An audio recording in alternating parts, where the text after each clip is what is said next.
No, someone talking really loud in the rest of the house. But, ladies and gentlemen, we are here. Was I in the wrong in this situation? I don't think so. What is this? It sounds like an arm op to me, but it sounds like, um, uh, let it fucking go, man. If he's gonna bitch for 3 hours, Jesus fucking Christ. Sounds like you had probable cause, Kicks. But anyway, let's get today's show started because Jesus Christ, I want to get on with it! Even though, well, you know, I'm not expecting the world out of these rewards, but at least I know next patch, Phantom 8 missiles. They did it. They're actually going to let the Phantom do its Phantom thing. 8 missiles. 4 Sparrows. 4 Sidewinders. It's going to be nice. People are going to bitch. MiG-21 players are going to bitch like no tomorrow. The Mirage players, I think they're just happy that France got a win. I don't really expect too much out of Mirage players, but MiG players are going to bitch like no tomorrow. But they've been up there at top meta for way too fucking long.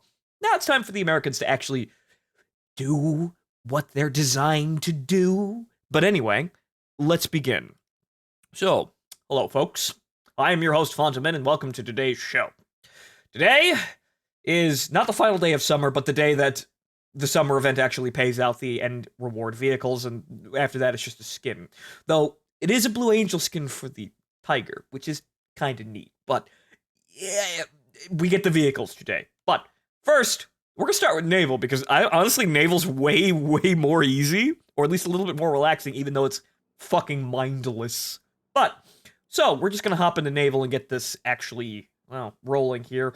From what I've actually started to play, it feels like, honestly, where I am right now, the torpedoes on the Frisia are just a joke. They don't really work. It's far better to run your Frisia with 3 guns, as I kind of knew, but you do really lose a lot, because these guns, while horrifying, are incredibly inaccurate when sustained. You know, under sustained fire, so they miss. So you really need the 3rd one in there to make sure you kill the fucking guy before he gets you. But, so, well, I worked out a pattern here. The Frisia kills, the S.U.M.M.E.R caps, and the Seda kills, but kills mostly aircraft. But let's get in there, because we're actually getting something today as we get on with the show. And I just need to actually grind it out. And then also today we get to see such amazing feats as top-tier naval. And the probable joke that fucking is. I mean, it's not a heavy cruiser, but the Kirov, well, the Maximum Gorky is a Kirov with more armor. So it might as well be a heavy cruiser?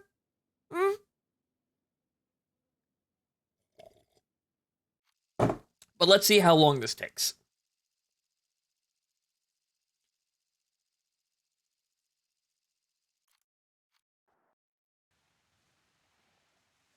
Alright, so let's see here.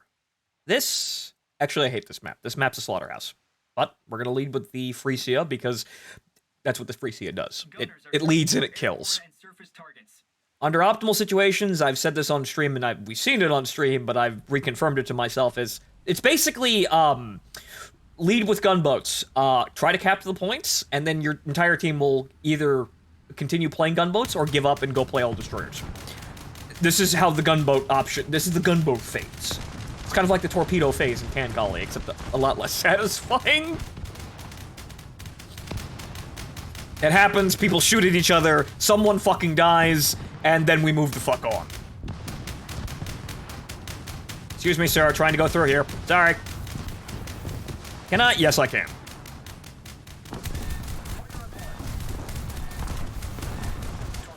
And yeah, dead.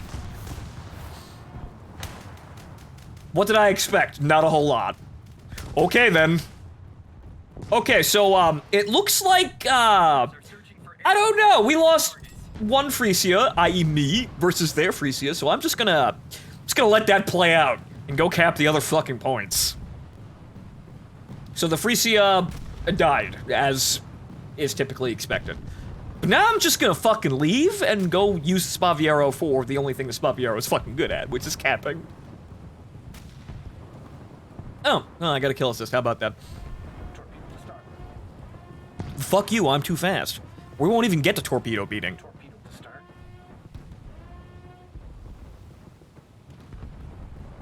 Naval EC is nice with big boats. I'd love to play Naval EC, but it's not in! I'm not exactly sure why it's not continuously running. Helicopter EC is still running, even though I'm fairly certain not a whole lot of people play that. Or rather, you know what? I haven't checked in a while, but I'm fairly certain that it's still... Yeah, it's not that big of a deal, but what the fuck's what's wrong with Naval EC that they have to wait? Or rather, that it can't be continuously in the events. Simulator EC is there for air and... Is it tank? I'm not sure. I think tanks are continuously running as well. So what is wrong with Naval EC, or are they just taking the mode out to just see how, they can kill the fun in? Right? They can remove the fun.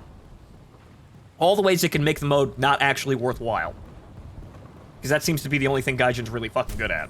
Taking a game mode with promise and then removing all the fucking fun. Well, they're gonna have to deal with that, and it looks like, yeah, we lost the gunboat war. But, I'll get A, and then we'll figure it out from there.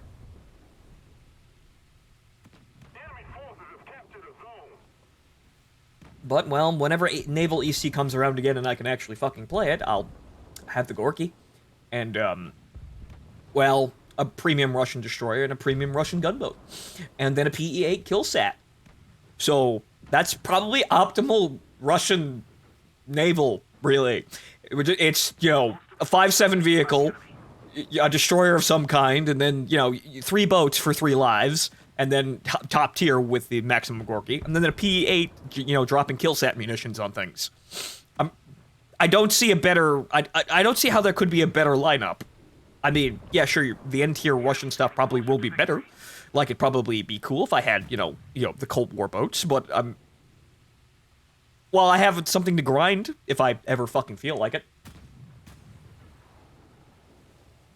They actually have to give me a reason to fucking grind naval for the Russian tree, the entire Russian tree, but, let's wait and see how that goes.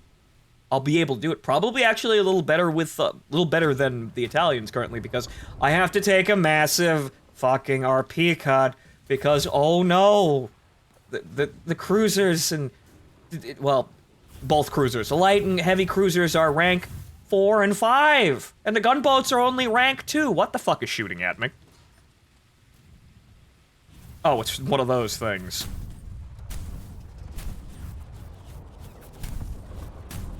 Sir, I will blap the shit out of you if I fucking get you on... Where is it? That one looks good. There it is! Fucker. Let me cap, it's the only thing my fucking boat's good at. Go back into the fucking murder house down there. Good fucking god. Some people.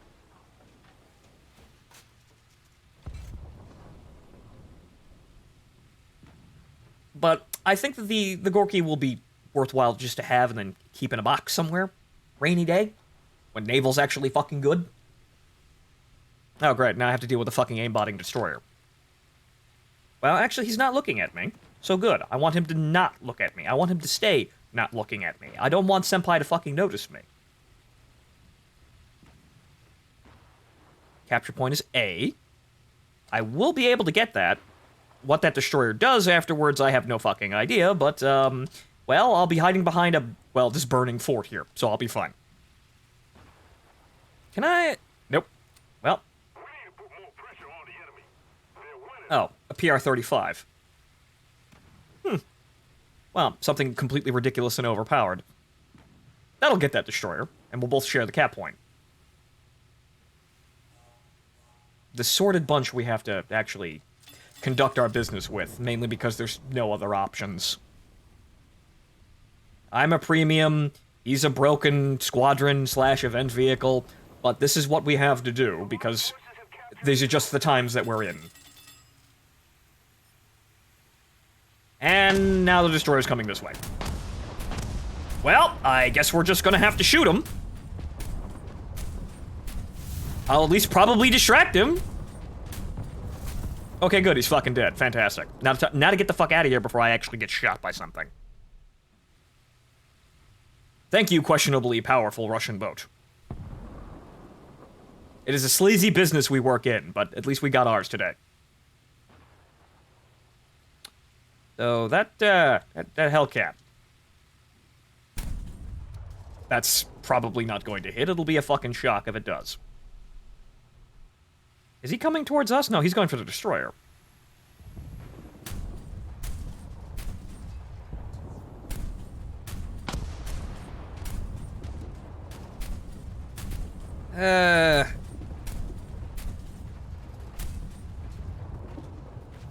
Fuck if I know that's going to hit, because I want a color correction or post-processing collection that makes the, or rather, you know, as setting that actually lets me fucking see my tracers better. Because I don't know, maybe it's my age or my monitor's brightness, but fuck if I can keep track of tracers during the daytime. That and, you know, arcade flight models being fucking sporadic and lead indicator, what? No, everyone's Mr. X. It doesn't really help all that much unless they're being AFK in a bomber. Okay, but, well, it would appear that, my team has completely crumpled onto— yes. Yeah, my whole team's dead. So this is gonna be questionable, but I might make it to B in time to fucking snake the cap point. That's not a boat in front of me, but, well, it's not a destroyer in front of me, but I still have to deal with this guy, who I could probably stand a chance of hitting if I get my guns on first. A little bit more. A little bit more. A little bit. Little bit more. Yep. Hit the pole. Okay, come on.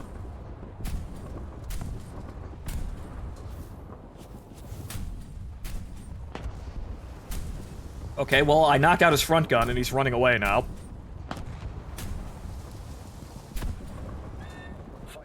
I'd like to fucking kill the man, please. There we go. Ow, ow, ow, ow, ow. Well, this is, well, more or less just seat of your pants gameplay. I'm not gonna make it to the point in time, even if this destroyer doesn't kill me. That's probably dead on target, though. No? Okay, then. Well, I guess I'm just getting damage now. Just spam for naval damage. That's part of the job description. I'm not gonna make it to the point. Might as well piss off this destroyer.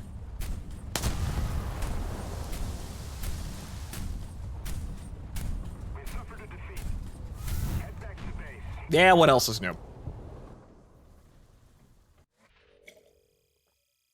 It took me 3 or 4 full games to get most of the US tech tree. That's probably why we're not allowed to play it! It's because that, yes, simulator battle and / enduring conflict is actually the super secret, actually get your grinds worth by the amount of time you put in. Not just playing, you know, match after match after match after match in realistic battle or arcade. Simulator battle says, okay, you've got about 2 hours. Go nuts and actually get your money's worth. But that's probably why we're not allowed to play it. Because it's leading to people topping out the trees too fast. Oh, what a world. Gaijin's monetary, you know, gains are at stake. But okay, so, wasn't first, didn't win, capped 1 point and did some chip damage. Onward we go. Maybe next time it won't be a fucking shutout. I hate that map specifically. I hate that map with a burning passion because, sweet motherfucking god, it's always a slaughterhouse in that fucking gunboat area.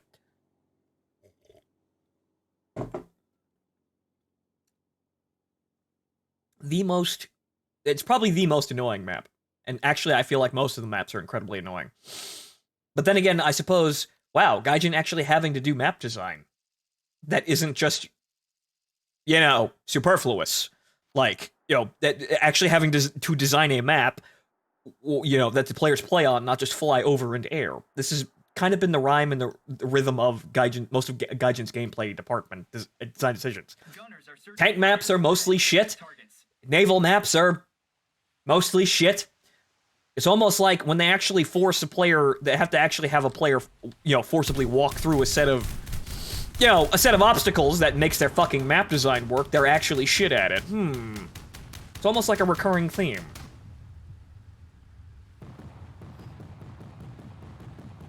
But next patch, I promise I'll shut up because I'll have sparrows, and if sparrows actually work half-decently, I will actually be able to use my wonderful, wonderful Phantom the way it's fucking designed. Which is staying the fuck away from everyone.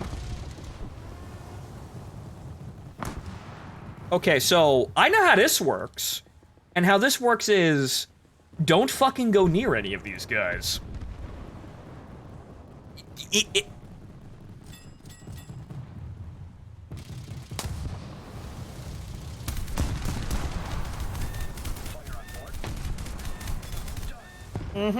I'm dying horribly.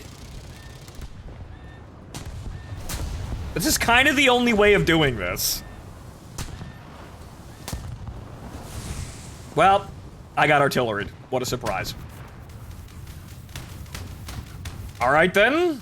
Spaviero! Gunners are searching for airborne and surface targets. Okay, so they've capped A, and I'm just gonna... I guess I'm gonna go to B and see what the fuck happens. Kiss the rock. Hide behind the rock. Wait until the spawn protection wears off, and then shoot the enemies in the face. Oh, we have a Jaguar there. We'll be fine.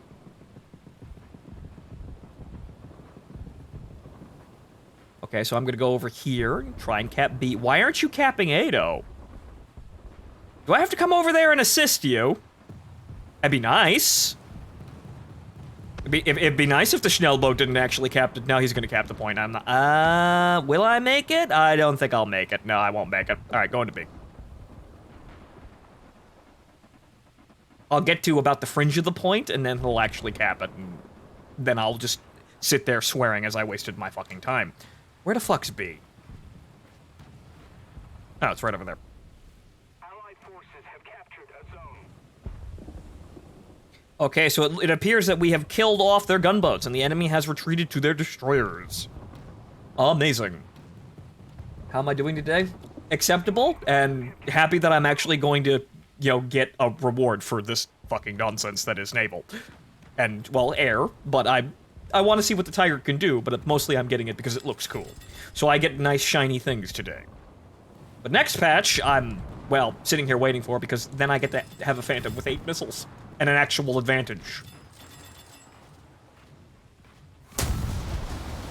Of course I get one shot by a Fletcher. Of course. Of course, because why play anything else? Of course. They're searching for airborne and surface targets. Alright, well, I guess I have to defend the fucking point now. Of course I get one shot by a Fletcher while trying to actually do something. Alright. Well, they're capping A, so I guess I'm gonna go in there and shove missiles up people's asses.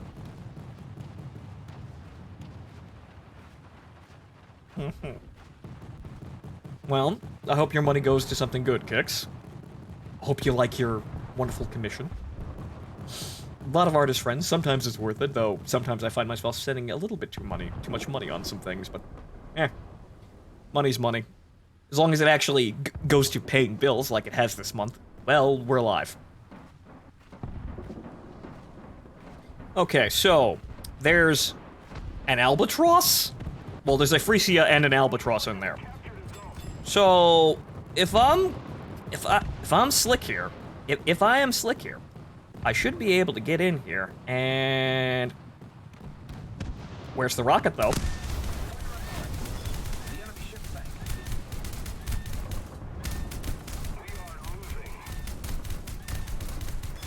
Okay, good. That wasn't exactly amazingly slick, because the rocket, the whatchamacallit, the missile launch, oh, great. The missile launcher was slightly behind the fucking target. Now I'm going to die because I'm stricken and I walk into a spawn.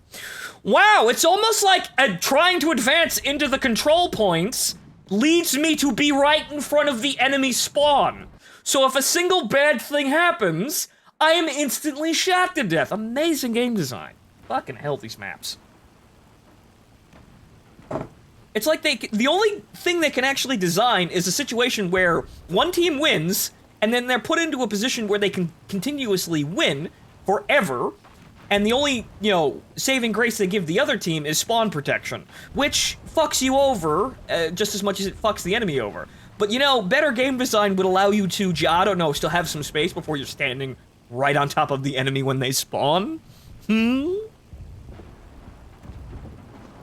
Gaijin says, oh, we physically can't make, you know, bigger maps. I don't think bigger is the problem. I think they're just utilizing their space in a fucking terrible way.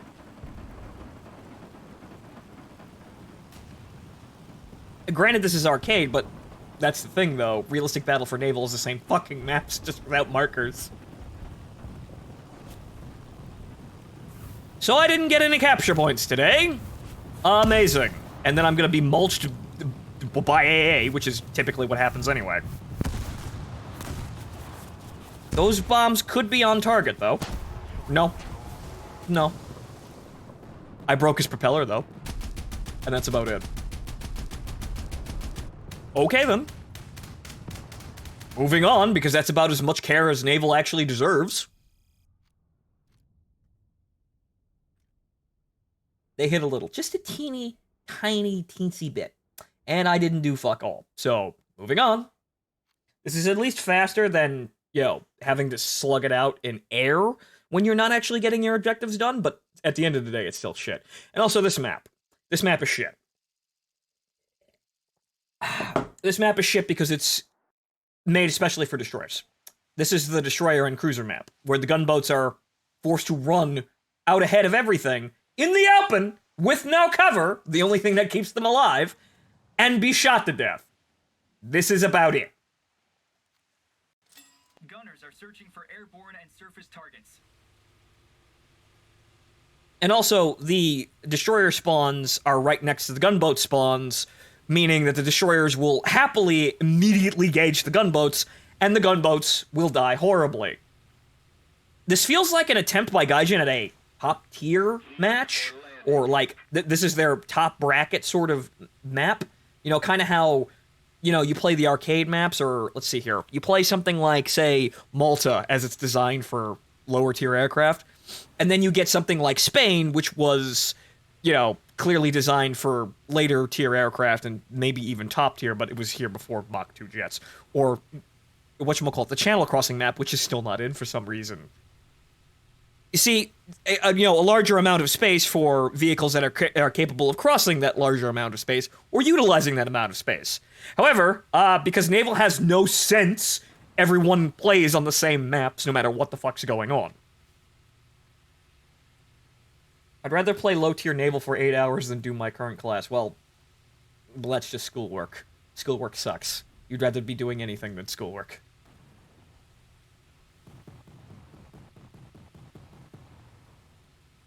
Boss, have you seen what people have data mined from the dev server? Yes, I've looked over it. The Jaguar's kind of a surprise. The Chiha with the naval cannon's fucking silly. It's going to be nice to actually have the aim... Well, the Phantom C and the Phantom E, and all the other Phantoms are going to have, well, 2 types of Sparrows. It will definitely help out the C in making it actually worthwhile to fucking play. But, I'm happy about the Sparrows, because actually looking up on Sparrows, we're actually going to be using them way better than... They actually may provide better results than they did for historical reasons in Vietnam, because we can actually shoot at things, anything that we pick up on radar, and we don't have to visually confirm jack shit. We won't cause an international incident if we happen to shoot down the wrong fucking plane. If it's marked hostile on the radar beyond visual range, we'll just fucking shoot it.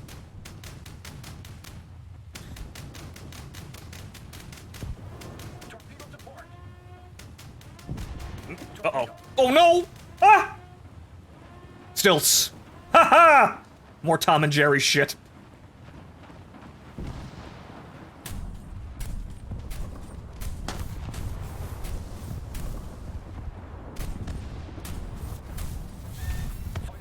And the destroyers are shooting at us. What a surprise.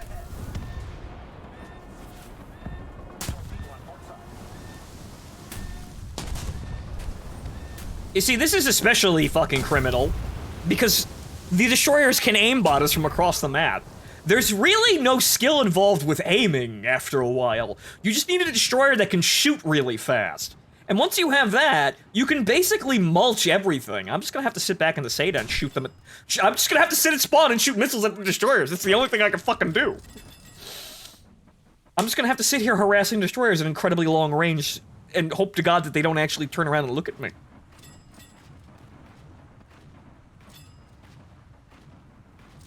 Oh. So wrecks are permanent now in ground. That's interesting, but... Too bad they can't make super carrier-only battles where you launch other players from your flight deck. They said that they're going to be adding those as map assets at some fucking point. I have no idea when, but they said that they're going to add those. Fuck knows when, really. But that's like small potatoes compared to all the other outdated shit that's in the game that isn't suitable for playing with any of the aircraft at top tier. We have, whatchamacallit. I don't think you can actually launch off of it, but you have... We could play Hokkaido, and the Kaido, I think, has Lexington-class, aircraft carriers? Phantoms off of Lexingtons. That doesn't seem right. And also, while the Channel Crossing map was there, you could have Phantoms and MiG-21s shooting down HE-111s. Because remember when that happened in World War II?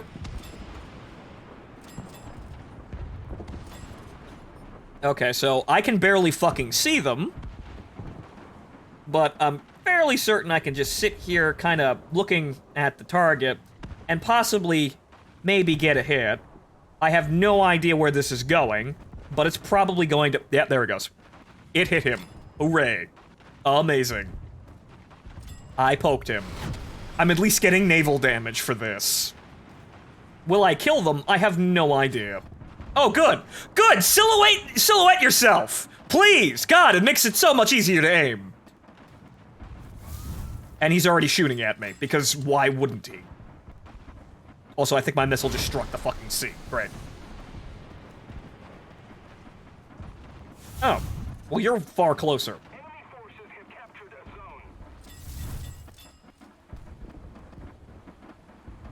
Missile. Missile. Ooh! He was already fucking dead, though. I stole that kill. Hey, I actually killed one. Amazing! He was already basically dead, though. He had, probably had, 17% crew left, and I just kind of knocked the last guy off on watch.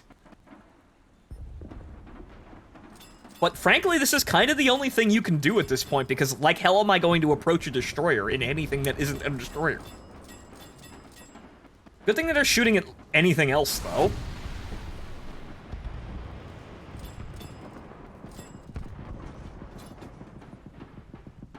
Okay, he's in smoke. I can't fucking see him, so I'm just gonna have to aim generally at his position.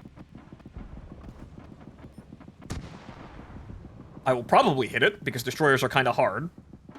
Actually, I just nicked the back turret, but okay, I still got it. A hit's a hit.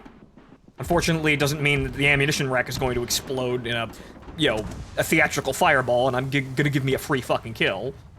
Because that would actually be easy and fun. Hey, that hit near the ammo rack, and now I'm out of missiles. And he's gonna be shooting at me. You might want to move. There are some shells headed this direction. Yep, there they are.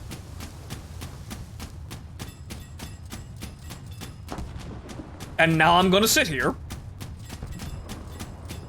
wait for my rockets to reload, and then go about my business, even though there's still there's aircraft starting to appear, so at least there's that.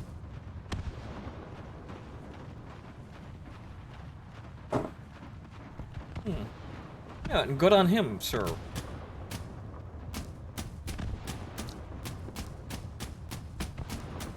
I know a fair number of artists that do good work that should be recognized for their work, so good that somebody's actually getting some success out there. It's a really competitive market, Twitter anime titties. What do you think about the addition of sea mines to naval battles? That's an awful idea. What are you doing? What are you fucking doing? You're making it even harder to do anything. So here's how this is gonna go with mines. The gunboats will get to a point, they will drop their mines, and then no one will be able to cap. And so, even more snowball-y. Because this game doesn't snowball enough, right? That'll just secure a cap point, but the only problem is, gunboats will stretch out over basically every cap point at the start of the fucking game, and then no one will be able to fucking cap, so why? Why, I ask, why? It might bother submarines, but as for everything else, it's the dumbest thing they could have added. Especially since we don't actually have anything. I think we have some minesweepers in game, but not an entire dedicated class for every fucking nation. So some people are going to be good at, you know, minesweeping, and some people are going to be completely piss poor at it. I don't think that missile's going to be able to follow that. It's wiggling and a waggling, but I don't think it's actually going to catch up to that BT. I think it's probably going to drop out of the air by the time it gets to him.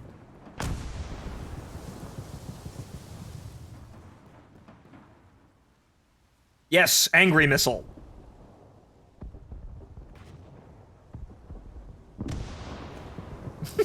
Oh, shit!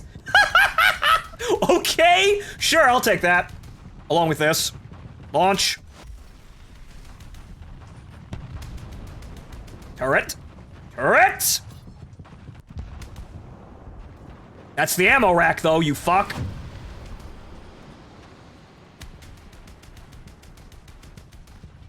Get in there.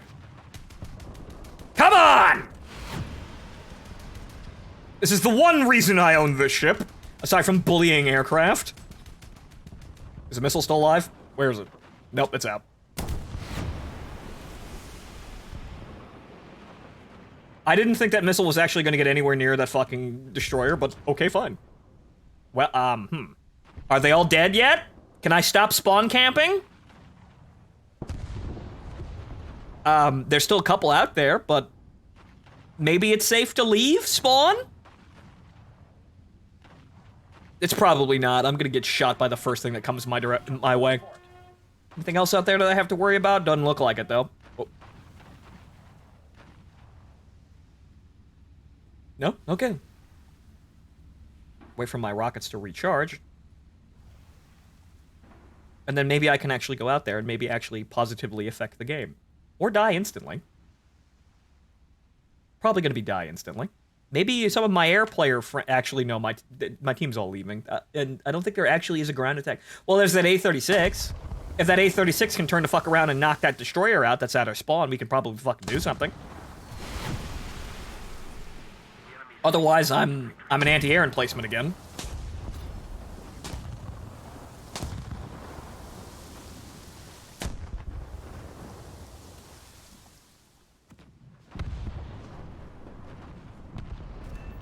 Bam! Okay, then. Okay, seems that aiming directly at the target is actually proving us, like, sometimes lead can be iffy and I can still miss the plane. But seems like, yo, just looking straight at the guy and firing the missile works today. Oh, great, he's in our spawn now. Actually, that's a gunboat. Get the fuck out of our spawn! Yeah, and that destroyer's sitting there, waiting. Okay, this guy's gonna cause a problem. I see it coming. Yeah, Son of a bitch, second class.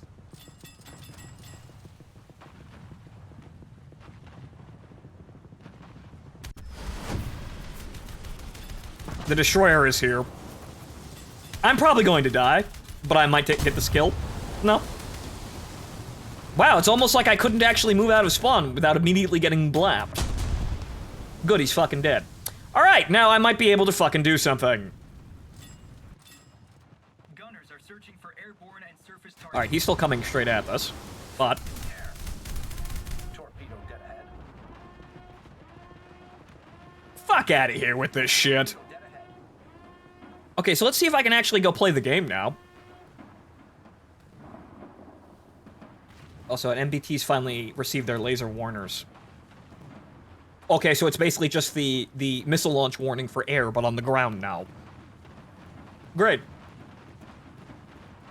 Frankly, I want to be enthused about shit going on the ground, but I kind of don't. I'm not, because I have really no stake in it. Who are you? What are you doing? What is your purpose here? I'd like to shoot the thing right in front of me, gunners. Like that. Yeah, and they're all around here, so, yeah, this is gonna be shit.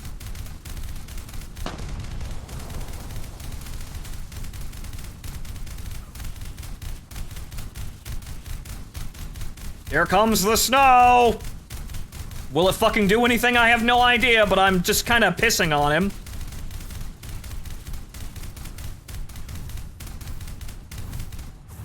I scratched him up real good.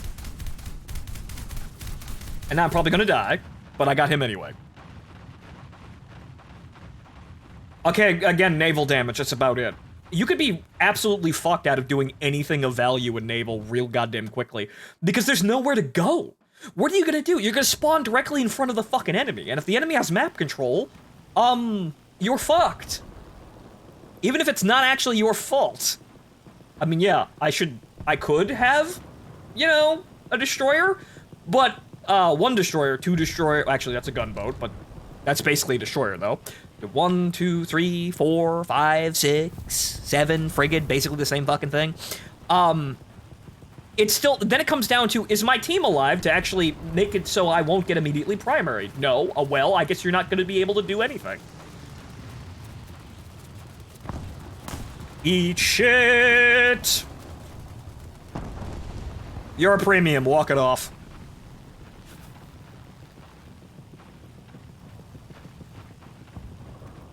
Hey boss, what was Gaijin's excuse for removing the missile warning for aircraft? Well, because it's not realistic. Ow. I'll be fine though. Well, the missile warning for RB for aircraft wasn't realistic because only till recently do we have the technology to actually track infrared missile launches because, well, there's no signal coming off the, you know, the missile itself. It's not like a radar lock. It's very hard to actually track those unless they're visually, you know, they're a visual thing. And they also needed the diamond to basically, you know, as a UI element to also tell someone, hey, based on your pilot skill, hey, there's a BVR missile coming in your frontal arc right about that way, closing fast. You might want to fucking turn. So it's more or less because it doesn't actually work that way for IR missiles until relatively recent aircraft. And because they needed a new UI element because BVR missiles, which are coming next batch. There's still going to be a tremendous amount of bitching about, oh, I got sniped by a fucking invisible sparrow. Clouds? Remember clouds? You know how annoying clouds are? Clouds are going to do fucking nothing if you have a radar lock. The missile will just happily lock and streak through the fucking clouds as long as the, you know, the parent aircraft maintains that lock, which in a lot of cases you can very easily maintain that lock. The sparrow is going to go right through everything and nail the fucking target when he thinks he's safe, which is going to be fucking dangerous. And that's how we're going to be. Well, I'm going to have to play very extreme keep away with my aircraft. But that's the thing, though. The Phantom's designed to do that. The Phantom's not designed to get into a dogfight. The Phantom has no advantages in a dogfight, which is why the MiG-21 and the Mirage are winning. The only advantage that the Phantom has is flares, but it needs the flares in order to make it even remotely fair. And as you've seen multiple times between me getting shot and me shooting other people, the flares don't guarantee anything. So, at the end of the day, the flares are kind of there, but, you know, if the Phantom's in an engagement that it won't win, it won't escape, basically. It won't escape just because it has flares. The aircraft chasing it has to actually not have enough energy to chase the Phantom while it's trying to make escape velocity in order for you to actually disengage.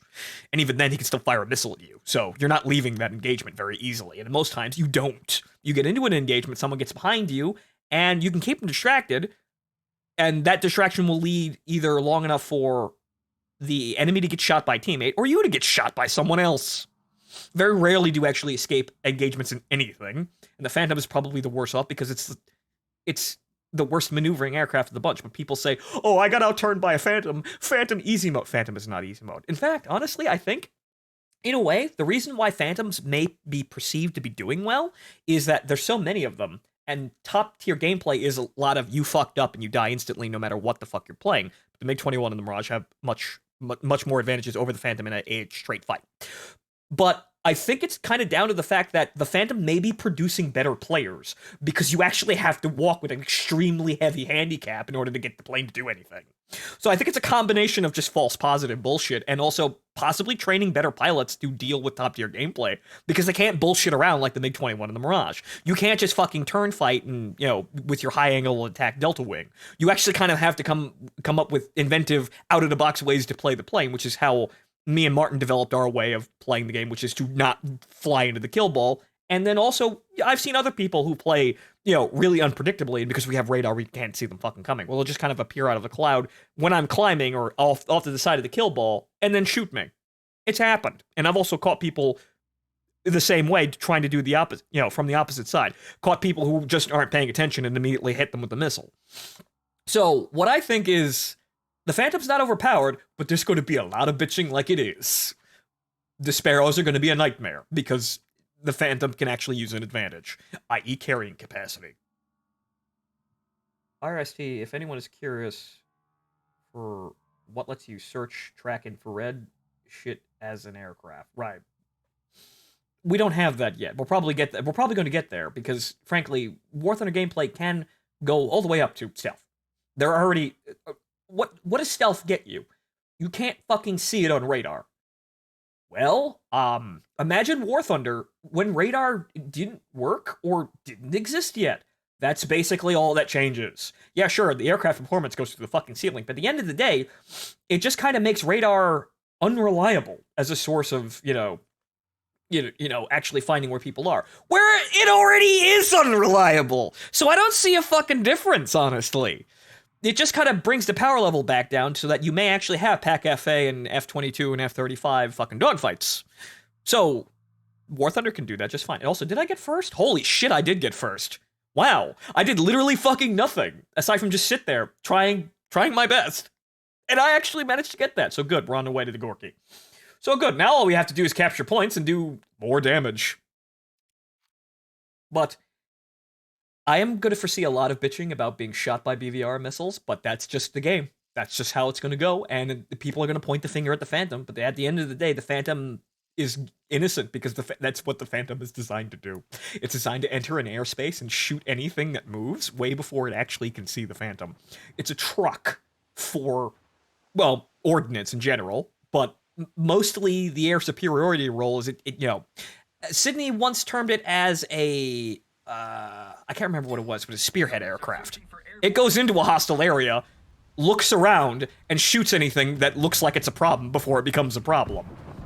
Can't remember the exact term Sydney used, but that's basically what it's supposed to do. It's a kind of an opener aircraft, or an expeditionary aircraft. That's what it is. You go into an area that looks kind of chancy, and then you make it not chancy.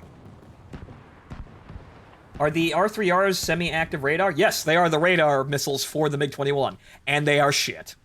From everything that I could see, they are shit. But none of the missiles were really working, so I can't really fairly judge. But the thing is that nothing is worse than the Phantom. That's entirely true, though. The T2 might have a little bit of trouble, but in the end, the T2 can still, it's very nimble. It can get into a turn fight, and also it's got a radar gun sight.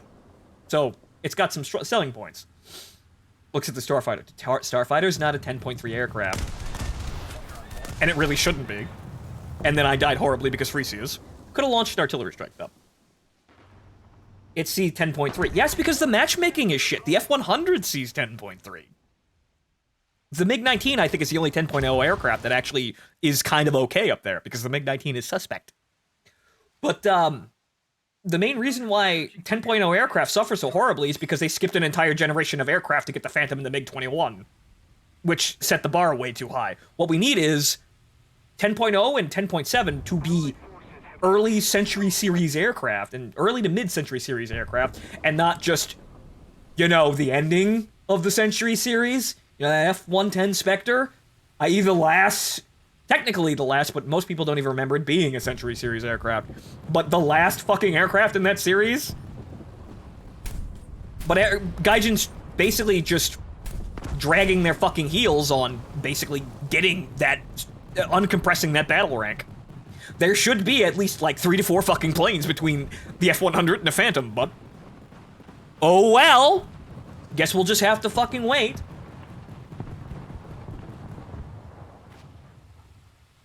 I wouldn't be surprised the moment they added Era 7 aircraft, the Phantom immediately moves up to basically being the top of Era 7 aircraft.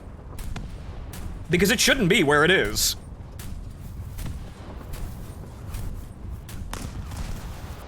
Thanks, wave action. I'd like to kill the Frisia. Oh, well, that's a problem. That is actually a major problem. That's actually gonna... that is a bad issue. That is... well, okay, he died. Good. Less of an issue.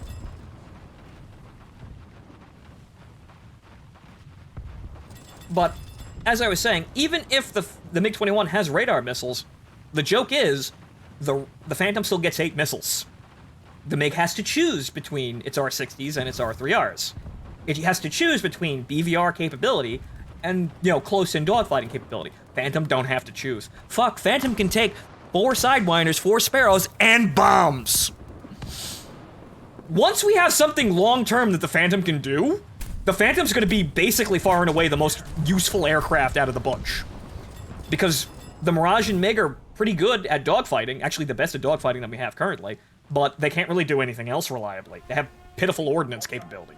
They suck. Oh no. Backing up. Backing up. Okay, good. A10 Warthog is what I want. You don't want it with War Thunder's current gameplay, but you'll probably get it eventually. Gaijin will get up there. They will get up there. There's no reason for them to stop. Aside from maybe fixing the game and adding more, aircraft to the, after the F-100 and before the Phantom, just filling out that and doing that for everyone else, which it seems like they're doing, but with the Jaguar coming in, probably not. And then there's the somewhat confirmed Era 7 aircraft, but delayed for this patch. So that MiG-21 BIS, that exists. It's there, it's just not coming this patch, probably because of coronavirus, expected delays. Because remember, 101.0? I think? It's it's 0.101. 0.101, it was actually, it's the Gamescom area patch, where they would go to Gamescom and they would say, oh, well, this is what we're doing in War Thunder. They always have cool shit to show at Gamescom, but Gamescom not happening because obvious reasons. So it looks like they probably just said, all right, so we're gonna just kind of push shit back. I expected them to kind of just still put some effort in there, but Phantom BVR missiles, 4 Sparrows and 4 Sidewinders. I will shut up for this patch. There's still a lot of things for War Thunder to do, however, 4 fucking Sparrows. The Phantom actually has an advantage. The Phantom can actually leverage its carrying capacity, finally, in the air-to-air combat, which is the only combat that really fucking exists. Unless you're bullying tanks. In which case, you can still bully tanks just fine, because you have bombs, in addition to 8 missiles. It's kind of frightening.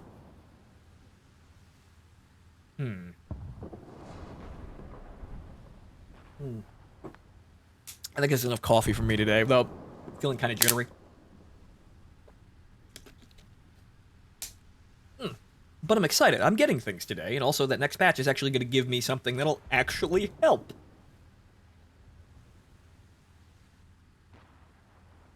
Although I'm going to be probably dodging Sparrows fired from every other Phantom, which fucking everyone has. The EJs and the FGRs and the FGs, right. All of those are going to be fucking frightening, and also we still fight Phantoms on the enemy team. So it's not like it's Russia versus America in terms of just, or rather, NATO versus Russia in terms of sheer capability. If it was, though, oh fuck, the MiG-21s would be in horrible pain. EJ does not get Sparrows. Why, though? Whatchamacallit, the data mining stuff said they basically gave all the Sparrows to all the Phantoms. There's no reason to not give it that. The only things... Oh, he's not dead. Well, shit, I guess I just hit him in the tail. Oh, hey, look, a PBY. A bigger target. Well, there's going to be apparently a second pass dev server, so I wouldn't be surprised if everything, everything got missiles. Well, everything, it says it was going to be there. So I wouldn't be surprised if they gave them all, because there's no reason to stop them. That's the thing. That's that's the problem with the Sparrows, and Sparrow including the Sparrows. They're the weapon system that the plane is designed around. The plane should have never came into the game without them. But Gaijin, so...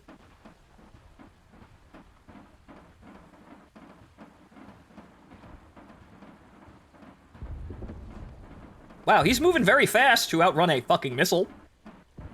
Any day now. Any day now. Any day now. Any day now. Any day now. Any day now. Any fucking day now. Any fucking day now. No.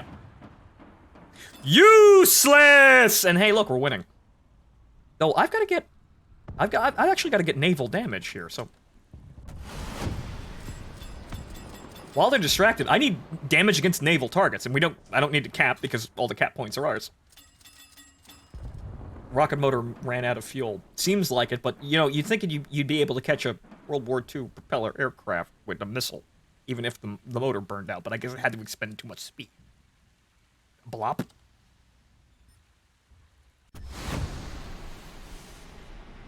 I think that guy just spawned.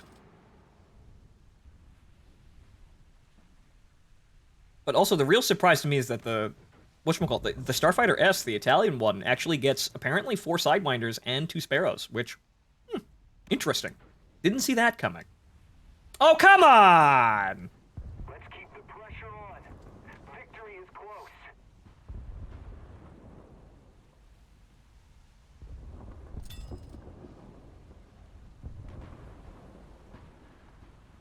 Correctly, but BVR stuff was hit or miss. You can only lock onto something with the Sparrows before you... Yeah, you could only lock onto something with the Sparrows before you left the airfield. That's really fucking weird. But, so that's what the bug was, because I was looking at gameplay footage and people were having trouble actually locking with the Sparrow, and like, he was, whatchamacallit, one of the gameplay clips that I saw was, you know, a Phantom struggling to lock onto a fucking Saber at, like, under 2 kilometers. Which, that ain't right. I'm expecting them not to be amazing missiles, but the sheer fact that I could fire them at, you know, ranges where people won't see them coming is the actual draw. Yeah, sure, they're only going to be about 15G pull missiles, which is not fucking anything to, you know, really isn't anything to write home about in terms of missile performance. But they're not meant to be used in a dogfight. They're meant to be used outside the dogfight. So they're basically ambush weapons, and if you ripple fire them, you might get a kill. Even if it's just 1 extra kill, you get 4 missiles before you actually have to dive into your Sidewinders, and that's your bread and butter dogfighting stuff. And then you actually have to put the aircraft in danger. You could get kills and affect the game in the Phantom, and anything else that has a BVR missile, before you actually put the aircraft in danger, which is the big fucking draw. So, if the target's, you know, turning hard enough, of course they're not going to work. You could still probably spam them in the dogfight and maybe get a kill, but we need the E2 Sparrows, which were designed to actually be used in visual range, which is not what the Sparrow was designed to do, but that's what Vietnam forced us. So, they're slightly better, but in the end, we're actually going to be using the Sparrows properly, so we won't actually have too many fucking issues. We don't need to visually confirm a target. The radar will tell us what a target is, and if it's hostile, lock it up and shoot it. Doesn't matter what range, just matters that it's there, and it's not going to, you know, the radar isn't going to ghost off to a friendly, which, at the beginning of the game, is going to be a fairly likely situation. And as you've seen me play the Phantom, I've gotten radar locks on people and tracked them through clouds, really just for my entertainment and to not lose the dot. It doesn't fucking do anything, but you could do that. And if I had, you know, a Sparrow at that time, I could be shooting at that guy. So, this is going to be a nightmare for everyone that isn't a Phantom. Or actually just generally a nightmare for everyone, because you're going to have... You need your head on a swivel right now in order to avoid being shot by IR missiles. You have a radar... You have the radar warning receiver, which will tell you that someone's locked you up, and that's about the only warning you're going to get until you look over in that direction and see a red diamond coming to you. Which, we'll see how effective people are at dodging, because, frankly, the distance from the aircraft that you can fire the Sparrows will mean that the missile will stabilize. It won't have to deal with high G launch conditions. The missile will be able to, no matter when you fire it, the missile will, depending on how its rocket motor works out, it may change up, but it'll actually have the chance to dump the G load from the launch and stabilize in flight. So, the missile will have its full G capability by the time it actually reaches the target at like 8 to 10 kilometers. So, you'll have a full-strength 15G missile coming straight at you. We'll see how that actually works in practice, but I saw it before with situations like shooting at T2s, and it was partially due to the missile warning on screen that caused people to start jumping and turning, but I'm expecting it to be kind of the similar thing, where you fire from a far enough distance away, people make the turn really fucking early and think they're safe, and they start flying straight while the missile is still tracking them, and they still get hit by the missile. So, with distance, you might be able to still hit people, even though they think maneuvering is safe, but now you'll see exactly where the missile is with the diamond, so that might not work. But there's a lot of things that are actually going to change the air game and how things function at top tier, which will be nice, but not necessarily fix the entire game. It'll just mean that the plane that I have will actually have a fucking advantage. Which is, that's really all I wanted right now. I can sit here waiting until shit actually, fixes itself. Until then. I could sit here with a Phantom that will actually provide an advantage, so much so that people will probably bitch at it, until, your Gaijin gets their shit together, or gives me something to do.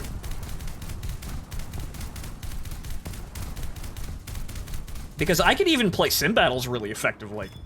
Ooh. That's them slow-ass bullets.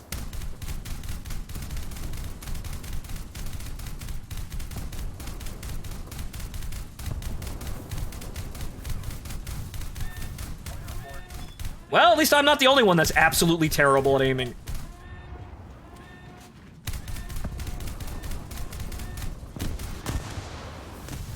Oh, still might kill that man, but yeah, that's the automatic 57 ass cannon. Endgame Russian black boat, because what's matchmaking? I don't know. What's the caliber? 40mm? Yeah, the Frisia's guns are 40mm Bofors.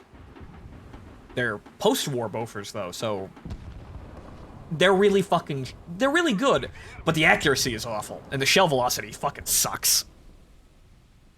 So, more or less, you do need the snowstorm, i.e. the 3 guns, in order to really, be decisive about killing things, or the accuracy will go to shit, and the target will move around before the shells actually get them. Hey boss, what kind of pizzas are you packing in that Italian boat? Well, which way, 8-inch? I forget exactly what caliber the neutrinos are, or whatever the hell they are. Can't remember exactly what they're called, but missiles of some description. The Frisia has 40mm cannons. This is a 76, right? Or 75? Yeah, 76 automatic. And that's basically it. So 40mm cannons, a 76mm beam gun, and missiles. The peak of Italian Navy. Even I've not seen their destroyers or light cruisers do well, so I have no idea if those actually do well, but like the automatic, it's the exact same gun, I think. And also, the Draco has the exact same weapon system, I believe. The Albatross has the same guns, too. I believe these are actually, domestically produced Italian guns.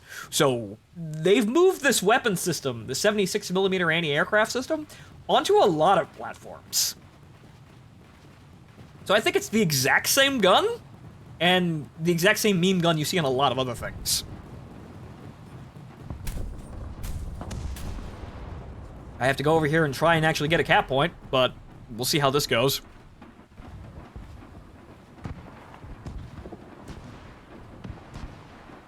It's just unfortunate that the radar fusing doesn't seem to work. I've got it to work, but only at extremely close range. And sometimes the shells will still pass through the target and not go off. So I'm not exactly sure what the fuck's going on with these, with the fused HE here. It definitely isn't helping with aircraft, though, in a lot of cases. Shame they haven't gotten around to making a gunship. Well, frankly, I don't think an AC-130 probably, it's kind of unnecessary, really, because this is meant to be, this is naval and anti-air capable, but really at the end of the day, the AC-130, a boat like that only, plane, but obviously they still call the thing shifts. It still already has a, whatchamacallit, I think current Spookies have like a 105 howitzer in there, I think. They've got, 7.7, Gau 8, well, not Gau 8s, but I forget the mark of the 7.7 miniguns, but those, 40mm Bofors, and then a howitzer of some description. So really, you don't really need it. And I think, honestly, America's really the only one that employs a vehicle like that because we're just special.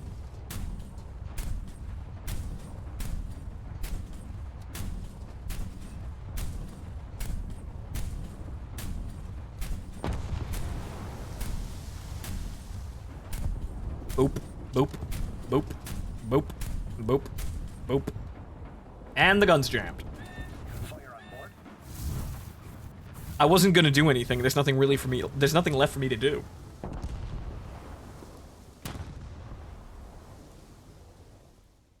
Well, now I just sit here and... Oh, Nettuno. Not Neutrino. Counterinsurgency, a game mode for War Thunder, does not make. Well, It'd be nice as a PvE mode, but this is the thing with War Thunder. We have PvE, it's just not a fucking priority. Forces have captured a zone. Gaijin is insistent on making this an arcade arena shooter for some fucking reason, even though they have the capability to do much more than that. But for some reason, that's the only thing that actually gets support or funding. You could have let him decap the point, guys. It would have been nice. I would have been able to fucking do something.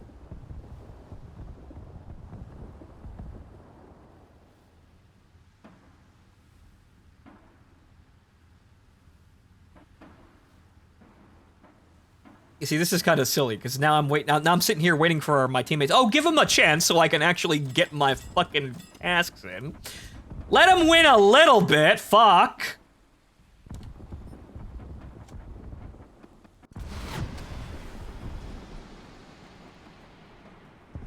Yeah, you'll be fine. Lost track for a split second. Uh-oh. Keep this going just in case I lose track of the missile, right? Should still be on target, though.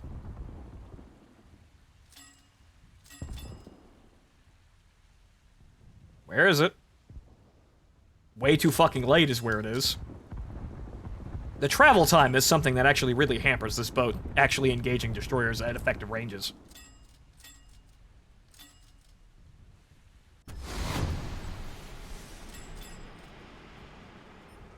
Because it actually takes a long-ass time for that missile to get out to 8 kilometers. Imagine if they made a historical tank mission for Kursk that's PvE. It would be like, you know, the Assault Arcade missions, but, you know, substantial and fun. Which, actually, funnily enough, I might actually have to try the Air Assault Arcade with the Phantom with 8 missiles, because actually, I think it might be pretty fucking good at that. What with the 8 missiles?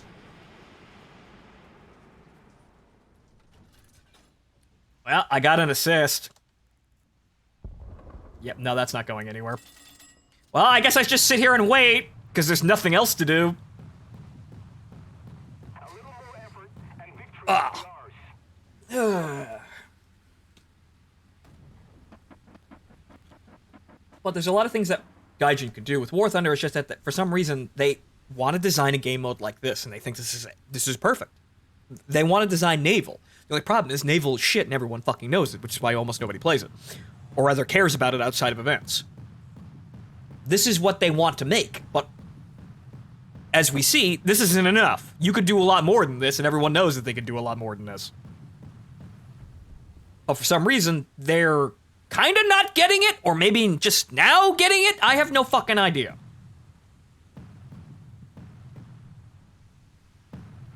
Optimally, what they're trying to make is something like Tank Arcade and Naval in general. Not just Naval Arcade, but Naval in gameplay right now. The Enduring Conflict stuff, the simulator battle stuff, the long play stuff, that's all on the fucking back burner for some bizarre fucking reason.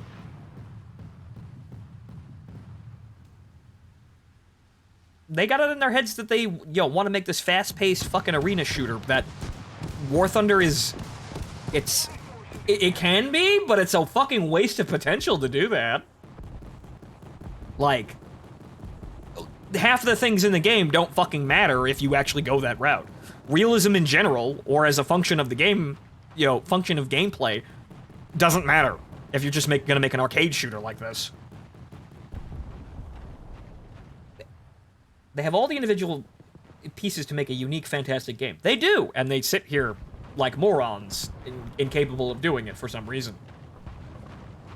They make fun parts of the game, but they wind up ruining it because they make everything so low substance.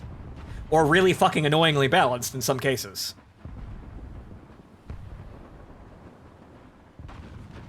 War Thunder, I think, needs to realize what its strengths are, and while we can still have the arcade experience, the meat and potatoes of this fucking game should be this long play, simulator light gameplay, which it's really fucking good at. These are still basically the best mouse controls for aircraft that have ever been made, period. Nobody's done mouse control for aircraft quite as good as War Thunder has. Problem is, they're not doing anything substantial with it. Well, hit a building. See, that guy knows. That guy's gonna be a problem.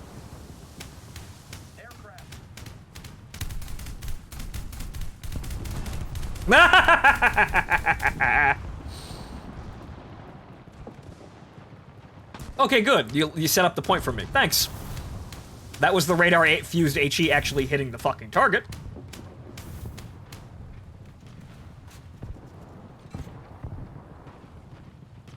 Okay, so that guy can't actually shoot me from there. Okay, good. Fantastic. Can I shell him from here? Yes, I can. Fuck you.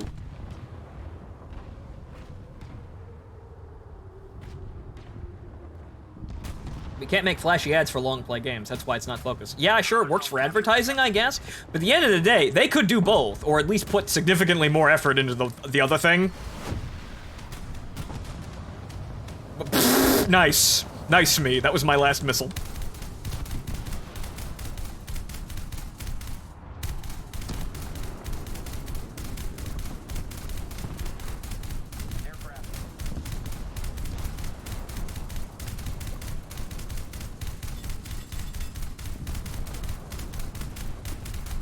But at the end of the day, if I only wanted this fast-paced, you know, one-and-done gameplay, or one with respawns and naval, but one-and-done gameplay, I'd play something, you know, a little bit more current with my career, like Fortnite or fucking Fall Guys.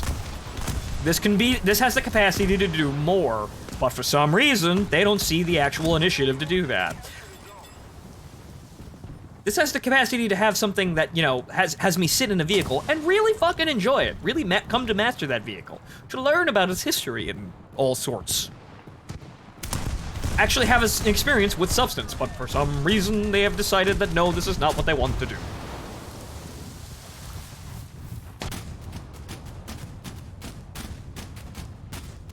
They want to gain market share in CIS, even though the gameplay is considerably different, and honestly, at the end of the day, World of Tanks is kind of there, but not.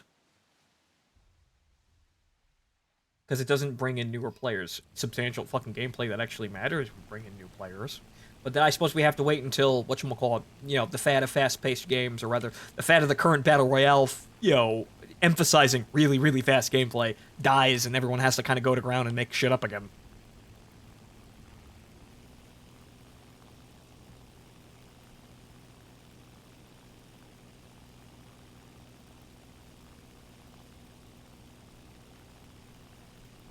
Well, first it was Quake and Counter-Strike and those type of games having the first person, you know, the fast-paced sort of action games. Then MOBA games took over, or were kind of always there, but overshadowed the first-person shooter. And then Battle Royale games overtook those. It'll be something else in a couple of years. MOBA games, nobody really gives a fuck anymore. Competitive shooters, while the new Call of Duty looks interesting because of peak, you know, decisive and kind of antagonistic in a good way marketing. You know, the competitive first-person shooter isn't really a big deal anymore. Overwatch is fucking dead. So, somebody just needs to come up with a good idea. I don't think War Thunder is going to be the most amazing fucking thing ever, but we could do something with this. They rolled back the antagonizing. I don't think they did. They re-uploaded the trailer because it had Tiananmen Square footage. Well, I still want to market in China, so at least there's that.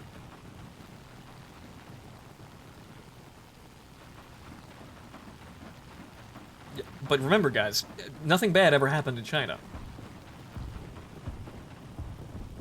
But also, they recut the trailer, but they'll probably have a level with Tiananmen Square that'll obviously be cut from the Chinese release, but it'll still be there.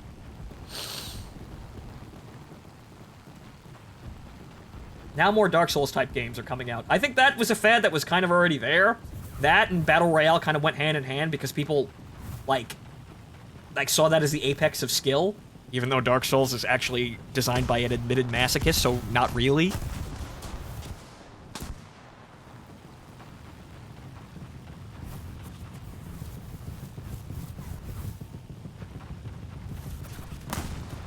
Ha-ha! Got him. We're going to lose because my teammate fell, my team fell apart here at the end, but oh well. Guess it's up to you guys now. Moving on. I still probably got my damage out of this.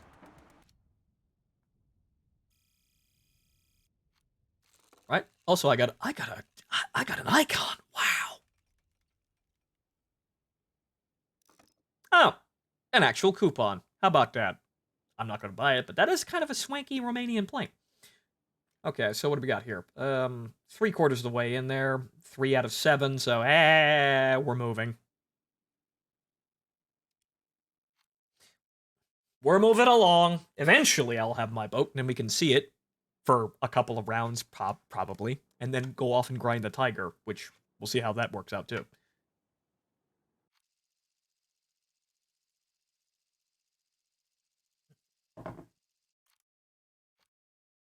First, the Fall Guys clones. Yeah, probably. Because that's what's popular. And what happens is one person has an original idea, and then it's successful, and then immediately, instead of actually coming up with any other ideas, people will copy success because copying success is safe. This is how the AAA game industry works, and it's how we got from Call of Duty 4.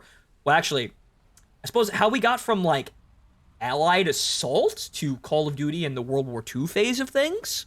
Company of Heroes, these kinds of games. And then Call of Duty 4 broke that, and then we had modern war games. We had your Battlefield 3s and, whatchamacallit, modern Medal of Honors and all of this stuff. Suddenly everybody was in a sandbox playing modern war. Then that transitioned to MOBA games for a while, and then Battle Royale came out, and now Battle Royale might be having, its own sort of movement phase as it becomes fucking competitive Mario Party, which is funny.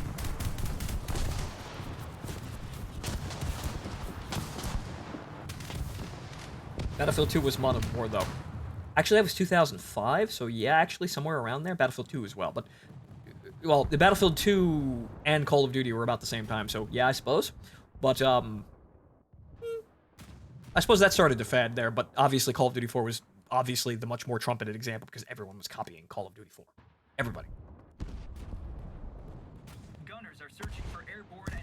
I wish I played more of Battlefield 1. I wish I actually had the things that I wanted in Battlefield 1, but ultimately I think Battlefield 1 for me was a disappointment because it just didn't allow... I basically had to sit there playing gameplay that I found uncomfortable to kind of have the chance of playing the gameplay that I found fun. But I have so many other fucking games that do that to me, why do I want another one? That and people complaining about tanks being overpowered in the war that fucking tanks were invented. So I was really never going to get in my fucking way. But DICE squandered that, or rather, well, Battlefield 1 ran its course, I suppose. They didn't squander, but they really didn't expand upon it in a really meaningful way. It ran its course, it's gone now. Battlefield 5 was a complete fucking shit show, and everyone will remember it as a complete shit show. And that and the modern era of people playing the Defense Force to games that don't fucking deserve it, see that and Anthem, will color a massive amount of cynicism towards everything. So, I don't know what's gonna happen, but DICE is gonna have to actually do something actually pretty fucking spectacular to earn back anything, and EA in general. I hear Star Wars Squadrons is gonna be, well, is shaping up to be pretty good. Bloop. I'll have a look at it whenever it fucking comes out, but EA, so massive, grain of salt. I remember I found, Battlefront 2's Starfighter gameplay entertaining, if a bit fucking vapid. And then they went and fucked that right up by saying, hey, it's going to be the gacha in Western games.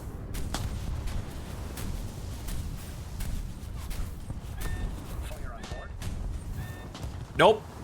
I couldn't get through and actually blow up the ammo. Oh well.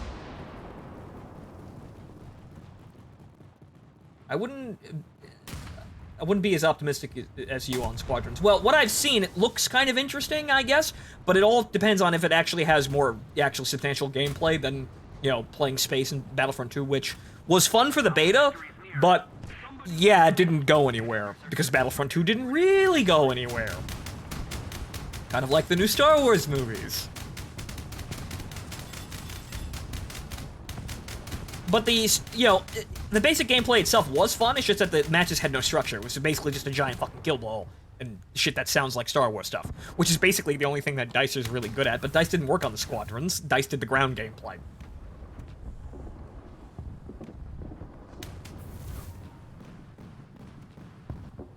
However, Squadrons will be better than Battlefield 2 Space. I would like to think so. I really like to think so, because I felt like the space battles had potential, and honestly, I thought about actually maining them myself, but they had potential, and then the game stopped having fucking potential, and also the squadron gameplay never really advanced anywhere. It just kind of was there. It was, you know, it was kind of like, honestly, like War Thunder Naval. In a nutshell, really. It's an arcade experience that's incredibly vapid and doesn't really go anywhere. What you see is what you get. You just come in, you do a thing, and then that's it. You come in, you get the gameplay that's there, and there's really nothing else deeper to dive into. It's either you win the match or you lose the match, and that's about it. Oh, they all went that way. Okay.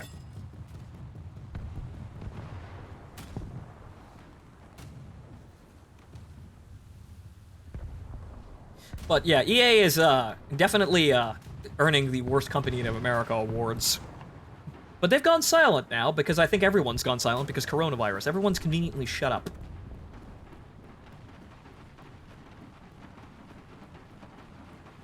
Oh yeah, they were assigned, the studio that did Space was assigned somewhere else. Yeah, because Battlefront 2 didn't make any fucking money. Because their fucking gambling gadget plan fell short immediately. To the point where Disney had to call them and said, we would be very upset if you continued to, squander the license that we've given you. And then all of a sudden, no gacha. Just a little more effort, and victory will surely be ours. Fire on board. The enemy ship's set. But they had a gamble. They were going to try and, well, they're going to try to have gambling. And then that didn't work. And then Battlefront 2 ceased to actually have, the lucrative, money-making potential that they sold investors on and thought they were going to get away with themselves. Oof. Well, at least the fire's out. But so, what happens then? It's not really worth the long-term support. Even though it eventually did get it long-term support, which was nice. But they actually had to do that to save face. And also, I'm on fire again. I guess I'm going to die now. Well, I guess that's it.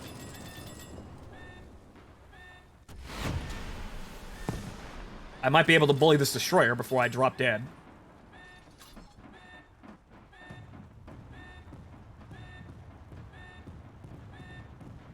Come on, get in the magazine. Get in there. Get in there. No hits. Oh well. Remember, 2143 never. I don't want it. I really don't want it. I really don't want Current Dice or anyone at EA to make 2143. It's past. It's gone. The people that actually have care in their work aren't fucking working at these companies anymore. The people who actually know what kind of game, the people who like 2142 wanted, the people who know and would have actually been, trustworthy with that that task, are not there anymore. So you know what? Fuck it. I'm not gonna buy it. Don't make it. You're going to ruin it. Oh. But MUH FIFA Ultimatum Team loot boxes. Thank you for the dollar, sir, but... Oh, good lord. This entire, like, permutation of modern video gaming needs to die horribly, and I hope the coronavirus kills that.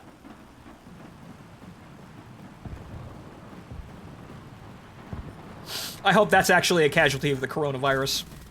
Dumb ideas in the video game industry.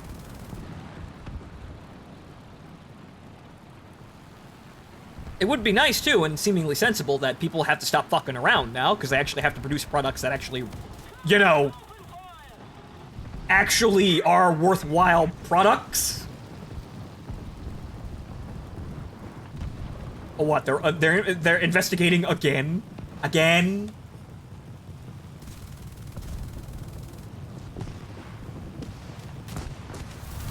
Ah, well, that's kind of obvious. You see, I've spent too much money on, a lot of things, and yeah, loot boxes they're gambling. They are gambling. They like to say, oh, well, they're not gambling because they don't want to be subject to gambling laws. But they want all the free money, though, and the return purchases by the people who need help.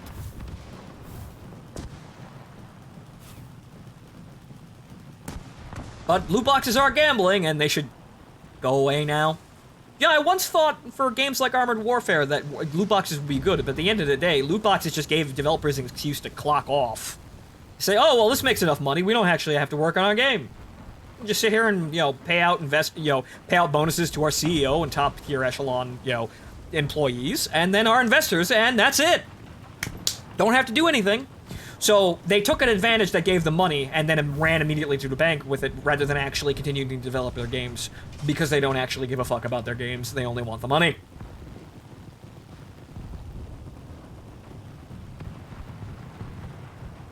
Loot boxes in Armored Warfare do nothing, and buying them does nothing. You can't even buy them in Armored Warfare. Well, the loot boxes are there. All loot boxes are the same, but in the end, really, the Armored Warfare's ones are so risky, why even fucking buy them?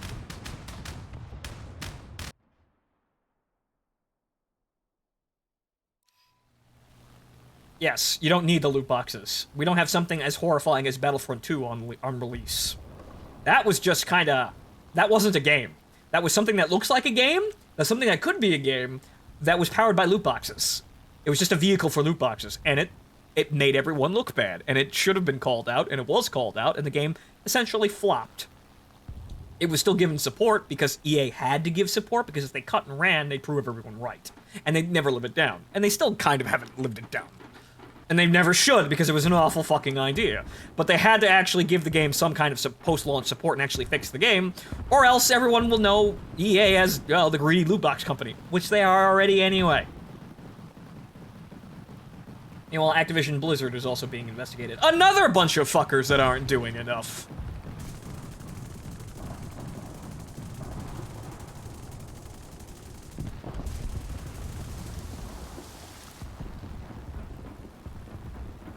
But maybe they'll actually start making products that are actually worthwhile now. Maybe. With their livelihoods under, you know, under fire. But I suppose at the end of the day, they're still going to just do. There's really nothing to do now because there's no fucking planes and it's all destroyers. But at the end of the day, they're just still going to just do the easiest thing that gets them the most money, which at the end of the day isn't going to produce good results on a regular basis. Which is what everyone hopes for AAA gaming, but it's never going to fucking happen. You still need people that actually want to make games and want to make a good game and want to make a specifically good game in a specific way.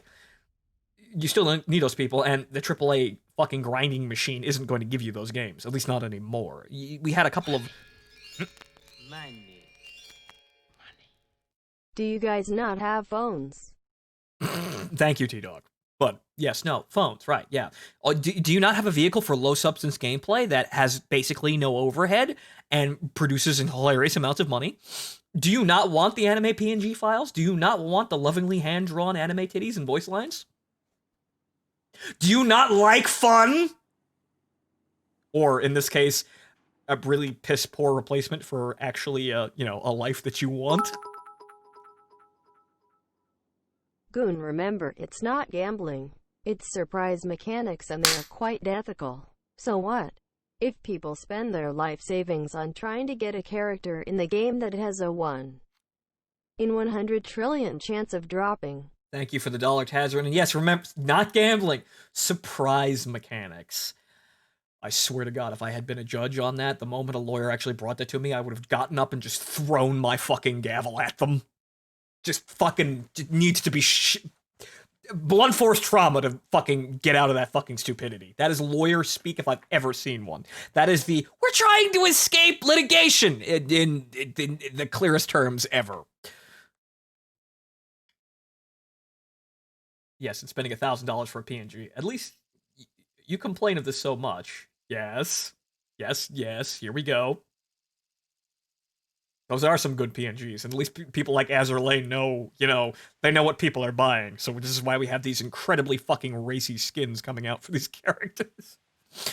They know what's going on! They know what their audience is, and they're very, very quietly just producing swimsuit skin after swimsuit skin after swimsuit skin and racy nightlife skin that basically fucking highlights nothing. Looking at you, St. Louis. She's basically wearing like a... Fucking goddamn, I see that fucking outfit everywhere. She's basically like wearing a... It's like she's wearing a goddamn curtain or something. There's nothing there. Good lord. EA is under investigation for money laundering, embezzlement, tax evasion, and anti-competitive practices. Wow. I wouldn't be surprised by any or all of the above being true.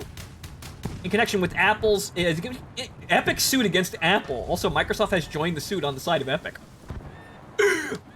Bill Gates about to do a pro gamer move.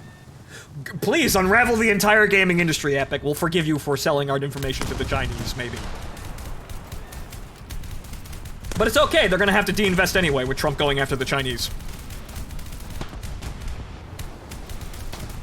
Well, hello you tiny rocket boat! Look at that cute little bastard firing rockets at us. He's dead now, but I admire his courage.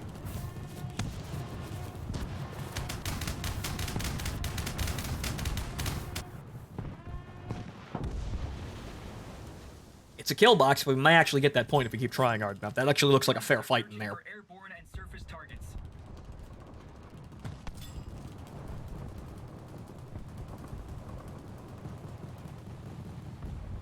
Yes, time savers in a system that we have artificially lengthened and padded in order to make the time savers seem like a good idea. Whatchamacallit. But this is capitalism. Capitalism is selling you a cubicle, taking it away, and then selling you a smaller cubicle as a replacement. That's capitalism. Inciting a need, then creating scarcity, and then giving you something that's, you know, charging you more for less at the end of the day.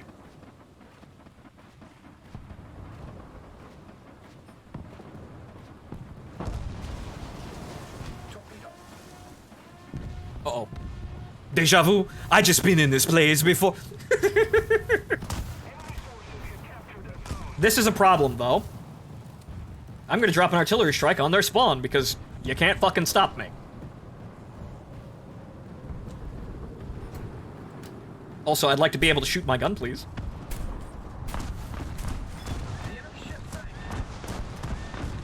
Oh god, riverboat. Riverboat. Armored riverboat. I don't have my AP rounds. Uh-oh. Uh-oh. Oh no, I'm not on stilts. Oh no! I'm fine. I'm okay. Everything's fine. However, I didn't actually get to the capture point. I should have gone forward. I thought I was in it.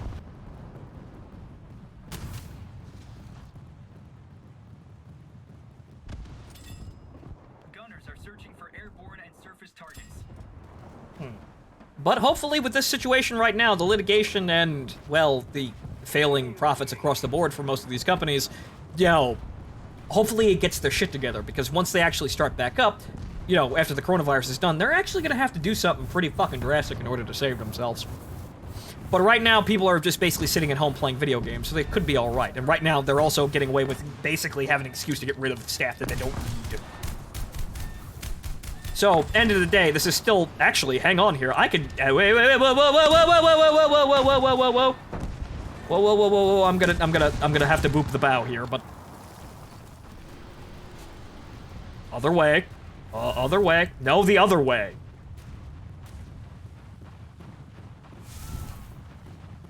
See, I can sit here, like a bastard, and fire over these.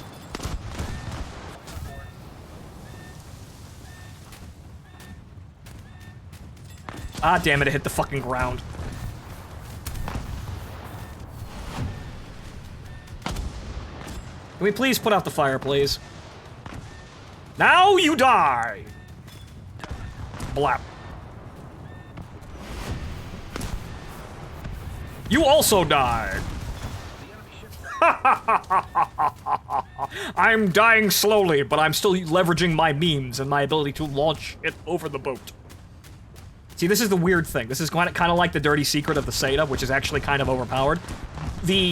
Where you're looking at to launch the missiles is actually higher than, you know, where the missile launcher actually is. So you can kind of get away with vertical launching shit.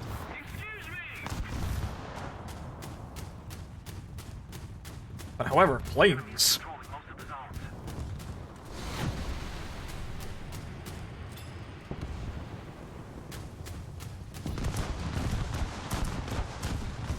Right about there. Right about there. That should actually hit him. Wait. Yep. And you! What do you think you're doing?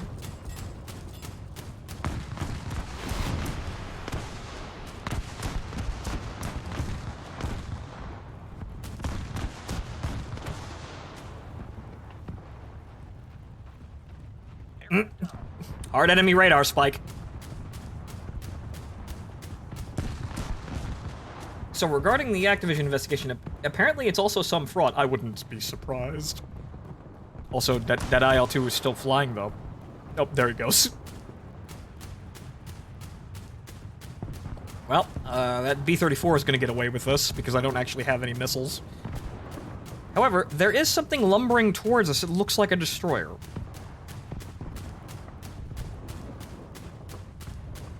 The destroyer is unfortunately dead now. Actually, no, there's another destroyer over there, and I'm actually in peak position to actually get rid of him.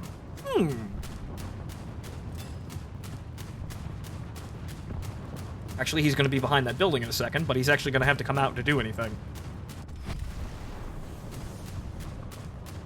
Ah, from the graveyard of ships, death leaps out to get you! This is now a Necronica campaign, based around naval combat.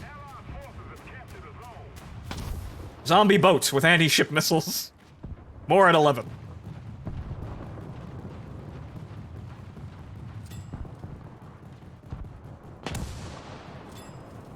Wait, it's a Spaviero. Oh no, it's a PGO. Oh fuck. Oh nah. Nah. Nah. Nah. Nah. Nah. Nah. Nah. No. No. Denied. Get out. No. I am cancer. I'm it's kind of like carrion. I'm super cancer. I'm better than your cancer. And therefore I deem your cancer unworthy of living. Be gone from my kingdom of anti-ship missiles and dumb memes. Come on, get in there. Threat in the air. Missile missed the target.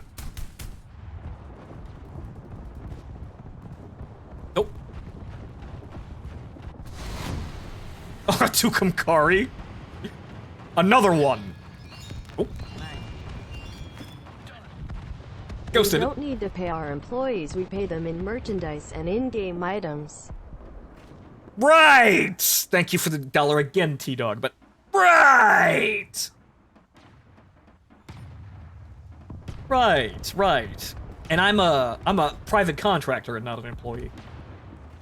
Actually, I am. That's how it kind of works on Twitch.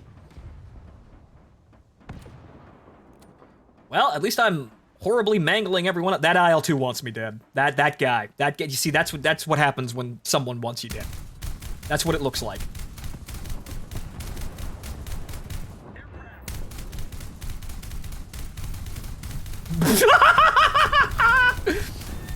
Ah, yes! 40mm radar fused HE. Ah, yes. The vengeance of the small boats.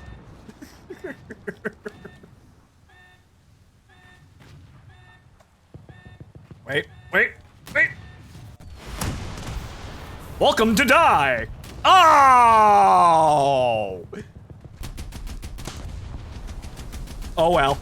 I actually had fun. Even though I couldn't really do anything aside from, attempt to guard the point. I should have stayed behind the ship.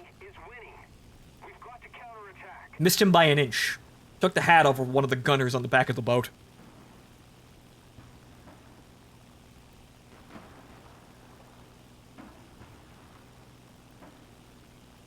Even though we lost.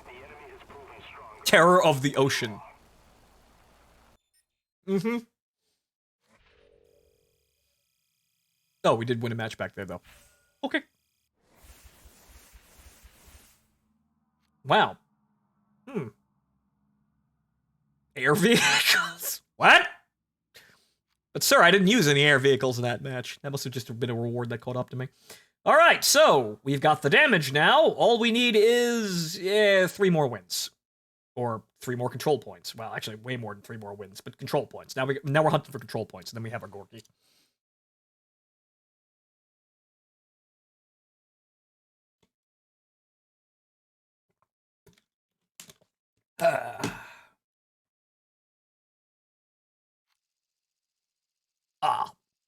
Oh, great, this map. Hey, I need to capture control point. The worst point to capture control. The worst map to be on. Well, I guess I'm going suicide rushing here. Please spawn low. No, of course not. Why would it spawn me in an area that's kind of, sort of safe from my, size boat? Nope. Into the suicide march.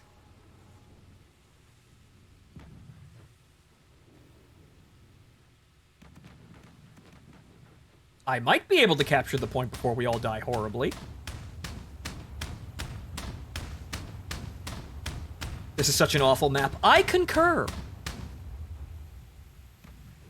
This is a terrible map. It's designed for... It seems like it's designed specifically for destroyers and cruisers and nothing else. Meanwhile, most of the player base is still huddling around in gunboats. Yeah, because it takes fucking forever to actually get out of gunboats.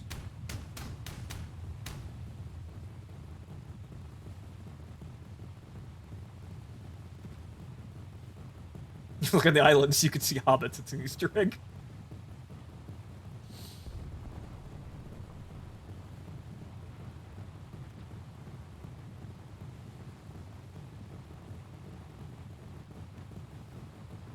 See, this is the type of gameplay that Gaijin thinks is cool for Naval, but actually really isn't, because everything is... Like, there's... Like, if things had really hard... things other than gunboat weapons had... didn't have, such an easy time shooting things at long range, this would actually be kind of workable because distance would equal life. But distance doesn't equal life here. Distance just means area exposed without fucking cover. See that? That fire may or may not actually hit its target. It's just kind of a big swarm of bullets. But however, as soon as those guys get close to that point, they're gonna start getting opened up by the destroyers that spawn down there. Which are probably coming for A, as in right there. This is my dinner date here. That's probably a Frisia, though.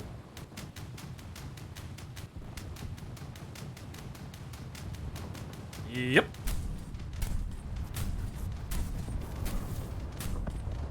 The enemy ship sank. And that's a destroyer, and that's a damn... Well, guys, I guess we're just gonna be, screwing around, and hopefully we don't die. Short-lived. Real short-lived. And that's War Thunder Naval gameplay, because there's really nothing else. Okay, I'm gonna try and spawn south, and then maybe start hucking shit at long range with the anti-ship missiles. No. Why don't I spawn on the other fucking side, damn it? I want to go the other way. Despise gunboats that cap 1 point and win in under 3 minutes, simply because DDs and CLs need to travel 10 minutes to get near a cap. Yes, because it's kind of really weird, because that's the only thing gunboats can do. They only cap like that, and it's clearly evident that the destroyer and cruiser spawns are placed so far out of the way to let the gunboats actually have a chance to do anything of value. And the only problem is that you just kind of sit there like an idiot shooting people in a destroyer or cruiser until you actually manage to close the distance.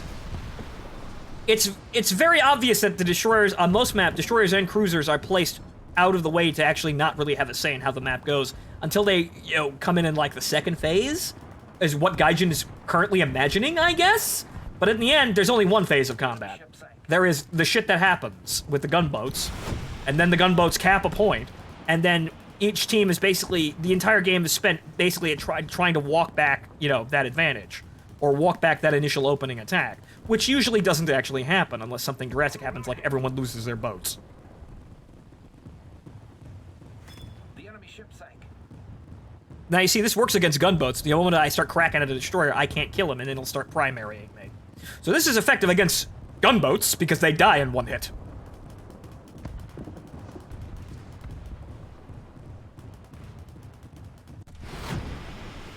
That one. Nice. Real nice. Real fucking nice there. Immediately into the water.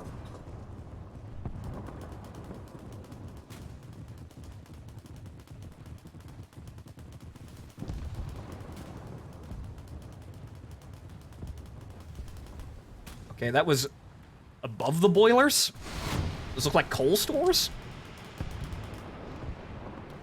I really do not know how anything works in terms of, naval damage models aside from destroyer hit and magazine, destroyer go boom.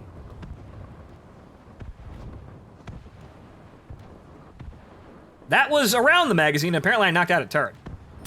Or somebody knocked out a turret. Oh, hello. Aircraft down. Nope. And then immediately shot by a destroyer. Wow. What amazingly inspiring gameplay. It's almost like the gunboats can't survive out in the open. But, you know, Gaijin would have noticed this and fixed it, right? Right? No. Gunners are searching for airborne and surface targets. So I guess we're gonna be trying to... Oh, now I spawned this way when I don't actually want to go this way. But okay, fine. I'm not gonna get over there in time to cap anyway, so I guess we're rushing B and seeing what happens. Let's get key. Rush B. Suka bliad. Rush B, get boat. If we don't do something fast, the enemy will win.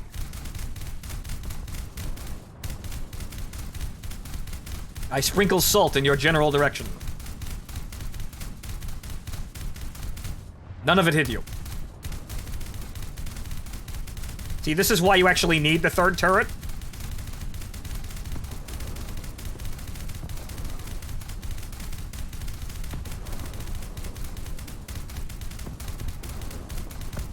There we go.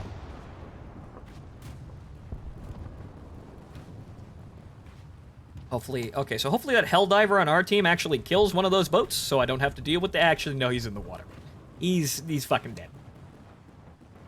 Okay, I'm gonna try to get to the cap point. Wish me luck. Even though, really, at the end of the day, I'm not gonna get it. I'm gonna try and not piss off that destroyer for as long as I can possibly stand it. Though, however, a Moskva. Actually, no, that's not a good Moskva. That's not the, you know, end war fucking cruiser Moskva. Whoa. Well.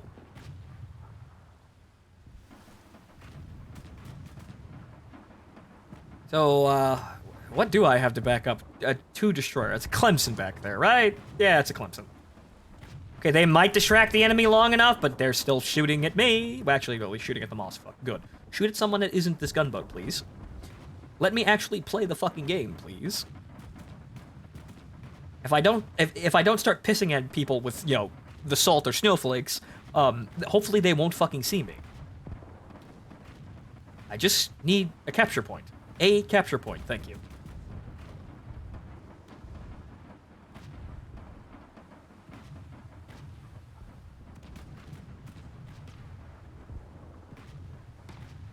I can't understand why they have depth charges in many boats but no subs.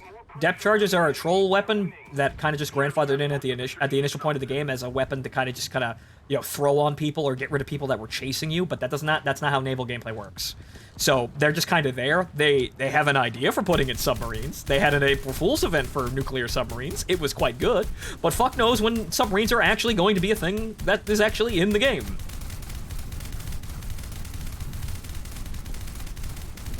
I actually liked that event. The only problem is, I guess screw me, because I'm not actually getting it. Also, both those torpedo tubes were knocked out, but they didn't actually kill the boat.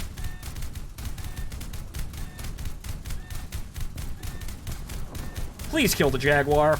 Please kill the Jaguar. Nope. Well, I did, but I'm fucking dead, so there's that. Thank you, shell travel time. And now I can't do anything.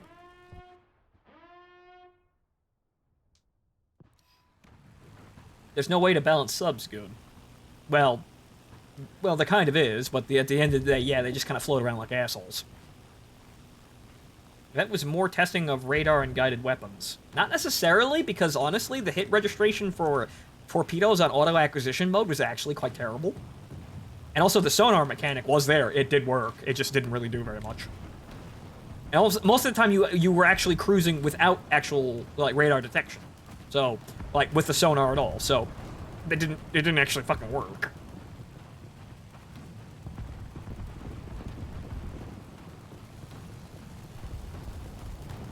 But they've got some idea in there. It's just that fuck knows when it's actually going to be a priority, because naval isn't really a priority, it seems.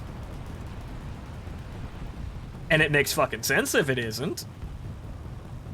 But at the end of the day, Gaijin seems to be half-assing. It makes you wonder what Gaijin's actual real, you know, main focus is in this fucking game.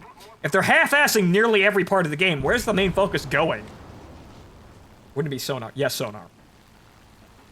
But at the end of the day, they function exactly the same. Sonar is radar underwater.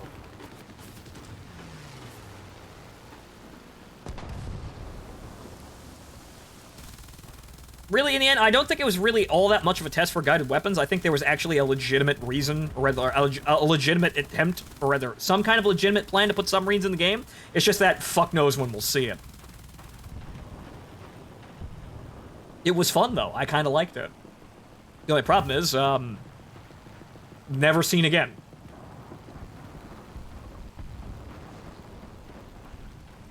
Makes it hard to choose between devoting my game time between World of Warships and this game. Honestly, actually, with War Thunder, you're more or less speccing into a game that might actually wind up being worth it. World of Warships, what you see is what you get, basically.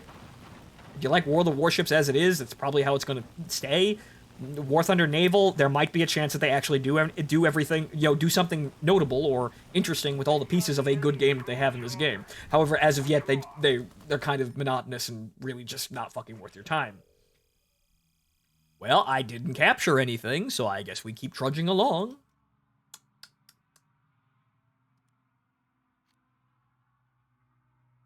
I prefer this. I don't like War Thunder's methodology for grinding tech trees. Well, War Thunder is in a different way, kind of annoying and really underhanded. You can really see the bullshit tactics come in when honestly they don't even like Naval's sort of like grind separation between like all the rank 2 gunboats and everything else on the tree. It's really unnecessary, and it also highlights how fucking monotonous and awful the gameplay is in general.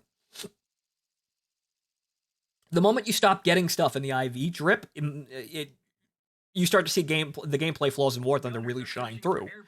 Because there really isn't anything else, then there's nothing to fill the gap between you and getting something new other than the flawed gameplay. That's the only thing that's here.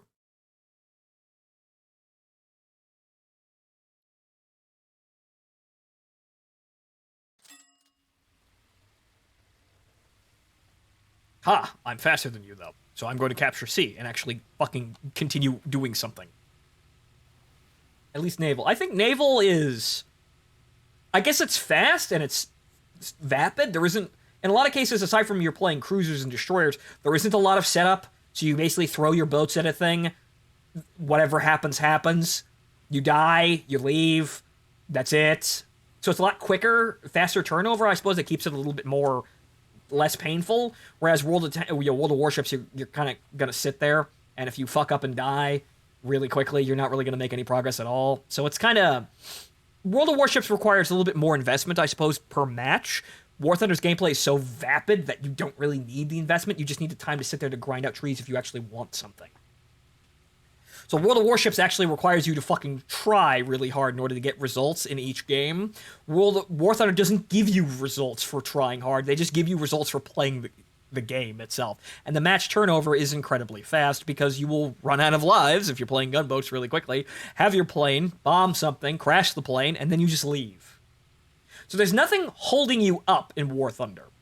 And in a way, that's actually somewhat, like, salvageable or respectable for if this has got to be this way right now. But yeah, World of Warships, if you become annoyed, there really isn't any hope. You put in for a vehicle if you're trying to grind a specific vehicle. You put that vehicle in a match, and if you fuck up and die, you won't get anything, and you have to sit there waiting for that vehicle to come back after the match is over.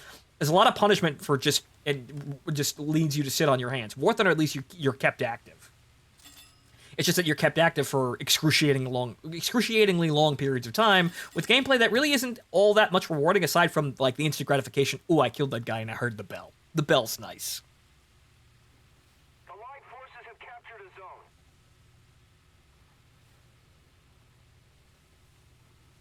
Okay, so that's my capture point. So that's 5 capture points, I think. Let me check here because we're not going to actually have any. It's going to be a while. It's going to be a while. I don't think I actually have, I think I have time to actually double check. So it's 4. Rather, should have been 4, I think. So it's actually, that hasn't clocked over this match, I think. So I think that's 5 capture points.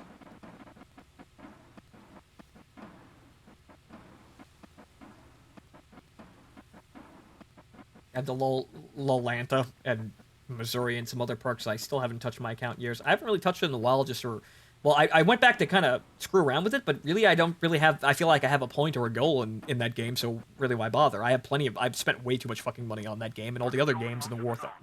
in, this series of game. Well, this genre, I suppose. Spent way too much money, didn't really get very much. Also, they have a SATA out there.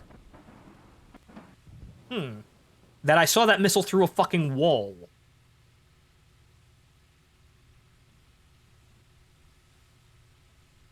So if we actually get into, a shooting contest with the SATA, you'll actually see what BVR combat is going to be like in the air, which is actually kind of funny.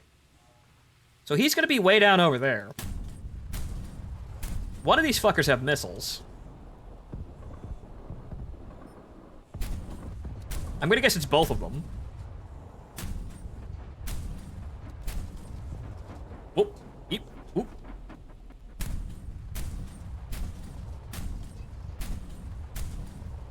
I'm gonna go around, because honestly, I don't think head-on rushing them right now is actually worthwhile, and honestly, I kind of want them to decap the point so I can kill them and recap it. So I actually get more capture points. I'd like to stop before I slam into the side of the... rocks. Fucking hydrofoils, I swear to God. Well, that's a destroyer over there, and I kind of don't want to go near that, so I guess we're gonna go this way anyway. So I guess I just kind of slowed myself down a bit.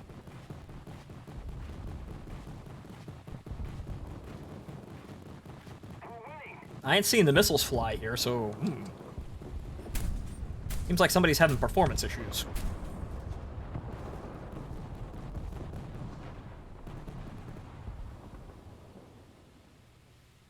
That ship is an affront to the physics of hydrofoiling. Actually, it was a lot better, and then they nerfed it into the fucking ground because it was too good. Because in a lot of cases, the hydrofoil is the ultimate gunboat. Because it's fast and can get around and capture points, and that's what all the gunboats are really supposed to do. The PGO-2 was basically the peak of fucking naval design, more or less, in this game. And I died horribly, oh well. The PGO-2 had a gun that could kill basically anything that it could fucking see.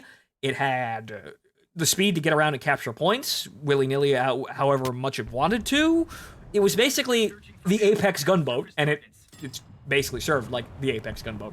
But then they nerfed the hydrofoils and how they actually handle, and now everything handles like shit, and the PGO-2 is still a nightmare.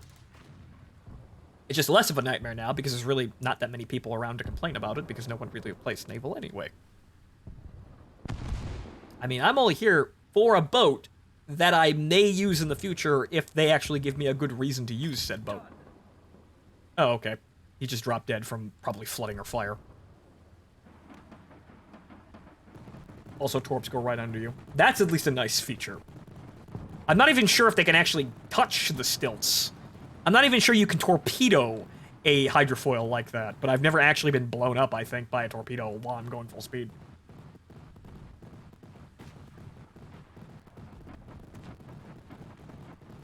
That's a destroyer in the kiddie pool. Great! I am fucking ecstatic.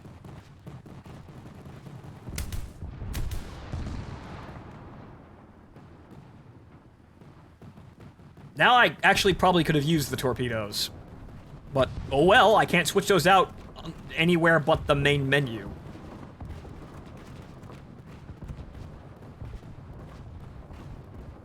Yeah, that plane can fuck off. Oh. Is he in the cave? He actually might be in the cave. Is he in the cave? Is this the Forbidden Free Sea? No, he's actually on the other side of the mountain. Okay. I'm gonna go in the cave now. I'm gonna go cave raiding now. Which is actually kind of funny, because this map actually has very interesting geometry in these fucking caves. The only problem is, it's only this fucking map.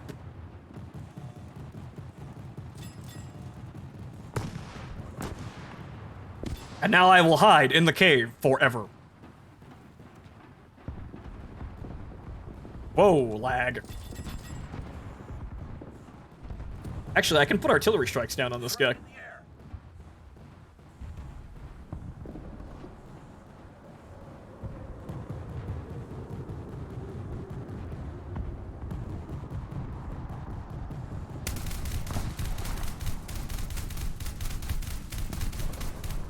Haha! Uh-oh. Whoa, no! Ah!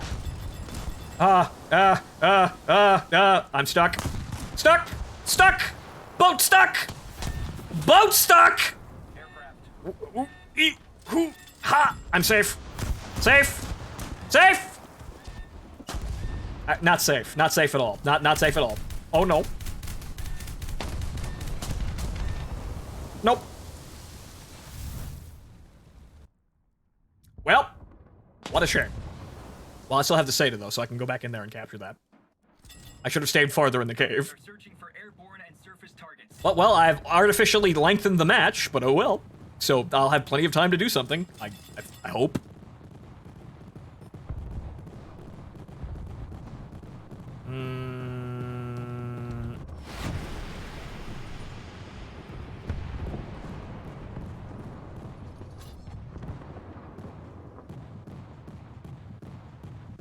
I'm chasing you. I'm not chasing you. I am not chasing him because he went out of visual range.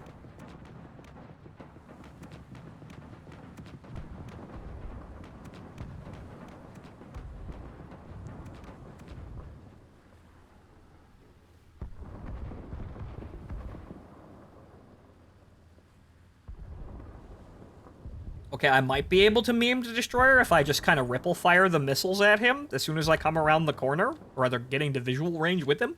I have no idea, though. He may just shoot me to death with his secondary guns, which is what typically happens when you get close to a destroyer and a gunboat.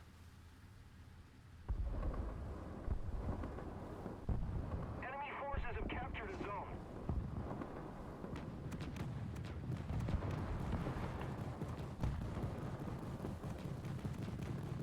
Okay, so he gone that away. Actually, no. That Frisia managed to blap him. Good on you, Frisia. The Frisia pissed HE at him until he died. Amazing. Or rather, maybe that was an artillery strike. Not sure.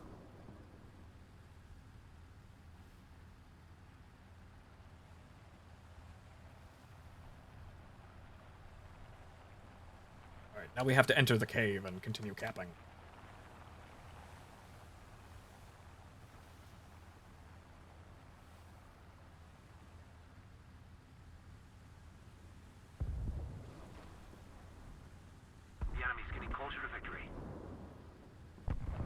Okay, good. I'm gonna get credit for this. Who fucking Ray?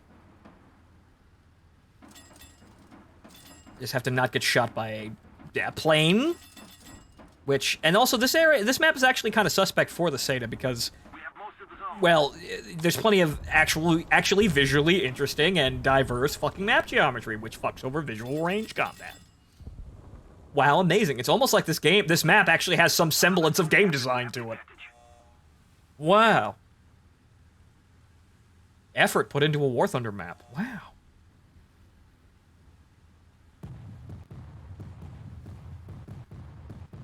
Okay, so that's... Well, they're going for C now. I guess I'm gonna go... I guess I'm spending the rest of the game over there recapping that. Uh-oh.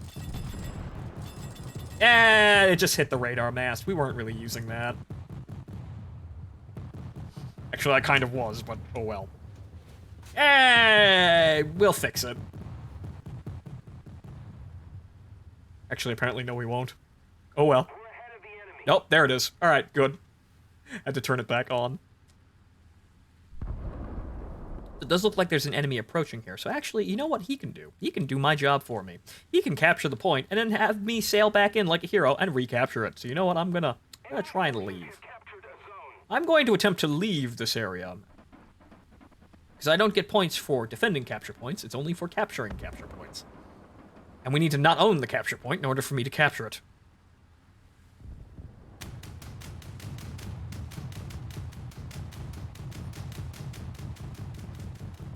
Oh. Well, hello there.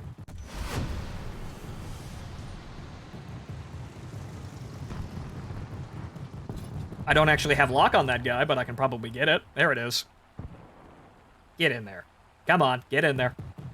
Come on. Shot trashed. Ran out of steam.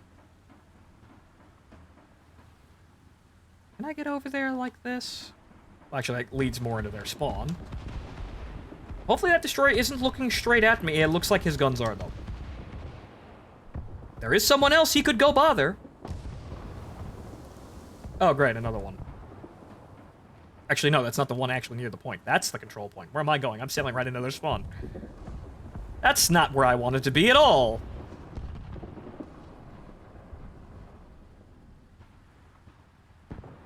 So I'm gonna need a turret on this side. It really is annoying that this thing cannot traverse 360 degrees. Like, shave a couple inches off that fucking funnel and make the thing spin around in place. Fuck, good lord, man.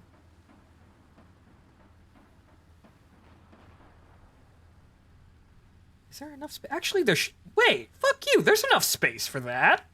Come on. There's enough space to have that traverse. Let's keep the pressure on. Victory is close.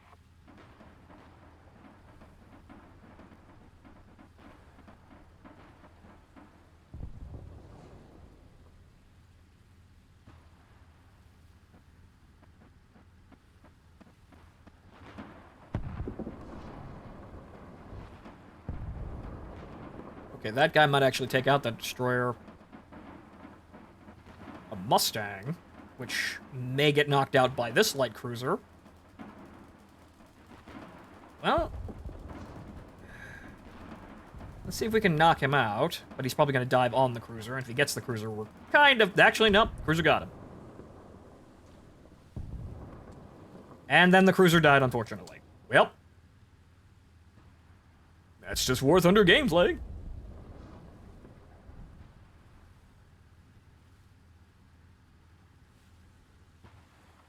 Where's the capture points? There. Okay. I don't know where that patrol boat is. I want to hope that the light cruiser, before it died horribly, and then, you know, in valiant combat, managed to actually destroy it. Enemy forces have captured a zone. Oh, Jesus. Don't notice me. Don't notice me. I am not here. I am not here. Look at anything else except for... No, he's looking at me.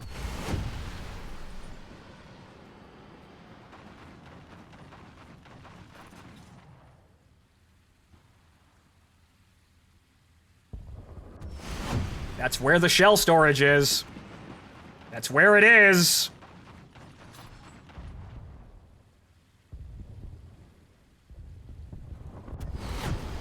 Come on, you piece of shit.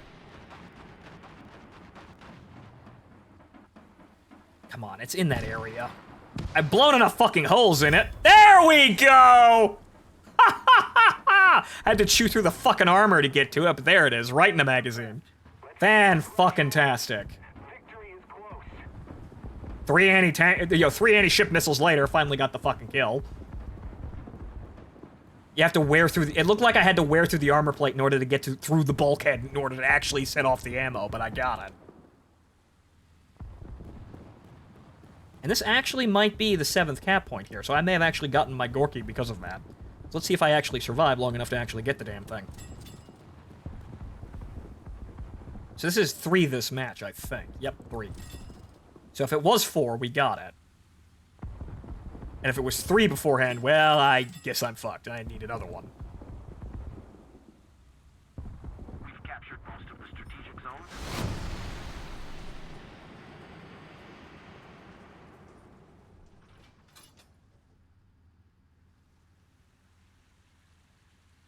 Eh. Eh. Eh. Eh.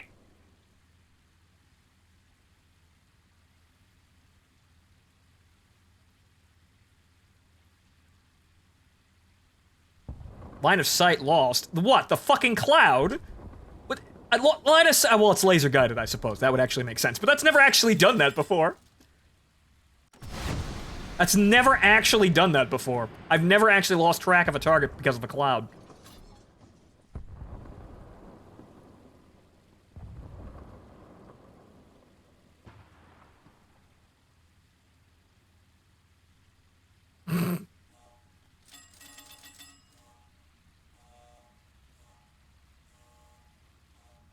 Well, that shot trash too.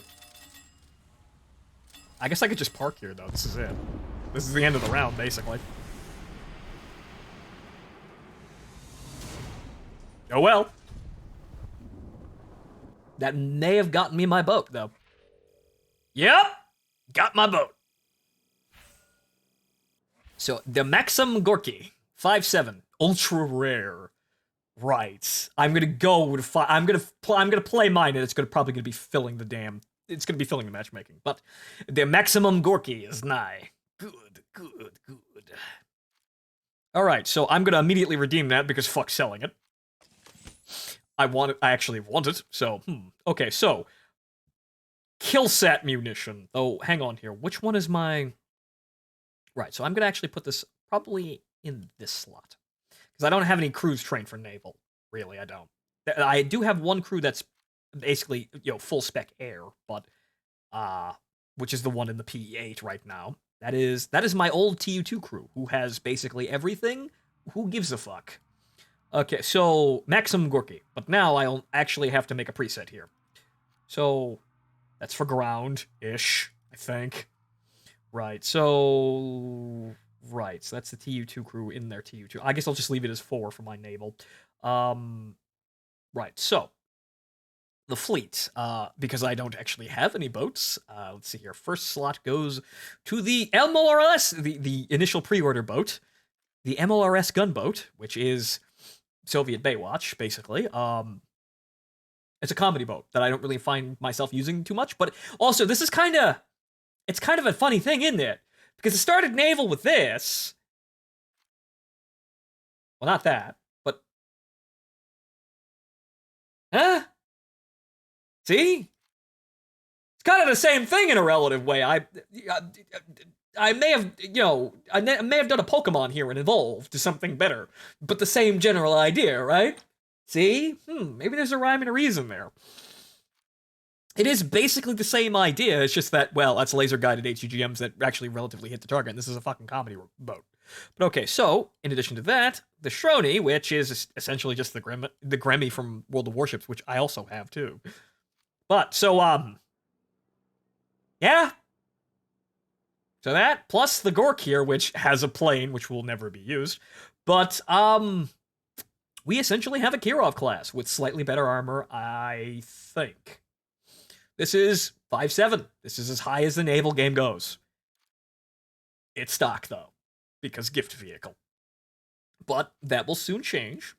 But also, in addition to that, P8 Killsat, I can bring a 5.7 aircraft of some description, which, it'd probably be the I-225, which is apparently good from what I hear. But, at the end of the day, what do I really need? I mean, I could bring the Yak-9s to actually have a fighter to complement this load, but at the end of the day, I think I still, fighters are situational. Air attack is still, well, it's arcade, so having a second air attack plane is probably a good idea.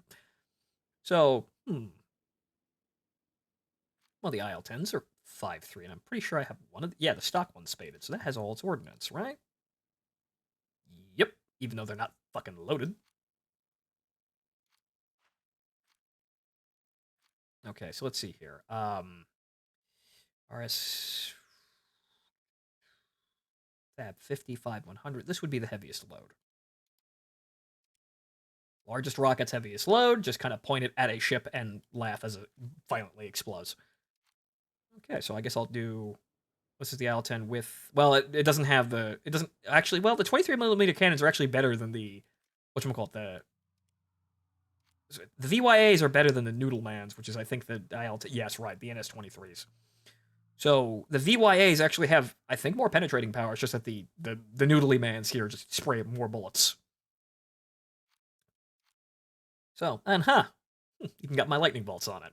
It's been a long time since I actually played something like that, though.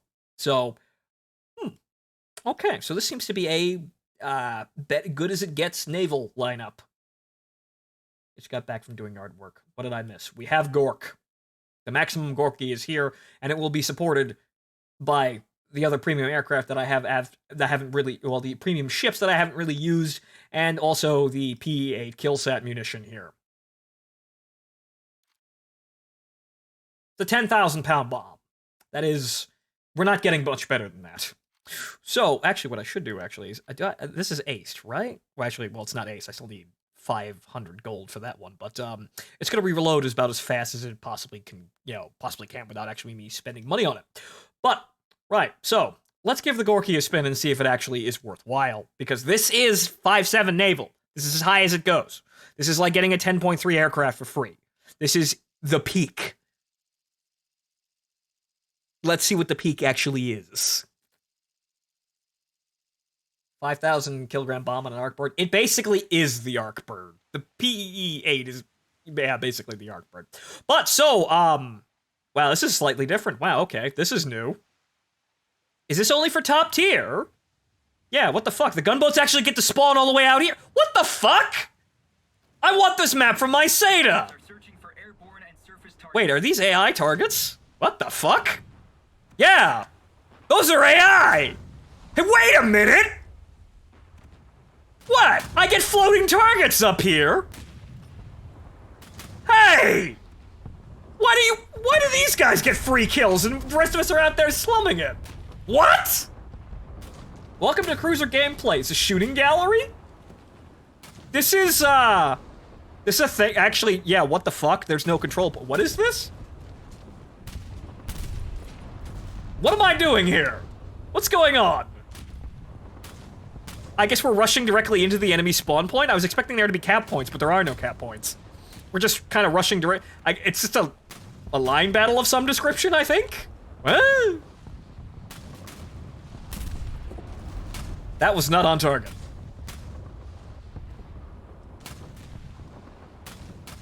Slugging it out with the enemy. Okay, sure, fine. I guess I'll actually start shooting at enemies rather than AI targets.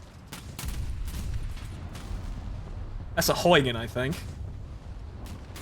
Oh, one of the shots actually managed to hit one of the Liberty ships. Didn't do very much, but it's HE.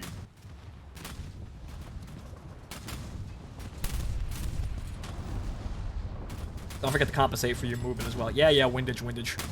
Okay, I hit him.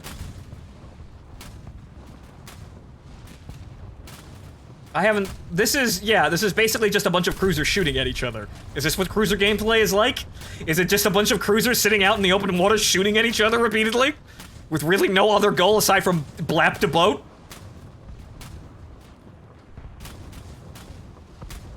Okay, he's slowing down.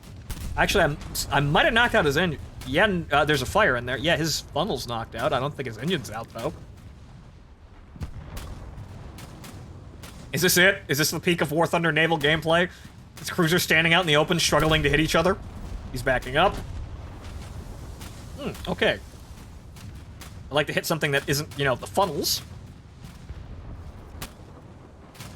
Yes, and it ain't fun in the Atlanta against pocket BBs. Yeah, I wouldn't be surprised, because here, if anything fucking hits you, you're fucking dead if you're in a light-skinned boat.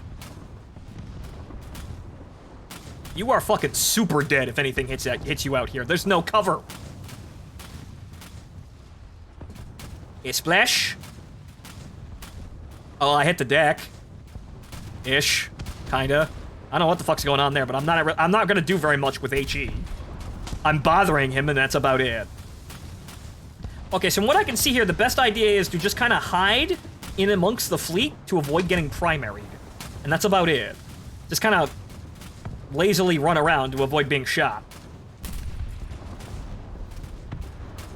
Just use everyone else aside from me as a shield. Also, that destroyer. Look at this brave fucker. Look at the cast iron goddamn rivets on this guy. He's rushing straight fucking at us. Actually, I did hit him. Alright, you. Fine. You want the maximum Gorky? You get the maximum Gorky. You get the full Gorky. Also, I have torpedoes that I could be using. Actually, their aim is not in the reach zone. Actually, what one was?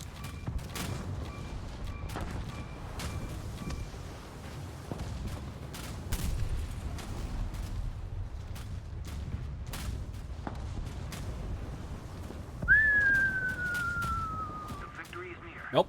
Lower.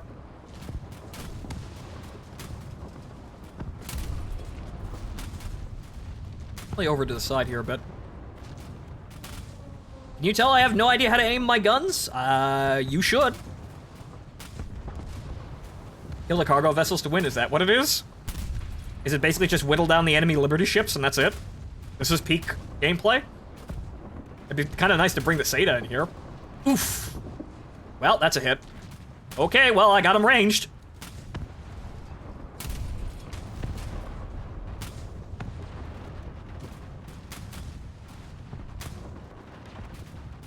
He ain't fucking dead somehow, though, but got his ass ranged. Fire on board. Alright, also I have no fire extinguisher, so that's just gonna burn.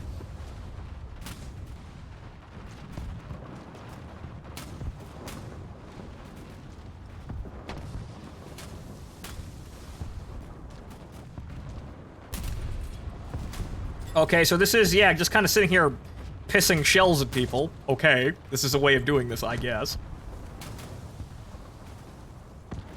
Nope, over.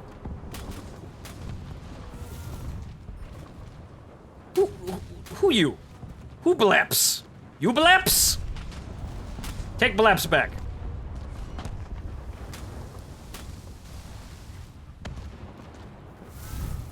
Well, he's fucking dead, alright.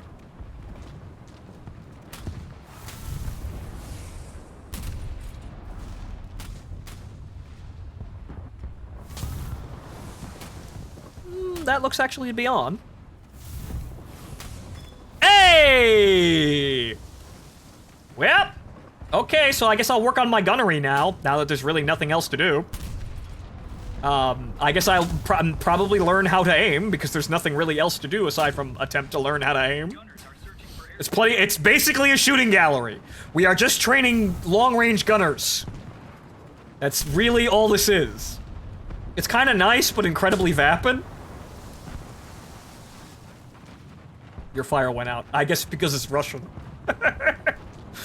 Remember, a fire on a Russian thing is not actually a kill. Ooh. Okay.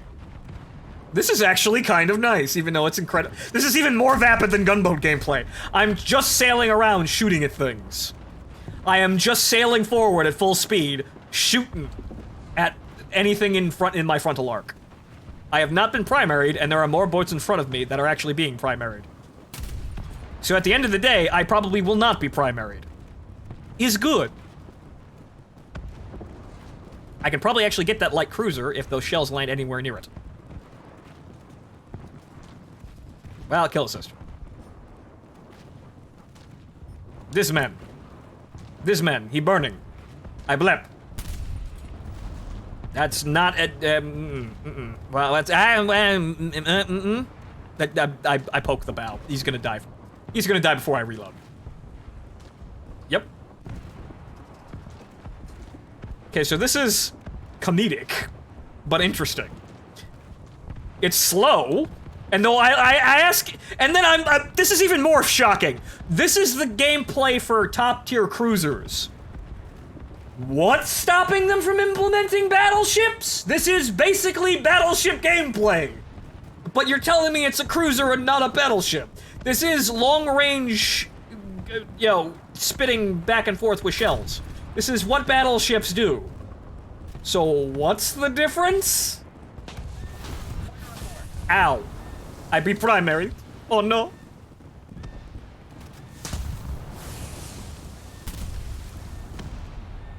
If you add battleships, you get battle babies.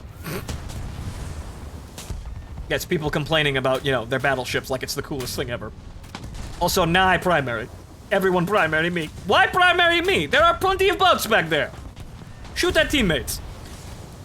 Wow, wow. That ended fast. Okay, well, I have a bunch of other boats. I can also do that. It's kinda... I have a destroyer. It actually has AP. Gunners are Okay. searching for airborne and surface. And then I was primaried, and I died. Got 2 kills, though. But this is, yeah, this is, there's no gameplay here, aside from maybe taking out the enemy Liberty ships, I think, but... Yeah, no, this is basically just incredibly slow things that can barely hit each other in a contest of trying to hit each other.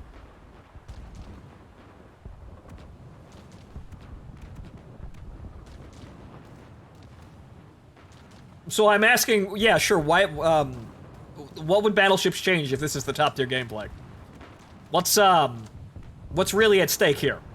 I don't think there really is anything at stake. It'd be nice to actually have the SETA in this game mode, since I can kind of just sit there in the back hucking anti-ship missiles at people all day long, but I have to get a Trento or a Zara in order to get, well, up here. Or at least the Trento. So I actually have to get another boat in order to get up here. It'd be funny to use it, because I could sit back here and huck anti-ship missiles at ranges that these ships will actually have difficulty hitting me with, or hitting me at, but at the end of the day, it's just kind of breaking a very, very slow situation. In a way, it's kind of nice because it's longer, but there's no substance here. It's just, we shoot at each other until everyone's dead. We're winning. Well, at least I have faster firing guns.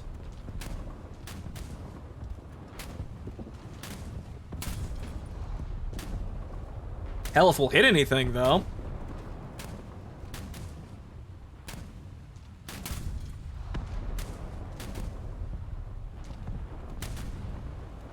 That's tanks and... Well, yes, that is tanks and planes as well, but this is slower, which is... It's the same thing, but slower in a way. So that's what I'm looking at here. So it is basically the same shit that... Yeah, same shit in War Thunder, but it's slightly different, but it doesn't reward anything for really being slightly different. It's just kind of strange.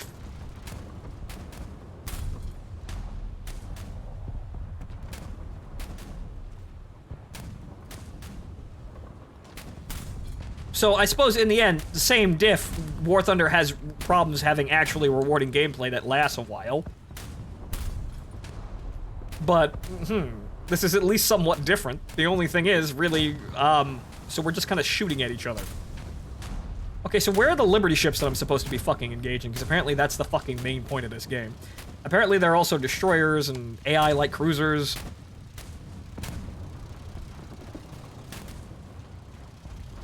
This looks to me like basically just shoot at each other with big boats. Which is... I'm gonna have to play a couple games of this to actually understand what the fuck's going on here, but it does in fact look like big boats shoot at each other. The end.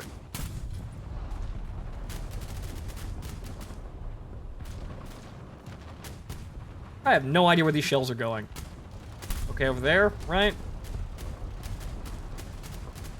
Again, battleships would be perfect for this, because, again, what they are built for. But this is exactly my seeing, too. This is my thinking as well. What? Battleships aren't here because they'd be too good at the gameplay that doesn't really... A gameplay that's perfect for them, but is, that lighter ships are playing. What? I look at this and and there's nothing really else there. This kind of just looks like World of Tanks in a way. Because apparently there are two capture points, basically our base and their base, and we have to traverse the map and, attempt to either A, kill the entire enemy team, or get to the capture point. This is World of Tanks with less cover. Well, that wasn't a kill sat munition, but, yeah. Those torpedoes are burning out before they get to me. Huh. Torpedo on starboard side. Any NPC carriers or BBs to fight against? I don't think so. There doesn't seem to be anything here, but casual reminder that the Bismarck is fully modeled and in-game, and has been there since the dawn of naval. They've had a fully functioning Bismarck they can put in the game. It's there. They just decided not to because they were still attempting to compete with World of Warships, which I don't think this game is competing with World of Warships anytime soon. Because even in the realm of arcade gameplay, World of Warships is a lot better than this, because this is quite literally we sail at each other and shoot.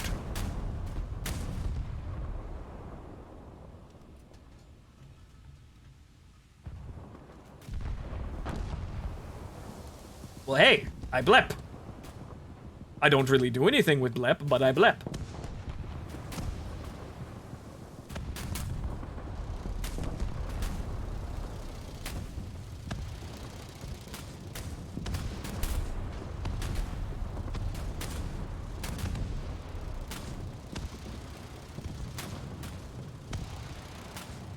This is bizarre, is what it is. I suppose it's because it's the first time, my first time playing it, but this feels just bizarre. This is definitely a change in gameplay, but looking at it, where are the gunboats? What do the gunboats do? What are the gunboats doing here? They don't even have a point to capture. What are the gunboats doing? Aside from attempting to hide in here and maybe not die instantly, what's the point of gunboat gameplay at this tier? What are they really doing? There's no points for them to capture. There's no strategic investment. Like, there's no tactical or strategic objective for them to go for. They're just kind of sailing around and hoping they don't get fucking primaried. Hoping for a torpid? Yeah. Is that really, like, they force us to grind that hard, through all those gunboats just to have a machine that might get a torpid on something in this environment? Right? I see. It seems like speccing into gunboats is even less worth it. But then again, I don't think destroyers really change, and as I can see, yeah, cruiser is basically just a big destroyer. I already had the range? What the fuck?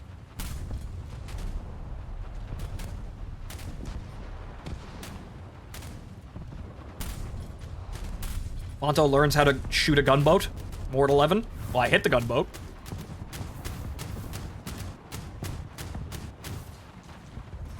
Okay, I guess I have to watch for torpedoes because he might have fired them at me. Their cannon fodder and easy money, lol. But yeah, you're forced to play that, though. So, what do they do? Like, sure, cannon fodder, yeah, but what are they going to do? What's the end game goal aside from just kind of staying alive in a gunboat? What are you really doing? He's gonna come back and launch torps at me. See that? That's, I'm gonna launch, yep, see? The fish in the water. That's, I'm gonna launch torps at you. But I already see that shit coming. My problem is Kentucky windage here.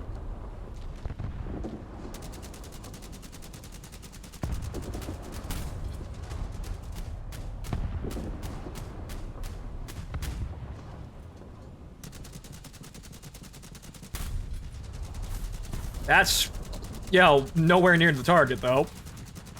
My side guns will probably get him.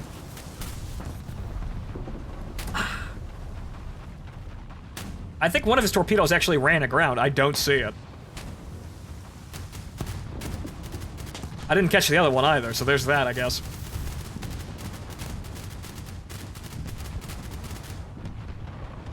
I mean, I'm an awful shot, so this is why this gunboat's alive, but really I'm just kind of chasing him because he's right in front of me and I want a free kill.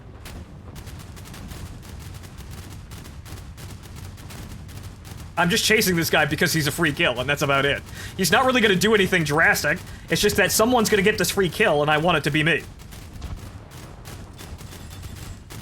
I see what the fuck you're doing. I see, however, I also have island. Yes. Yes, I do not round corner, and I shoot you over corner. Torpedo dead ahead. Wow, it'd be nice for you to die, but I suppose that's what happens when I have HE. Well, I'm using semi-armor piercing instead of actual HE. I figured my side guns would be able to kill him now. Come on, guys. Come on. There we go. Right, actually use the secondary round, Phonto. Oh god, that's a kill sat. That is a fucking kill sat coming right at me. Oh no. Oh no. Guns, please turn up and attempt to kill that. Oh no. I know what the, oh. I may have been coaxed into a snafu.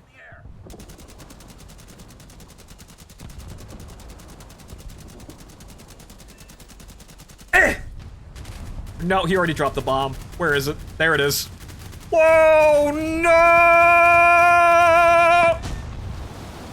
It's okay, fucker. I have one of those too. I can get up there and fight you too. Come, let us do battle with arc birds. This is... Honestly, I feel like this is just dysfunctional, but it's kind of entertaining because I'm not instantly fucking dead most of the time. Yeah, sure, it took forever to take out that one boat because I didn't understand the difference between, well, I should have known, but I've never actually had something, I've never really used something large enough caliber to have over-penetration problems. Usually everything just instantly fucking dies when I hit it with no matter what round I use, but now, since I'm going to actually use a destroyer and a cruiser, yes, having HE on hand is probably, you know, a thing that I need to do. It's probably a smart idea.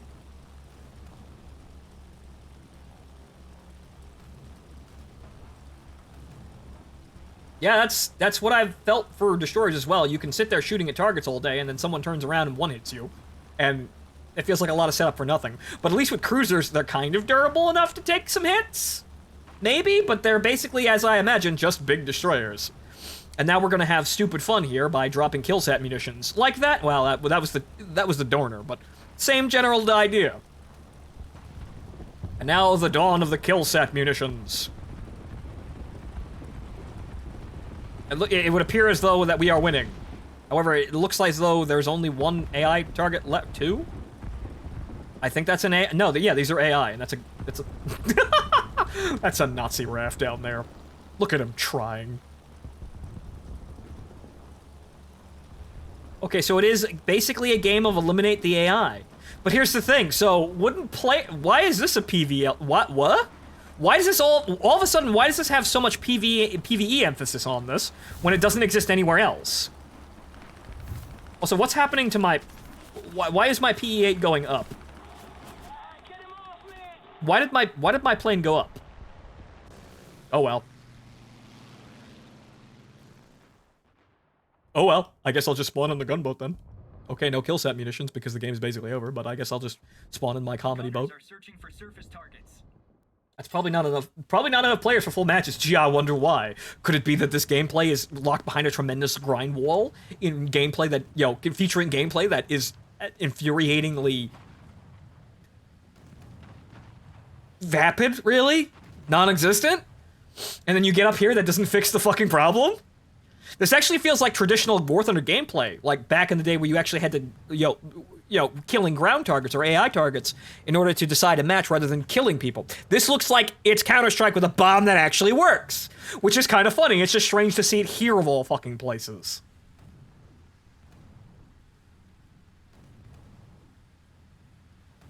All gunners, hold your fire.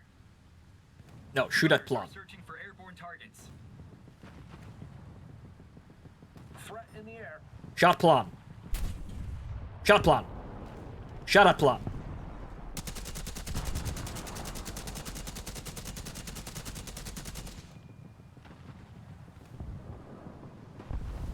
So, we're going to win my first 5-7 match, but I'm really kind of... I'm confused. This is not what I expected. But at the end of the day, it's also not necessarily anything substantial either. So yes, again, I will have the Gorky and, you know, Gorky and company to grind the naval tree just in case they do anything interesting with it. But at the end of the day, yeah, I would have had to grind an entire tree to see this kind of disappointment. I'm actually thankful I only had to use a gift vehicle. But,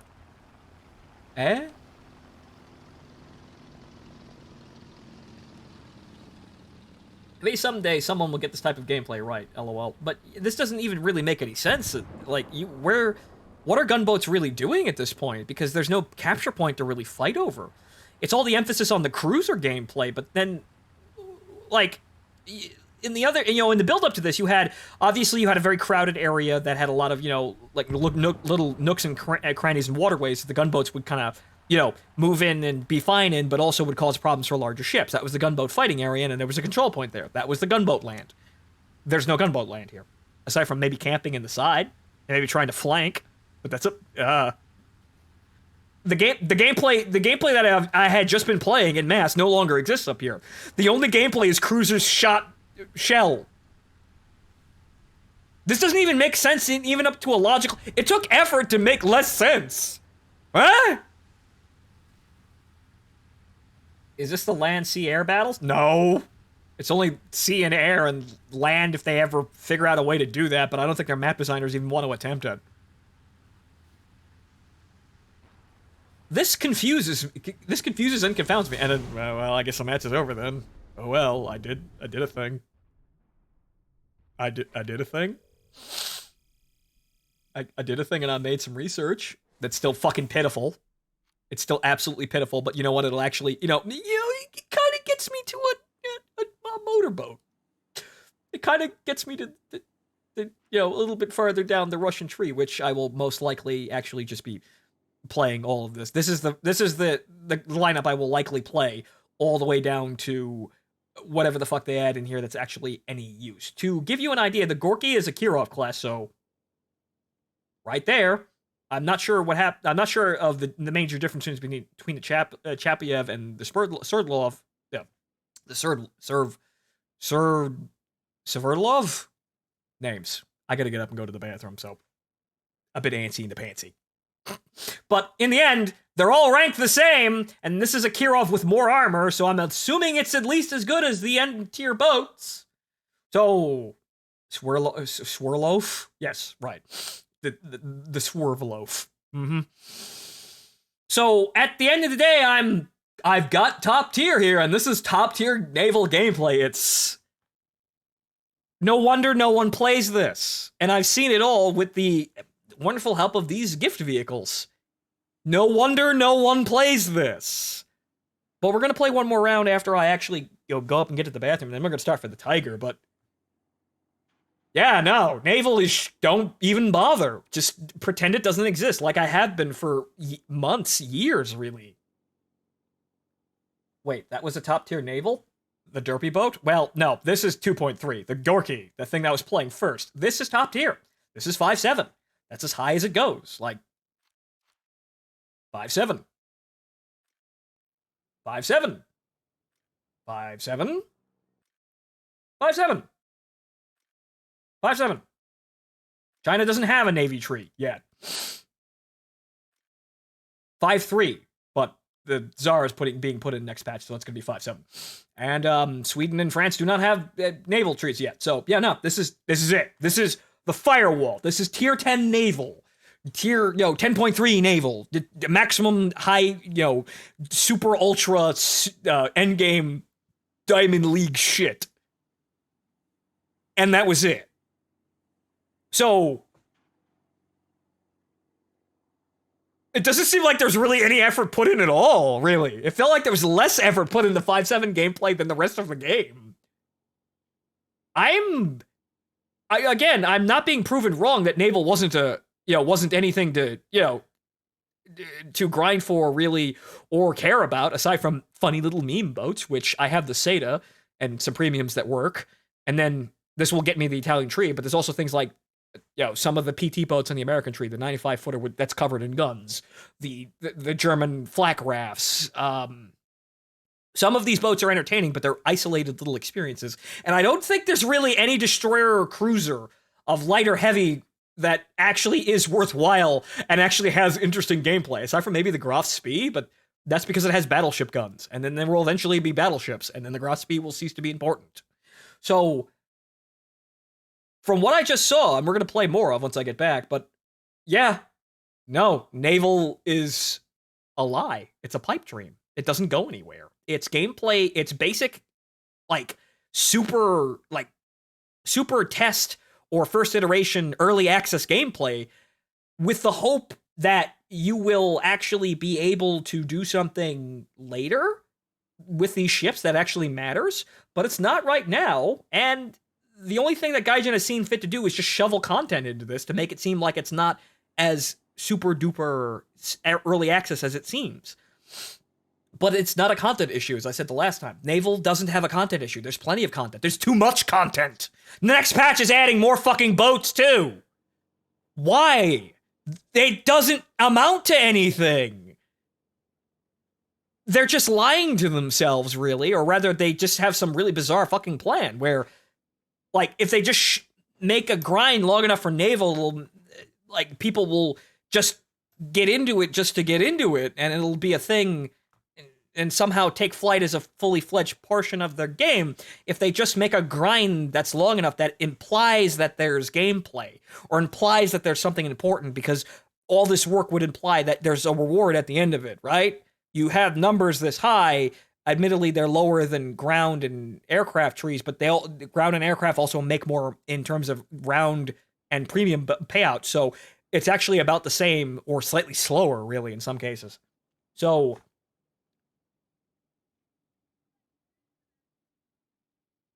it's just basically a lie at this point. You can't really...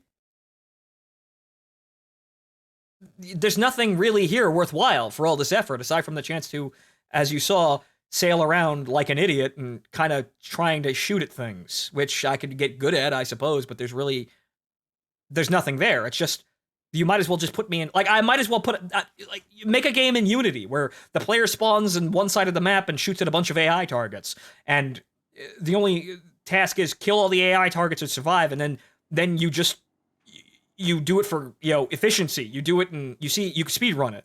You try to do it as fast as you could humanly do it. You try to kill as much kill all the targets in shorter and shorter amounts of time, and this is the only thing that you really do. There's no real anything else. There's no substantial anything that's there's just being a turret that moves slightly. And that's 5-7. That's top tier gameplay. That's what you unlock after all this effort. It sounds like it's time to look for different waters for a decent naval game. Yeah, it's definitely not this, though. Micropose is coming out with a bunch of naval games, which aren't necessarily like Battle Stations Midway, but they look very interesting. Along with B-17, but it's Wolfpack. 10-person VR B-17s over France and Germany. That ain't naval, but that's definitely something to look at. And then basically they've got, well, more or less super cold waters and cold waters, but it's World War II, I think, more or less. But I suppose I finally answered my question. Was naval worth it? Not really. There's some fun to be had here, but this is not something I'd main. This is not something I would play as, stake my career on, and not something that I think anyone should play or spend money on. I spent money on this, and I have spent money on this. One, because initially it looked like it was setting up to be something, and it might be good, but it wound up being not. So I'm getting use out of some of my premiums, but like the rocket motorboat and the Stroni, now they get some use because they have a 5-7 cruiser to stack up against and can help me grind if there's a need. They're on station. And the Seda is funny because shooting missiles at people is funny, and watching aircraft just fly, explode in midair, it's funny. And one-shotting people with missiles, it's funny. So that's it though. That doesn't go anywhere. And as we saw with the 5-7 gameplay, even the Seda's kind of fucked. It just kind of has to sit there and basically be an aerial, it's like shooting torpedoes, but they're missiles, so they're in the air. They're above water torpedoes. And then maybe kind of trying to meme and get a kill like that. I'm glad I watched you to help me determine to not play this anymore, really. Well, that was me. Fantastic. That's the one service that I wanted to actually bestow by playing Naval. I wanted to see for myself if it was worthwhile, because I knew I was going to be able to get up a tree and then get a select vehicle, like get an N-tier boat. So I'd be able to get up, and the Seda was fun, and the Italian gunboats were nice because I started playing because the reserve boat seemed like fun. The reserve boat starts with a 20mm cannon, which is way better than just 7.62 little pop guns that most of the other boats get. They're worthless. Or whatchamacallit, the American Reserve, which has 50 cals, but there's only 2 of them and they don't really do anything. Reserve boats for most nations suck. Awful. But the Italians seemed like they were comfortable, so I sat here and said, okay, so let's see if this goes anywhere. And now I see it kind of really doesn't go anywhere. The Seda was the top here, and now I'm going to be sitting here unlocking all the rest of it basically by passive if I feel like it. If I feel like hucking missiles at something and playing the Seda, and that's just naval for me. And I feel like that's about it, really. And that's not really worth anyone's time. There's no career here for anyone to come play this. Enduring conflict might change this, but as we've seen, enduring conflict isn't really a big thing for War Thunder in any regard. Air and helicopter and tank have theirs, but it's not a major thing. It's kind of just a back room that, if you've been here long enough, you know that door behind all the tables, through the arcade and realistic battle section, that door leads to like a backroom poker game, but it's open to anyone, but they don't advertise. Basically, that's about all that that enduring conflict is, and it's not really the star of the show in any regard. So, don't play naval.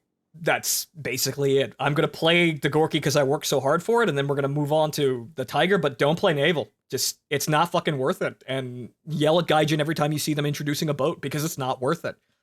I can do that now. I was doing that before because I looked at it and like, naval's a shit grind and it doesn't seem like it goes anywhere. But now I know that naval's a shit grind and it doesn't go anywhere. So I can look at a devlog where Gaijin's like, and look at this brand new ship this patch, and go, fuck you, put your effort towards something actually worthwhile instead of dumping content on a fucking flawed, shitty game mode.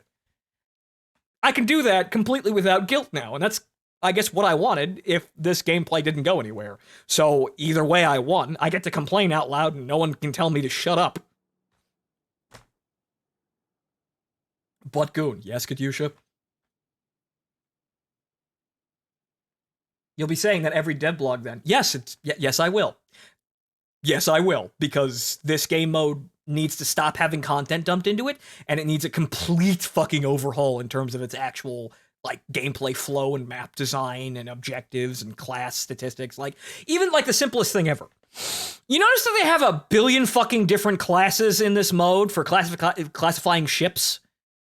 You know, you have patrol boat, you have motor gun boat, you have torpedo boat, you have frigate, destroyer. A lot of these don't mean anything. And a lot of them are actually in the small boat category because they're all kind of cramming all of these ships together in basically lightweight. And you know, there's also the river boats for, you know, the Russians.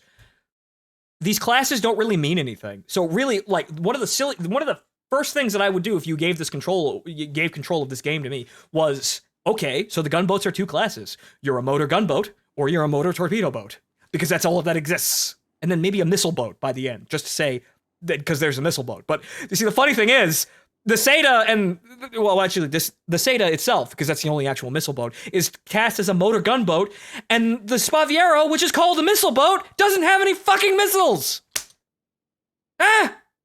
It'll have missiles at some point, because the Seda proves that they work and they don't really shatter the gameplay. They're actually quite fun.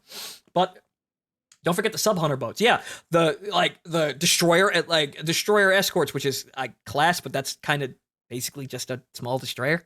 The sub chasers, the minesweepers, which may have a role next patch, but they're probably going to be useless because what fucking detection capability are they getting? Are they going to give them all radar now or sonar to find these fucking things? There's about a billion classes in this game that don't wind up meaning anything. So the first thing I do is take an axe to it and say, okay, small boats. Let's see, you're a motor torpedo boat or, well, motor torpedo boat, but let's see here. Actually, I think motor torpedo gunboat. What's the difference? Also, the Seda doesn't have torpedoes! What? That doesn't make any sense! It's a gunboat! Or a gunboat missile, or motor missile gunboat thing. I'm a dual catamaran speed racer sailing ship. These don't mean anything, but it gets a lot sillier in the other trees. Like, say, motor torpedo boat, and then you have sub chasers, and then you have motor torpedo gunboat, even though the landing craft support does not have torpedoes. And then motor torpedo gunboat, sub chasers. Yeah, I think there's a couple of minesweepers in here, but I don't actually know where they are. So these things would make more sense if you had more naval game modes. The puzzle pieces don't match what's in the game. Yeah, right. The game mode is designed as a vapid arcade experience that is just throwing things at a wall. But these classes, you see, the grind here, it takes so fucking long to get up here, and the amount of classes would imply that there's more gameplay elements that actually exist. It's a lie, because there isn't any. And then there's also, well, the hydrofoils, but they're not actually. Actually, I think they actually were called hydrofoils, but they turned them into motor gunboats, which is somewhat accurate and kind of what I would do. But in the end, there's that, and I think there's a couple for like anti-air ferry. There's only a handful of those in the game, and then there's torpedo gunboat. I know there's something out there. The sub chaser, and then there's a gunboat. Where was it? Destroyer. Where was it? There's the cannon boat, which was a gunboat. Even though that's basically a destroyer, and it has the same icon as one. Why are you calling it a gunboat? Like, you could give me a term for destroyer escort or frigate. That's not technically accurate, but that doesn't help gameplay. When you see, oh, a gunboat, well, it must be one of these things. No, it's a fucking destroyer. Someone's going to die because that doesn't make any sense. Or rather, it's not actually intuitive to understand that because there's only one ship in the game that actually has that. You'll pick up on that, but it's not descriptive. It's inefficient and poorly designed. And then, what else do we got here? Gunboat. All right. Also, there's, what was it? The MBT. What was it? The river class. That's a gunboat. And then there's one that's a steam gunboat, I think. Because Yeah, why not? It might actually be Motor Gunboat. There's one that's called Steam Motor Gunboat, which is completely ridiculous. I'm not exactly sure what it is, but I know it's on the British tree. But there's the fact that there are no submarines in game means most of these ships won't need to exist, which leads me to think that there will be submarines and they're kind of coasting on they're not done yet, or they're just kind of working on a billion different things and it's kind of like a far off planet they're not really working on, or that they just threw in a bunch of things that imply gameplay that isn't there. So so submarines are never coming. That's factually true. These things don't have a role aside from just being big boats with guns on them. So frankly, what I'd have is it's either gunboat or motor torpedo gun. Well, motor gunboat or motor torpedo boat. That's basically you can classify 90% of these fucking these small boats by that. And then there's frigates or destroyer escorts. You gotta just pick a title. It might not be accurate as a catch-all for all of them, but it effectively shows you this is what this is. This is like the flower class being a subchaser is. It tells you that you want eventually you'll understand that subchasers are larger boats, but at the end of the day, it doesn't really tell you what it is. So the classification system is the first thing I'd take an axe to, and it's the most inefficient and poorly designed portion of portion of this game. It's like they don't even care what their player experience is for understanding what's what. And I'm not really surprised considering that the gameplay is so vapid. Why fucking bother? A target appears in front of you no matter what it is. If it's the same size as you, you shoot at it and you might kill it. If it's larger than it, you just die, and then maybe you kill it via some means. Either it's damaged or you get a torpedo strike off. But it's not like you get to choose engagements, really, because the gameplay doesn't give you enough time, unless you're playing 5-7, in which case you're sailing around like a moron, you're in range to shoot at everything, and it's a free fire zone to shoot at everything, and you should be shooting at everything. Did you finally get that small Italian missile boat? I did, and it's quite nice. But now I gotta go to the bathroom because I'm sitting here rambling. But the point is, as I said multiple times, naval's not worth it. And shout at Gaijin every fucking time they try to parade around a boat. Even worse, a premium boat. A new boat. Shout at them. Tell them they're fucking idiots and to go work on something that actually matters or fix the game mode. New content will not fix this game mode, and it is not worth playing. So naval's trash, and I've played it, I've seen it. I can say that with absolute certainty, and no one can really tell me I'm wrong, and I don't think most people are telling me that, are going to tell me I'm wrong, aside from completely brain-dead shills, because it seems like the general assumption in the player base, from all the people I talk to that play War Thunder, is that, naval is shit, why bother? So, I have my own evidence to say that, and honestly, I'd slap anyone at Gaijin in the face for thinking we need a new boat. Send the modelers off to do something else. Put the planes in that we're missing at top tier. Put more tanks in, or fucking something. Or use that ingenuity and time to fucking redesign the game. Make better maps. Do fucking anything other than waste time dumping content into a game that's broken and doesn't lead to anything. This was the fact ever since they revealed to it. Hame, that's entirely true, but I liked Naval during the beta, but the only problem is that it was on the assumption that it was just beta gameplay. It'll evolve and get better over time, right? It's just a beta, though! It's still a valid excuse. You kind of have to wait until it actually plays out in order to see whether or not it's actually shit. It's played out. We're here. It's been played out for a while, and people aren't really playing Naval because they know that this is shit. So, this is Hame, this is it. But now I've proven once again to myself and to the viewing public that it's still Gaijin doing Gaijin things. They make a really basic, bare bones, arcadey as fuck game mode with the idea that there may be some in-depth gameplay with the light simulator aspects of this game, and then don't fucking do anything with those simulator aspects. They make something brain dead because they think that sells, and if Naval is performing below their expectations, they fucking deserve it because they need to get their shit together. Anyway, I'm working up a spit here and I need to go to the bathroom. So I'll be back. We're going to play a little bit more in the Gorky, just to play a little bit more in the Gorky before we move on to the Tiger. And then we're going to get the fucking Tiger and see exactly what disaster that thing is, because it's probably okay, but it's probably not fucking great, because I know there are things that'll probably style on it, and we have to grind its stock too. And there's probably going to be a billion other people in Tigers or in Lightnings farming Tiger kills, because the Lightnings are Still 9.7, and they don't seem to be having their BR changed next patch either.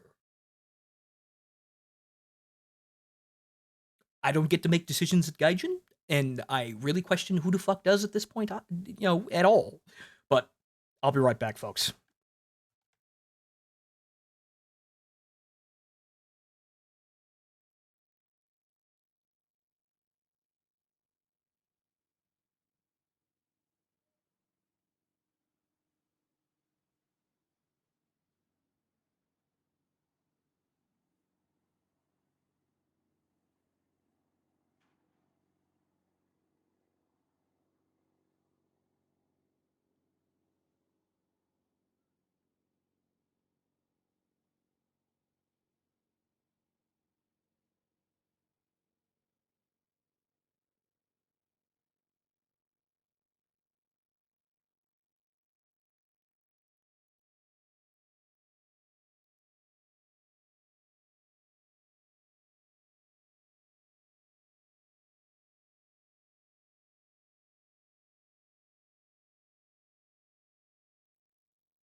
All right, I'm here. Okay, so what we're going to do is we're probably going to play like one more game with the Maxim Gorky and see what we can actually get out of this machine before moving over to the Tiger. But I spoke my words at length before. Yeah, no, Naval's not really worth it. And even at 5.7, the top tier, it's actually it changes to be something other than like Gunboat Slaughterhouse to a cruiser shooting gallery with no other substantial gameplay elements. I mean, it's not even about getting in range on that map. like, if you could actually, like, if you could navigate a map and then, you know, like, get to the, around the enemy spawn is a bunch of boats that you had to sink, or there was a fleet moving around, I can understand that. But basically, both teams start right in front of each other, in full view of the other, with all of their assets directly in front of them. You don't even have to leave spawn. You wouldn't have to move if you weren't under the threat of, like, being shot, because you're standing still. So, it's kind of like fucking dodgeball, really. But even less depth. So, this to play it, and I question why the fuck there's content being still made for this, because it's not a content problem that's keeping this game mode down. There's plenty of content. There are plenty of boats out there. It's actually too many, I think. They're all stacked up with the same battle rank. To what effect, though? Apparently none at all.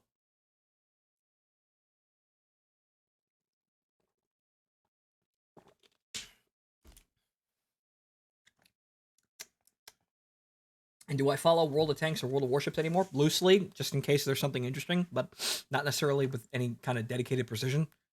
World of Tanks I've long said goodbye to because it's just not the game I wanted it to be, and there are people out there that like a shit game, and they want to keep the shit game the way it is, so... Fine. I've been rewatching your Metal Gear Survive stuff, and I swear, you basically are praying to a screw god for literal screws. What now? I'm doing something incredibly wicked. What is that incredibly wicked thing? Also, matchmaking. Hey, Q times. Hi, I'd like to play my 5-7 boat that I just got. Can I play video game? Yes? Yes? Yes?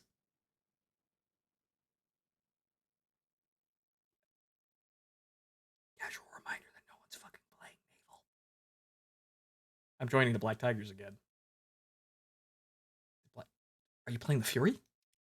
What are you doing, sir? Let's try Naval Realistic just in case the player base moves, I guess, because they kind of do that for Realistic Battle, too. I mean, for our air, they move very quickly off of Arcade and go play, Realistic Battle till, well, forever, really. Most people learn to stop playing Air Arcade at Era 2 and then move on to RB and stay there. But,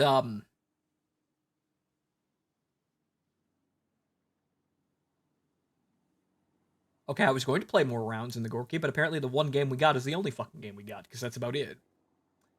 Wow, this is rather depressing.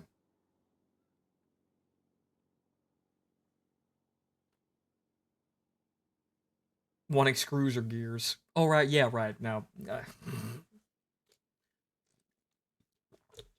Metal Gear Survive was a thing. It was kind of an interesting ride, but it's still a bad game. And should not have been, it should not have been, really. It should not have been at all. But, annals of my own history. Something I'll remember that, well, just for the sake of there isn't anyone that actually, there's no one else that I can confuse with for that game. I feels like I'm the only one who really played that game of note. And of note really only means to me because I played that game. I don't feel like there's anyone who really played that game better than me or really to any effect, honestly. Yeah, sure, there might have been more super pro skilled players out there, but in the end, Metal Gear Survive was so fucking irrelevant that it just kind of died off, and no one else's accomplishments really mean anything mean anything to me or anyone else. Mine just matter to me because they're mine. So, I don't know. Oh, finally. But...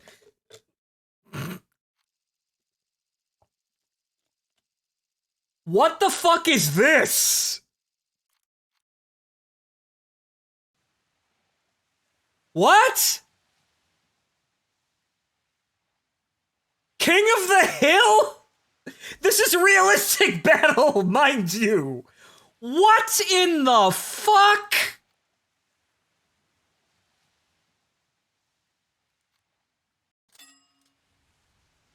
What?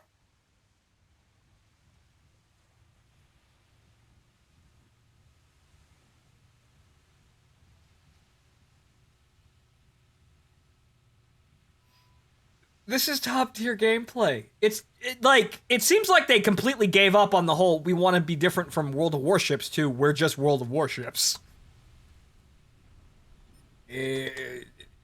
Shots on the horizon. And then this is realistic battle, so no markers, so I have to guess. Also, evidently, I've got laser guidance here, so I've got laser range finding, so I don't need to range my shots. King of the Hill with cruisers and destroyers. That people can barely see. It might as well be Fog of War with the fucking daylight, with the lighting the way it is. 12 seconds. Wowzers. So where'd that ship go? So where did that ship go? I was shooting at a boat. Where'd the boat go? Watchman, where's the boat?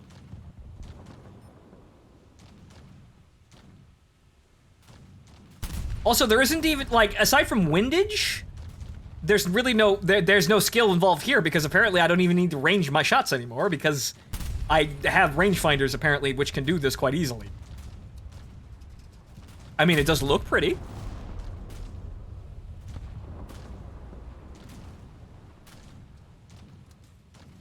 Okay, those are my shells over there, I guess.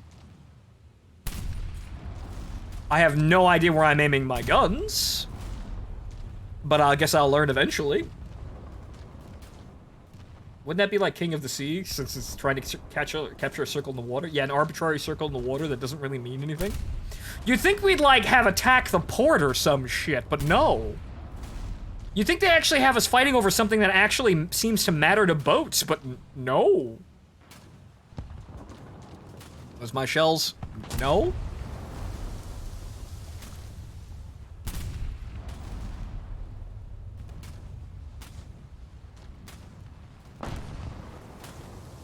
Who the fuck is shooting at me? Well, guys over the island, apparently. So now it's just a fucking tracer light show here. And there's also guys behind an island we cannot see.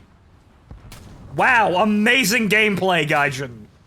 Half of the enemy team is behind an island that I cannot fire back against. Aside from just kind of guessing. And failing, obviously. This is shockingly bad.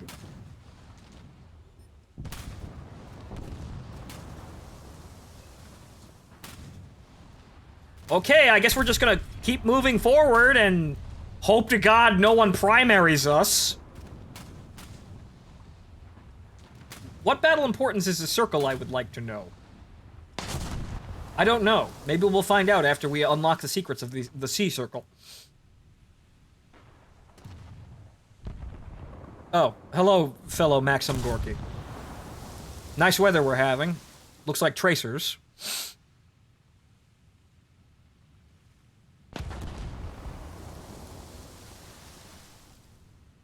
Okay, I'm gonna try to I'm gonna try to avoid being next to the Viking burial over here that people can clearly see on the horizon. Oh, he's dead. Wow, it's almost like the enemy team is lined up behind an island that we cannot actually shoot over. And one of those is gonna hit me. Ow. And now they have me ranged, but fuck if I'll actually be able to see them. They're completely silhouetted behind a fucking island. Okay. I guess I'm just gonna sail forward and hope to God I'll be able to shoot someone. It doesn't look like there's anyone I can shoot, though. The entire enemy team is behind that fucking island. What riveting fucking gameplay this is. It's like, it's basically just a fucking laser light show. That's the only entertainment here. I mean, yeah, sure, tracers look pretty, you know, in the dawn sky. However, the problem is I can't actually shoot back at the enemy. Therefore, I can't really affect the fucking game mode. Also, being behind the island technically counts as being inside the fucking point! So I can't get rid of those guys until I circle around the island! Who fucking designed this? The only thing I can do is just sail forward and hope I don't become the primary target. Which I'm slowly becoming the primary target.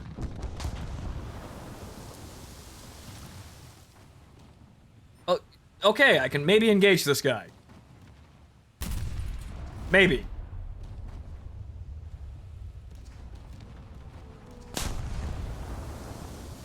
Also, I'm stuck, so this is even going to be more painful because I don't have half of the repair capabilities that I should have.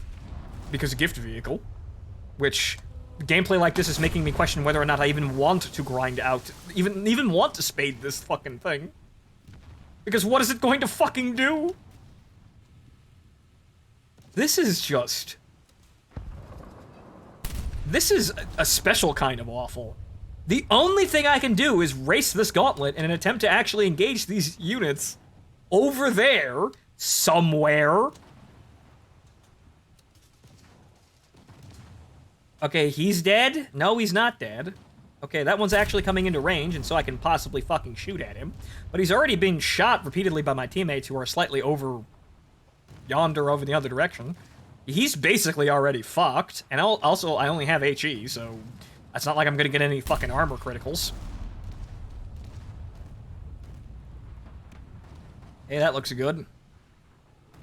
It hit him in the mast, but okay, a kill assist. Wow. This is probably the laziest not game I've ever seen out of this. This is like a bad April Fool's event. Like, imagine April Fool's was cruisers and battleships, and this is the one map you got to play on. It feels like there are April Fool's events with more effort put into it than this. That's really sad. What have they been doing for months?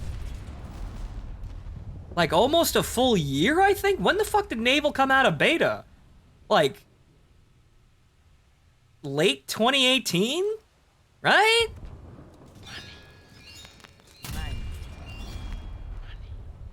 At least Wargaming knows how to design a map better than this, and that's saying something. Well, yes, and T-Dog, thank you for the $1, and it's kinda, yes.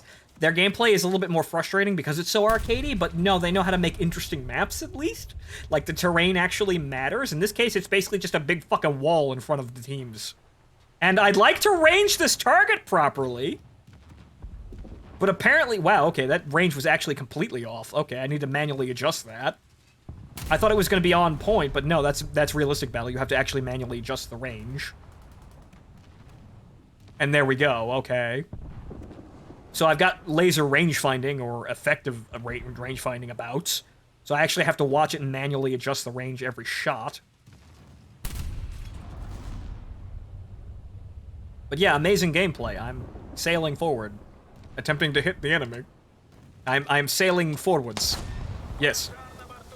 Forwards to victory. That, I don't like my odds here, though. I really don't like my odds. Now that I'm being shot at, and apparently 2 of my turrets have been knocked out. Actually, 3 of my turrets have been knocked out. And I only have I only have HE. So, that's a Belfast, right? I think that's a Belfast. I don't like my chances against the maid here. Because I don't actually really have anything that could actually help me out here. I'm just kind of spitting HE at her, and hopefully she dies. Rear turret's knocked out. I guess I won't broadside, because there's no fucking point. Although... Oh. Well, okay, it's broken. Okay. I'm being a distraction. I'm being a damn good distraction. Actually, I'm on fire, though, but I'm not on fire, which is weird. What amazingly riveting gameplay, I guess. Okay, that guy's dead, I think? Oh, and, oh great, they depleted my health bar. Wow. Amazing. Yeah, it was a Belfast. Okay, at least I got that right, but... Fuck this, I'm playing the kill sat. Fuck all of that. Fuck everything, I'm dropping trash cans on this motherfucker. Rods from God. Just fucking end it all. This is bad. It's just... Like, it would be one thing if it was actually kind of decisive, but I can't be decisive because I don't have AP rounds. So I can't really get quick kills. I'm just pissing HE at people. Gaijin may be facing being nationalized by the Russian government under the Trade and Standards Agency, which is a front for the FSB's Department of Peace, Patriotism, and Nationalism. Oh great, even more Russian bias.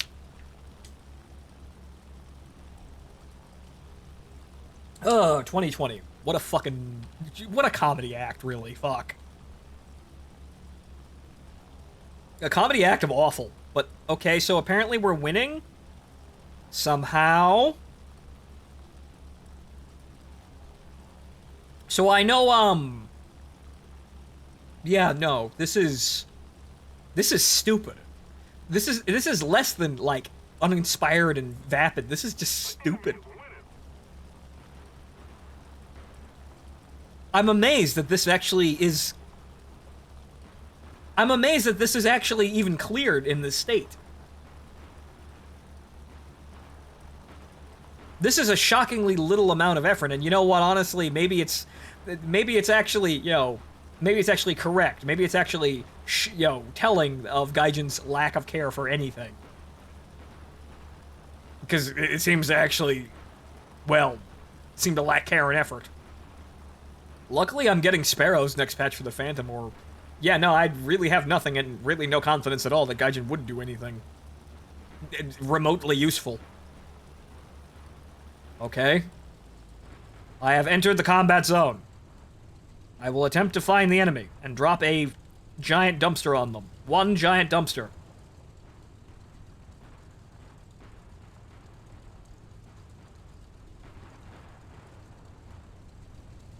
Okay, that guy's parked over there, and it doesn't seem like he's moving, so... Ready the kill set, munitions.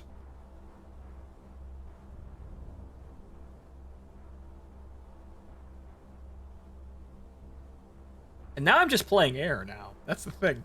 Now I'm just playing air. I'm just playing air RB with no markers, which is kind of nice, but at the end of the day, it's just air.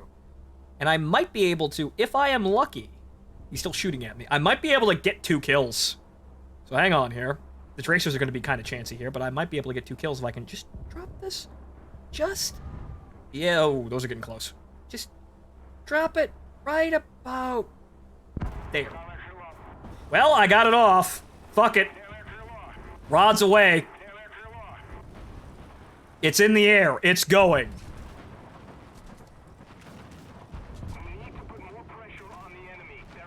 I'm unfortunately dead, so I can't watch the fucking show, but...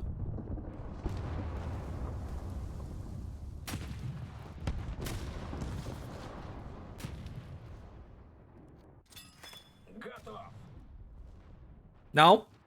Not me. Nope. Nope. Got one. I got the Helena. Which I don't think is the one I was aiming at. Okay, so I eliminated a Helena. Congratulations, I destroyed his premium vehicle. No money for you! And also, you know, I'm gonna be a gunboat here, purely because I think I could actually probably get away with it, because I'm so fucking tiny. This actually, visibility is actually a thing, so I might be able to just kind of get around this little meme here. And also, I spawn right next to the island. Wow, already in the meta position. Just kind of race up the island, and just kind of maybe get a meme in there. Maybe kind of shoot someone before they actually turn around and primary me. I don't know.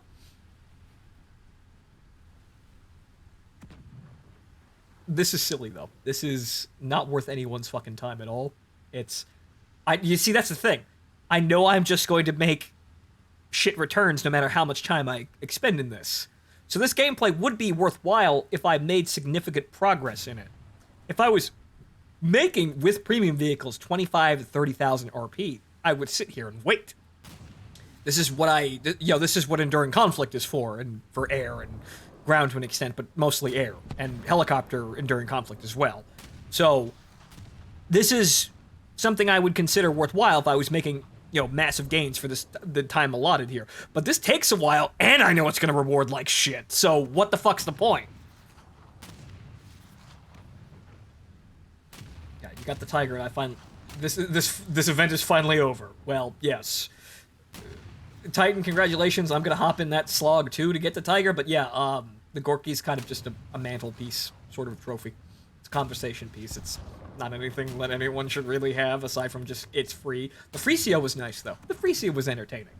But as you can see here, even the Freesia wouldn't really have a role up here, so this is kind of strange. 2020 is the year we all got shunted into reality where where Reagan rose from the grave as a neo-fascist that is running against his dime store clone. The Cold War never ended and expanded into a three-sided war, and the Spanish flu decided to come back for a sequel. Yep. That's 2020. The thing is, it's not the 80s, though. That's the downside. It's not actually the 80s. Because if it was the 80s, at the end of the day, we'd still have, oh, that's the 80s, and, culture is at a pretty high fucking peak right now, and there's a lot of interesting things going on. No. It's awful all around, and we just have to sit here and suffer through it with really no redeeming qualities to it. So 80s without the fun.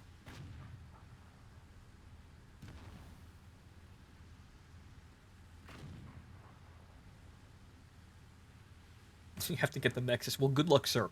I decided to give up on that because I don't play tanks, and even though it might be good, I have less involvement in tanks than naval, and this was I'm going to try naval for a determined amount of time and see if it's actually worth it. It's not. So, that's me. Tiger, it looks cool. I want the Tiger even if it sucks. So, Tiger's that for me. I wanted the naval stuff because I wanted to actually try naval to see if, to form a decisive opinion about it. It's shit. I got it. I got my free boats for whenever, if this mode gets fixed and is worth playing at any tier or anything. So this is just a bunch of cruisers running into each other and dying, which will then be swapped out by other cruisers or destroyers who rush in and then die. But the Tiger is going to be it for me. The tank, I have no interest in because I will play it probably less than naval. At least I'll still play the Seda. The Seda is kind of nice to just kind of huck missiles at each other. Huck missiles at people. But now I know, not going to be rushing for the Trento or the Zara. Because, this is it. This is where they're going. It's shit. I live 3 hours late with gambling. Well, that's okay, Dancing Fool. I started early. And, not the Gorky. It's okay. And cruisers are essentially just large destroyers in effect. And this is the laziest designed map I've ever seen in my entire life.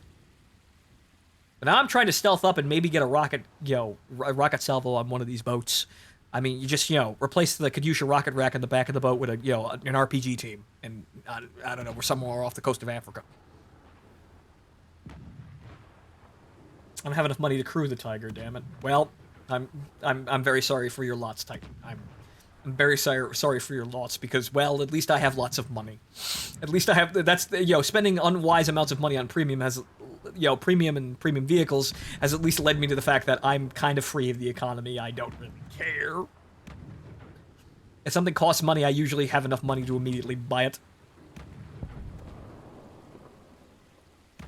The planet Nudnik. Okay. Yeah, I wouldn't want to blame anyone for not wanting to live on this planet anymore, because I think we're all just sitting and waiting for this disaster of a fucking year to get over with and see what's next. This general nightmare won't really end until the election's over, and then we have some kind of a working vaccine or treatment, or rather, working vaccine or stable treatment for the coronavirus, wherein, if you have a vaccine, you either don't get it, or if you get it, you never get it again.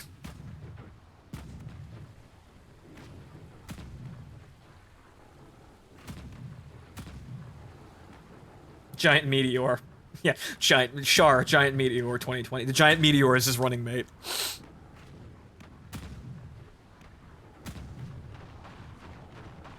So yeah, I can't point. Some of my boat minis are arriving on Thursday, which pleases me. My Kriegsmarine and Royal Navy minis are going to arrive before my US and Japanese, which is yeah, didn't it start, I remember you talking about this. Didn't it, weren't the first set the US and Japanese and the other ones came later? I think it was the US, Japanese, and the Germans? If I remember way back when you started talking about these.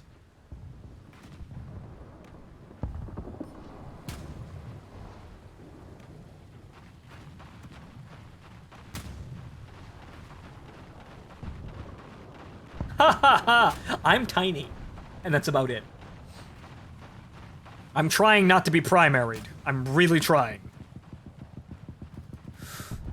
But, like, even in this, I wouldn't really want to actually play anything in this. Oh, Wyvern. Yo. Well, you tried. Hello? Nice Kodak moment, but he was dead before he got to me, at least. I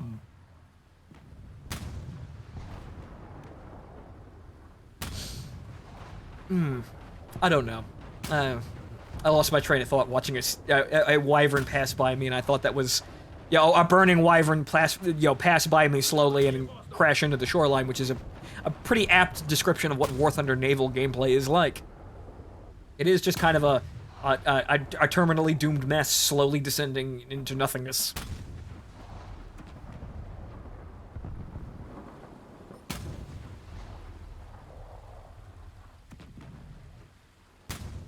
I mean, I could poke at it with a 76mm round, but I'd like to not be spotted.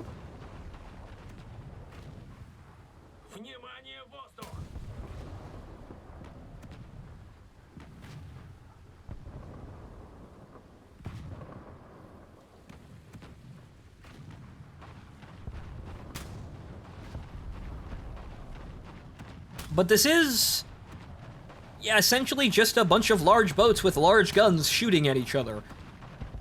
Slowly advancing forward and shooting at each other and doing nothing else of value. What is the... What? I mean, it's a contest of gunnery, I suppose, but that's about it. You know, yeah, sure, a lot of naval conflicts happened like this, you know, in reality. However, you know, sometimes they were actually for a point. This doesn't make me feel like there's a point other than shoot the enemy, which is what the other mode showed me. So basically, yeah, no, you get the 5-7 you get the 5-7 naval, and you just become a turret. And not even an interesting turret. Like, I'm no stranger to slow lumbering things. Like, I'll play something like, you know, the TOG or the T-35, you know, the giant land ships. I like those. However, this is wholly different from that because there's nothing to do in this aside from just kind of shoot at enemies that are the exact same as you and hope to God your shells hit and theirs miss.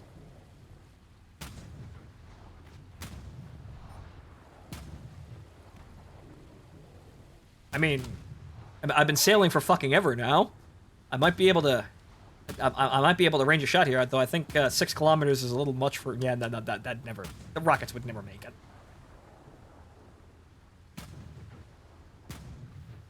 I'm reaching the end of the island now. Oh. It is a small boat. Oh god, it's a Frisia. Oh god, it's a Frisia. Oh no. No. You!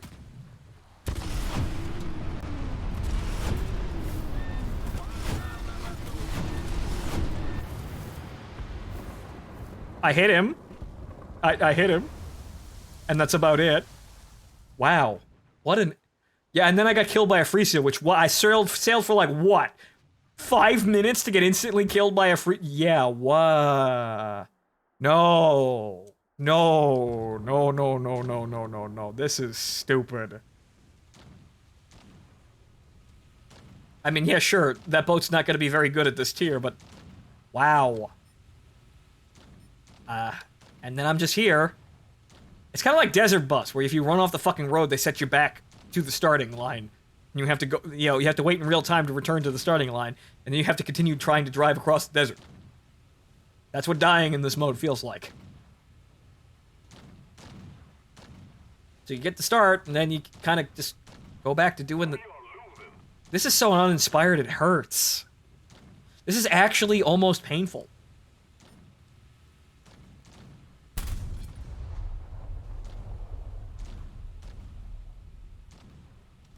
Because there's nothing to... It'd be relaxing if, you know, I knew the gameplay, you know, when it's actually started, it was actually going to go somewhere, but, you know, the gameplay just kind of appears, you know, like, the gameplay suddenly starts happening again, and then you die horribly.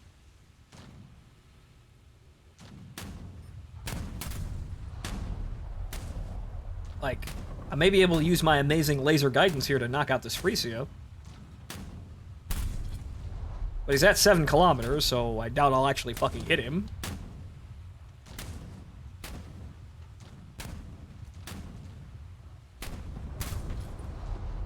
Oh, need to start going down faster.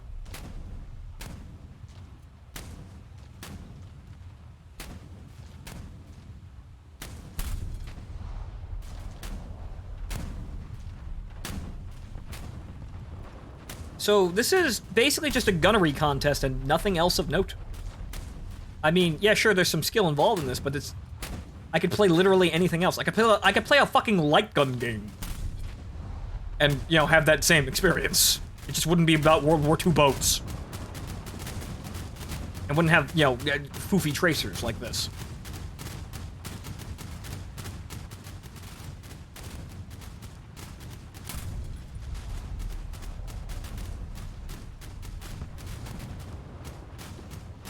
That's way off range. And I have to nanny this range. Which is okay.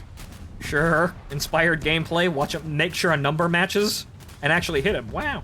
The enemy is winning. We've got to counterattack. And he's dead. Those shells might have actually hit him. Just barely. Oh. Oh, great. Oh, great. Now I'm going to die.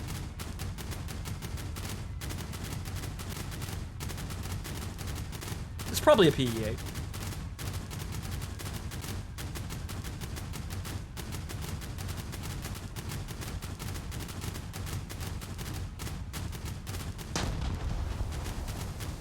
Oh, he missed. Okay, good.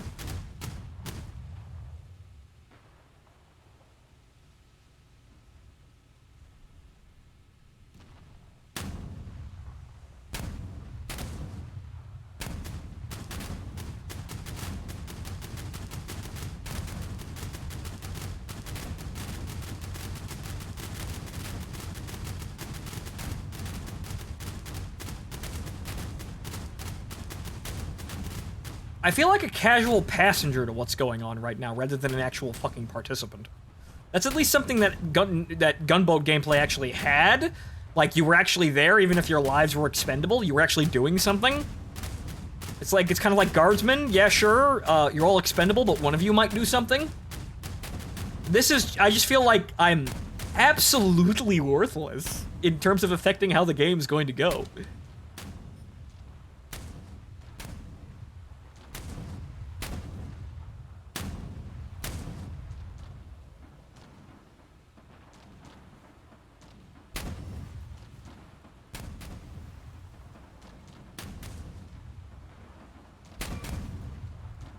Also, I'm nowhere near in range to actually see these guys. Well, actually, that guy is. That guy's in range. I think.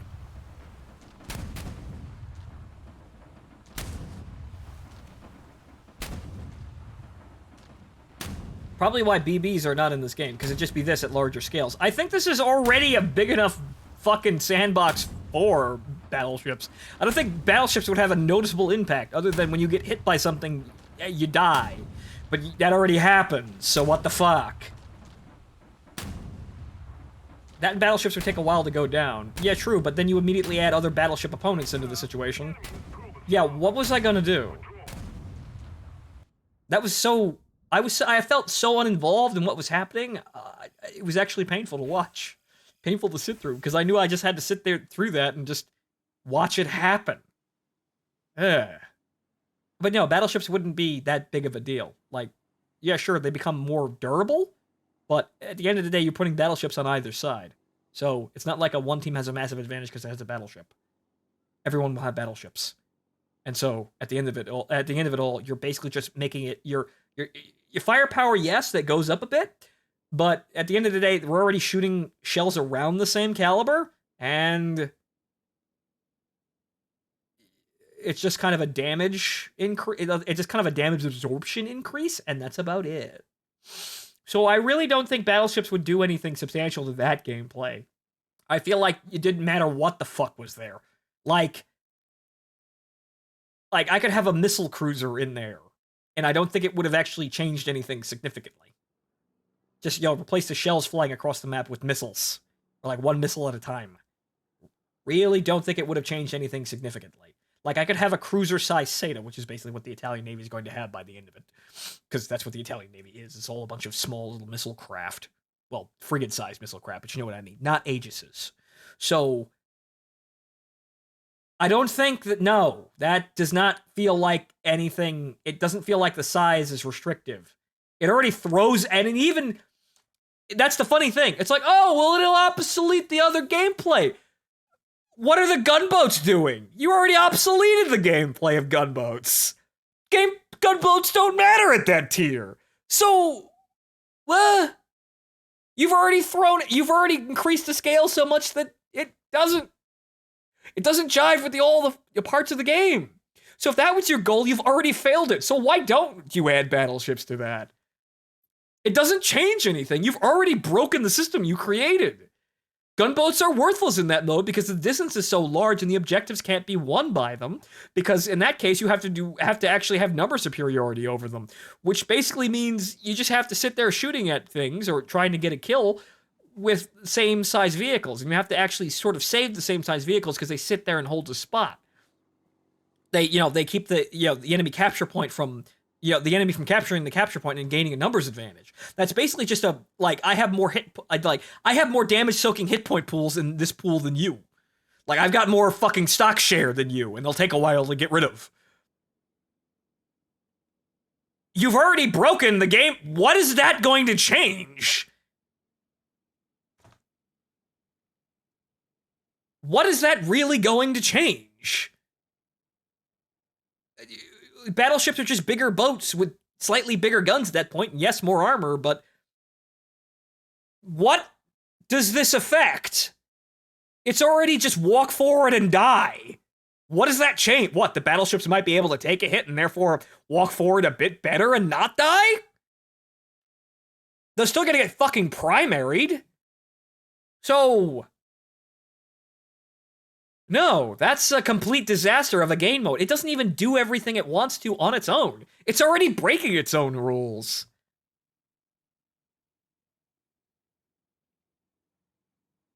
I'm gonna get on with the Tiger here, but that's, like, I've spoke my words on Naval. Naval's bad, but that was an unexpected fucking, like taking another step down from it's bad and it's pointless, don't bother. I had no expectations, and it still managed to fucking disappoint me and shock me with how badly it's designed. Wow. Naval is fucked. Okay. So now we're gonna just fucking go back to the airfield after taking a vacation on the fucking seas and just go get that Tiger.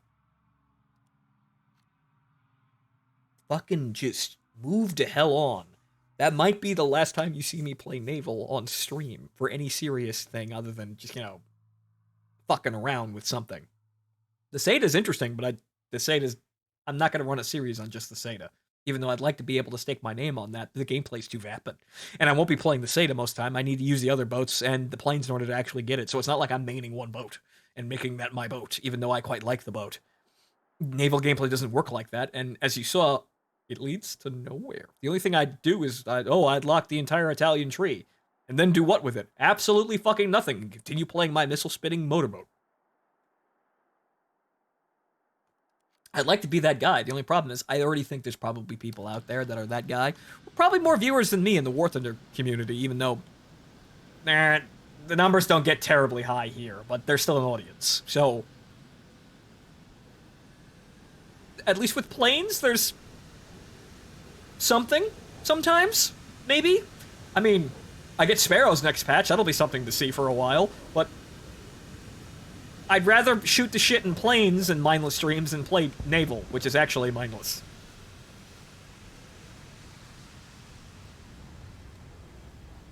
So yeah, Naval doesn't go anywhere, and in fact it goes awful places.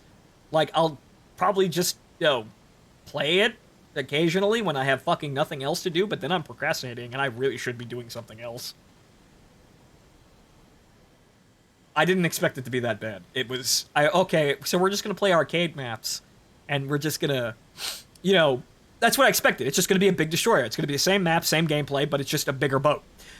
And no, we have new and interesting gameplay, which is somehow worse than the one that we had. The gameplay that was inadequate and fucking vapid. What happened? So now we stick to planes. Yes, we do, but actually, don't pour one out for naval, because naval didn't deserve to have one poured out for it. It was a bad. It seemed like it had some promise to it, and then it just kind of immediately fell apart upon launch.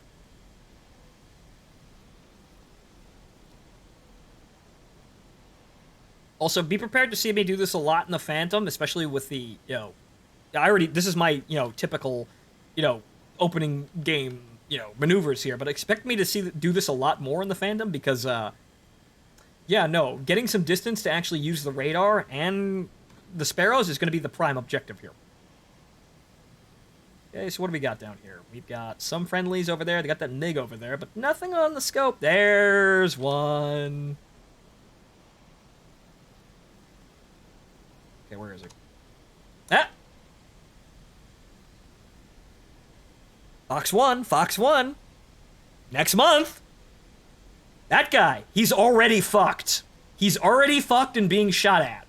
That's 15 kilometers. That's about what the range I expected to be kind of worthwhile. And somewhere 12? Right about here. 8, 10. 8 to 10, but that's a problem. That's a fucking problem. See, it ghosted to a friendly, since it can do that. 8 to 10. That's the range I expect to be able to engage with a Sparrow. And it looks like I'll be able to do that just fine. That MiG is turning around? Yeah, that's a fucking cold day in hell, but the second missile's gonna get him. Or the gun. BAM! That's... That guy just got unlucky. I just happened to be on the fucking perfect vector to do that. And all these fuckers appearing out of nowhere. Wow, I can't wait till I actually have the capability to just fucking off you at long range. Splash 2! And also, that's the funny thing about them. I don't lose this capability to do this. I fire my Sparrows, and then I immediately get to do this.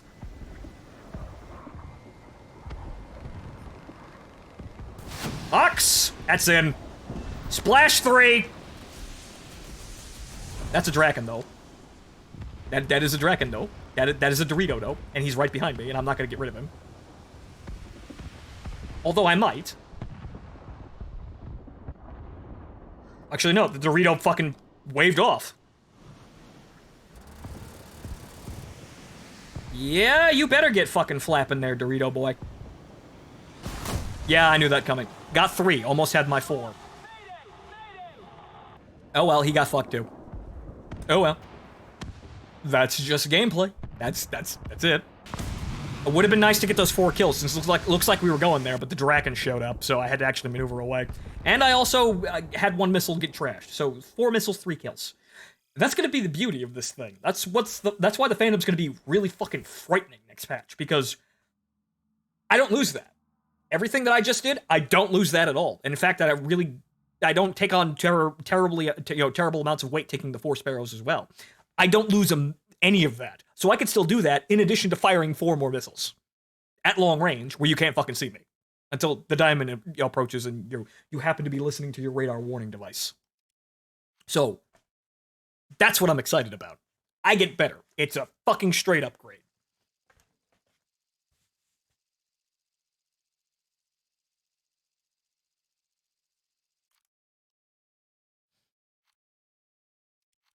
Okay, but in we go.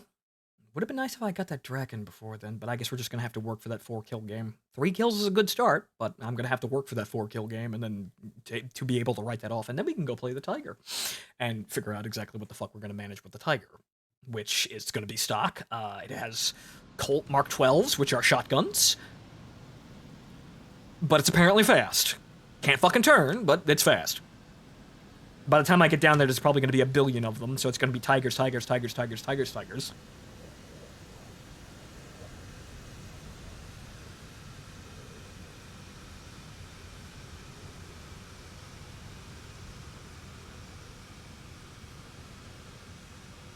More space over here to climb.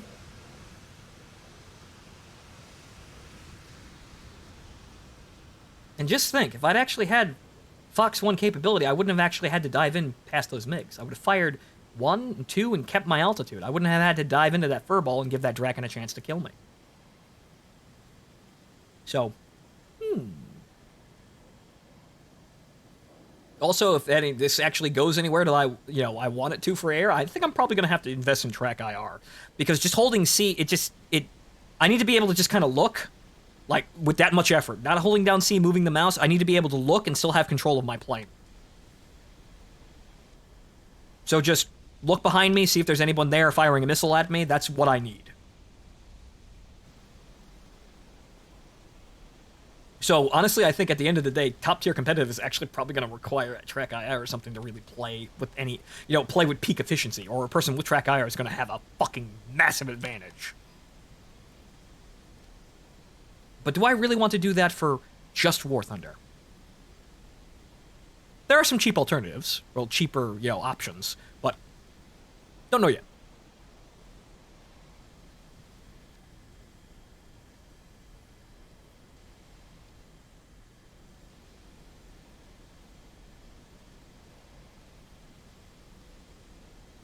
FAA permission to build the Thunder Screech. He is not allowed to fly it anywhere near a populated center, so if it flies, it'll be over the ocean or out west in the desert. Yeah,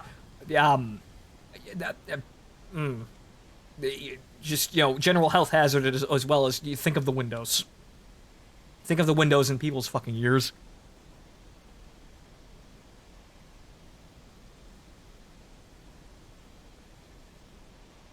Okay, so, looks like all of the enemy have moved under the cap point. So they're out there. Whether or not we can see them is another fucking story. Okay, lock.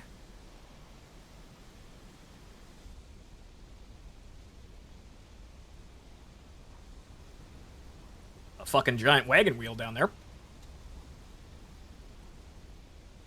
Okay, I'm not sure what that guy is doing, but he's going low. I might have a shot at this MiG. It looks like this guy's also got a shot at this MiG, so maybe I'll save the missile.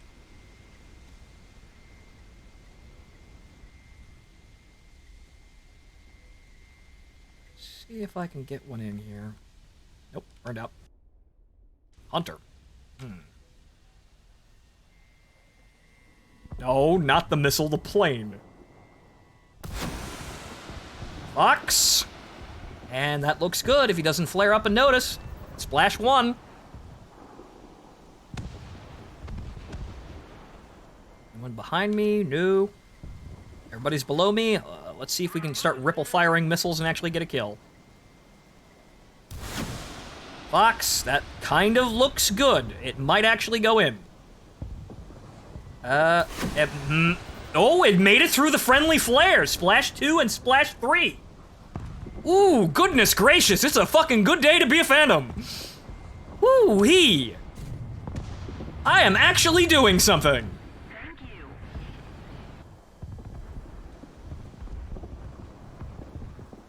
Alright, so I got one more pull and I need one more kill. I don't know what's going on here, but we seem to have the rejects today. An F-100, too. That's actually... Fox, he won't be able to dodge that, and that might be my 4th kill. Get in there. Come on, give it to me, please, please. Oh, nope, shot trash. Got it! Splash 4, alright, that's my fucking challenge. Okay, it's a good day to be me, and also those shells sparkled off me, no damage. I actually am fucking magical. Too easy, downgrade to the AMEs. No, fuck that, no, fuck no. War Thunder is not a game you play with a handicap. Unless you're playing bombers, which I've already done. I've got my street cred. Actually, did he just drop dead? Yeah, no, okay, he got hit by a missile. Okay, that guy over there is the last guy. He got the Tiger now? No! I got a handful of kills, 4 kills in 1 task immediately, which is get 4 kills in 1 game, which... pretty fucking good. So that's 1, so I need 3 more tasks, which is probably going to be victories, kills, or the bomb load, probably. So 1 of them. So it's either going to be straight wins, or bomb load, or kills. The AM-9Js are the second coming of Christ. They are so holy. Actually, they're not even the best missile in the game, honestly. The R-60s are better, and the Magics are even better than that. The only problem is the Mirage only gets 2. So that's kind of the limiting factor of the Magics. They're actually much better than the Jays, it's just that there are 2. You only get 2 of them rather than 4. And next patch, I'm gonna have fucking 8 missiles!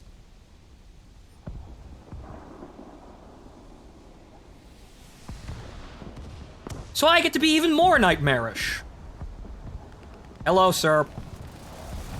Mine, my kill, mine. No noisy bee. No, my kill, mine. And that's an ace. That's 2 really good matches in a row. Yeah, sure, I got fucking clacked the last one, but that's 3 kills and then 5 kills. Wow, that actually went well. The stupid people seem to be out in force today. You have to maintain a lock with the AM7s? Yes, you do, which is kind of the thing that's kind of worrying. But if at high altitude in the open stages of the game, people are kind of flying in straight lines anyway, so they shouldn't be that hard to hit.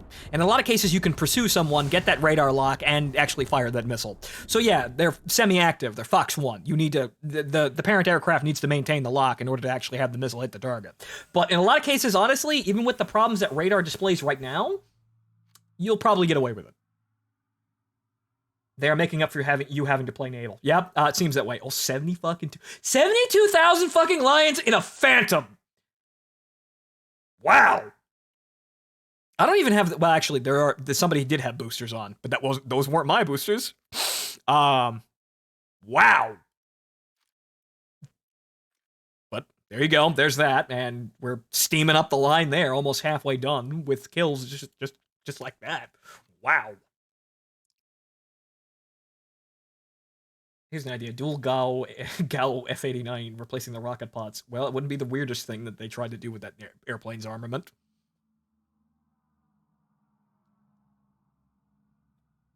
So you have to maintain a radar lock with the Sparrows, but I think in a lot of cases, it'll just be doable. Like, it'll be a minor problem, and you kind of have to be worried about it when you're trying to fire into a furball, which is, surprise, something you're not supposed to fucking do with those. You're not really supposed to fire a, well, semi-active is a little bit more reliable than modern era, but, you know, active radar, Fox 3s, you're not supposed to fire anywhere near friendlies, because they'll just stop talking to the plane and go after whatever the fuck's in front of them. Looking at you, AMRAAM sees. So they're just as dangerous as IR in in the right situation. Fox 1s, semi-actives, they rely on the plane for, support and guidance. So they're kind of still, somewhat controllable, but radar has this, radar and War Thunder has the ghosting effect. So if a friendly is really, if a friendly passes in front of an enemy, sometimes they'll grab the lock, like you saw with the FGR early on. So you have to be careful about that. But that's about the only really big downside, honestly. In most cases, like, you could treat them as longer range AM, Sidewinders. And again, you don't lose your Sidewinders.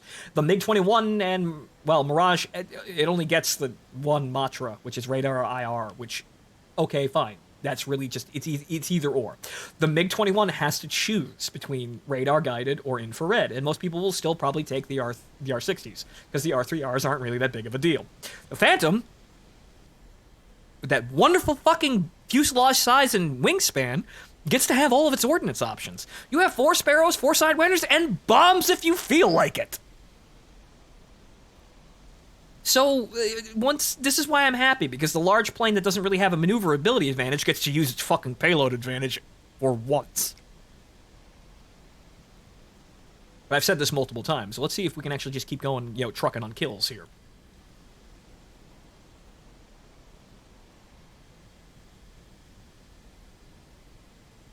We still don't have half the bomb loadouts. Well, some of the ordnance for the Phantom could be actually, well, we could have more, really. But at the end of the day, we have dumb bombs of varying sizes. You're going to have radar missiles and IR. It's going to be the absolute peak of multi-role aircraft in this game, where multi-role actually means something. Well, when it actually does. As soon as at top tier, there is something to do which requires air-to-air capability and bomb load, the Phantom is going to be fucking magical at it. As soon as bombing shit actually matters, Phantom's a nightmare. it's probably already going to be a nightmare with, playing close air support and tanks. Just kind of, aside from the ground units, like Shrikes would be nice to deal with ground radar, SPAAs and whatnot. But, as for maintaining security over the combat field, you're not going to get much better than the Phantom. And in addition to that, you're also going to have a plane that can keep, that can bomb shit. Fox? Ooh, yeah, you're dead. Okay, then. Thanks. Top of the morning to you. Remember, you're still playing the game while you're doing the climb war. You're still in danger. You're gonna even be in more danger next patch. Really, that guy's gonna be dead even faster doing that shit. Can I get this lightning? He's diving in the clouds, though. Can I? Worth a try. Fox 2. I could radar lock him if I had the fucking Sparrow. That'd probably be a little bit more reliable, but he might get fucked up with that Draken over there. No, don't lock onto the teammate. Mirage. Yes. Fox 2. That's... Nope, not pulling hard enough.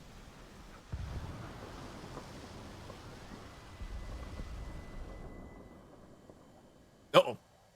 That's for me. Actually, no, it's for that other Phantom down there.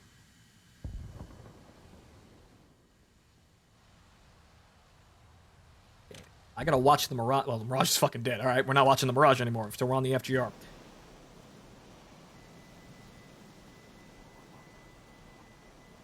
He's gonna go over top of me.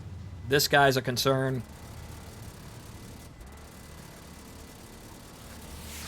No longer a concern. The FGR is probably turning around. Yep, he's turning around. If I can just get the plane... Actually, I'm at below 500. I can use flaps. See, that's kind of the thing with the Phantom. You use your flaps and you can start kind of... Actually, I raised the flaps, duh. You can start using your flaps to do evasive maneuvers, but really, you kind of shouldn't be doing that.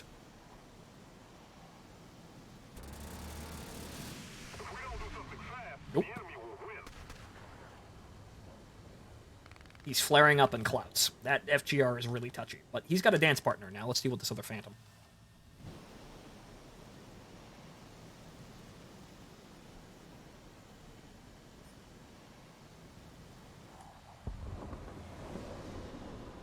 Okay, I still got one spear. He's in the fucking clouds, though, so I'm gonna hold it until we get out of this. And again, hey, look, he's in clouds. I can't get him with IR.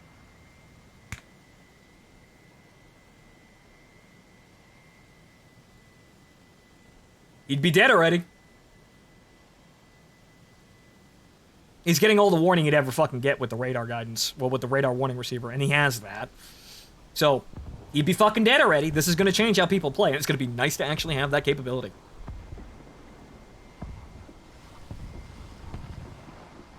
So really, now, the only thing I'm telling him right now is I'm right behind you, jackass.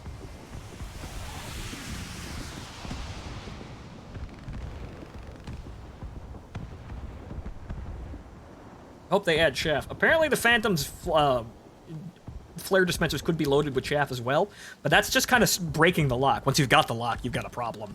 And there's only one guy left.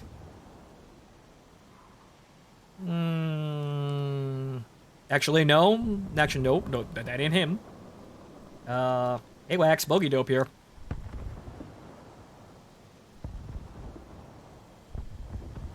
Doesn't look like there's anybody over there. Oh, he's right below me. That's why. Well, still got one spear. The Mirage doesn't have any missiles. This is going to be my kill. Nope, he had a missile. Alright, well, there's that. One kill, but a victory. It's on the board. If we don't do something fast, the enemy will win. They really need to change those. Oh, the enemy will win. They're triggered by tickets and nothing else, which is so completely irrelevant to realistic battle it hurts.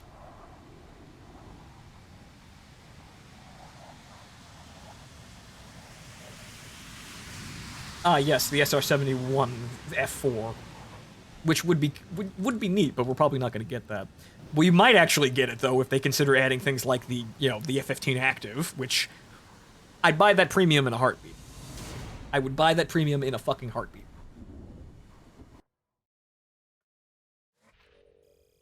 There is the A-12. The A-12 is a...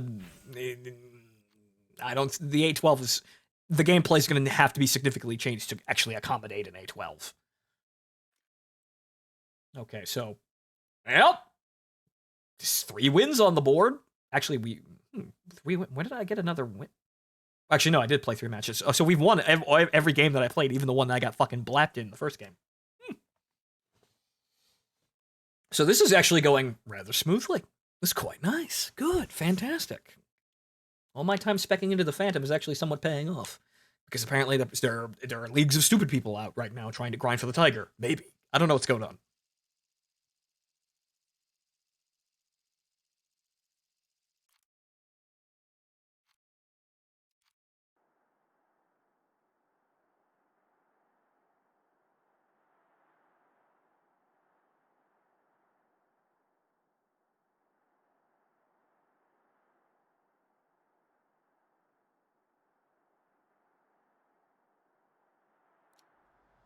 Yes, Afghanistan, or doesn't have an updated runway yet.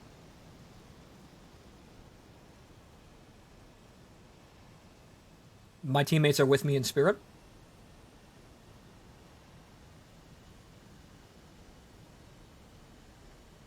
Any day now, spirits.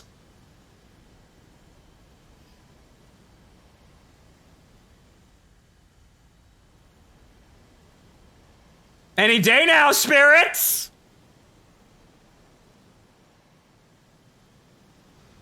Okay, there they are. Jesus fucking Christ. Wow. Yeah, nice lag there. Ooh, boy. Yeah, that is some server desync there. Yeah, we're caught up now. However... Nice. However, am going this way. Hamsters are tired. Yeah, it's been a very long year. The hamsters have to work overtime because people have nothing to do but play this awful game.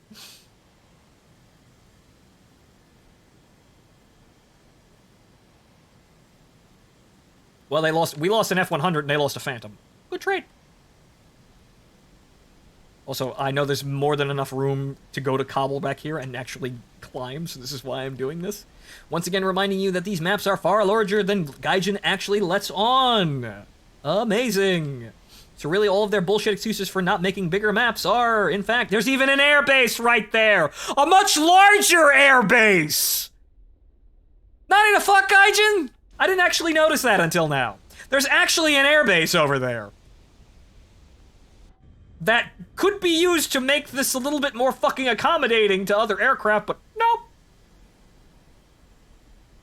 Gaijin, what the f... That's a S.U.M.M.E.R base. Why don't we have this, though? This never made any fucking sense to me. There's just... You make the work, and then you design these maps, and everyone fucking hates them. Everyone hates how small they are for these aircraft, but then you don't... You can change it right now, but you... What? You don't. Why?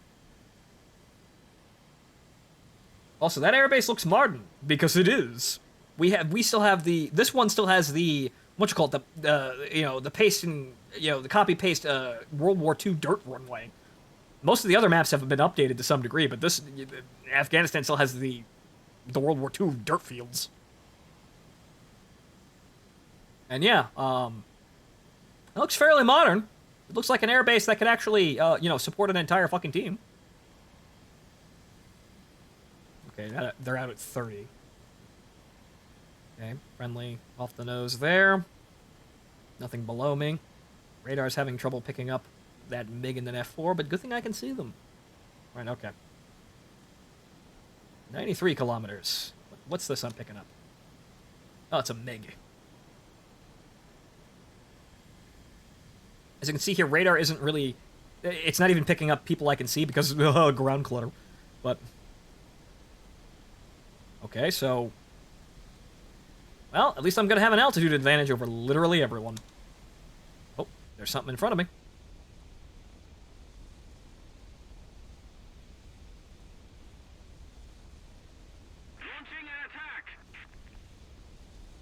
Where is it? I know it's out there. Can't get the fucking lock, but I know it's here. Well, that's a completely different target. Destroy the target. Alright, where is it? It's 18. I don't think it's that. Is it that guy below me? It must be. It's the only guy within range.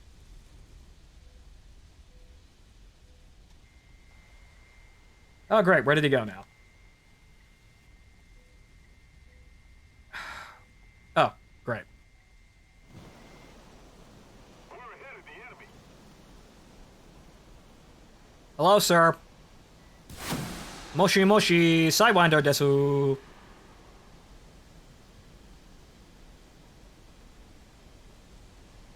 Clunk. Where's the clunk? Okay, I guess he just... The missile just miraculously did not hit the target. Somehow. Even though that's really kind of unlikely. Now he's actually evading. And okay, now we're in a fight with a T2.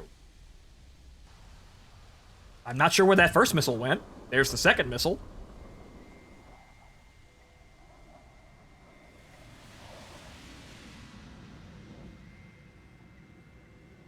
I'm gonna have to do something tricky here because he's gonna have the low energy advantage on me. The only problem is I kinda need to do something like this in order to actually get on his ass. That is the ground. That is the ground. I'd like to not slam into the ground, please. Uh-oh. Oh, no. Ah! Miscalculation! Ah! I hate Afghanistan anyway.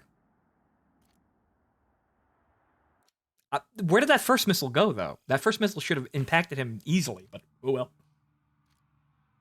Well, I got the C's, which doesn't have the gun pod. Where's that gun pod loadout? Okay, and B's, E's, yes, E's on gun pod, thank you.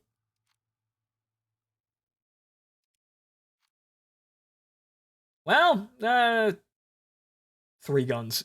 I actually kind of want to maybe do something today, though. The 3-gun loadout is entertaining. But yeah, no, I made a miscalculation and slammed into the fucking ground because that's kind of what happens when you try to maneuver fight in a Phantom. The only problem is the only thing I really could have done was kept flying forward and immediately handed him the advantage.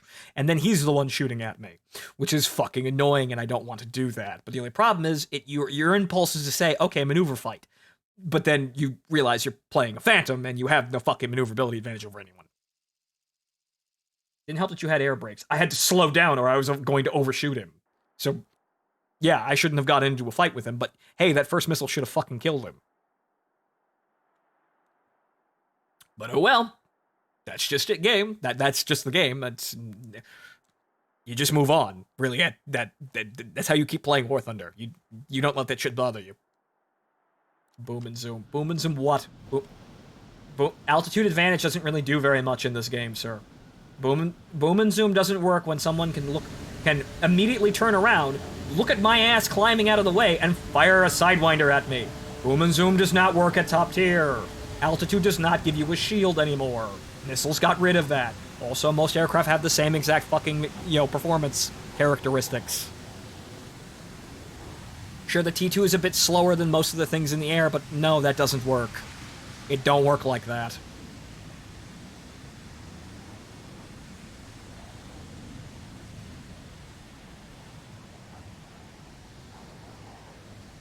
Yes, they avoided, the advice was don't get into a dogfight, but in the end I kind of had to, or the guy was just going to start shooting at me.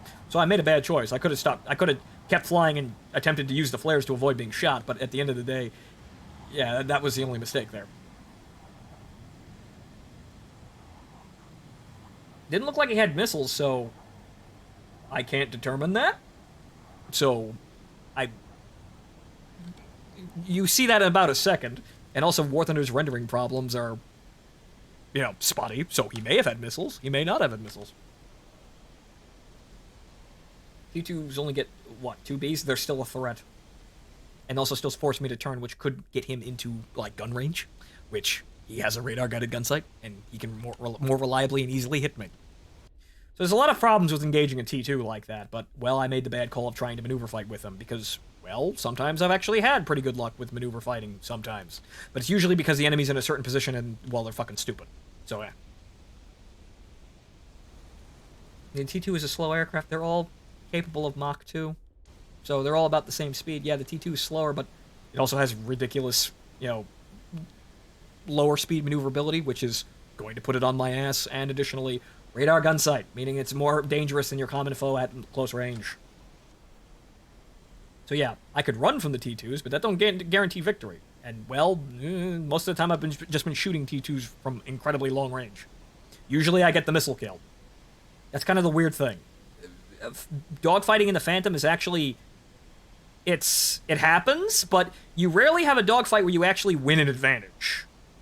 It's kind of a, oh shit, I'm in a dogfight and I hope this guy either, like, runs away or gets hit by someone. The Phantom can't really break out of dogfights, so actually learning how to dogfight in the Phantom is actually kind of piss poor. It doesn't really happen. You just kind of go by ear. The enemy is winning.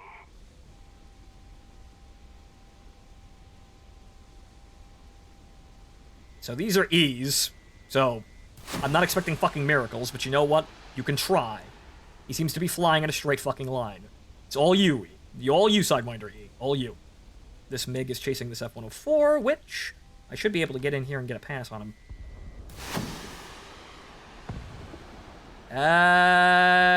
Hey, Splash 1. Well, there's our Sidewinder E handicap. Thank you very much.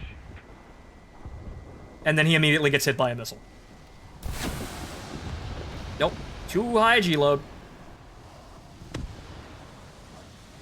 I mean, the only thing I could probably do there is kind of just trick the MiG into turning harder and then continue to go without losing speed. But, turning circle. Enemy aviators are attacking our base. We must stop them. So now he's probably going to shoot a missile at me, unless, well, the Phantom got him too. This is more of a team, like, inadvertently playing off your teammate sort of situation. Okay, that's a hostile missile coming from the F4 fired it, but as he's descending. Well, I can go after this guy. Doesn't look like there's anyone else there to fucking screw with me. That looks good. Actually, no it doesn't. Because it's an E, right? It's not a J. It doesn't decide it wants to track things like no tomorrow. Alright, there are my spears. Let's go guns. Or he's going to fly into the ground. Yep, flying into the ground. Okay. Okay! I'm not the only one who does it. I'm not the only one who makes horribly miscalculations.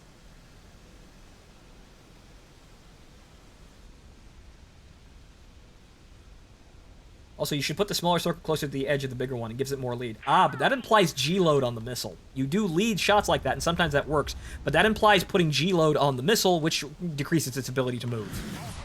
So you can actually fuck up your shot like that. And honestly, I've had better luck with the circle basically dead center of, of the view cone. Because that means I'm not putting excess G on the plane. And therefore the missile, which fucks up the launch vector. Sometimes with side-on shots, you have to lead or you won't hit ever, but I've had luck with just kind of firing missiles dead straight. Oh! Well, that's a pilot snipe. Splash 2. I'm kind of better with the gun pod than the nose Vulcan, because the gun pod, at least I know you have to aim so fucking far ahead to get a hit. It's just awful, and I kind of got used to it. Ooh. Ow. Never mind. How did I only sparkle him? Also, yeah, also 1,200 rounds of cano. I forgot about that. Maybe the C does have some redeeming qualities in that, really big, really big canister of ammo. But unfortunately, I seem to have lost my wing, and I will have to attempt a landing. And unfortunately, I am the only one alive. Alright, so what I will do instead is attempt to actually rush one of these planes. Like the 4E with 4 guns. This is true, but the 4E, that weighs the plane down a lot, so you're not really going to be able to do a lot with that. Your turning circle gets even worse with that. It's basically entirely reliant on head-ons like that, which you will win, but I suppose what I could... I think there's a loadout with to actually have the gun pod on that I probably should be using more often, but... I don't know, I just got used to running clean with just 4 sidewinders. Ah! They started it, and... Well, somebody started? Yeah, no. He ordered it, and actually, no, I'm the target. Okay. Fight me! Fight me! Fight me! Yes! Fight me! Worth it. Alright, where are you? Where are you other fuckers? Where are you? I know you're out there, you sons of bitches. Come on, I still got one wing and tons of ammo. Let's do this. I know you all started to run for your fucking base. They know where I am now. Where are you, sons of bitches? Where are you? I've got one wing and a dream. Yeah, where's the AC-0? Yeah, where's Zero on Kazoos? I think that's probably fitting for right now. Also, actually, ooh, I realize that I don't have any fuel. Wow, okay, right. I take 20 minutes of fuel on the C rather than 30 minutes. I should change that.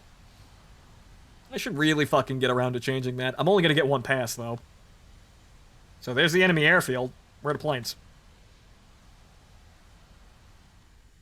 Where's the enemy team?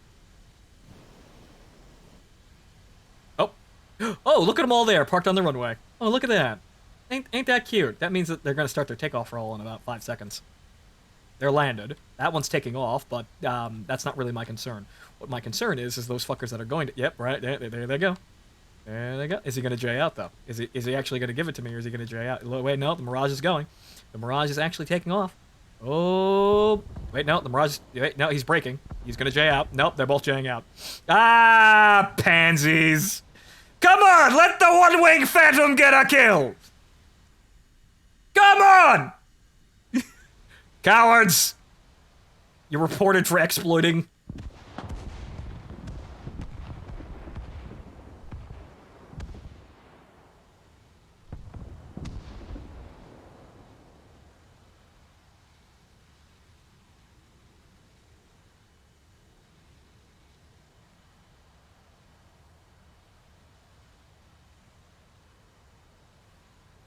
Ha!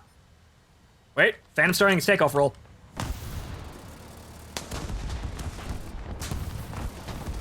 Ah! Got him! I have one wing and a dream! To be amazing! Yes. Good, yes. Robin Olds, are you there? Can you hear me? I'm out of fuel, though. I'm out of fuel. I am out of... Trees!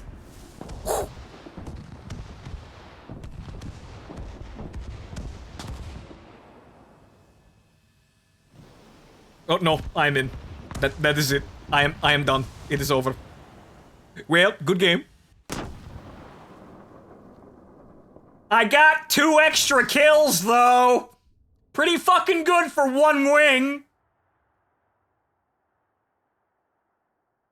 Okay, I'll take that. I need the kills anyway. The wins help, yes, but I'll run Bomb Phantom. That should get them a crew lock. It really should. Honestly, that's a really annoying exploit that just continues to be in the game just because.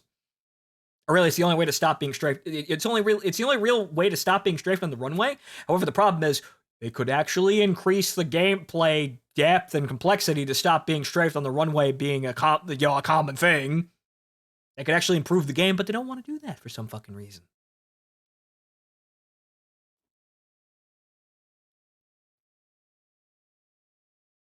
And don't forget the snail encourages it. Yeah, because it means that they don't have to worry about making the games longer.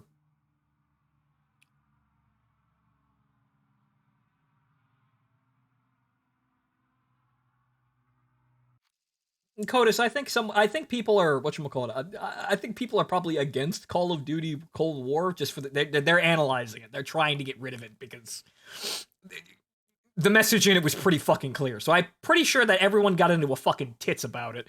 Like, everyone who didn't like that, because clearly there are people who don't fucking like what's going on. Also, I went to the C instead of the E. What am I doing? But then against Malta, so oh well. I'll just run a match in both. Yes, fuel. Alright, good.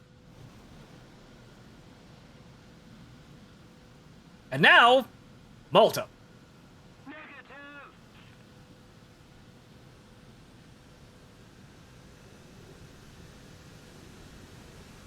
I suppose at the end of the day, I still do have 2 Phantoms, and both of these Phantoms will get Sparrows. So the seat is kind of annoying to use, or rather, not exactly amazing to use, but at the end of the day, it'll still be able to sit there trucking sparrows and sidewinders. It won't be as good, but it'll at least be a, something to have, just in case I need 2 phantoms. I don't know if I'm going to need 2 phantoms for anything, but, I have the capability.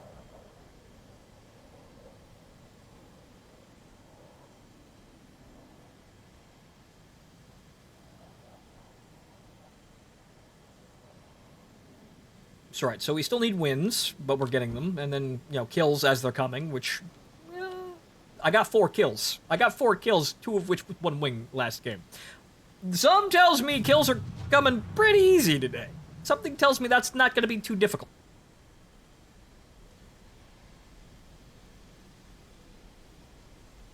But yeah, I'm interested in seeing where Call of Duty Cold War goes. It might be interesting because they can pull a Black Ops. It's totally within their power to actually pull a Black Ops, and it seems like the marketing is specifically designed to be antagonistic, which is good, fantastic. Something with some fucking teeth. Thank God. Get bombs and heavy fighter kills. I don't get as many air kills in my American bomber as Martin does. So yes, that's valid. He does it, but I don't get as many air kills in mine. I don't know what the fuck the problem is. I guess I'm just not in tune with the guns, but he gets more air kills.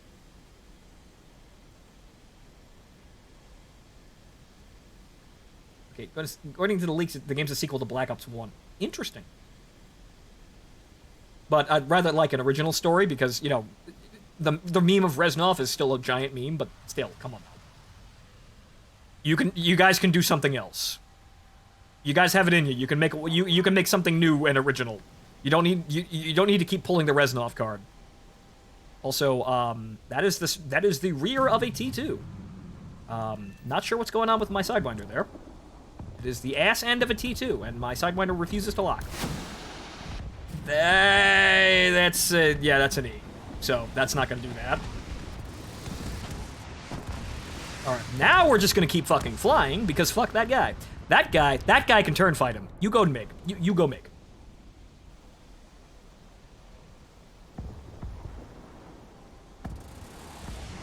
Okay, now we have a chance to turn around because it doesn't look like there's anybody coming behind this Phantom.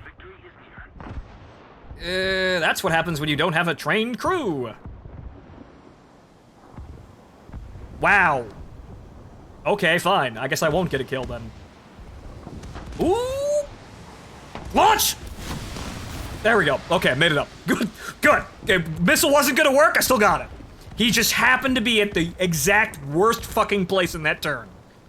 See, that's just kind of how the magic works in the Phantom. So, sometimes the game just needs to go your way in order to get something like that. Other times there's some skill involved, but other times it's just people making really bad decisions or we're just having really shit luck with timing. The enemy's getting closer to victory. I don't know why my Sidewinder refused to lock in that situation, but oh well. Fox 2! Even though he's got flares, so this is going to be kind of, well, not that great, but, maybe it'll, that missile's trending, at a different direction. Maybe it won't get, fouled up by the flares. Or maybe I just have way too much faith in Sidewinder E's. There's a reason why the Jays felt so amazing. And he's probably, second to last guy on the enemy team. There are several missiles shrieking straight at him. Wait for a clear moment here, because if I start launching... He's very, very, very carefully gingering out those flares. Because he knows what's about to happen. Welcome to Morrowind. And that's probably going to hit him. Yeah, that's going in. Wait, nope, barely dodged.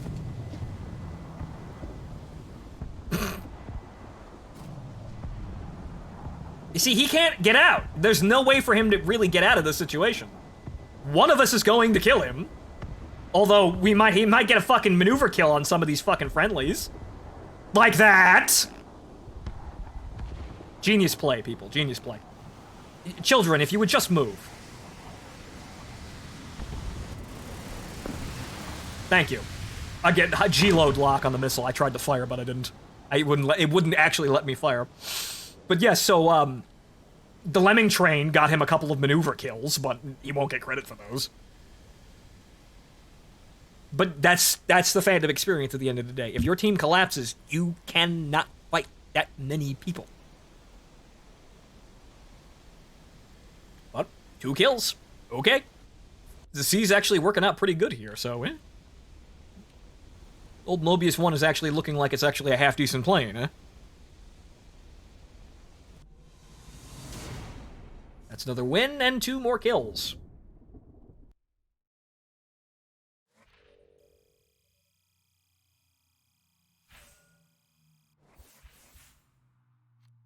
Okay, and I unlocked more payload options for the Phantom C, just in case I ever really need those.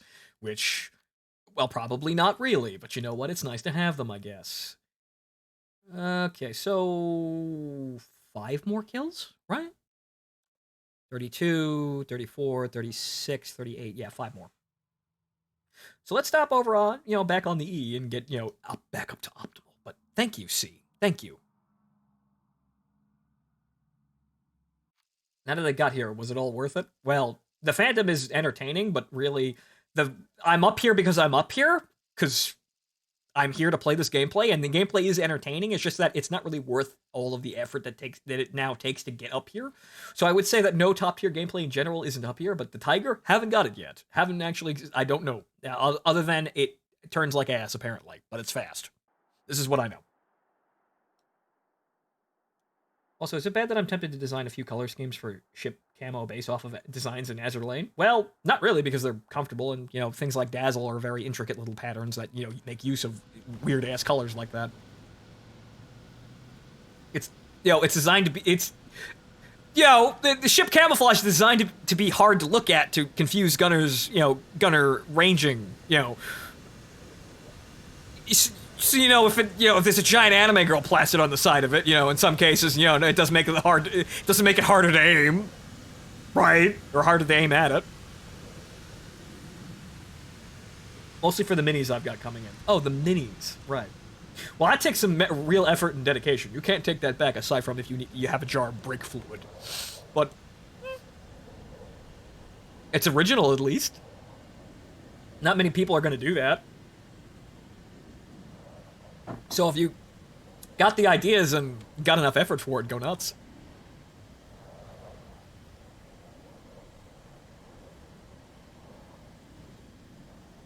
Excellent. Clunk. I agree. Bravo. I agree. So I'm going to start having the radar on a little bit more often now, because now we're going to have the Rio is actually going to have a point. The Rio is going to stop sipping on his juice box quietly in the backseat and actually do something next patch.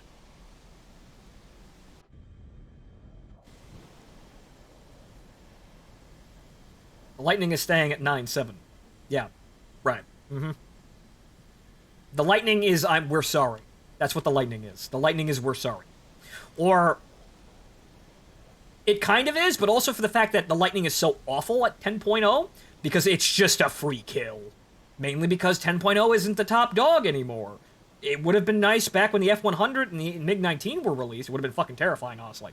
But it's not good anymore. And 10.0 is a fucking painful tier to play.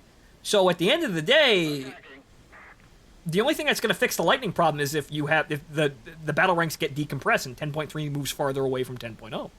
Like, say, 10.0 right now had its own, like, isolated battle rank where it didn't really see top tier at all.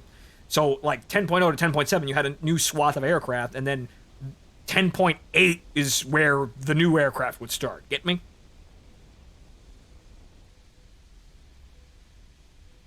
Because apparently the only reason they actually brought the Lightning down to where it is right now is because to quote, its statistics were depressing. And I acknowledge that. It was fucking terrible. You just shot it. Like, you saw it and you went, oh, free kill. It's a jet that can't really defend itself against top tier munitions. And it has no flares. So free kill. The Lightning was awful. But the other place to put it is below 10.0 in the hopes that it'll get, it won't get shot immediately. But it's overpowered for below 10.0 because 9.7 has a bunch of planes that are nowhere near capable to fight it. So, what do you know? It's almost like Gaijin needs to put more effort into content. And the one thing they don't want to do. Also, he turned off his engine. Ah, you son of a bitch. He turned off his engine and I fell for it.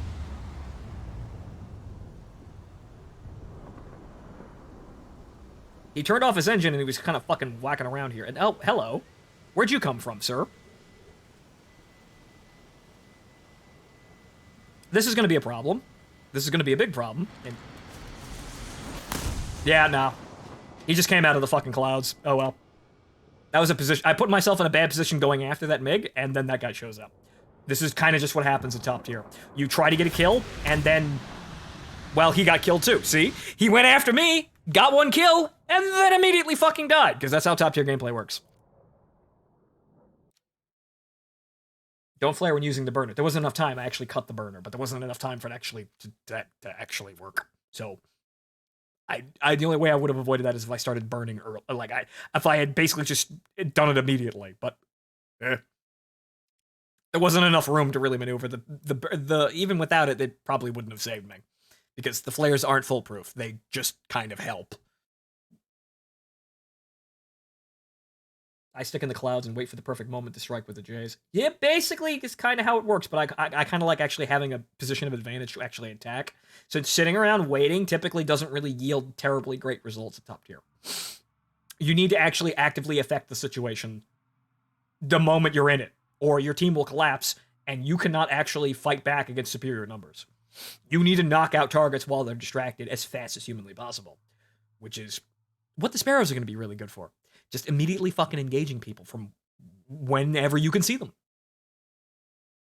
Sidewinders require a little bit of finesse, and they can be, shuck off depending on what's going on. And if the enemy's kind of aware, they can still avoid them, except in close range. But if you're in close range, you're in a dogfight, and you're extremely vulnerable to being shot at by anyone else during that dogfight. And also, the Phantom is terrible at dogfighting in comparison to all the other planes that it's forced to fight. It is the worst plane in terms of dogfighting. It's bad at it. So if you're in a dogfight in the Phantom, you want to be out of that dogfight as fast as humanly possible. You don't want to be in there for more than 10 seconds. You want to make the pass, you want to get the kill, and you want to fucking get out before you're actually primaried. I do it every time the team collapses and I get 1 to 3 kills. That is a way of doing it, making the enemy, kind of look really hard to try and track you. That's a way of doing it. But frankly, I find that I actually have to run in and fucking nanny my team as fast as humanly possible. Though I do want to stay away from the fucking kill ball as much, but as much as I can. But in a lot of cases, you just have to run in and make sure your teammates never encounter a problem. Get me? The moment they pick up an enemy on their tail, you need to immediately swat it the fuck away, because he's actually primed to be engaged like that. And also, because your teammates will survive to continue being distractions. That's really what your team basically is. It's a bunch of decoys. And keeps the enemy off of you while you do the work being the carrier. Because this isn't a team game. It's a really fucked up single-player game, but it's not a fucking team game. You cannot rely on your teammates to do anything effectual aside from keep the enemy busy for a couple of seconds while you line up a shot. If they do something, great, but it's always a surprise when they do something, right? It is always a surprise when your teammates actually do well in combat. And you have people like me who slam into the ground like lemmings sometimes. What's a team? I don't know. Just those other guys that I can't shoot. Mountain.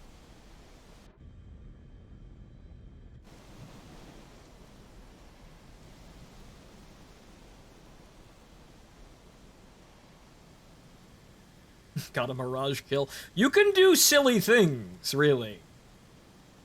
You can get kills with other aircraft at top tier. You just have to be, it's situational. You can do things. You need to be in a right situation. You need to get the right guy who's actually going to commit to actually engaging you like an idiot. I killed a Draken with a Chaika. And also, with the Starfighter, at its lower battle rank, I managed to kill an EJ and a Draken in a single pass. Oh. And that was at 9-7, where it's not supposed to be. So, you could do a lot. It was a turn fight. That's rather embarrassing, because it's a Delta Wing. So, But I suppose that is true. The slower you are, the tighter you're going to turn. And even subsonics have a chance against aircraft at top tier in a gunfight. They can't survive against missiles, which is the issue. The missiles make it not an engagement. Gunfighting, actually having to do a dogfight with a top tier aircraft, there's a lot of other aircraft that do have an advantage. The problem is, they will not survive a missile, which is what top-tier aircraft huck around. So, it's not really the aircraft. You can still fight the aircraft if they don't have missiles. It's the missiles that really fuck up lower-tier planes.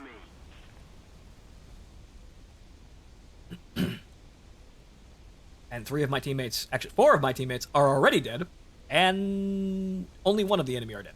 Great. Fantastic. Great game. Great gameplay. Also, there are plenty of fucking targets down there that I can see, but really aren't being picked up on the radar. Our victory is near. Alright. That's 2 people, and one of those guys is already dead. I could probably help this guy out if I get them. I do not like this. I do not like this at all. Yeah. Yeah, no. That guy is fucked. Attack the enemy. There's a couple of planes behind him. It's 2 MiGs. And, well, I might be able to get in. I wonder where the MiGs are, though, because I know they're back there. I know they're down there. There they are. See one of the dots moving at about 1 o'clock. I might be able to help out here a bit. That is a flare, though. Actually, that's the Seeker. That's the rocket motor. Nice job. That's the rocket motor for the Sidewinder. Okay, good. They're all under me. Or they should be. I really hope they're all under me, because this is putting me in an incredibly dangerous situation. I will probably get a handful of kills if this goes my way, but this is still a really bad position to be in, because I know there's one more plane down there. And there he is. Came out of nowhere. A fucking Draken from nowhere, and I didn't get a kill. I'm losing power. Mayday, mayday. Oh! I killed a friendly?!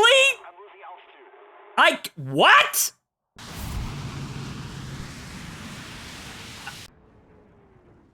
What? Of all the planes? That's just terrible luck. That's just absolute terrible luck on my part. Yeah, whoops, but those were clearly fired at 3 different fucking enemies. So what the fuck? That game, that was the system just handing me a shit game. That was, here you go, you time to lose now. Nothing I can do about that. Those missiles were fired at perfectly genuine enemy targets, and it just decided, I'm going to shoot. It must, you know what it is? They probably got the Phantom into a flat spin, and the missile just kind of went, oh, a target. Maybe they caught him on fire, and the missile just went, oh, hot, and immediately slammed into the teammate. So, yeah, no, that was just statistic bad luck. Something fucking happened there, and it just made the situation just not in my fucking favor. That was not my fault. I've fired at people like that before and gotten kills, even with friendlies that are that. He wasn't even remotely close. That's the weird thing. There's like a 3-kilometer difference between the targets that I fired at and the targets that like him. So, you wanted to kill, you got to kill. Yep, I got to kill. That's what I mean. And also Radar. Thanks, Radar, for telling me that there was a fucking Draken down there, but... It looks like, yeah, a match in progress. Oh, boy.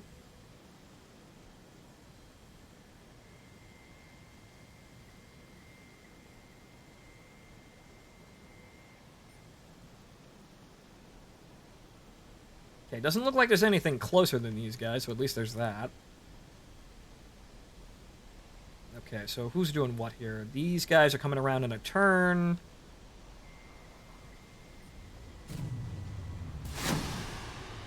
Okay, this is going to be a bit odd, but I might be able to get these guys trailing this Phantom.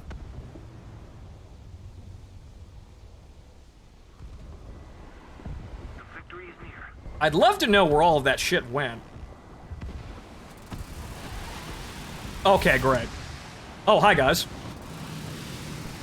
Oh, come on! Well, shit.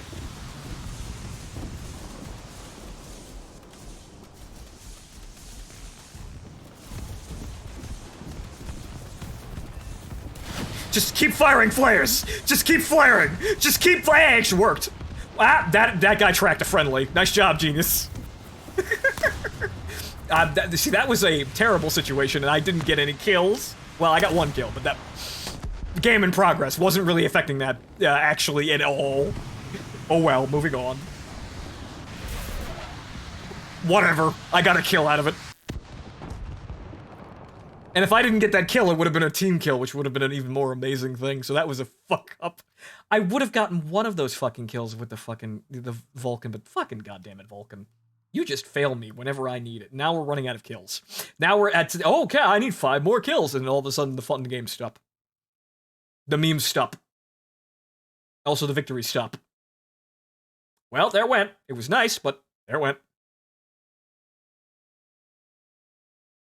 You have that on? That's disgusting. Well, Shadow, it's going to be useful next patch. I'm going to be using it to actually fire my advantageous munitions. But yeah, I'm just kind of getting used to using it because I kind of need to get used to using it now and seeing exactly what it can manage and what it can't. So that's how you killed your friendly last game. Yeah, no, the Seeker just fucking hopped off the enemy, like that guy. The guy that I shot, it must have just hopped, maybe one of the targets flared up and the missile just flew off the target and then reacquired the friendly. Something. Heat Seekers just go for hot things, so, if they just happen to be misdirected by a flare, they go for anything they can see. So, you needed to be there in order to see what the fuck just happened, so... Who's to say, but at the end of the day, what happened, my fucking, my missile acquired a friendly, and that's it. Phantom with an afterburner is a missile magnet. Phantom in general is a missile magnet, but yeah. 2 engines, 2 very, very, very hot engines. Though, I'd actually say that the F-104 is actually probably about as hot, because weird shit happens when you shoot missiles at F-104s. They just start tracking immensely well. So I think, honestly, the F-104 is probably on par with the Phantom, or around the same area.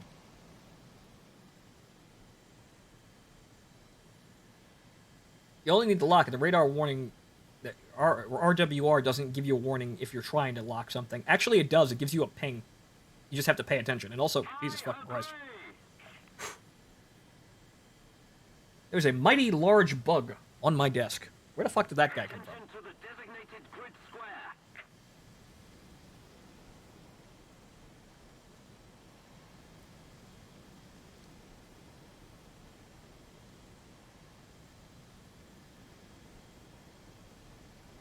Heat Seekers are like cats in the air. Pretty much. They just kind of go for, well, instead of movement, it's, ooh, hot, hot, hot. Wait, this is hot. And then when they get bored and they can't find anything, they apparently explode. Okay, so now that I see there's a bunch of people over there. At 30,000 feet, this is about as high as we're going to get.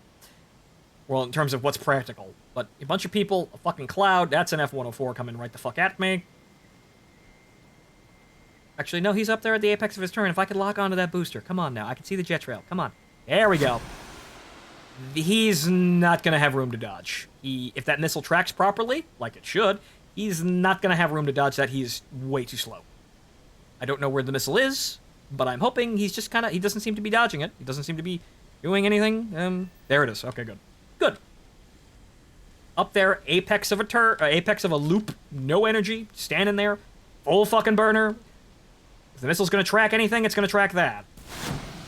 That MiG-21 is going into the clouds, though, so that missile may not actually reach him.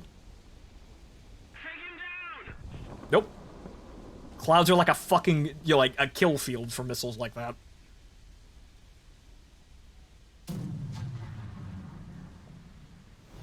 Come on.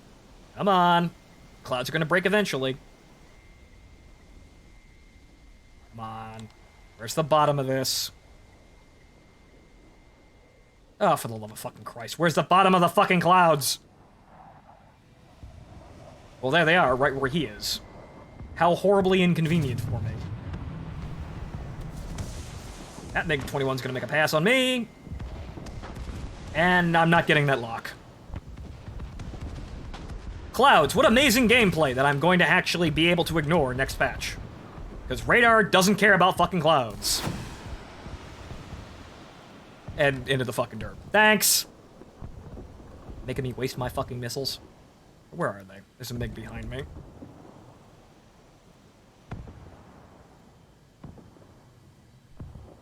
And now the enemy are, of course, in the clouds.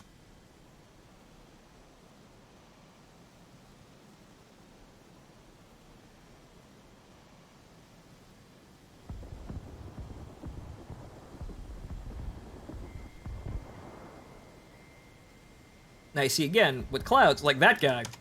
Well, not him, but no, the other guy. No. Stop locking on a fucking friendly, you moke! That's really weird. I'm also trying to skip the target, too, so what the fuck? I'm looking at the target. I guess it's just, he's just producing a louder radar signal, I guess. There we go. Right, so clouds. Who fucking cares about clouds? Fox 1. One patch. Wait, is this War Thunder? Yes, it is. Welcome to Top Tier Gameplay, where we attempt to shoot missiles through clouds and fail miserably because that guy was off target. Alright, going in for guns.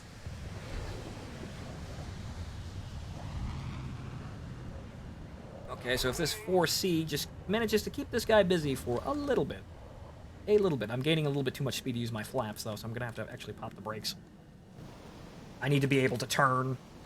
This isn't quite Ace Combat where you just slam the brakes and turn like nobody's business, but you kind of need a bit of help.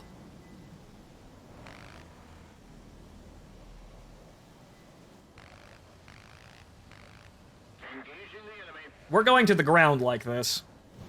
Oh, if I still had one pole left, but oh well. I tried to fire it when I thought I was going to get away with it. But, okay, good. Now we got something. Hey! Yeah, send that fucking R60 into the ground. Good. Actually on the bead. Good.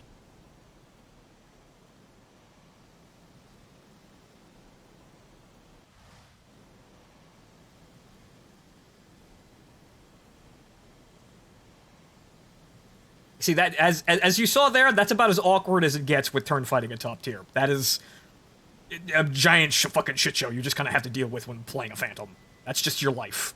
You want to turn or try to turn inside a MiG-21? That's the shit you gotta pull.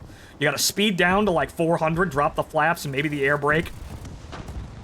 You might get the fucking kill, or you might expose yourself lethally. One or the other. That guy's coming after me. Okay.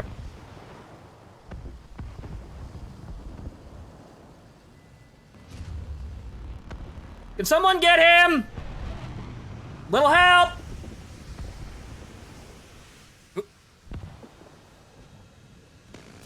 No. I thought I could slow down and maybe try to throw him off, but that's the Delta Wing turn, fighter. That's what happens. That's what happens when you fight those things. And they say Phantom easy mode. No, fuck you. That's easy mode. You have a massive margin for error with your plane. Phantom does not. Phantom gets into that situation behind me. Unless you fuck up, I'm going to die. Okay, so 2 more kills. Deltas are easier mode. This is what I say, but some people are like, oh, Phantom easy mode. I think, honestly, the fact of the matter is that playing a Phantom well requires actually trying, so it may be producing better pilots, in addition to War Thunder top tier gameplay being just that sporadic, where if you get it doesn't matter what you're flying, if you get to jump on someone, they're gonna die. Because most planes can't really get out of a, like, turn fight, and the Phantom's just the worst out of it. It can be outturned by several planes. However, fighting the other planes, like a MiG-21 versus a Mirage, they both really don't have an advantage over each other, so you can be stuck there. So you can't really get anyone off your ass very reliably at top tier unless you're fighting something like a Phantom in any other plane. If you fuck up and die to a Phantom, you really fucked up. He either got to jump on you while you were completely unaware, or you made some critical fucking mistake and handed him a win. Because that's really that's how the Phantom wins. You fucked up. You fucked up tremendously. Or he exploited the situation that you created pretty much perfectly. Yeah, it's easy to kind of just sit there and, watch someone get into a turn fight and then huck a missile at them at, safely at 5 to 8 kilometers. But any plane can do that. That's not a Phantom thing. It's just the Phantom's more prone to doing that because it's the Phantom. You can't really win turn fights. You don't want to go in. You just kind of have to.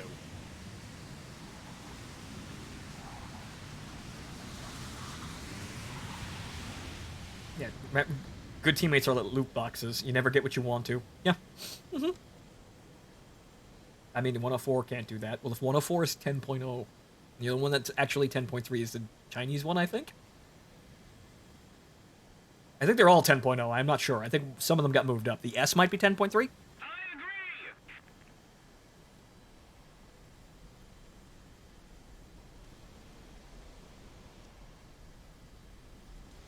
Yes, it's mainly because the 104 is currently in the most compressed battle ranking ever.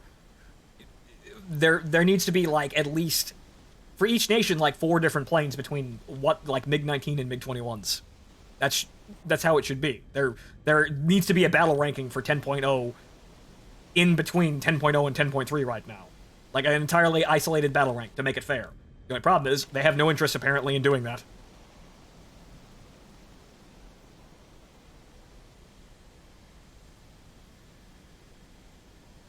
Well, you should give them a while, like probably criminally long, but the Lightning will be back up at 10.0. It'll be just back there because that's the only place it can really go. Anything that wins decisively is going to get a battle ranking movement. Anything that's fun in War Thunder is almost assuredly going to get hit with something. If it's a missile-spitting nightmare and gets kills left and right, it's going to get moved. Okay, I'm not exactly sure how that 104 managed to dodge that, but sure, maybe he cut burners. I don't know. Okay, if that's where the missile wound up, fine. That's the T2. So yeah, like to know where that missile went. He's gonna launch a missile at me. Where is it?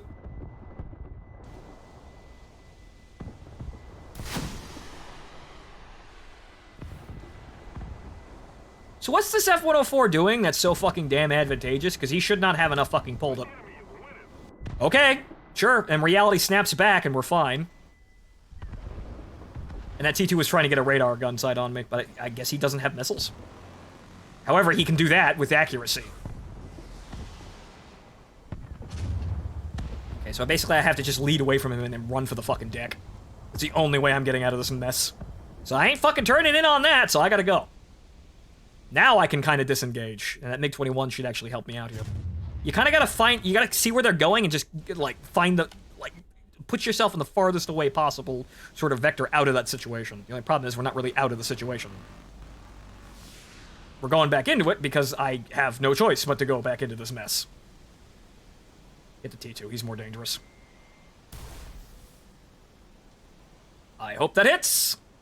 Uh-oh, that's going for a friendly. Uh-oh. Oh no. FTR, get out of the way. Shot trash. Uh-oh. Ooh, that's 30mm cannon fire.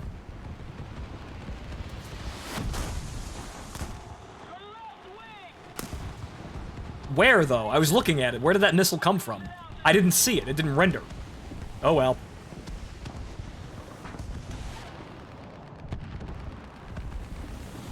Because people were using it as an effective fighter instead of a ground pounder. Yeah, the S.U.M.M.E.R is actually a rather scary, you know, after... Apparently the flight model was awful the first iteration.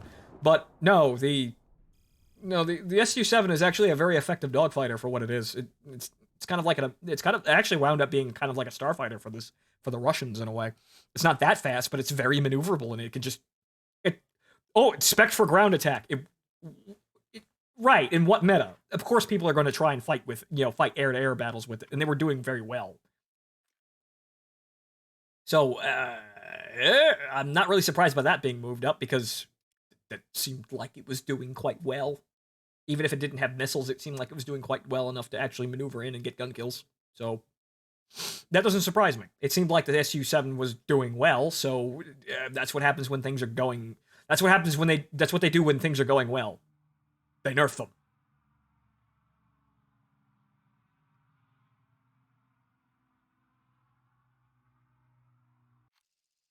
$20G missiles. Shout out 30G missiles in addition, like with the magic. 25, I think? Hang on here. Oh, 20G missiles.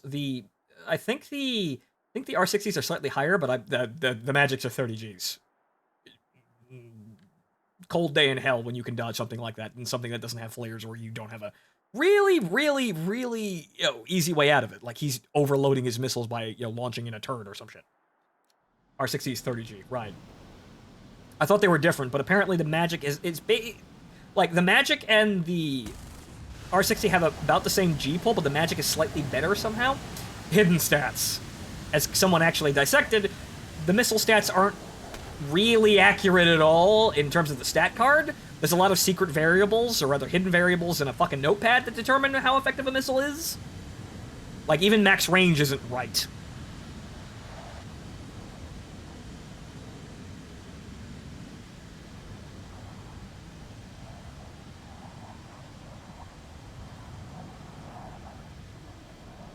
The problem is there's no actual way to see any of this information other than digging in notepads.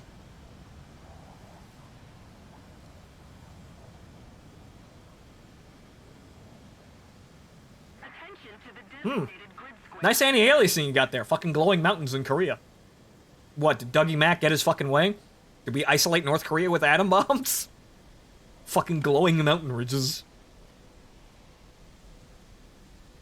Have you seen the missile mechanics from a YouTuber named Zatars? Yes, I have, and it was quite telling, because it's basically, it's the most overcomplicated, messy fucking thing ever. It's, like, they have, whatchamacallit, they have a value that says, max range, and that's kind of what's on the title card, but then they have a different title called max lifetime? They have a different, like, a line that has max lifetime, and that's longer range than the max range? Like, the Matra, I think, has a max range of 15 kilometers, but the max lifetime is 18? So it's actually longer than the stack. It's fucking weird. It doesn't surprise me that it's such a mess, but it's... What the fuck are you doing? And there's also a billion different little goddamn things in order to actually... Yeah, that actually make a missile function in War Thunder. It's so that most of them are kind of impossible to actually really understand. They may give you an idea of which is better, but at the end of the day, what you really want is... You want a target that's out in the open... You want to put as little initial G-load on the missile as possible, so you want to be stable. The lead, you know, if you have to lead the missile for side-on shots, you have to do that, but in a lot of cases, side aspect is not really all that great, so you really, it's really chancy to even shoot like that. So it becomes, basically what you want to do is you have a target in front of you that you can get a lock on, and you want to let the missile fly out and use its max G-load as much as possible. I.e., don't fucking turn hard and fire a missile and expect it to work.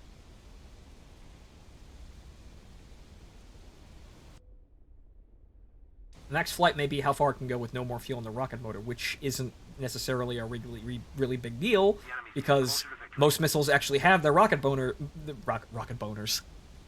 The rocket motors burn out before they actually hit a target in longer range engagements. So very few missiles are actually powered all the way to the target.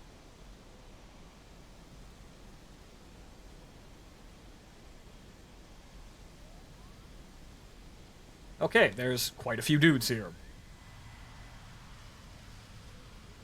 Bleep, bleep. I don't really want to go over there, but I wish to radar... There we go. That looks kind of okay. Maybe it's turning real fucking hard, though, but now he's flaring up. Will it hit him, though? Because I don't think he's dropped burners. No, well, seems to have ditched it.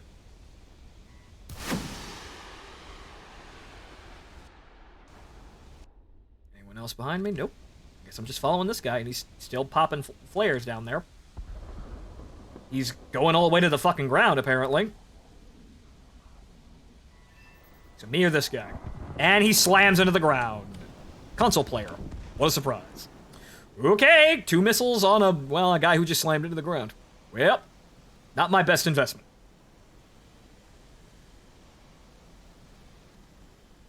Okay.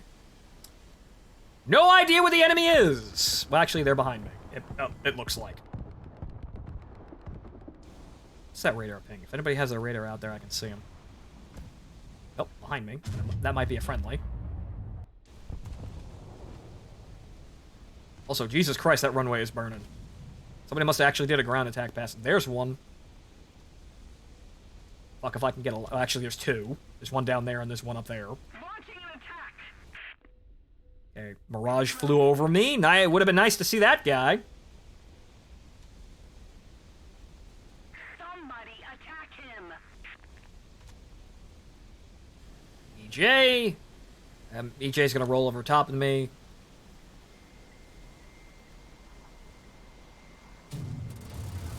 Ooh! I'm getting better at those. I'm getting better at those. The problem is now he's gonna actually get a fucking lock. No, stay dead. Fuck you. Go away. Be gone, Mig. Yeah, he's probably fucked. That's probably his engine. That guy's gonna steal my kill like a bastard. No, fuck you. Don't. What a bitch. What a bitch.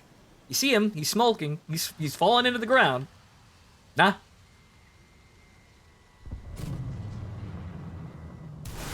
Well, I guess that just means I gotta be more fucking secure about my kills. I gotta make sure I actually get the kills. That one looks good. And there immediately is a missile from fucking nowhere. Well, that other EJ, but I thought that EJ actually pulled ahead of me from under me, so whoops. Oh well. I get one kill, and it's immediately fucking stolen. Thanks, guys. That was a mess up. Where's the enemy, though? One where radar doesn't fucking help you. If I could actually leave the area and re-engage, I probably could have, but then I'm running around with no kills, and... Okay, so... Oh, F-89B. I already own that, though. Well, consolation prize. That pays for my repair bill. Nope. Didn't get it. Need one more kill. Did you know the Chinese MiG-19 still has a targeting radar for guns? What?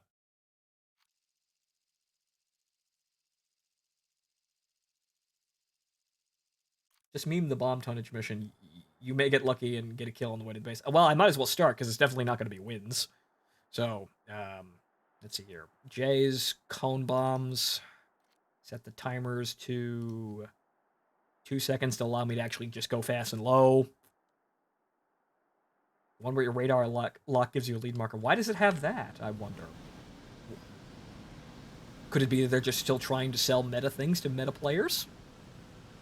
Could it be that they're trying literally everything in the book to get you to play the Chinese tree, even though the Chinese tree is another tree that you have to grind to get more things? Secret CCP technology. Yes, right. Mm-hmm. Next, you're going to tell me that the Q5 has missiles, even though they say it doesn't have missiles. It has secret missiles. D2 has it too. Well, I know about that. Is that actually fun? Oh, hey, look! Who exactly would he be? Well, no. Well, I guess I'm nobody then. Never mind.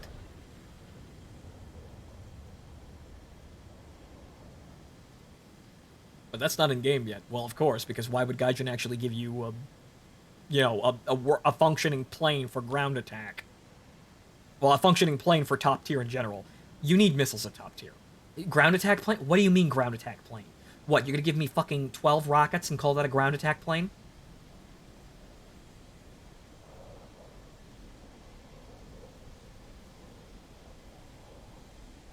It also has bombs. Yeah, with like 2 hardpoints.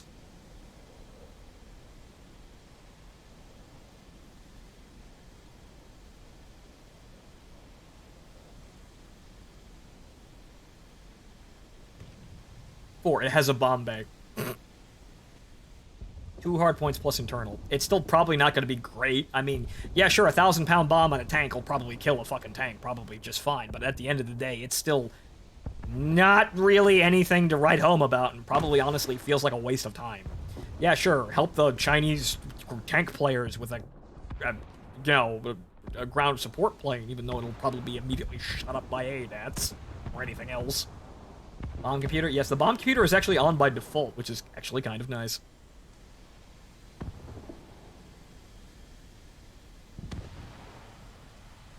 I don't think I'm high enough to actually use it, though. Yeah, I'm not, but I've done this before. I'm a professional.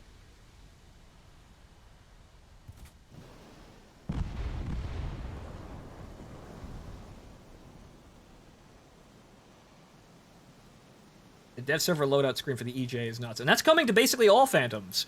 4 Sparrows, 4 Sidewinders, bombs, gun pods, basically fucking anything.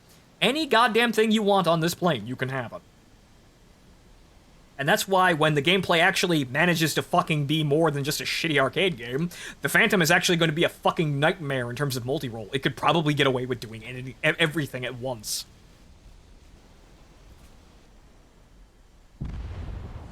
Alright, that's 2 tons of bombs? Ish? No, 1.5? Really? Oh well. Oh. Like this. I could have all those bombs and then just start fucking you know, sidewinders and sparrows at people all day long. Box 2, that looks good. Actually, nope, wait, come on, get up there. There you go. Box 2, that guy's low and slow. That's 2 fucking kills. Hey, catch. You're welcome! Join NATO once in a while, huh? Maybe you want to decide to come back.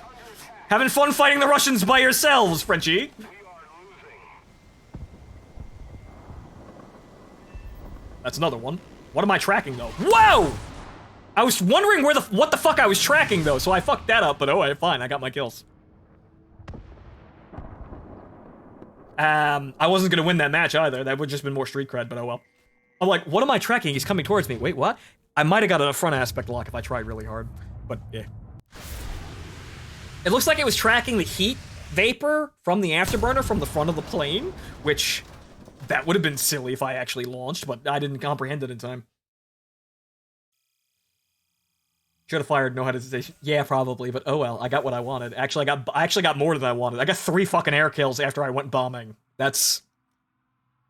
yeah.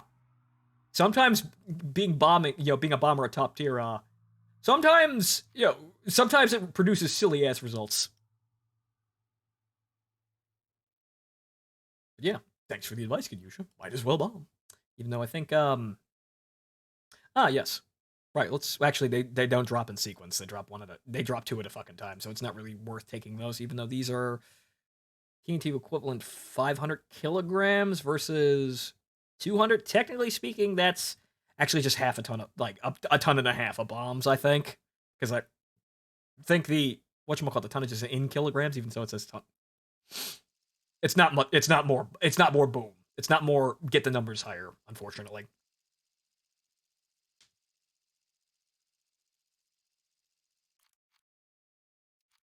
I was still kind of amazed that things were going that well, so that's why I didn't fire, but oh well. But, yeah, just keep on trucking with cone bombs. We'll get there eventually. But, see, next patch I can have this bomb load. And then also have 4 sparrows on top of it. So I can ground pound in a Phantom and lose 0 effectiveness. Yeah, sure, the opening position might be a little weird. It might put me in, unnecessary danger flying low and fast like that, because people can just jump on me if they're prepared. But I can carry ordnance and not lose any anti-air capability.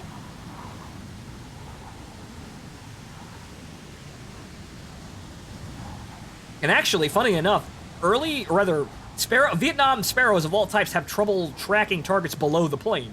So if I'm shooting up at people, because I'm on the deck, might produce better results.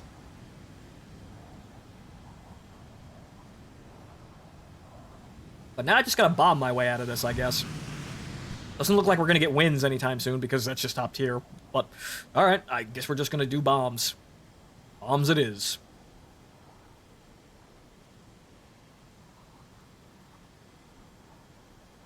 I'd like to get a match in the like the B-29 or something like that, but that matchmaker is fucking... Well, hey, look, our first tiger. Team killing a Phantom. Nice. Good job, Tiger. He'll be an aggressor one day, after he evolves into Tiger 2. He'll be shooting down Tomcats.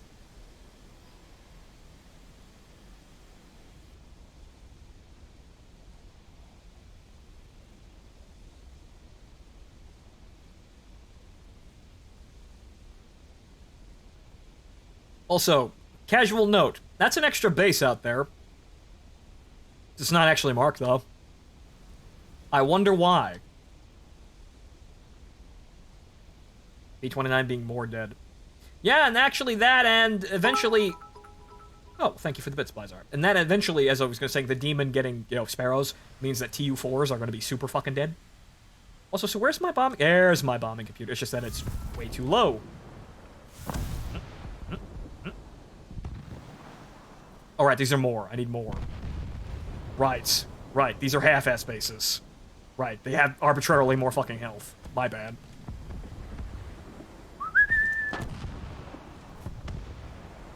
Well, Small potatoes now, and that Mirage is going to fire magic at me. I could feel it. I could feel it. I feel it. And that FG may actually help me out here. I sense it. I sense a missile. Actually, that Mirage is actually dead. Wow, okay. The FG got him, though. Good. Good man. Actually, there's a lot of fucking kills going on here. This is weird. Okay, so now I can kind of roll back here and try and get back into this fight. Even though I probably should have stayed away from this nonsense. That is tracking a friendly. No. No. Him. No, Sidewinder. The other guy. The other guy.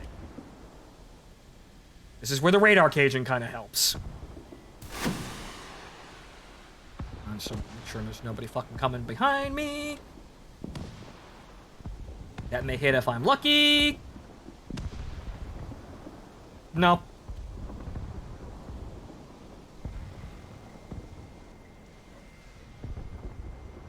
Yeah, I probably should have gone up and over, but I'm not terribly trusting of this situation right now.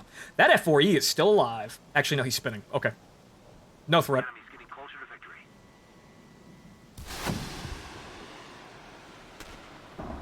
That looks good. He did cut burners, though. So, alright, fine. We're going in for guns.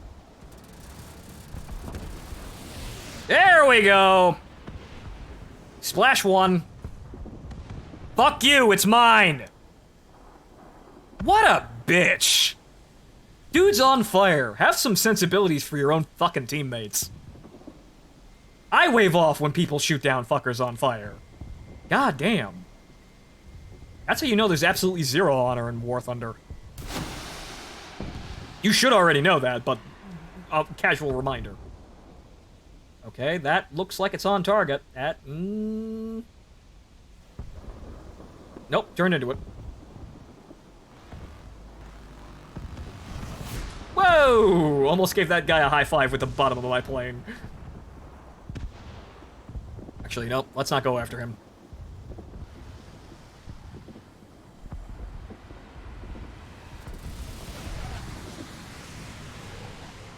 FGR is coming back, but he's tasked to someone else. Okay, hang on here. Oop. I thought I could avoid that, but I guess not. Oop. Yep, that's the whole fucking plane out. Nope, yeah, I'm weighted to one side. Well, I guess I'm dead.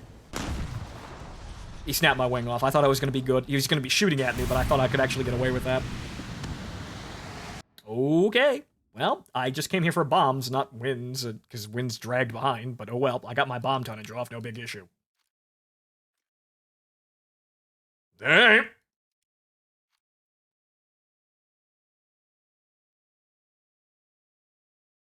Four bases mean you need more bombs per base. I should note this, but however, there's no, like, the new 4-base maps aren't standardized with the rest of the mode. Their bases have more health, and it's kind of a fucking thing to actually, like, reset to, because it doesn't make any fucking sense. It shows you how scattershot the map design for War Thunder actually is.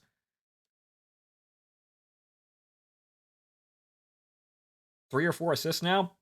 Maybe? I'm not sure exactly how many assists I have, but it's probably not going to be enough. It needs 10 assists.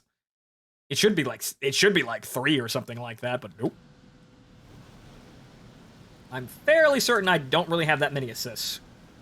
I've been getting kill steals, kills stolen from me repeatedly. So that would be up, but I feel like if I wanted to farm, like, assists, I should just go shoot people with the F-89D and just kind of fly away after I hit them once.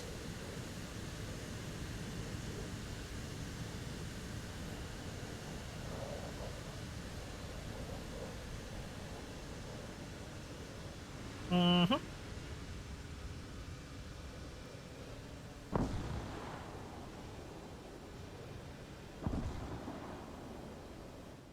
Okay, so while we're sitting here cruising forward, I shouldn't have to worry about being slammed into by a friendly, but how many assists? 3. It only counted 3. Okay. More tonnage for bombs and only 4 wins. Yeah, no, bombing is just the way this is gonna go. So I might be able to sneak out a few more bomb loads, but I think all of these require... I'm going to test this, because these go off in 1, 2, 3, 4, 5 sets. So it's 5. I've got 5 uses of the spacebar. So I'm not exactly sure how many bombs it takes to take out a 4 base. I think it's 4. I think it's 4, in which case I could actually use the extra bomb left over to just kind of tap one of the other bases, but it's still bomb tonnage. Also, 50 viewers. Wow. I guess those really, really, really fucking amazing Phantom matches early on caught wind to somebody.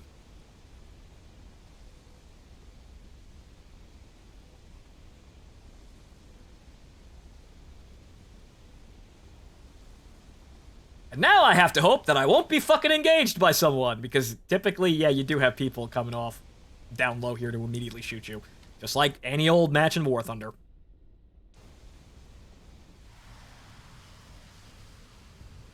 Okay, slowing down. So, and it's too low for the use of the well, there it is. 1, 2, 3, 4. Okay, it's 4. Which means I have an extra 1 set of bombs here to do this.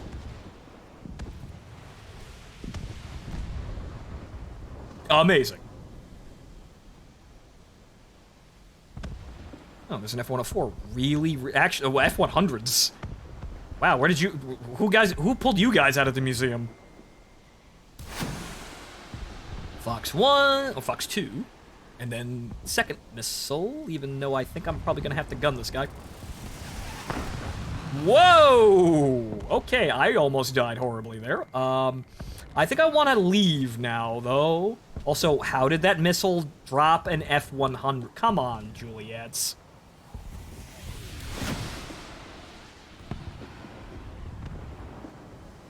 Oh, look, a Chinese F-104.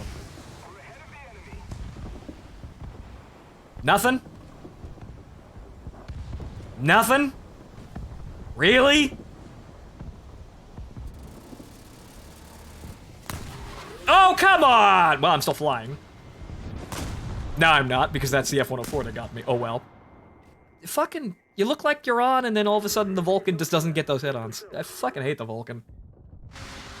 So how annoyed has Phonto been? I've been getting my stuff done, so there's really not much to complain about now. Now it's just monotonous. I get my bombs in. I'm not for kills or wins anymore. It's just raw bombs. So being knocked out of the match is actually kind of a blessing. I just get to I go off and do my fucking job more.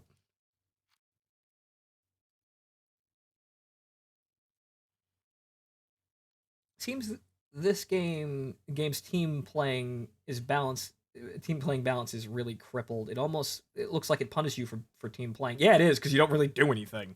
The only people who get rewards are the people who excel. So at the end of the day, you need to basically steal all the kills from everyone in order to make any progress. It's like it's raw capitalism. It's the free market. The only people that actually really do well are the people who are actually doing the best. Everyone else does several stages of mediocre. You don't get the same for assisting your team, and assisting your team by winning the game, carrying is the most assistance you could ever do to your team. There's nothing else that you can do that won't wound up getting you less points in the end. So, yeah, no, it's a fucking rat race. Dog eat dog world out there, or kill, steal, kills.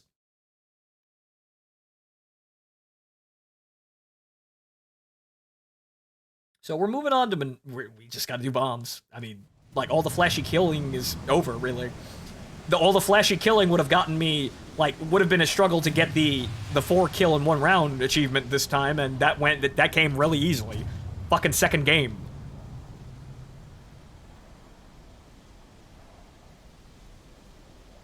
Good, I'll be honest, I'll be the wild card that targets both sides. Yeah, okay, Schwartz. Yeah, you just sortie up there in your MiG-25 and then shoot retreating allies. Ruhr, just drop all the bombs. All right, yeah, because Ruhr isn't a 3 base, but it has arbitrarily higher bomb health. So yeah, all the bombs, 1 base, got it.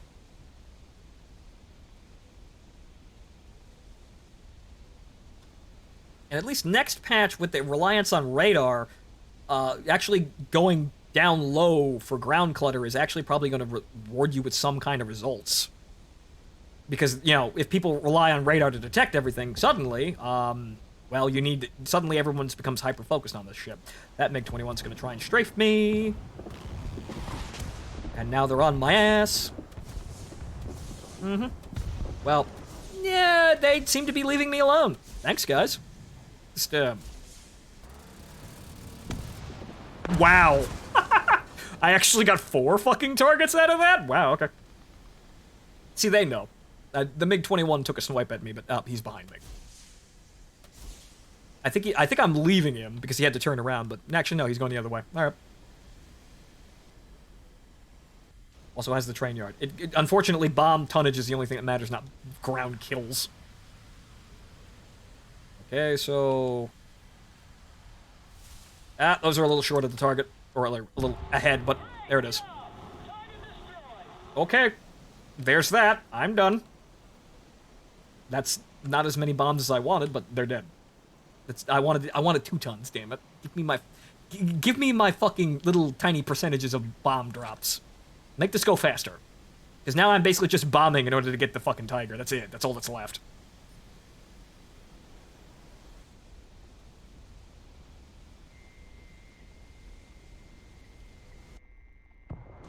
Oh.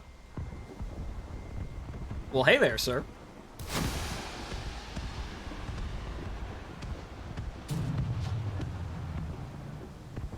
That might go in. Looks like it just kind of... Yep, nope, went past him. Okay. That's the other missile. You don't have flares.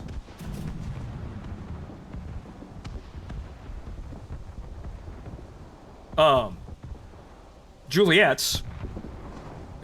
Juliet's. Hello? That's a fucking Phantom.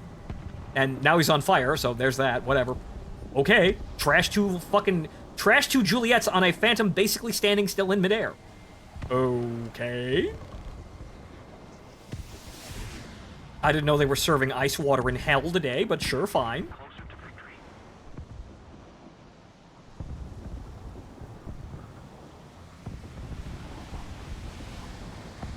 FGR, you're gonna finish that. There you go. There you guys go. You got it. You're good. You're good. Good job, kids. And that's it. Well, good thing I don't need air kills.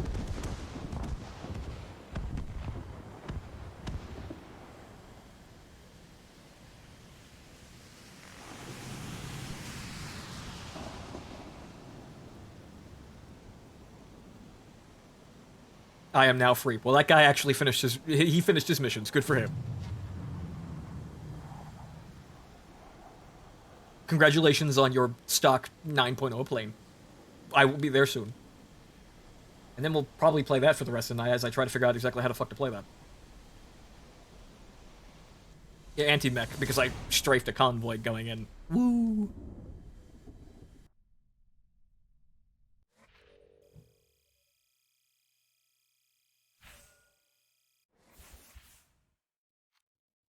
Okay. So how much? 7 tons. Okay.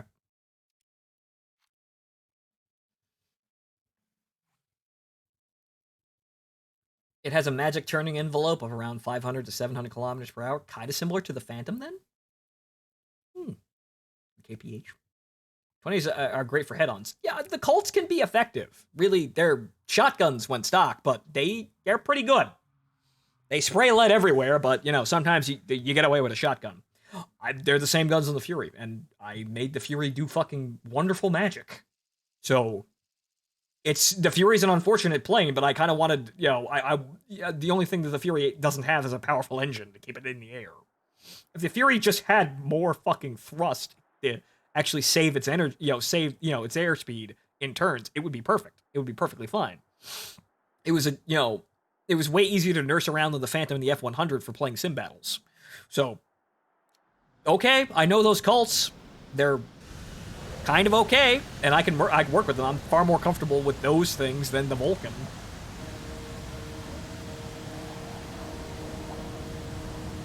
Out comes pretty much everything. Yes, this I know.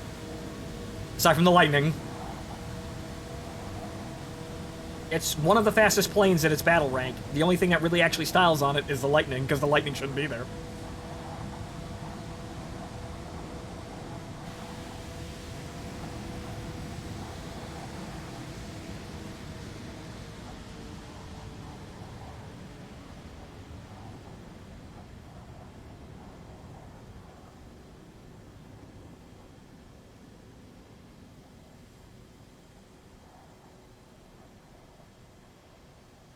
Okay, so this is going to be chancy, because this map is always chancy, because I'm flying directly down the fucking chute of the enemies.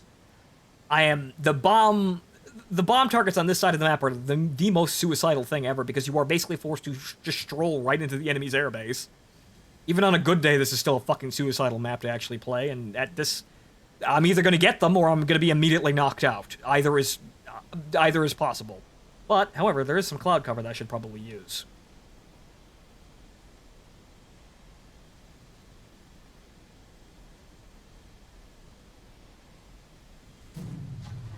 Like I said, the Tiger is a jet version of BF-109. I could see that. I could see an energy fighter like that.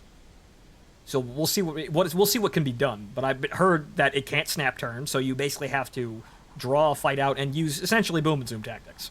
We'll see how well that actually goes, though. You could do the bomb computer from the clouds. I could. 1, 2, 3. I don't know how many it costs. I think it's 3. I think, actually, no, speed too high, but I think I got my 2 bombs off. That should be enough. Nope, wasn't enough. Actually, I think, no, I only got 1 bomb off. The problem with the bombing computers, I still have to have the nose pointed towards the ground.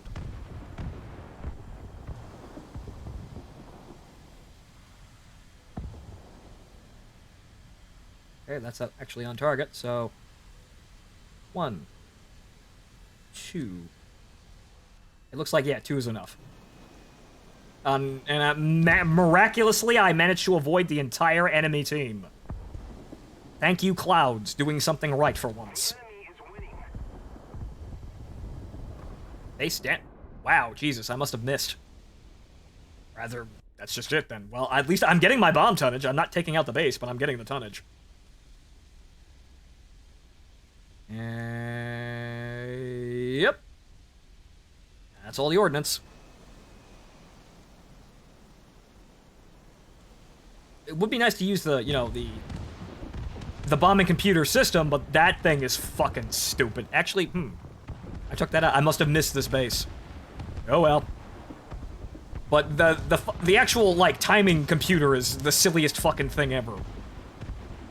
It looked like it was going to be something useful, you know, back when it was actually about to be implemented, but then they just kind of nerfed it into the fucking ground.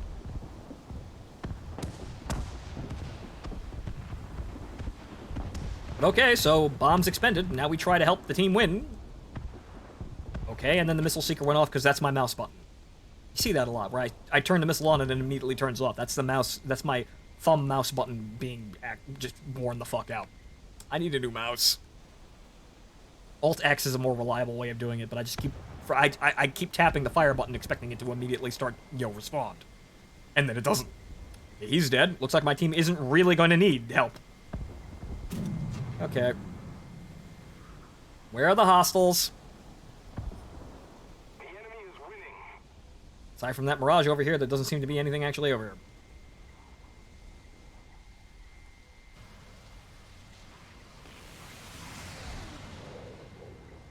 Need to start that turn real fucking early to actually make that.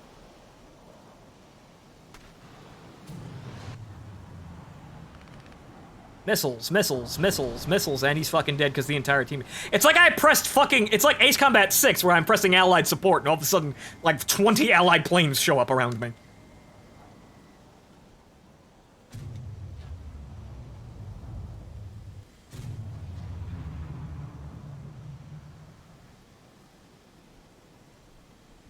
And...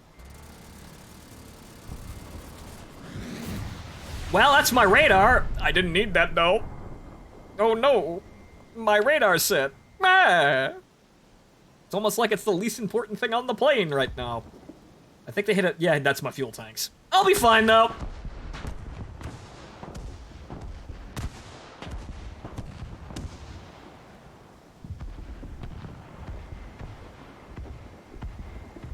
There we go. That's a solid lock. Although it's doing something rather fucking weird. So, what's the plan there, Sidewinders?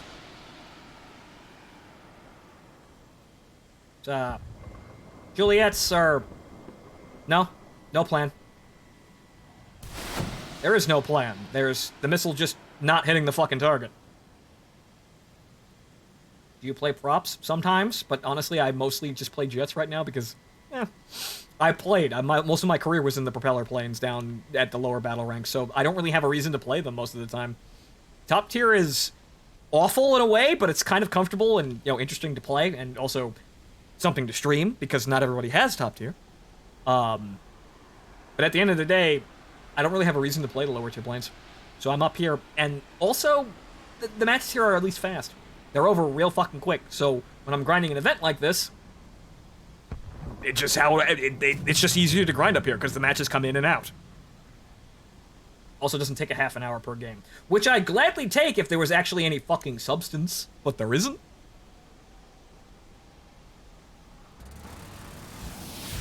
Nope. Damn you, Vulcan. Now we're all gonna be chasing a 104 all the way fucking back to spawn, apparently.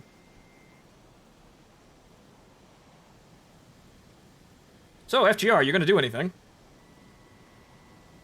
No? Okay. Box. He's gonna go for the clouds, but it might get him before it. No, that missile's faster. Yeah, mine still hit. I helped. Okay, now for the F-100 over here. So, yeah, when you're grinding events up here, the top tier is actually usable, because the matches just end so fast, and the Phantom at least can do all of the objectives by itself. You can bomb. You can try to win with air kills. The Phantom's difficult to play, but at the end of the day, it still gets the job done if you get lucky.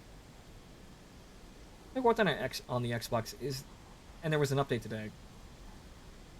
Hey, to the game, and anytime I look back around, the frame rate drops to almost zero, feels like. Someone's been mentioning that, so that might be a bug for console players, but not on the PC here.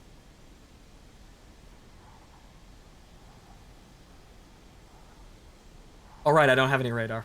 Oh, well, it wouldn't have picked him up anyway, he's over there.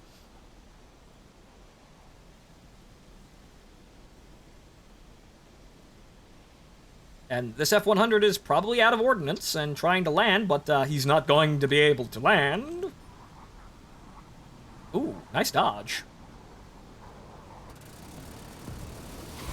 Nope. Now, the F-100 can style on all of us, even the MiG-21, if he's good. The problem is there are just so many fucking dudes. He's gonna fly into the ground. Yep. Nope. Not a fuck given. The end. Oh well, good thing I'm not in it for kills now.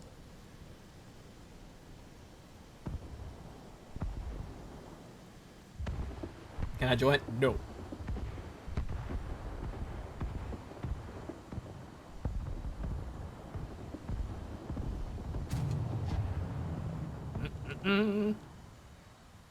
Waiting for the match to end. Waiting for the match to end.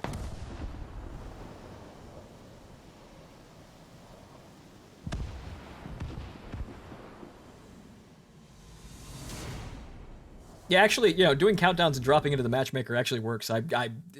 People follow me around sometimes if they want, actually, if they want to. Did I get the thing? No, I didn't get the thing. How much bomb? 1 ton bomb. One single solitary ton of bomb. And then I have plane. Remember to call Martin a Pelican if you see him in the game. Why a Pelican? Just carry the 3 2-ton bomb. Possibly. That might actually produce less drag, so yeah, it might actually work. Just go, yep. I never really actually have a reason to use the 2,000-pound bombs. The funny thing is the, whatchamacallit, the Banshee has a 3,000-pound demolition bomb, which the Phantom doesn't get for some reason. I'm not sure why.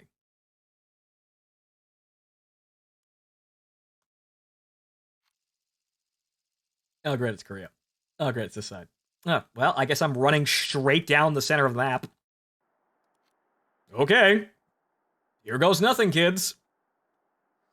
So I basically have to run this direction. This direction fast and low.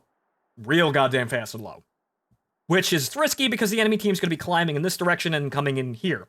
So if I'm not fast enough, the enemy will be right on top of me as I'm crossing through this area, and I'm dead.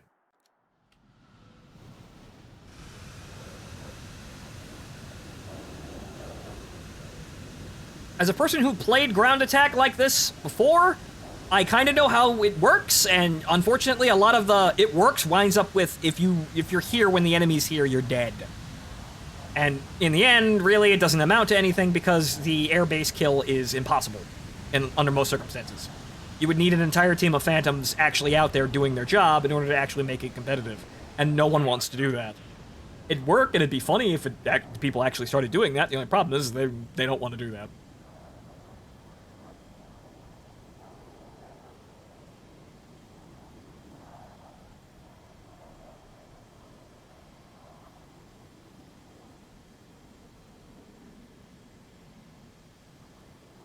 I doubt there's going to be anything in range in front of me, but just for the sake of it.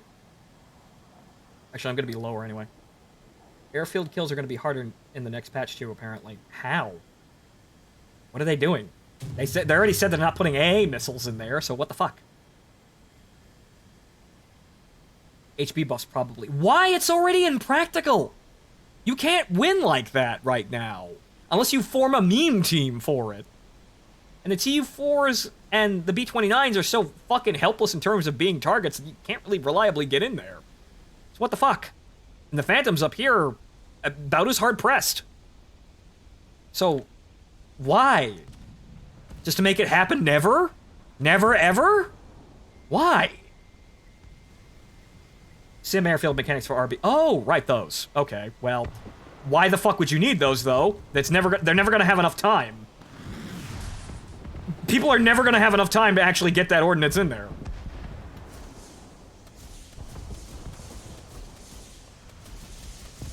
Blumzuik! And now I have to try and survive. Hello, guys. No, I didn't, though? Also, that's only half a ton of bombs. Ah, fuck. I have to do another game.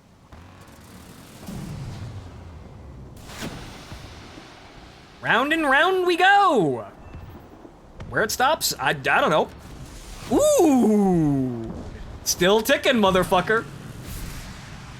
Ah, now you fucked up.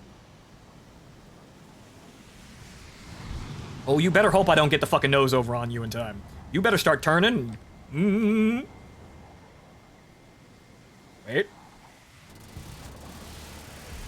Oh. But this is what landing flaps are for. This is why you actually sometimes slow down in a Phantom and actually get away with it. My problem is I'm probably being locked up for a missile like that one. No idea why they didn't hit me, but oh well.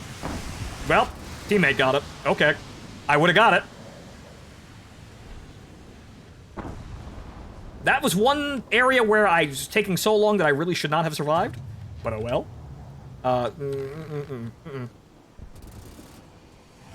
Ooh, okay. This guy.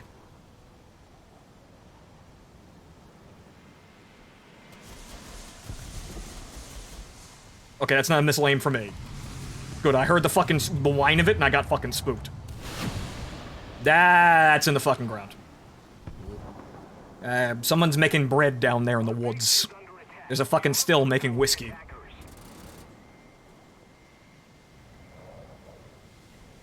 Thank you. I agree. Yeah, that's a friendly in there. I don't want to actually be responsible for that.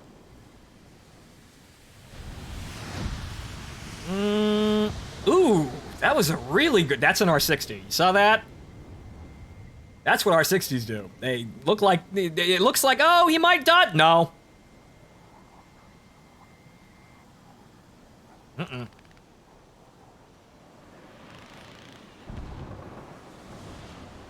I really shouldn't be alive right now. I really should have died back there somewhere along the line, but I guess I'm not. Goon base HP. Yeah, right. Unfortunately, these have weaker base health because reasons.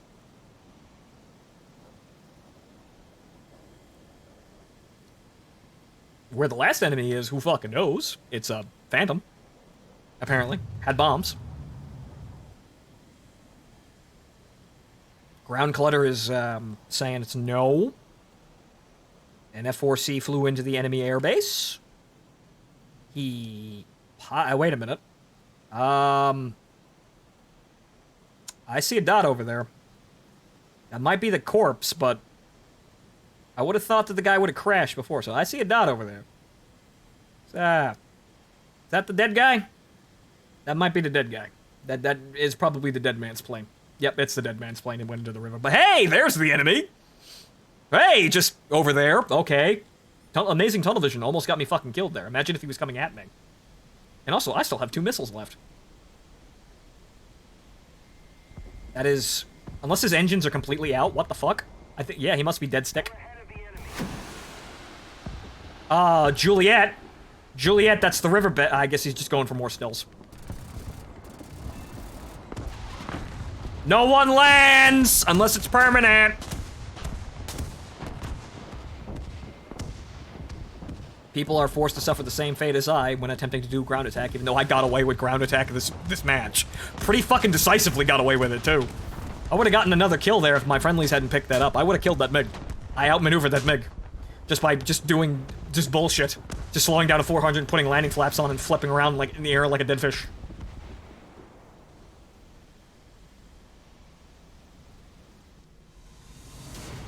Unfortunately, that's not going to be enough, I don't think. I think that's going to be like pennies short. That's like, I think I have like 300 pounds of bombs left. No, wait, no, that's double ranked.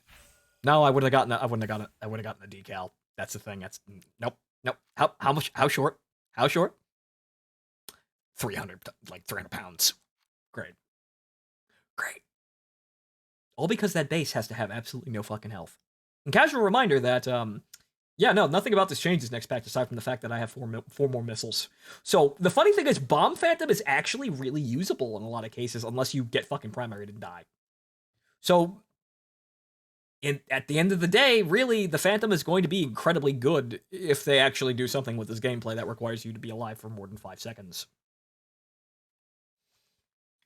Had 9.999 tons left in my first star. Fucking... shortchanging us out for every goddamn little decimal. No free rides, only grinding.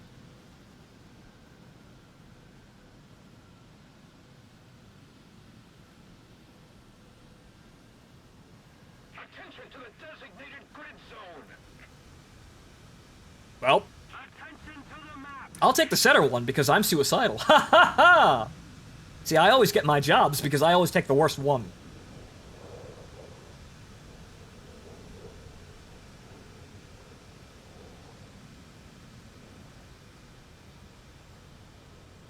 So basically, all I need to do is get to that base. Me and that base. All I need to do is get to that base and I have my Tiger. Which I need to take another piss before we sit down and play, but we'll get a chance to look at it. And I could speak my words at length about air realistic battle gameplay, but you already fucking know. It's already a mess. It's basically just arcade. This is in itself its own form of gameplay that is enjoyable. I just wish that there was something else. And it's really only enjoyable because it's fun to actually, you know, fire a missile at someone and feel like you did a lot for a lot less work than actually playing a lower tiers. That's kind of what it is, really. The missile gameplay is fun because I feel rewarded for not actually having to try as hard. And I'm getting better with the gun kills, so I at least pull that off. But really, most missile gameplay is fun because fire missile get kill. Bang. And then, you know... There's some reward up here, it's just that it's not going anywhere because I have every American tree. Aside from, well, I'm every American plane, but at the end, what I'm really looking for is a game to, an interesting plane to play, or he's gonna follow me. Come on, man.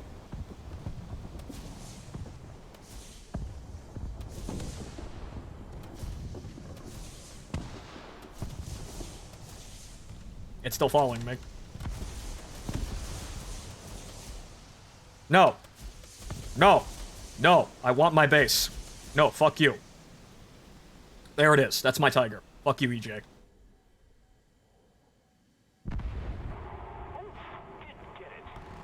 I did, though.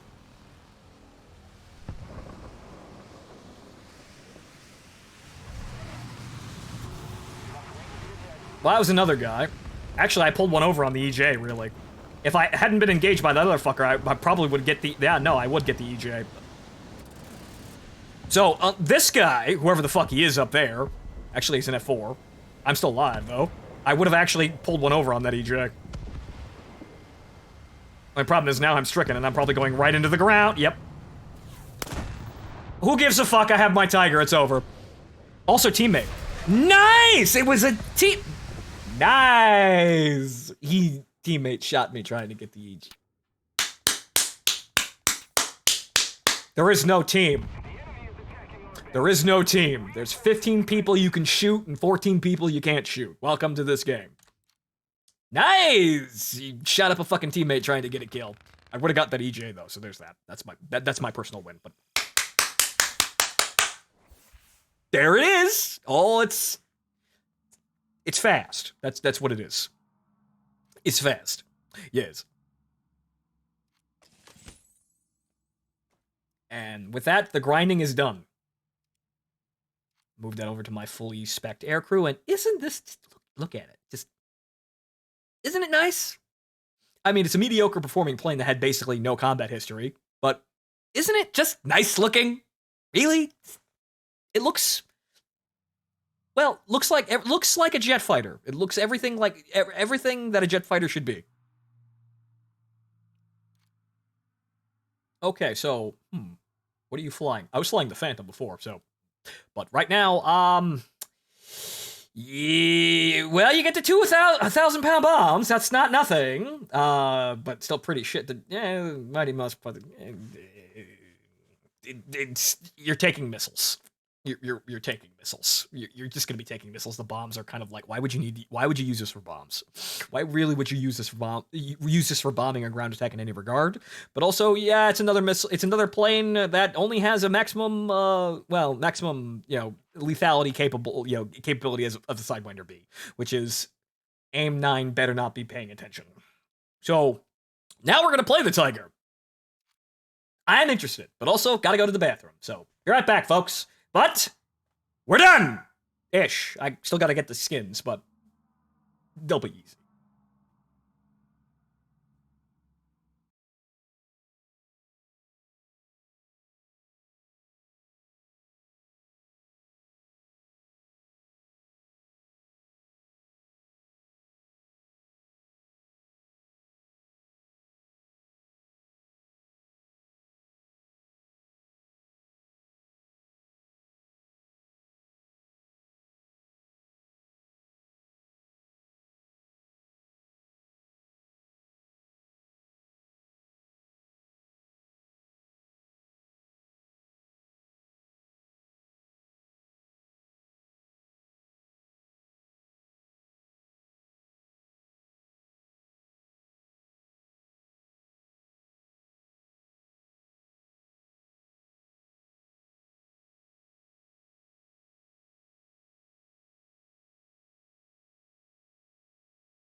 All right, I'm back, and we got it finally after an entire month of grinding.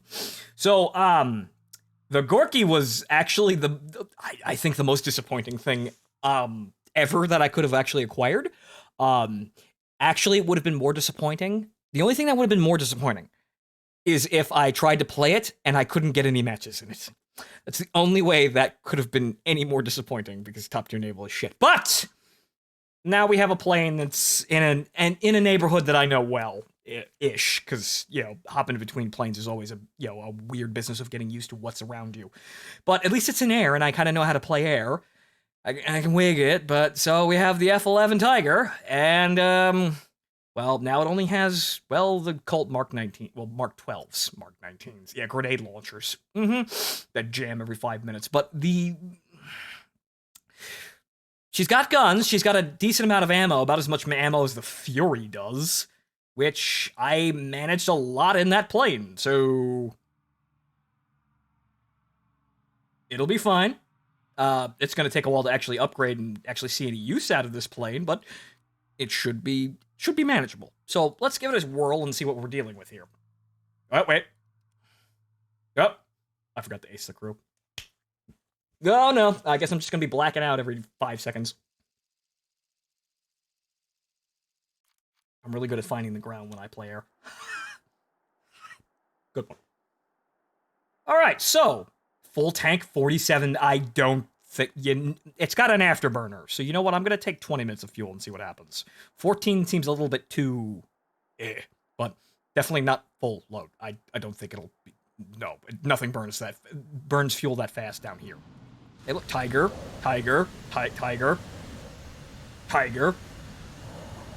They're giving them away. Get yours today after a month of grinding. Rocket pods. That guy must be desperate to actually get some progress.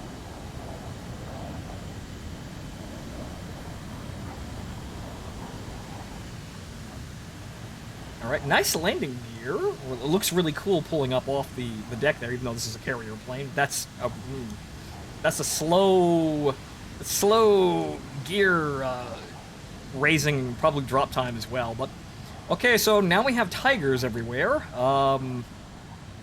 Well, actually, that's not too bad. I mean, at low speed, probably not too bad, but that ain't too terrible.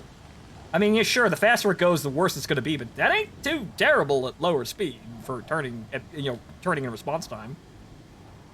Fair amount of rudder authority as well. So,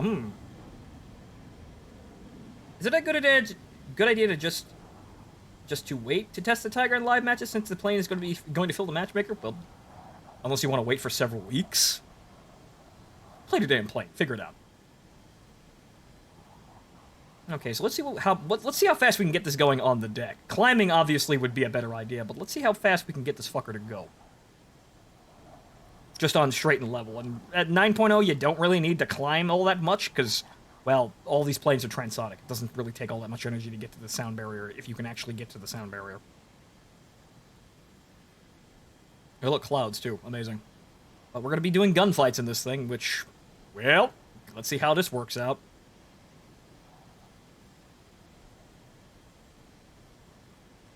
Alright, so it looks like we're going to be able to cross 1,000 kilometers an hour pretty easily.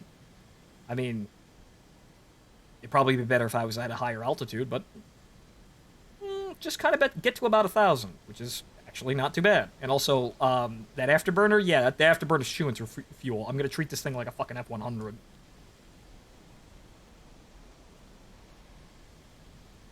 Acing crew is a massive necessity at higher battle ratings, isn't it? Yeah, pretty much just for the G-lock. The G-tolerance is what you're buying. The ability to turn harder and not black out and lose control of the plane. That's what you're buying.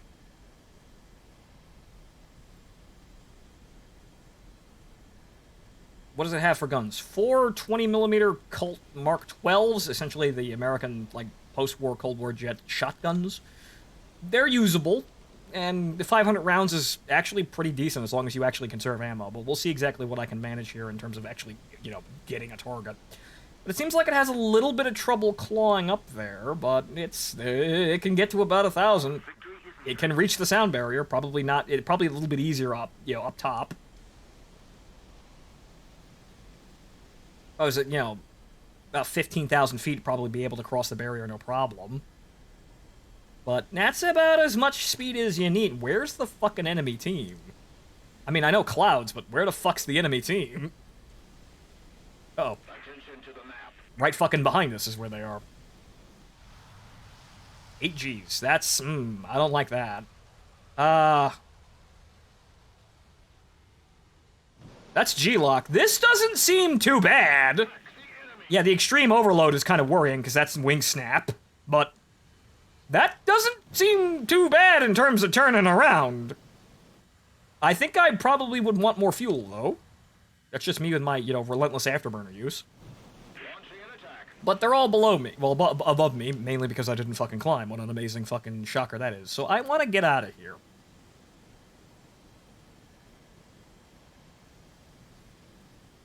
Dot, yeah. On level flight, I'm cruising basically right up to the sound barrier, and I'm also stuck. So, yeah, this thing could break the sound barrier pretty easily, but depending on how useful that is really dependent on how the fucking plane performs, like, at all.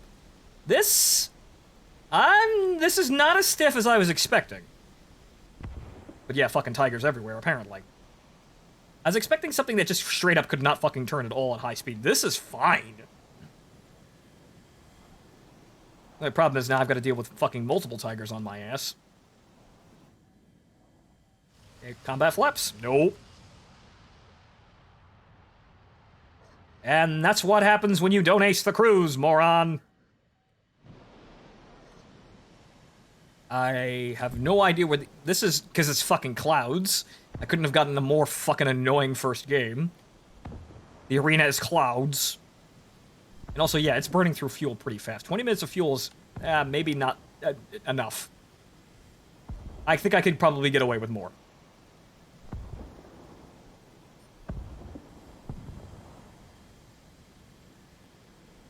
Maybe they tweaked the flight model? That's what they did with the... Oh, well, hello there. Oh, they're just appearing.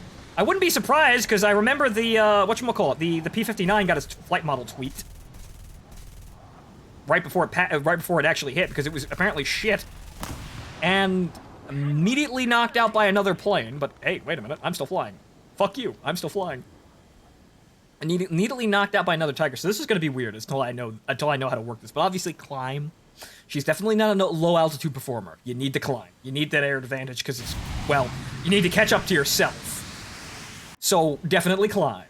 Definitely climb. She's not a low-altitude tourney plane, which is what I expected, but yeah, no surprises there. It definitely feels a lot more comfortable than I was expecting, though, so. Also, it looks like a boom and zoom. Well, I'll see if I can actually get a fucking, a shot on some guy, but yeah, definitely go back. Definitely go up. Okay, so I'm gonna take fucking 30 minutes of fuel, because I think I need that with that burner chugging like that. Ace your crew. Oh, fuck, I forgot. Whoops! I wanted to actually do something in the plane first, though, but whoops. Mine moving a mile a minute.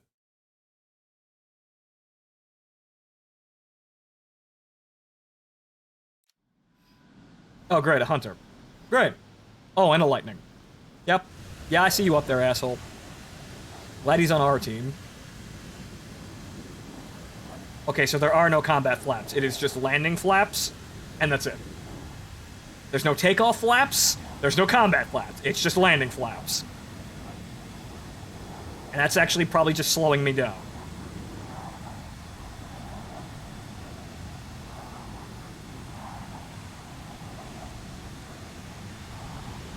That's historical. Well, now I know about the plane. A little bit more, I guess.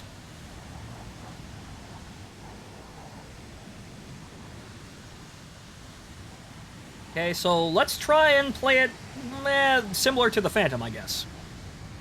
Gain some speed, and then try and zoom climb up to about 15 to 20,000 feet.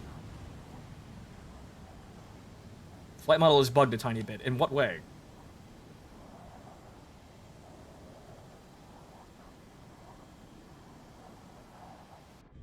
So, Well, aside from not being able to see the gun sight clearly, this is basically kind of reminiscent of the Fury's cockpit. About the same Well, it doesn't have the massive isolated fucking console, but it's about the same kind of creature comforts. So, comfy. Alright, so let's go here. Also, it seems to actually start picking up speed once you get above, like, 700. Yep, that's an... Okay, apparently any roll done at high speed makes your nose dip down. Yeah, instructor problem. Okay.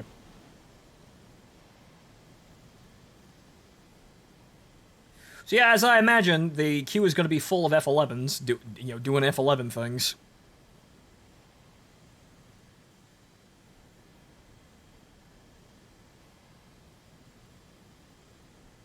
Okay, so the climbing ability isn't too bad. She gets up there perfectly fine. She's not going to fall out of the air anytime soon. Yeah, you can get up there to about 15,000 feet with no issue. Probably push it to 20 nearing a stall. That lightning worries me. I do not like that lightning. I want that Voltor to style on that lightning. Make that lightning crash.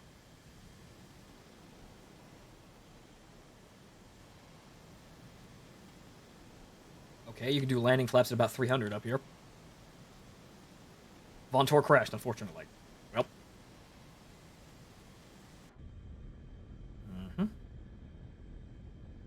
Okay.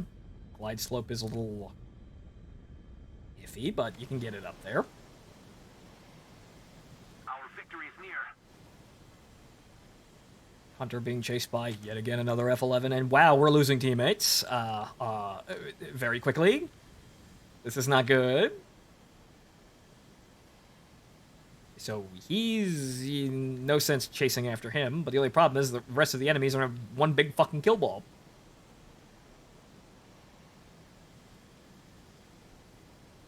I don't like this, but they got that guy, so that's two more teammates that are going to turn back into the fight here. Okay, so N.I.R and Mach up here.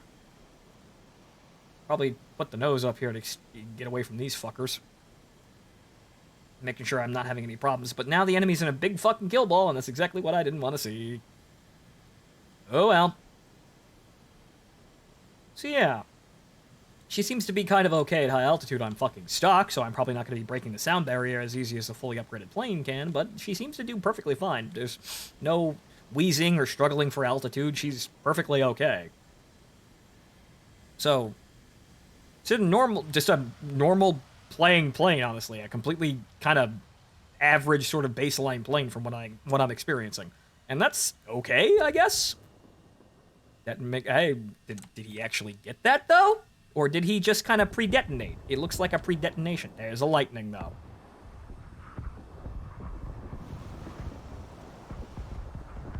Fuck it, the lightning's more dangerous.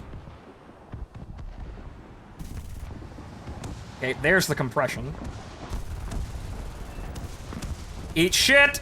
Eat shit and die! Ha ha! You're under-tiered. And now I need to run. Okay, oh great, it's Cuban Pete. Cuban Pete, go away. Cuban Pete, I spared you for the fucking lightning. You knew that lightning was an asshole. Okay, so, well, it's gonna be a lot of fucking problems here because my teammates are fucking evaporating. Or they're all evaporating. I am the last guy. That's not good. That's not good at all, but at least I got a kill. And it was a lightning of all things, i.e. the most dangerous fucking opponent for me right now. Seems like even the F11s are having trouble actually keeping up with me. Had to expend basically all of my ammo to get that fucking kill, but air brake. Gonna have to roll this back in here. Extreme overload. That's the fucking G-lock. Yeah, that's why you ace your pilots! Yeah, no. That's why you ace the pilot. You climbed way too long, dude. Most of my team died in a kill ball. And that's why you ace your crews, because the game is arbitrarily designed to punish you until you do that. They stop your pilot from making turns that are actually competitive until you actually ace the fucking crew. A million holy fuck. Jesus Christ. Damn, that's expensive. But okay, so, it's not too bad. It's just that, obviously, I'm kind of limited in what I can do right now because I don't have my missiles. And, well, you gotta find something to do in here. You know, and it helps you have time and have your teammates not fucking collapse in on themselves. So, it's a pretty okay plane. It's just that, well, quite like top tier, you're not gonna win against odds like that. And I had to expend most of my ammo to kill that lightning, but hey, I got a kill. I managed to drop in, knock the guy out, and then proceed to zip out. The only problem is I was the last guy, so might as well try and turn in and try to kill everyone. But then Ace Crew, then Ace Crew requirements. Should have paid more money. And now that I paid the allotted sum, I should be able to actually do something now. But okay, so the rewards are kind of pitiful, and stacking up with the F-89D, which has a laughably almost double the Lion income. Thank you, gift plane. And this is Era 6.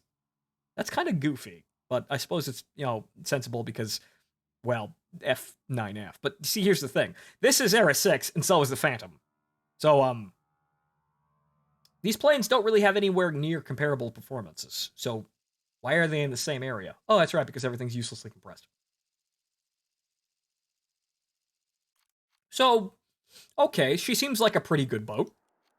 So, we just need to actually grind it out so it's actually performing like it, at top peak proficiency or efficiency, right? So it seems okay. It's just that you're gonna be put into a lot of fucking dicey situations down here that you can't really, well, do anything about unless you're really fucking chancy about it. So let's try since it's Afghanistan, probably about 10,000 feet, I suppose. Just kind of get up there real quick and then kind of lead into the fight. Because apparently, we need to go salvage our fucking teams, because they're all shit.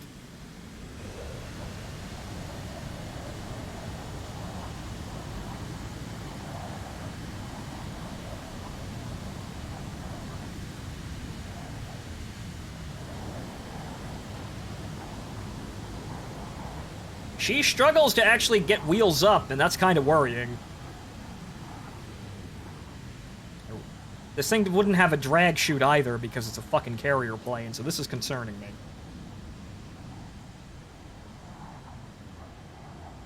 Have you seen the new plans for the AC-7? I'm really actually surprised they actually dug out the XFA, which is... that's something. I expect the Nosferatu to be no fun, like all the other fucking planes, because that's what they've done. They've made all the special planes not fun. So the Nosferatu is probably cool, but at the end of the day, it's probably not going to be that great because they took all the fun out of AC-7. The CFA is probably going to be neat because its special ability is basically just shooting lots of missiles.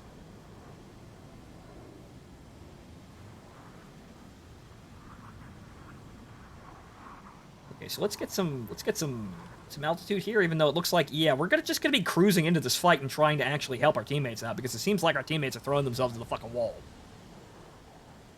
I can play smart. The only problem is I can't play smart if my teammates fucking collapse. There's no smart playing. I could leave. I could just leave the battle after I'm, not going to win. The only problem is you can't fucking RTB out of the fucking map.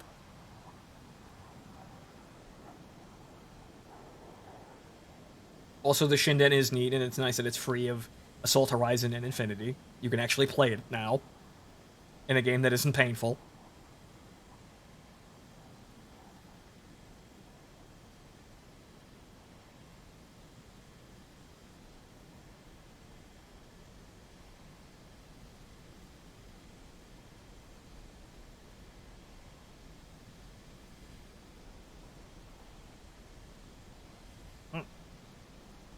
Well, here they are. What's gonna happen now, I have no fucking idea, but here we go.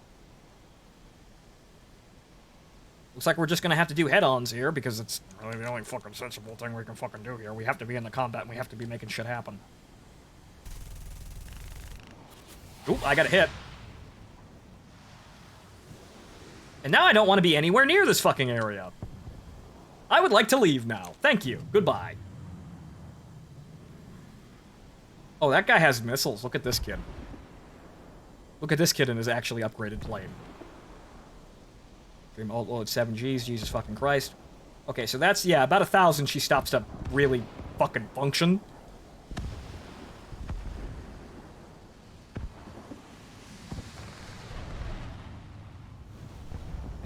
up there. The only problem is, what am I gonna do?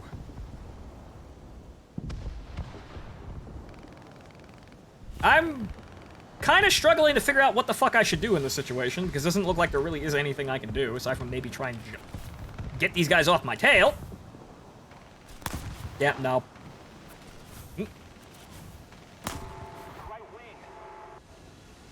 She's not reactive enough. Also, I'm still flying. Fuck you. Yeah, no, you're not really gonna do very much, especially against planes that are exactly the same as you. So, haha, that's not gonna work.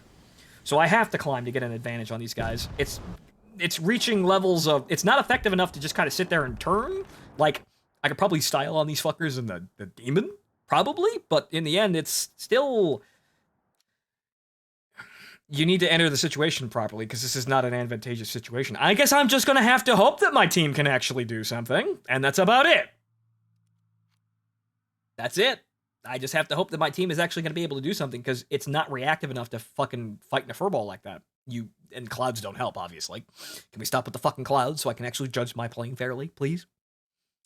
So, it looks good, and you've got to take care of it, I guess, and hope to God your team isn't going to run screaming directly into the enemy and die.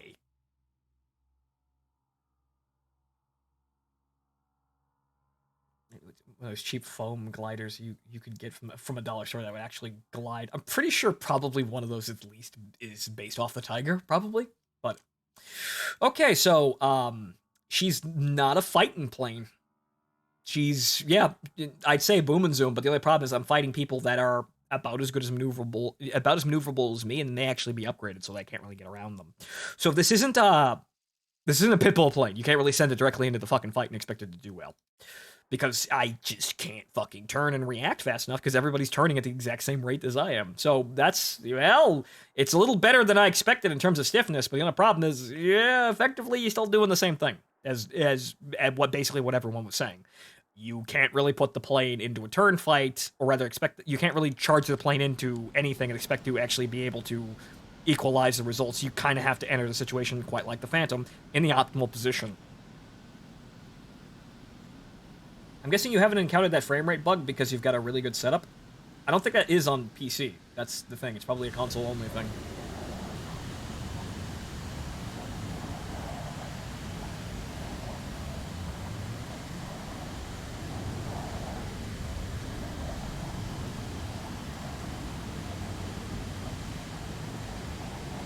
So, well, I've been playing the Phantom, so I guess we try and play the Tiger like the Phantom, and see what we can do with this. Also dawn, hooray. Alright, so take it up to about 800, and then 20-degree climb seemed like it was doing alright. A premium glider with no weapons, and only purpose is to run into another plane or tank, and profitable. Oh, you mean Oka? Just a bomb. Just fly it into things. Make money.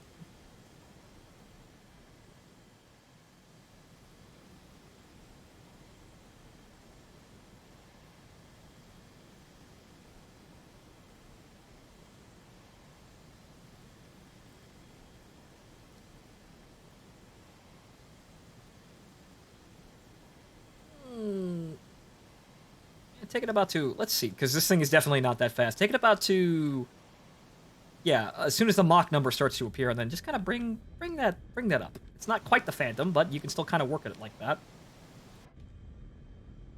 It's very cozy in here, though. Now that I can actually see everything, this is a very cozy little cockpit. It feels lethal, even though the plane really isn't all that lethal.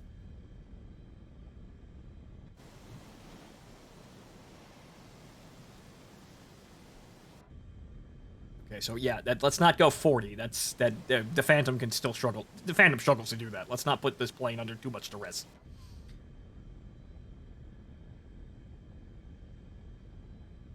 Rockwell Saberbat. Saberbat? Huh? I have no idea what that is.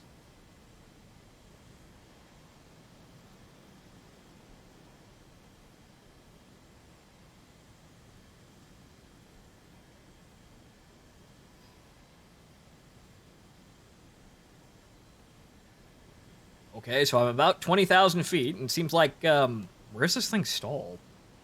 Hang on here. So I'm gonna keep going up, and she looks like she's kind of okay. How long can I get this thing to go fucking 30 degrees? Because actually it seems pretty nice at this. It actually doesn't really like to... You can just kind of power up here and you're great. When's this thing fall out of the air? And of course no one can see anyone because fog. This is, No signs of slowing. I mean, she's dripping a little bit, but that's a fairly low stall speed. So you could sit here and just climb war perfectly fine, it seems like. You're gonna slow down, obviously, but now she's starting to claw, but that's 230. Anything would be slowing down now, but she's still gaining altitude perfectly fine. Okay, so there's the contrail, so there's actually a stall. But, she's still going up just fine. The instructor's bitching at me, but still going up. The enemy is winning. Some doesn't appear to be right here. She doesn't appear to have a stall speed. Actually, I'm gaining speed now. I'm gaining altitude and gaining speed. I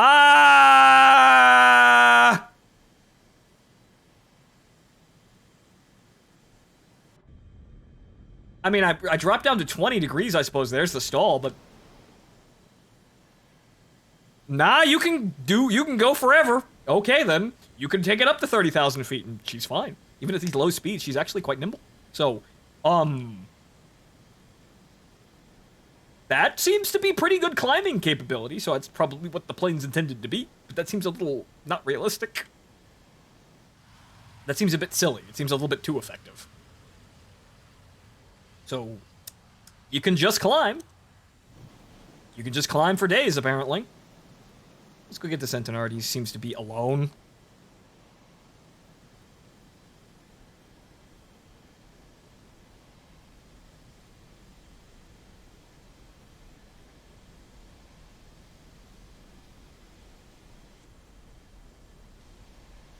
Okay, there's the barrier. And she can slide over it pretty well on a dive. Alright. We're gonna keep our altitude advantage here while we cruise in. But okay, so, right, over the wall at about 10,000 feet in a dive. Not too bad. So let's see how well we can actually get on target with this. Forward swept wing F-107. Interesting. Very, very interesting.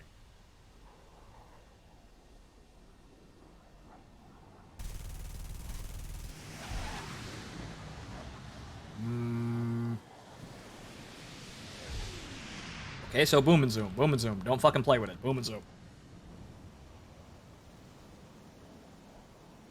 Alright. As long as I'm not gonna get fucking jumped, we still got something here.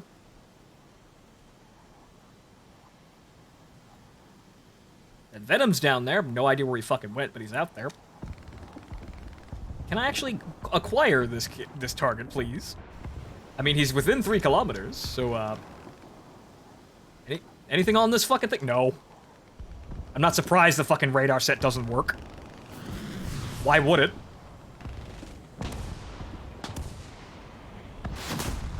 Oh. Right, missile. Right.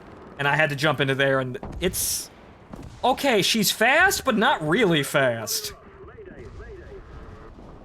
It might be something to do with, you know, the way the combat down here works, but yeah, nah. He's definitely not a... It's not radar. Yeah, but it's a radar-guided gun sight. You can pick up on the guy. The only problem is it doesn't seem like it was picking up on the guy, I guess. Those don't really work. They kind of do, but they take so long to actually acquire a target that they're shit. So, yeah, nah, definitely not screeching into combat like top tier in this fucking thing. It's actually quite limiting. I mean, you could go in there and start fucking trying to dogfight with it, but yeah, coming in from top tier, it doesn't seem like people still maintain a pretty healthy speed advantage over you. That Entenard didn't really seem to give a fuck. He just kind of left as I was trying to boom and zoom him. Like, if that had been like an F-109 in any other plane, I probably would have just, I would have missed the first try, gone right back up, looped back down, and then got a solid shot on him and probably killed him. If it was an F-10, a 109 in any other plane. This, not so much. So, not quite sure what's going on here, but it might be that it's fucking stock and therefore bad at everything.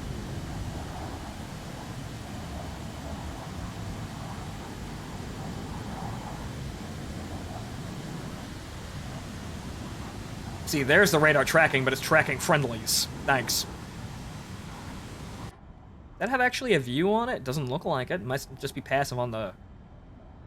just a passive set on the gun sight itself. There does not appear to be any form of radar. Maybe that's the radar. That's distance. Is radar guided? That would be whatchamacallit.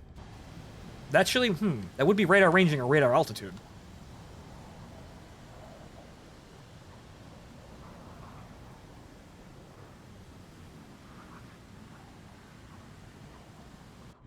It's just a proximity radar. Okay. It does have a tracking gun sight, but I'm not exactly sure what the interface is aside from just the gun sight resetting itself. The F-100 has one of those as well. And the F-100's one has actually worked. I've seen it. The only problem is it takes like 20 seconds, which good luck actually having someone in front of you that long without maneuvering.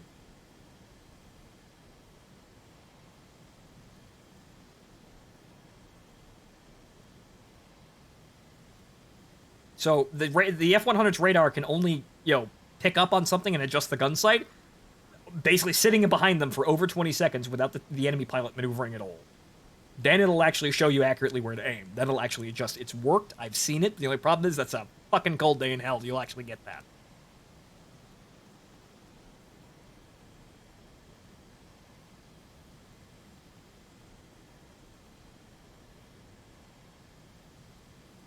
Check 6. Oh, hey! Wow. Look at the tryhard here as well. Again, giving them away by the truckload. We're trying to figure out exactly what the fuck the plane's good at, but yeah, you can get yours today.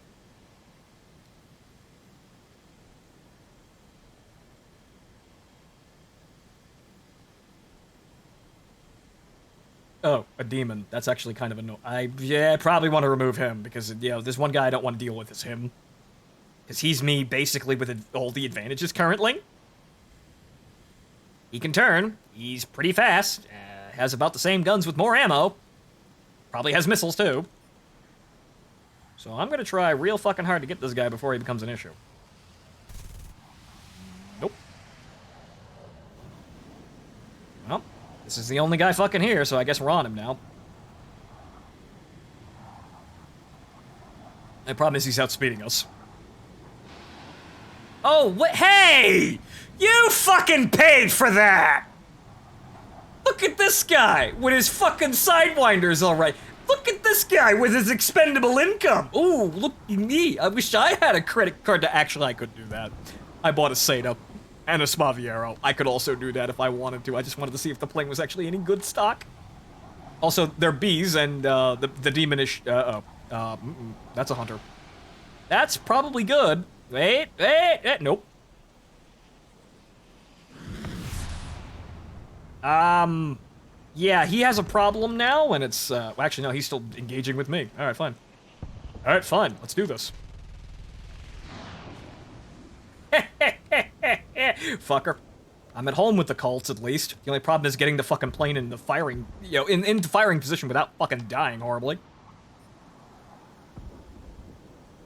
And the hunter is outspeeding me.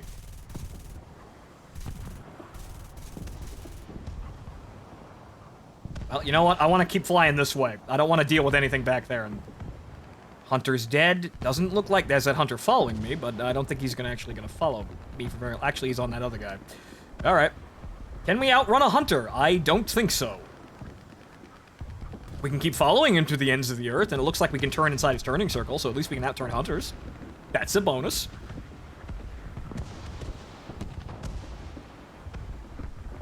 Show us your boobs. I can show you my, whatchamacallit, the body pillow of my wife.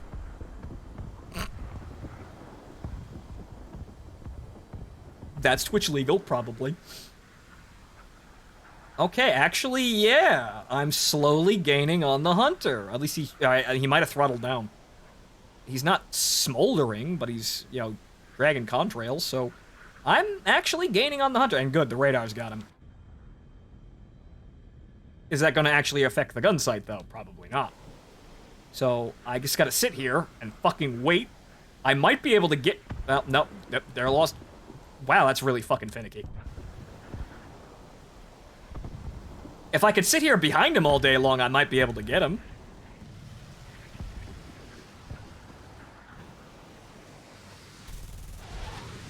Shouldn't have really let off speed there, but I think I could still probably work this.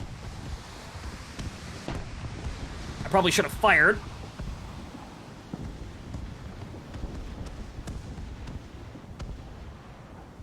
But the AA is my concern now. I think I still got this guy.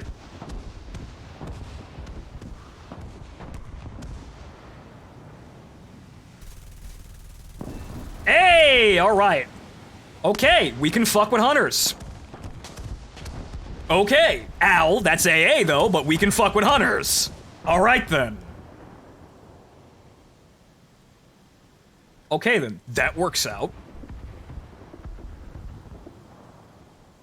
We can catch up the hunters at peak performance, at peak speed, and kind of actually pull one over them in a turning circle, so that's actually interesting. So that's a strength that we can actually use against hunter FAGs. Or FGAs, right? Where did he go? Where did he go? Which way did he go? Hello? Hello?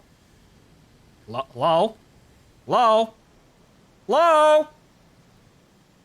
Hello? Where did everybody go? Where did...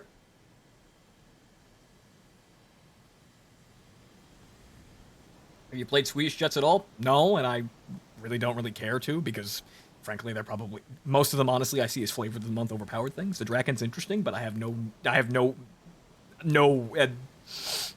real need, or rather urge, to grind anything right now. Where the fuck did you come from? Wait, is that the demon that Kadusha failed to kill? Yeah, no, I'm dead. I can't get off him. Wait. Nope. Amazing fucking cloud gameplay, though. I can't fucking see anything. Okay, so yeah, he just appeared out of fucking nowhere. That better not have been the demon that Kadusha failed to kill.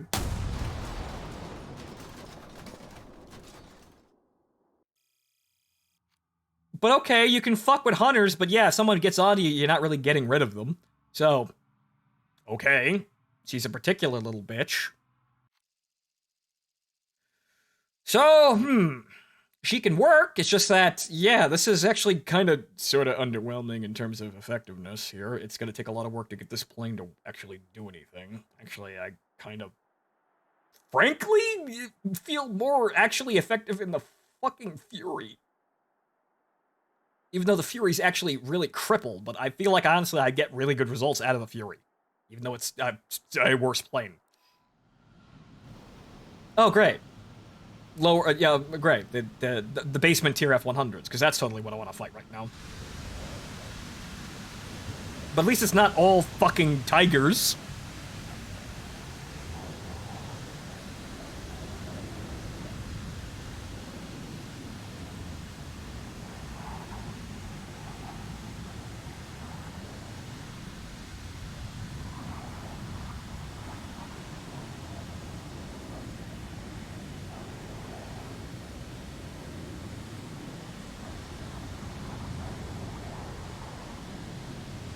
But yeah, looking at Kadusha's performance with the AIM-9Bs, yeah, I know AIM-9Bs are terrible, but that looked like a really awful performance, especially if he didn't wind up killing that guy. That's really bad.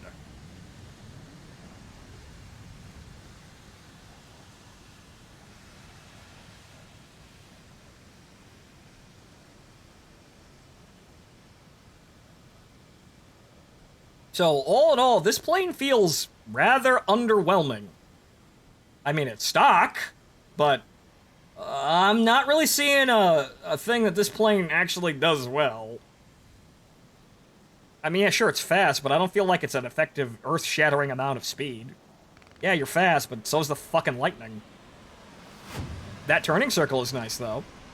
I was able to, keep on this guy. The only problem is he's still going to outspeed me. And probably be shot down by someone else.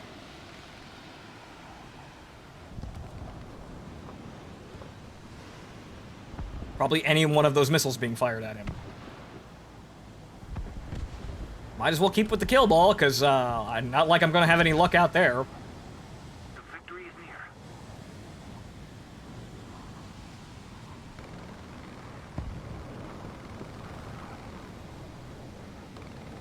See, I'm even struggling to keep up with a Phontomen in this case, and, yeah, sure, if I had a missile, it might be interesting, but the only problem is, as you can see, the missiles are becoming really fucking awful at actually hitting anything right now. I don't know. I don't know if they did anything to Sidewinder Bs, but they seem particularly unreliable today.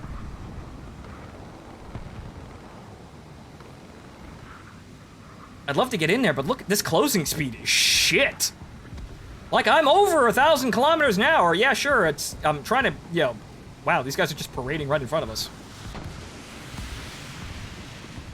You looking for suitors, boys?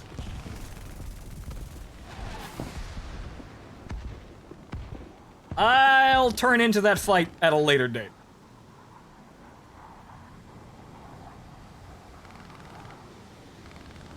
Because I definitely don't think I'm going to be turning into that at any respectable fucking speed. So let's get off of that and try to come back into it at some point. Okay, so now that the Phontomen is bleeding all his fucking energy trying to avoid literally everything shooting at him, I might be able to actually get a kill. Or not. Wow, I didn't even get any hits with that. Fuck! I fired right, he crossed right in front of my frontal arc and none of those shots hit him. I didn't get a single fucking hit on that. That's weird. I know the cults are bad, but bad unupgraded, but holy shit. Lightning concerns me, but there's not really much I can do about the lightning. I just have to hope that somebody else gets the fucking kill. Like that MiG. Go on, MiG. F-100, you go do that.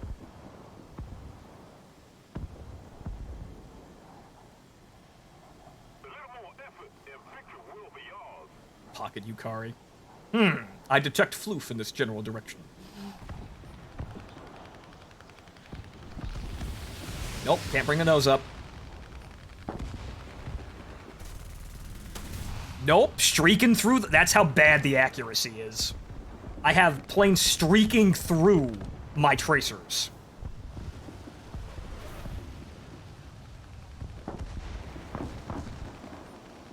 Okay, if I can stay alive for about 5 seconds, I might be able to get a kill on this MiG. Nope. Wait. Up. Nope. Actually, she's kind of frustratingly mediocre. I kind of expected that, but she doesn't do anything seemingly well. She doesn't have very good straight line speed. The turning circle isn't really all that amazing. The guns on stock obviously aren't really all that great. This isn't seeming like it's worth the effort, or in some cases the money. But that's for me right now. So I don't think anyone should rush out and buy this, because, yeah, no, it seems to be absolutely mediocre at fucking everything. And it doesn't seem to be... You can't close. I mean, you can, take the time to climb, and you might get one kill, but she's not reactive to deal with multiple opponents in the same area. She's not flexible enough to do that.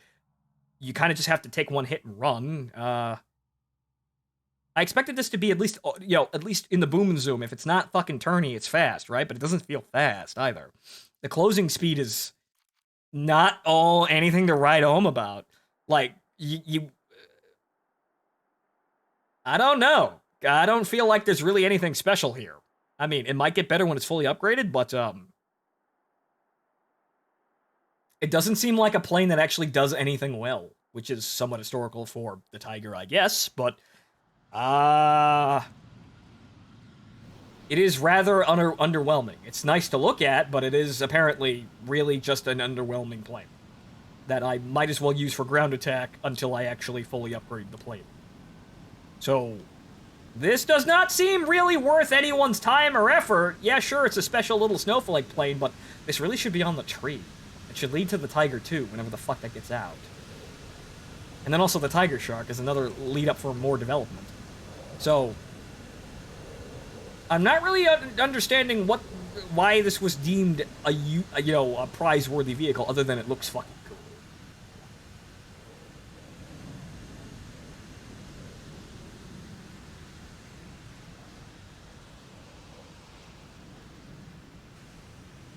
Requirements are higher because rewards are better. Gaijin.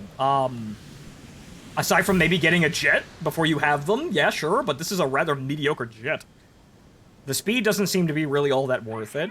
It's stock, so obviously the performance is going to increase once I start upgrading it, but right about now, the turning radius doesn't seem to really be anything to write home about. Everybody's, even with an afterburner, it seems like everyone's running away from me just fine. I don't seem to be able to really catch anyone with any sort of decisive nature, especially if I'm just using guns. It's, again, I'm not seeing, like, selling points for this plane other than it looks cool.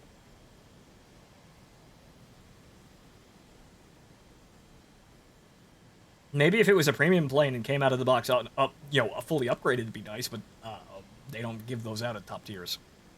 So, I like it for the looks, and I'm going to try and make it work. However, I don't feel effective.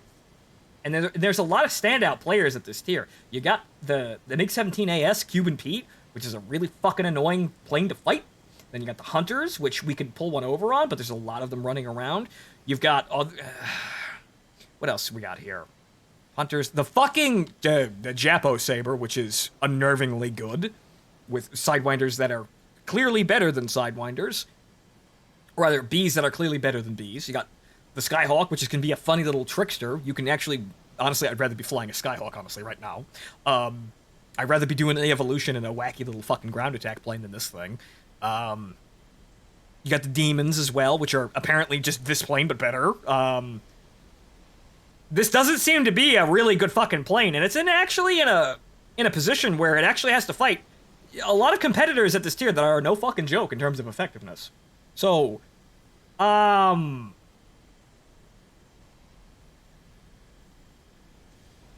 she might be good once fully upgraded, but in the... Okay, well, speak of the fucking devil, it's a Japo Saber. And I am never going to win a turn fight with him.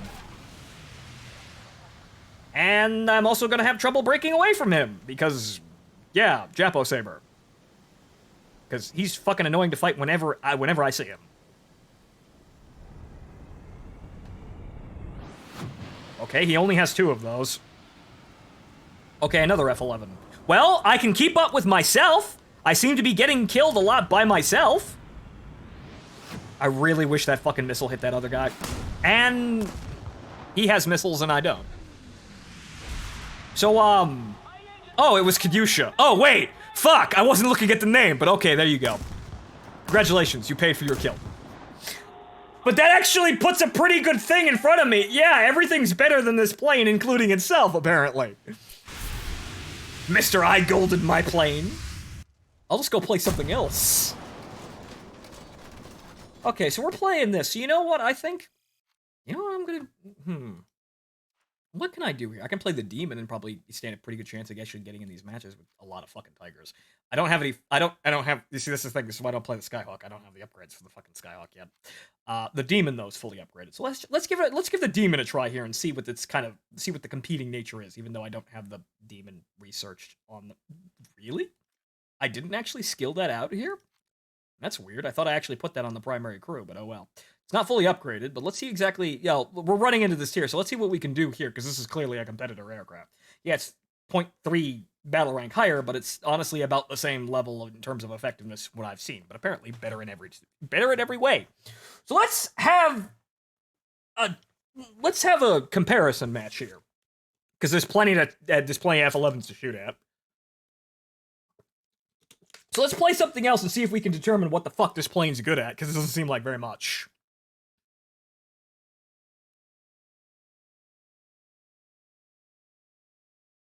Right now, I'm saying I knew that the reward vehicles were going to be mediocre, but at least the fucking float plane for the Germans is a float plane, and the Frisio is pretty good in itself. So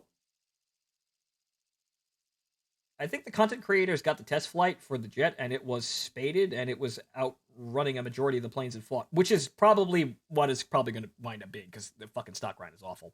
So, I'm not seeing this capability. I'm really not seeing this performance. I'm not seeing the speed really be anything to write home about.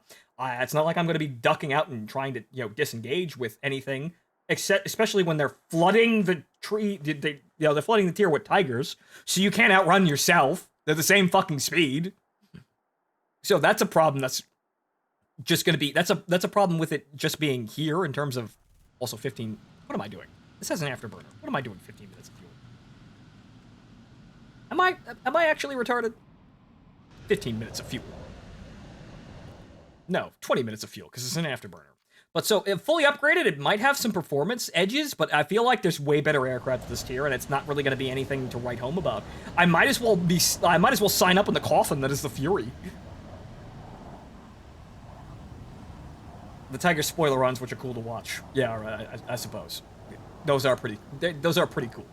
But I don't think it's really good at anything, or rather noteworthy. There's so many standout, much better standout aircraft that have little idiosyncrasies that actually really do assist them in making them very, very, really scary planes. Fuck, it can't even really catch up to Phontomen all that well.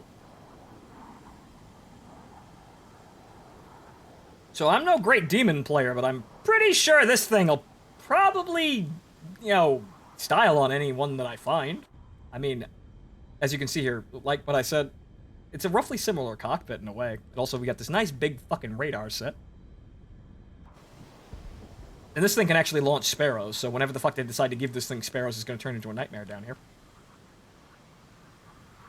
You got to see this cool skin I found. Oh, really? Well, I'll see that after the game. I'll kind of just glance over here because I can see it. But,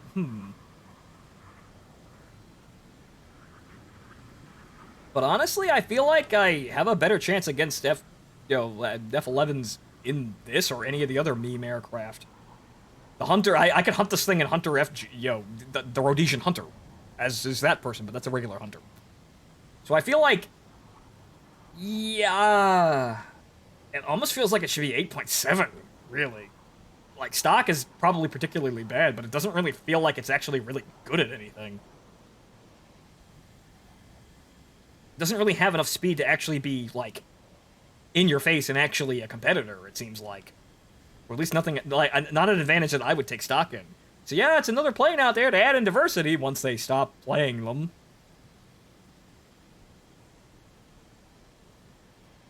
It's been proven in all the other reviews. Every single Vic for this event is average in comparison to the competition. Actually, the Frisia is a fucking nightmare, so that's not true. The Frisia is actually really good for what it is. It's just that naval is terrible. Okay, so there's an F-11, and I'm gonna try and actually... I know I can outturn this, because the fucking Demon is actually an incredibly fucking turny little plane. So I'm gonna try and actually... Well, he's already dead! He head on with another F-11, and they killed each other. Okay, here's a couple of F-11s. So, I've got 4 Sidewinders.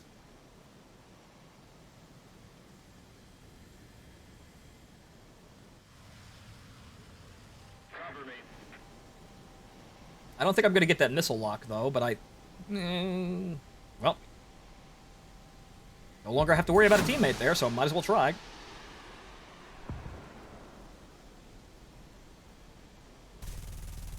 Don't give him the head-on, because he's shit at everything else. I'm not going to cede the head-on advantage to that F-11, because he's bad at everything else. So why give him actually an advantage? It's my combat flaps and the fucking plane jerking around. He's still got plenty of speed. I gotta worry about that other F-11 too, and that's a stall. But, hey, that means I can drop the fucking nose directly on his head.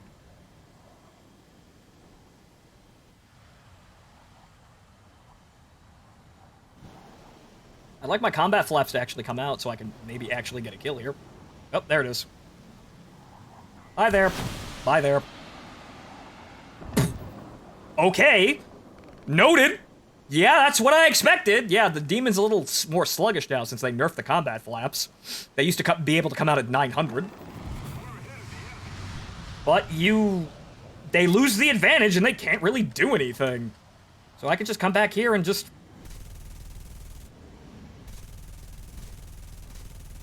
Well, I could probably shoot a missile because I'm not really on the ball with these guns, but I can probably get there if you give me enough fucking time. There it is.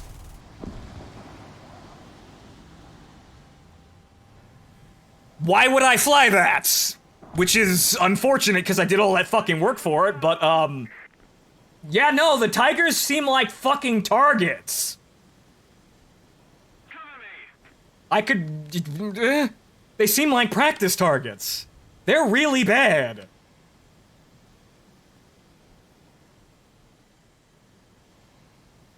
But I suppose not the most awful plane in the world, but you can just get an advantage on them so easily and they can't really do anything else.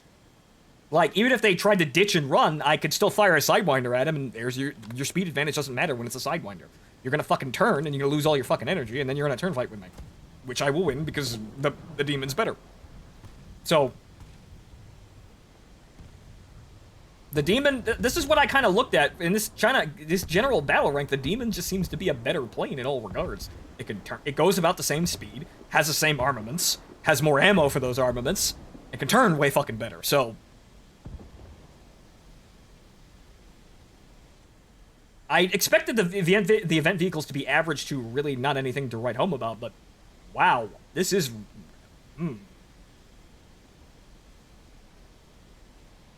It skewed the results of the jet's performance. This is entirely true, but that's what happens when you have, content creators giving you, early access content. Sometimes, it's a bit skewed to make a sale. Okay, so where's the last guy? Also, I'm kind of running out of fuel.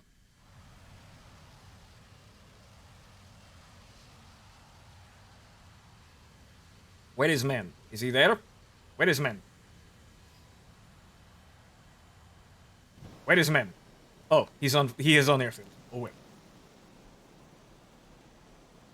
Okay, you can do 600 with these combat flaps. I'm not sure of the speed, because I haven't really played the demon all that much. I tried to get the Sidewinders, and it didn't feel like the plane was really performing for me. But it seems like the Tiger is even worse. So that's, a little depressing. Because, that's an event vehicle that I kind of worked hard for, and a lot of other people did. But now it just seems like it's a target at this tier. There's so many other well-performing aircraft at this tier that... that it's gonna get... It's seeming like it's getting mulched. Like, there's not a single one left alive on my team. They're all dead. And we won the game.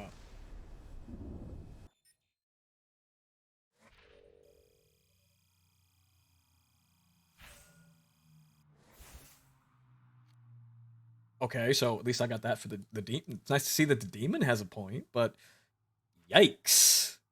And now I'm gonna do something even more chancy here. I'm gonna play the Skyhawk and compare. I mean, the ball pops are not really anything that I want. I would like the gun pods, but still haven't unlocked that. That's all the way down there, and I still need to unlock that. But yeah, let's see what this can do with its piddly little amount. The only real bad thing about the Skyhawk is the incredible lack of ammunition. But you can get around this by having the gun pod, and you have an air start. So, let's see what this thing can do. I'm pretty sure it's probably about the same. My engagement time is limited because of the lack of ammo and other ordnance, but I'm pretty sure I'm also going to be able to style on Tigers. And every video that I saw that had the Tiger, they would gather up as much speed on the deck, then if someone took the bait, they would pitch up and use the good energy retention to drain the energy of the enemy jet and then turn around and kill them. Okay. The missiles, though, that's kind of dangerous. You could do that, but that's kind of dangerous. But let's see what the Skyhawk can do. It has an altitude advantage, though, and it's probably... It doesn't have an afterburner, but... Scooter here can probably style on these fuckers too. So I'll try that. I'll try that next game, but I'm just kind of testing to see exactly what you can do here with it. But it seems like, Yeah, there are so many other better vehicles at this tier than the Tiger, and the Tiger's dangerously mediocre. Like, critically flawed mediocre. Like, it... That, you know, the... Yeah, the helicoptering trick might work, but I didn't think I was breaking away from really anybody. So, we'll try that. Just kind of a target towing vehicle, honestly, but frankly, it feels like the fucking F-11 is its own target. Yeah, the engines are towing the target, the plane. Right? Just paint a big fucking bullseye on it and have people take turns trying to fucking strafe it.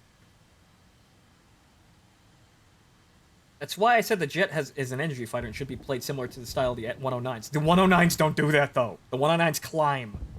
The 109s climb initially and then drop and then go back up and then, you know, climb again. Well, go back up, down, up, down, up, down, up, down. That's how that works. That's not a 109. 109s do not do, I'm a fucking target, chase me, and then I'll bleed you out of energy trying to run. That's unique. So I will try that, but that's not what a 109 does. 109 attacks an enemy that it has an energy advantage over by altitude. So it'll go down, it'll strafe you, and then go back up, you know, expending energy for altitude and then buying the altitude back with the energy after the attack. So that's how that works. Wait, is that a Mustang? No. But okay, so the Saber Dog's kind of worried. Yeah, what the yeah, hi guy. What's up, man? Like, I'm gonna have trouble shooting you because I don't have any ammo, but I'm gonna have to be very ginger about this. I got the Saber Doggo behind me, though, so that's gonna be kind of a problem. I'm keeping up with him just fine. If I didn't have to worry about the Saber Doggo, I'd actually be... Actually, no, I'm not running the Saber Doggo. Never mind. Okay, he's pulling away from me.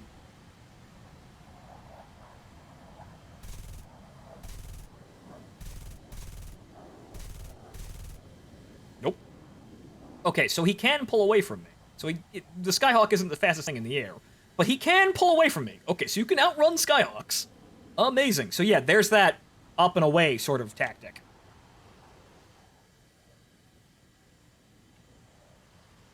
The flap. I should have aced my cruise. Come, Saber Doggo. Let us do the evolution. Or not, because he has an energy advantage. I'm bad at playing the Skyhawk, because I never fucking play this stupid thing. It's a funny little plane, but I never fucking play the stupid thing. And there's my energy problem. That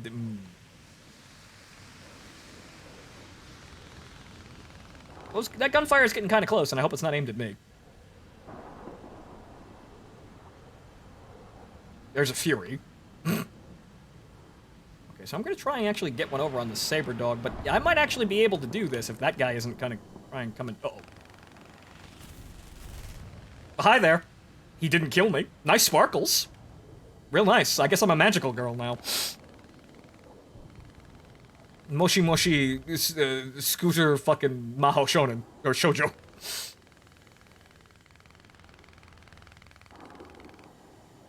Whee! The Saber Dog also disengaged.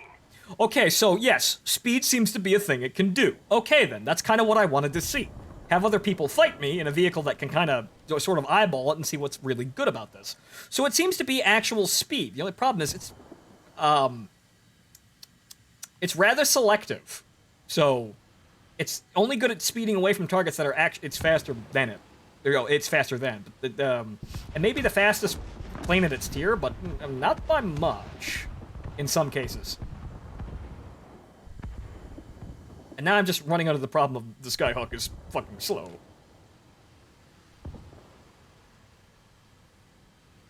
Did we have a Mustang? No, not on our team.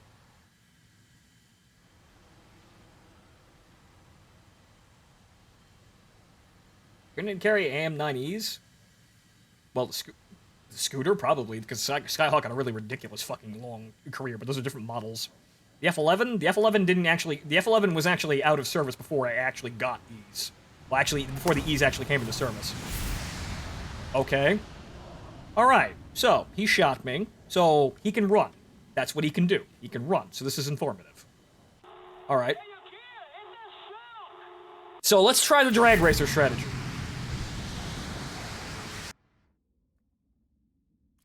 So let's try the drag racer strategy, because that seems to be a thing. But it seems like the demon had pretty good, pretty easy time, like, fighting it. So it seems like, Patchy was talking about this beforehand, and it kind of has, you have to use every little advantage you can get it, like, to actually, make the tiger work. But I think I'm starting to see what that is. It's kind of similar to playing the Phantom, in that, I kind of had the same impulse because I couldn't really find any other way but trying to play it. But it's similar to playing the Phantom, but I suppose kind of a hybrid of the F89D as well, with the straight line speed advantage. So we'll see about this. But you have to enter the situation perfectly, get the gun kill, and then leave. You can't really turn fight, as we've seen. The turn fighting F11s die horribly. So energy fighting, in terms of just pure speed, drag race. You need to zip in, get the kill, and zip out. Disengaging seems to be a little bit easier here, but I don't really take too much stock in it, because there's so many other planes that perform so similarly that I don't think I can dump one while it wouldn't be the first thing I would think of. Because I think there's a lot of planes that have a similar performance, or rather roughly similar performance, that means that trying to helicopter like that didn't seem like it was going to be that big of a deal. But let's try that. Yeah, actually, somewhat of a mix of styles of the Phantom and F89, maybe? Possibly? You can use it as a lance, I suppose, but in terms of fighting, you actually have to be just dead-on perfect with it. You need to come in and you need to basically, roll in, hit the deflection shot on the enemy, knock him out of the air in that one pass, and then leave. No stopping, no turning, no any of this other bullshit. You cede all the advantages to the enemy if you stop and try to turn fight them, it seems.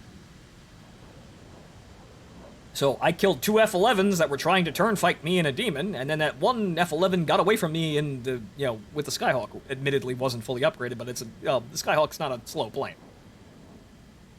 So let's see. So let's try that. Let's try just kind of using the energy advantage and just kind of running away whenever it doesn't go our way. And not turning, ever. Just never turn. And that's kind of like, I'm imagining that I'm playing the F89. In the F89, you really shouldn't turn.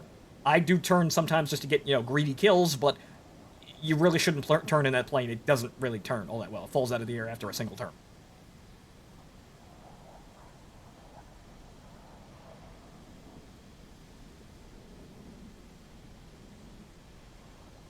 So use it as a lance. Which I might be able to do. I might be able to get a passing shot on this guy, but it's going to be kind of chancy. Still gaining speed, not really losing anything. And he's going back the other way, too, so I'm online with him. So, don't turn. Just go straight. If I had a missile, I could probably launch it, but this is, well, something that's probably... the plane's probably going to come into its own in this situation. See, look at that. The closing speed isn't really all that much to write home about. It's still taking me forever, and this guy could come up with a plan to, kill me. He probably knows I'm behind him. He doesn't have any friends, but he knows I'm behind him, and I could probably take a shot, honestly, so... excuse me. That's my kill, sir. Excuse me. Excuse him, I was on him first. He's gonna fly into the ground, looks like? No? Oh, he's dead. You gonna get the kill or what?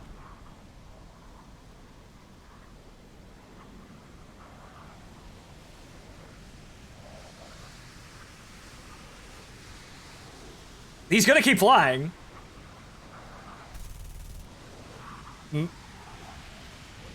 I don't have the guns on target. He might have just jammed his guns like a genius.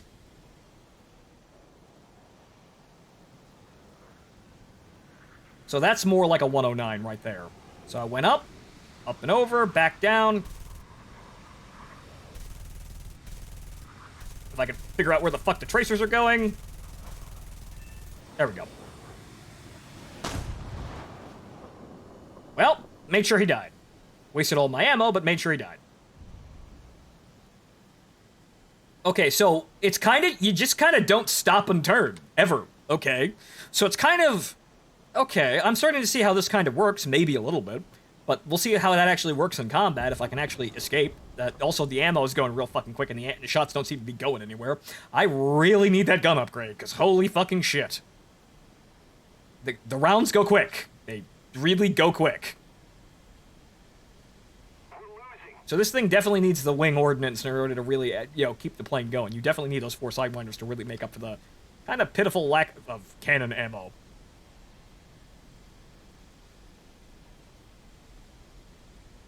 It's not similar to the 109, sorry. It's kind of, sort of in the same way, but it got a very particular style to it. It's kind of like if 109s just had amazing straight line speed advantages and could just kind of roll over the top of anything that they were trying to they were at a risk for overshooting. That's kind of what the plane is. The plane seems like a drag racer, and you're kind of just supposed to do boom and zoom, but boom and zoom more or less just trying to not overshoot the target, more or less. Something like that. Using altitude to just maintain that energy without slowing down all that much. So, tactics that you would use to not overshoot someone you're really going too fast for.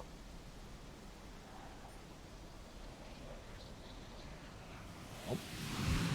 Gotta be chancy with the ammo.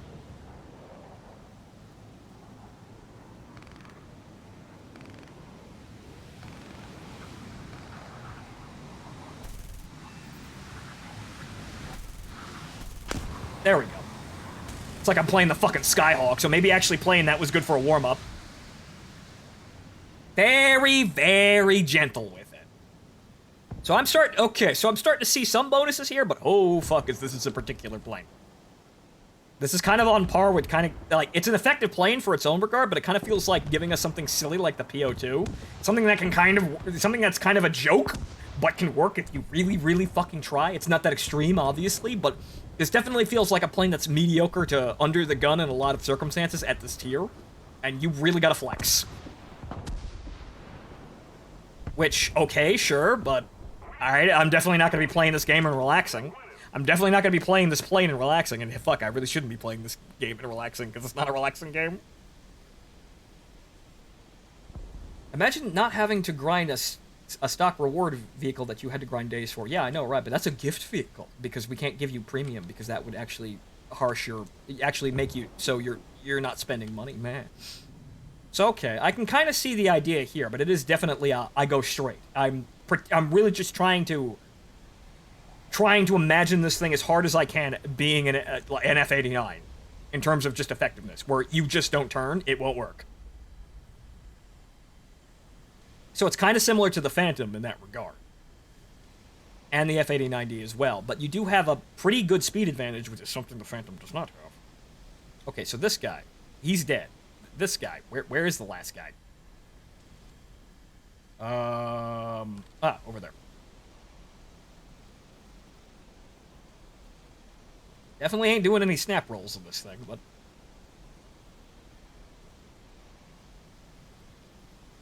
Tiger does really make you work for it, but it pays off when you know what you're doing. Seems like it, yeah. Just kind of treat the thing like a drag racer. Don't turn. Unless you're trying to, get on one guy who has no one... if you're not at risk for being engaged, you can kind of try and start turning if you think you can get it in one pass.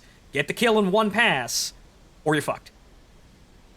Maybe two if you with that Gina, but basically, just try and immediately get the kill as fast as possible. If you can't get it in one, possibly two, if you're not at risk for being engaged, don't fucking go for it.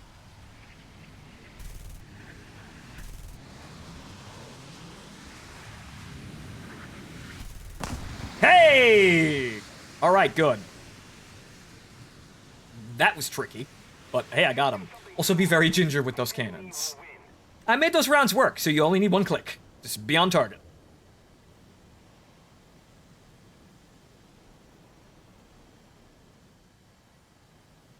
So yeah, it's a drag racer. Just go fast. Just go fast, keep the speed as high as possible. If you don't, if you have to flex and try to get into a turn fight for the kill, it's not your fucking kill. Just keep going. Do not get bogged down in a fight, period. And this is a little easier to do here, I suppose. You do have Sidewinder Bs to worry about, but you can probably ditch those with not too much effort aside from, Kadyusha. jumping behind me in the same plane, going the same speed. So, wow, actually that paid out pretty okay, really. Okay, that's not bad for Lions, but I expect a lot more from my planes at this point. I need the Sidewinders, though obviously the speed upgrade would be very nice, but I need my missiles. I really, really you need the missiles for this fucking thing. Because that's not enough ammo. I want those comforting Sidewinders, because you can see it. There's plenty of situations where you're sitting right behind people. You're closing at, like with the Voltor, you're sitting there closing, 1.3 kilometers, slowly closing to gun range, and optimal, they're not maneuvering, they're not doing anything, they're just trying to run away from you, and you could launch a missile in that regard and probably get a kill. So, you just go straight. Got it. Like the old F-89 at 7.3, we actually have a speed advantage. So let's see what I can manage when actually under pressure, because I really wasn't under pressure at all during that match. I missed the entire match basically chasing that Vontor, and I just came up and got more kills.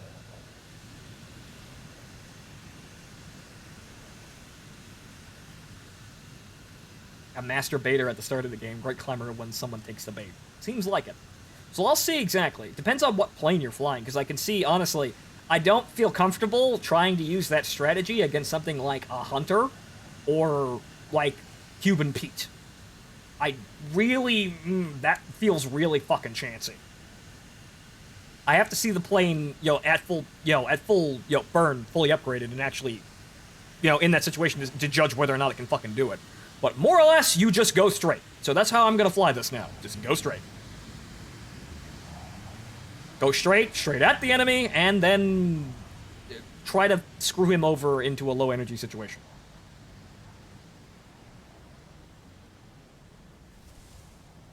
So I'm just imagining it's an F-89. Just imagining it's an F-89. Without the rip speed, funnily enough, too. So it doesn't have the red line problem.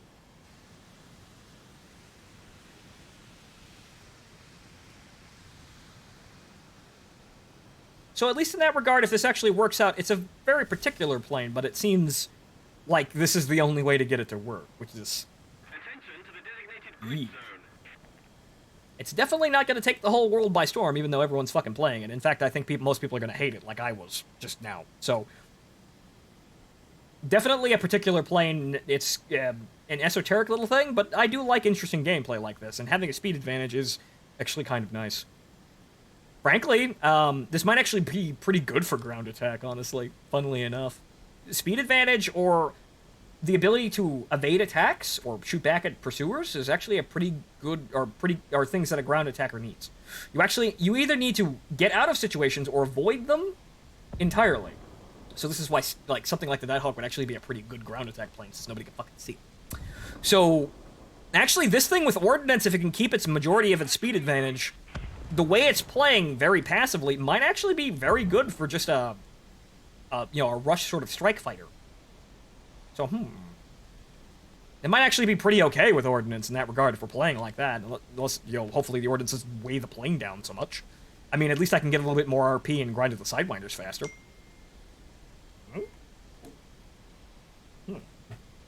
I have been informed that food is served, but we'll give it a little bit. I want to play this a little bit more. So, just get as much speed under the plane as humanly possible and don't waste it. The Super Tiger would have made more sense as a reward. Yeah, this should be on the tree. The Super Tiger, that's a test model. Yeah, you can just kind of move it over to,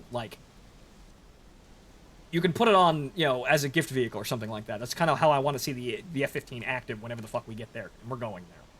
So that's what I'd like to see. And then, this leading into the Tiger 2 would have been great, because the Americans need a light interceptor. That's not the F-104. They need something that can actually work at 10.3 or above. That's actually a nimble little plane. We need that, or a Delta Dagger, or a Delta Dart. America needs that currently, but frankly, right about now, nope. Right about now, with the Sparrows coming in, I think we'll be fine for the moment. So that increases the Phantom's ability to actually engage, and that evens things out a little bit in a new and interesting way. We don't just get a turn fighter that can that can get stuck in there with the Mirages and the MiGs. You get something that can actually has an advantage, a unique one.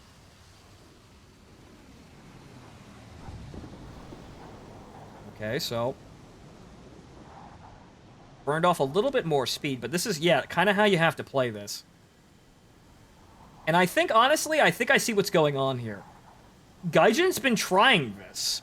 You see, you might not have realized it, but doesn't this seem familiar? A plane that plays like this in a straight line with a speed advantage, like the F-104, and the Lightning, and now this thing. Gaijin seems to want to interject a speed advantage into this battle rank for some reason. Nose down. Come on. I can follow this guy because, well, frankly, there's no one here to actually help him. Pilot snipe. Saw that, went right into his fucking cockpit. He's dead. Gotta worry about that Phontomen now. But I think if I can just turn around and avoid his shots, I should be able to get away just fine. Yeah, no, he doesn't have the rudder authority to come down and get me at that speed. Though if he's got sidewinders, that might be a problem. But yeah, something like that. You only jump your speed when you know the enemy's not going to pull a fast one on you. And you know when you're mostly secure, and that was basically just me and that one guy. So, works. So, get fast and stay fast. So, I can understand this, and this is somewhat unique as well. It's kind of like, it's the F-104's fighting style, but the machine is not as fast, so it's roughly, it's a more balanced sort of plane. If you play it like this, and if it continues to get better at work at this. So it seems as though it's basically just this plane that Gaijin's been trying to dump into 9.0 or 9.7, somewhere around this battle rank, where it's just really fast.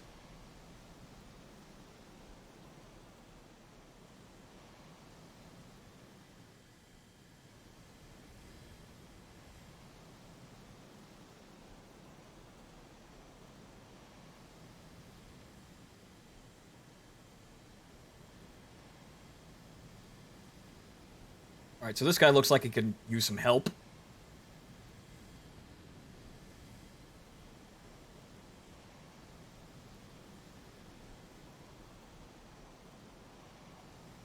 That's a head-on. I don't want a head-on.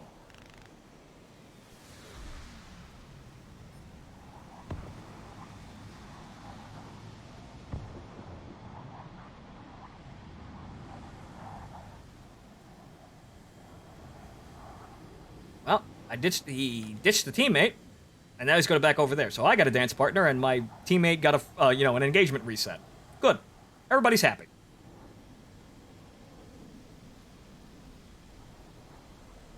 So yeah, it's kind of a graceful sort of slow, but,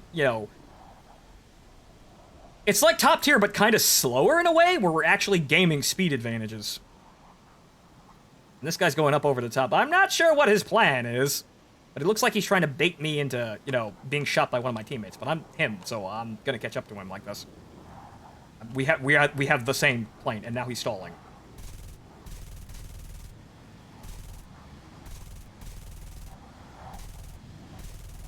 I like to know where the fucking Colts are. There we go. There it is. Okay, splash 2. Little extra ammo, but oh well. There's a hunter down there. Okay, so yeah, you just kind of ring around the fucking Rosie in this plane, and that's like actually kind of nice, but it's definitely a very particular style of plane to play. But it is kind of like saying, I'm an F-104, but I'm not as fast. I'm an F-104 that can't use its afterburner, kind of. Yeah, that hunter turned around, and that F-11 is over there. He's got speed. I'm not going anywhere near him. I'm going to try and get the hunter.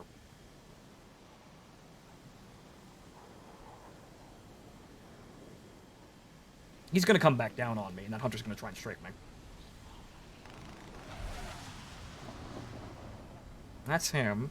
He's up there. He's busy with someone else. Now, you see, I don't like this advantage against this hunter, because I don't think I'm going to actually... Well... He might try and fire a missile if he has it, but actually, no. Well, look at that. I mean, he turned, so he bled most of his energy, but no, you can do that. Okay, all right.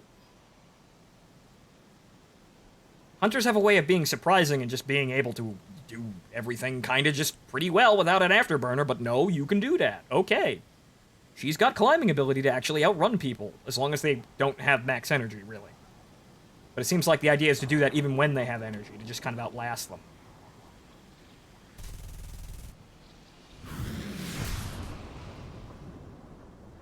So that guy has a problem in that he's reverse boom and zooming trying to get me. I gotta be careful here because there's, well, other F11s. Hopefully they've run out of ammo. Oh, damn it. Wait, where'd the... Oh, there he is. Well, I'm still alive, though. I still got my rudder. Well, I still got everything on the plane. I lost a wing, though. It's gonna be a bit chancy, but I think I can get it. So, it seems as though the biggest fucking problem to playing this is fighting yourself, because it's actually kind of hard to get away from a plane that has the exact same performance. So the advantage of the Tiger is that no one else is playing a Tiger. But the problem is, everyone is playing a Tiger because it's new. So, it's not really an advantage. So this is kind of the issue. This is a plane that's really good if you're the only one playing it. So, yeah, you might have to wait a while before this thing actually comes into its own, and then, even then it might not go away. If we were playing, you know, with, you know, national bias and teams, that might be different, but this is definitely a plane that is really good so long as you don't have anyone roughly like you to fight. Cannon muzzles are on the air intakes? Yes, they are, which, wouldn't that cause I hear of planes having kind of really bad, like, you know, engine problems by ingesting, you know, like, muzzle, you know, blast. So, that seems like a bad idea, but remember, the Tiger did not have a very long career. Also, I'm almost out of fuel. This is a problem. I might get this Hunter, but that's about it. No, but the Hunter's actually pulling away from me. I guess it's the added drag from losing a wing.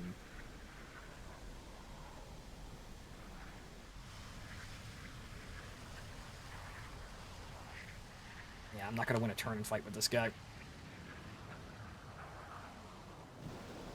I'm out of fuel. Oh. Mind me.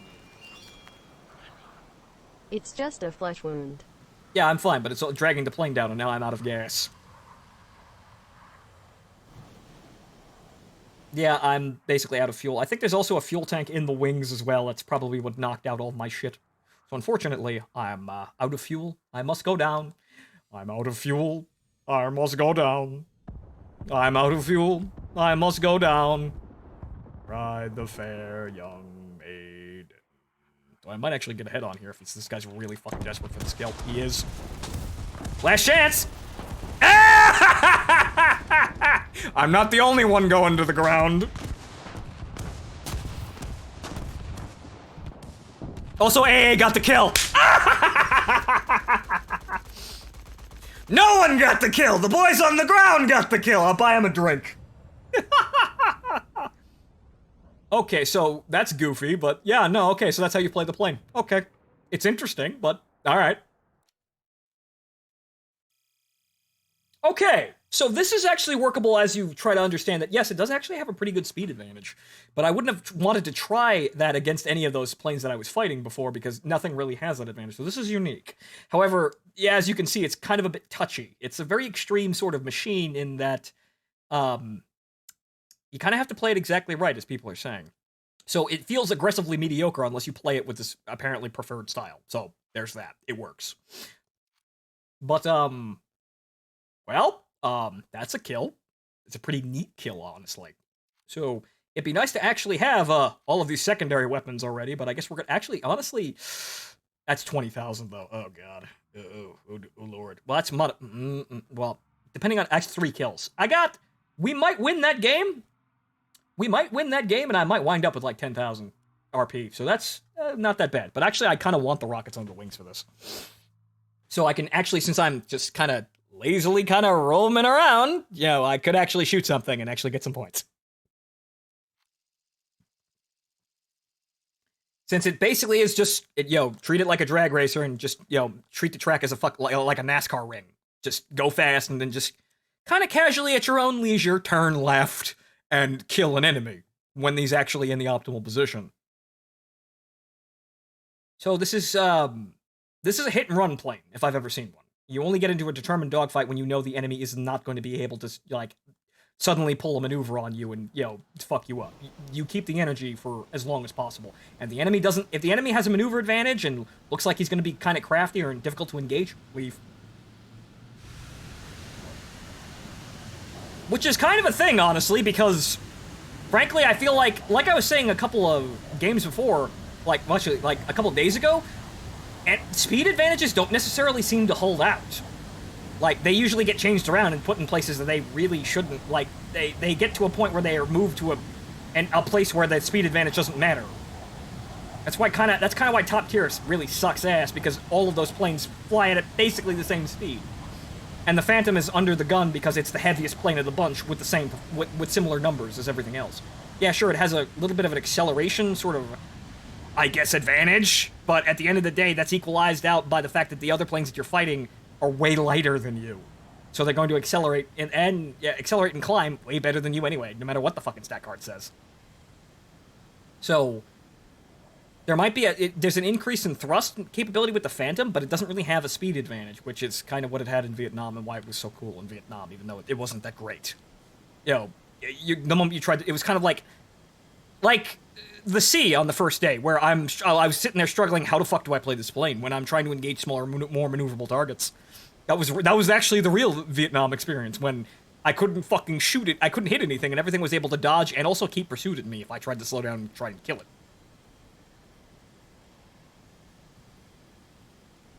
So this is actually, I figure that this is what they're trying to do with the top tiers and actually adding something that has a speed advantage, because it seems as though the Tiger has a speed advantage, and it seems as though it's mediocre enough, unless you use that speed advantage, that it's not really going to be an eccentric plane to play otherwise.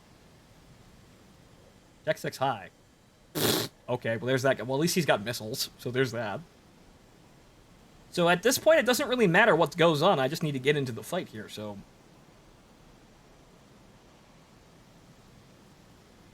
Also, I probably should have taken more fuel. You're 20 minutes of fuel? I don't think so. 30 minutes of fuel, still kind of chancy with this. This thing needs the burner on all the time. You just need to have as much energy as humanly possible all the fucking time. So actually, you probably want to load this down with as much fuel as possible, but, obviously going full ham on a full tank would probably lead to the aircraft performance dipping to a point where it's really hard to use. So you probably don't need max fuel, but a healthy amount of fuel seems to be a good idea, because you're just afterburner all day long. Because there's no reason for this plane not to have its burner on. Aside from maybe trying to turn, but you better be real fucking sure on that turn if you're gonna actually bleed that energy.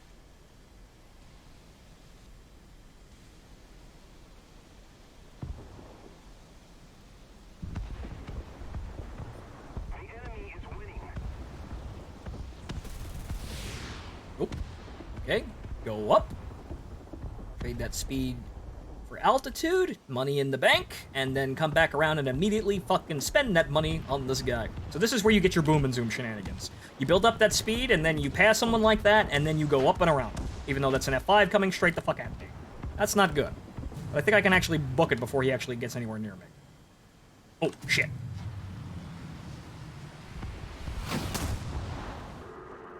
Wow, nice. I cut burners and tried to dodge, but nope. That's a missile. Which is another thing you're gonna have to deal with. Missiles.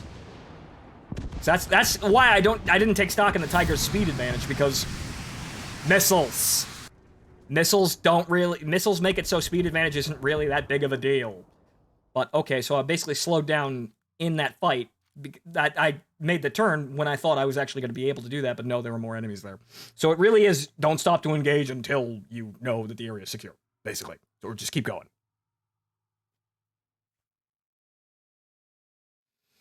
So it seems as though, yeah, I got away with it kind of luckily in that regard, but no, you don't really have the time to respond, especially when missiles are about. So just go fast, and if the area isn't, if it's not a one-on-one fight, or it looks like you're engaging near enemies, don't fucking engage. So yeah, I'm gonna take 45 minutes of fuel. That's basically the full amount, but 45 minutes of fuel. Because the burner's gonna be on, and if we're gonna keep getting long games like we're getting, might as well. It's heavy, but you're gonna get rid of it you're gonna get rid of it pretty fast. And it seems like the games are lasting a little bit longer than I would like.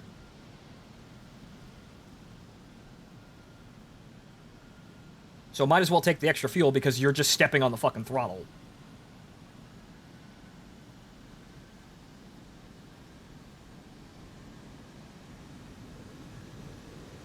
So maybe I should have kept going up like that. Maybe I would have avoided the F5 if I kept going up.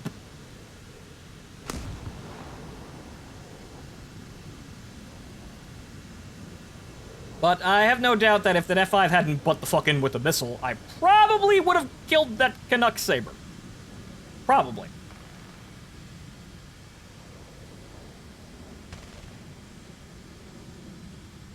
Should have space climbed with me. Probably. And also, it seems like a pretty damn good climber as I went up to 30,000 feet and there were no problems. But it's not really altitude, it's speed.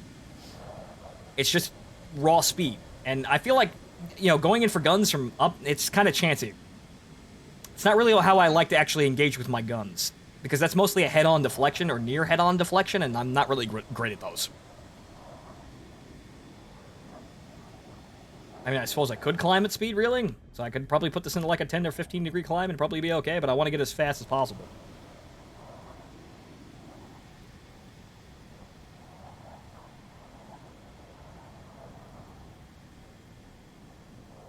So in a way, this is basically just a more balanced F-104, it seems like. Except I can't put combat flaps down at fucking 900 kilometers an hour and just suddenly I'm turning real good. So this is what they tried to do with the F-104 at 9.7, but more balanced because the plane's more mediocre. Also has 2 more missiles, so there's that.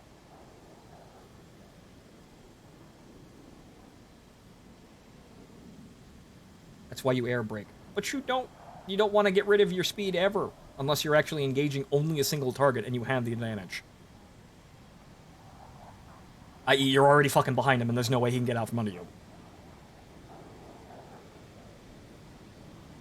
Okay, so the cloud layer is about 10,000 feet.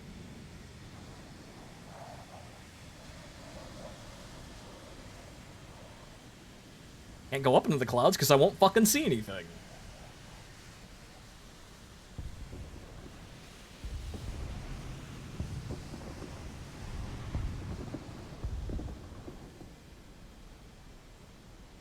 Well, there's the enemy.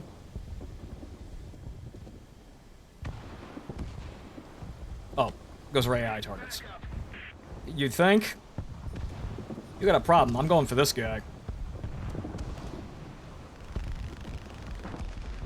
Unless he slams into a fucking teammate. Nope. Too fast. Need to keep my speed. I could have turned, but then there's all... Oh, actually, no. There's that fucking Gina closing in on us, so that's not... That Gina is being chased by an F-86, though, so I kind of want to turn around now, but, he fired a fucking Nord today, eh? Okay. See, this is going to put me... Well, the Gina's dead, so there's that. So it's okay to turn there. And head-on seemed like a pretty good idea in this plane because, well, that's kind of where you have all your advantages. You get to engage without actually, I'm fine. Huh. You get to engage without actually, losing any of your advantages, i.e. the speed. So yeah, fuck that guy. There are other targets that I could be focused on, but that F-11 is coming right in on me. And so's that guy. And so's that fucking hunter. But that F-11 overshot. Okay, and there's another F-11.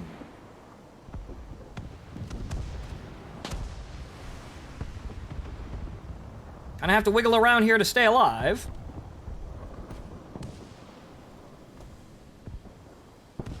And then... Well, that MiG-17 isn't back. No, he's coming back after me. That's probably NAS. That's probably Cuban Pete. I don't like Cuban Pete, and Cuban Pete is walking right... Yep, that's Cuban Pete.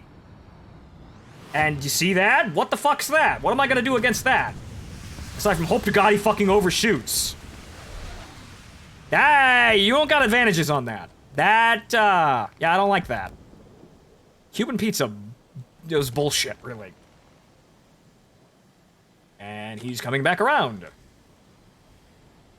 So now I'm gonna have to attempt to play chancy here, and I had to burn all my fucking speed getting out of that goddamn missile. Okay, good, he slammed into the fucking ground. Good, fuck you. Fuck off, Cuban Pete, I don't need to deal with your bullshit today. Also, there's a hole in my tail. I didn't notice that.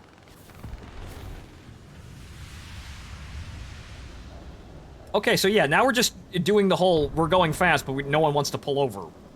Okay, so I kind of managed to sort of disengage. A little bit. I mean, yeah, sure, a maneuver kill on that one. Yeah, sure. But I need to get the fuck out of here, because I need my speed. I slowed down trying to avoid all that fucking fire. And here comes the Jepo Saber.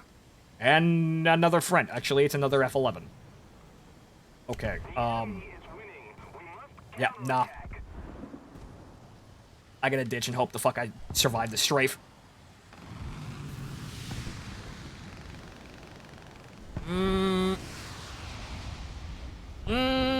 Well, at least with the F-11, you can count on the enemy almost always overshooting because of the amount of speed you have to... Because of the speed you have to get them to go. They can still catch up to you, but in a lot of cases, you can kind of just bank on the fact that they're gonna go right fucking past you. Unless they actually get a lock on you, which... Well, F-11. Again, this plane's really good if you're the only one playing it. So... This seems to be the rhyme and the rhythm of the fucking thing. It's really good if you stick it out and everyone stops fucking playing it. I was a guns killed dude. Well, you know, Locke hasn't, you know, got a beat on me, got, you know, found a magic pixel. It's about the same fucking thing, really. So, problem is, it's real good if you're the only one playing it. Because having to fight yourself is a fucking nightmare, because you have the same exact performance as that other guy trying to compete with, you know, trying to kill you. And unless he fucks up massively, you're not going to be able to get out from under him. So. And slowing down in order to maneuver to try and pull one over is also going to put you in a really bad position fighting everyone else.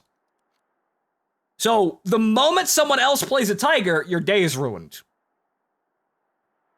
The moment you have to fight another F-11, which you will be doing right now, and probably for the next couple of weeks because everyone's playing the new, you know, fancy schmancy gift plane, you're gonna have a fucking problem. It's kind of like the Frisia is right now in Naval, where it's just taken over everything because it's just so good at what it does. This isn't necessarily as overpowered, or rather, so fucking shockingly effective, but its one main advantage is duped out because there is another plane that's got, you know, the same stats as you that can keep up with you. It's you on the enemy team.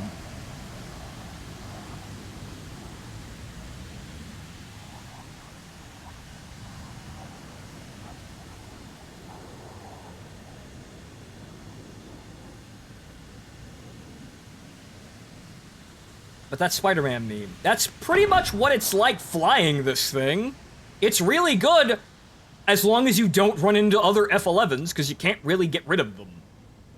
Like, or like you know, you're just in on, you know, you slot in on, you know, behind the guy first and knock him out before he fucking gets you. Which, random chance at that. You have to fucking see the guy and immediately try and take him out. So maybe that's what it is. Maybe maybe playing the Tiger is like being the Highlander. There can be only one and you have to immediately eliminate all the other F-11s on the enemy team in order to preserve your advantage.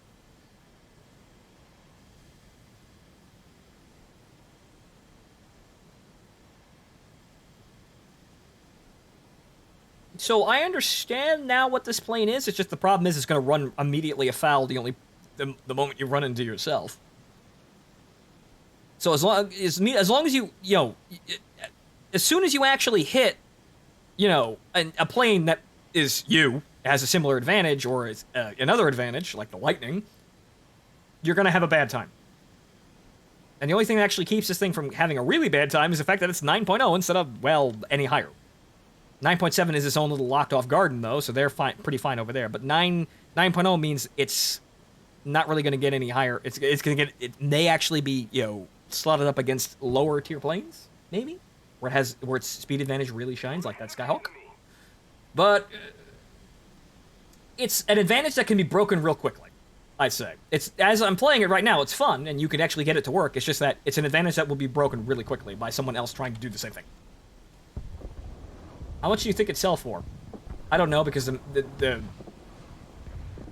depends on if it dies and, you know, falls off the face of the earth afterwards. Because it's a good plane, as long as you're the only one playing it.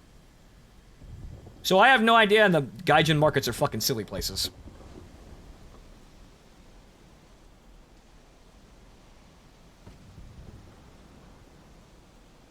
So if you want opinions on speculative betting for, you know, trading the aircraft, go somewhere else, because I don't know about that nonsense. If they give me a gift plane, I don't fucking keep it on me to sell it. I want to actually play it. Okay, that guy's over there. I really don't want to be anywhere near that fucking kill ball, and that F-11 has already been knocked out anyway. So that's a free kill ball. That is a, we don't have a target, searching for target.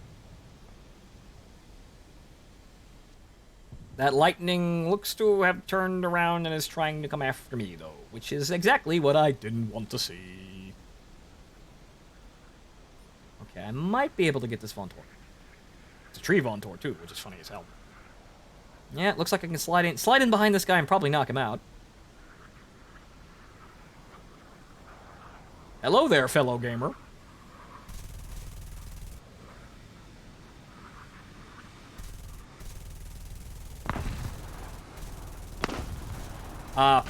Thank you.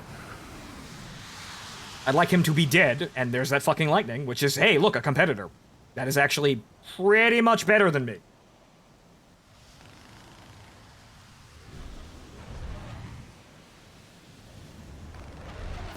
Who can slow down and do that real fucking easily.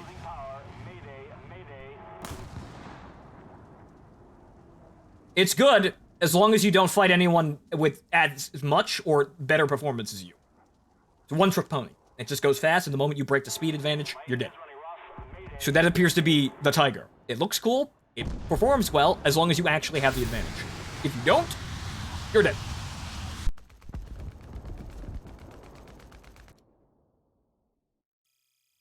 That's right. I think I'm gonna call it. I'm gonna play one more game and before I call it, because I've been working for almost a solid 8 hours.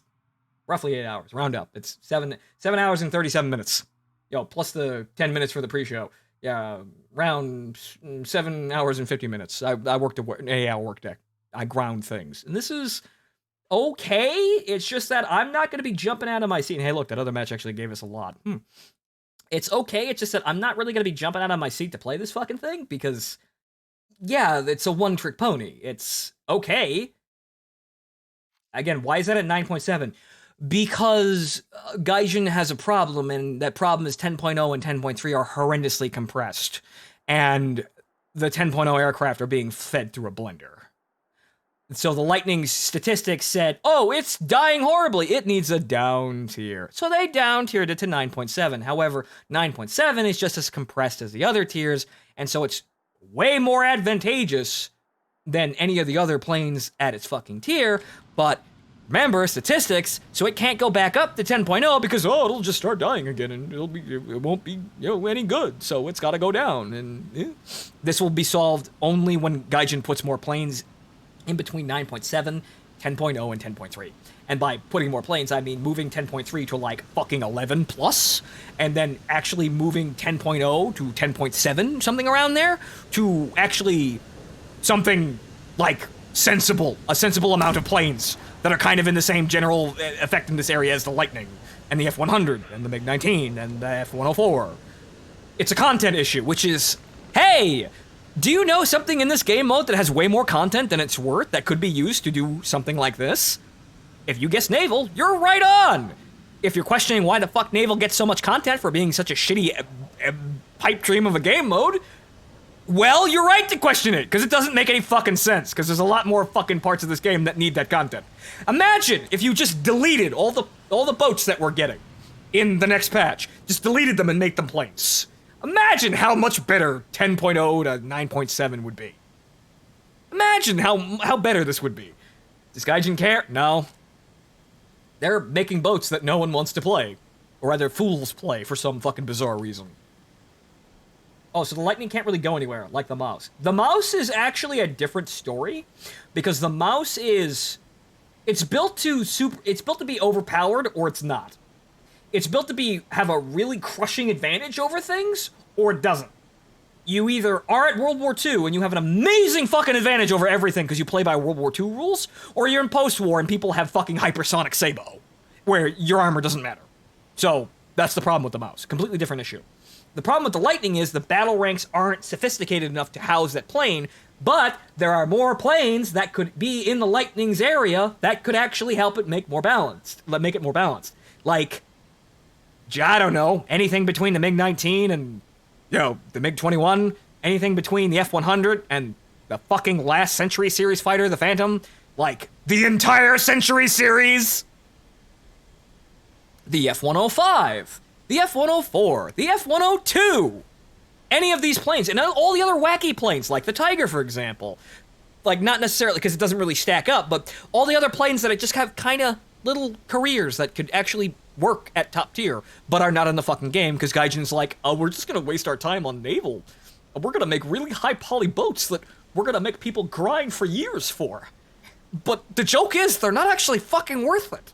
Because the game mode is just, we don't have time to work on the game mode, so we're hoping to bait people into going down a fucking worthless path, rather than actually making the game better.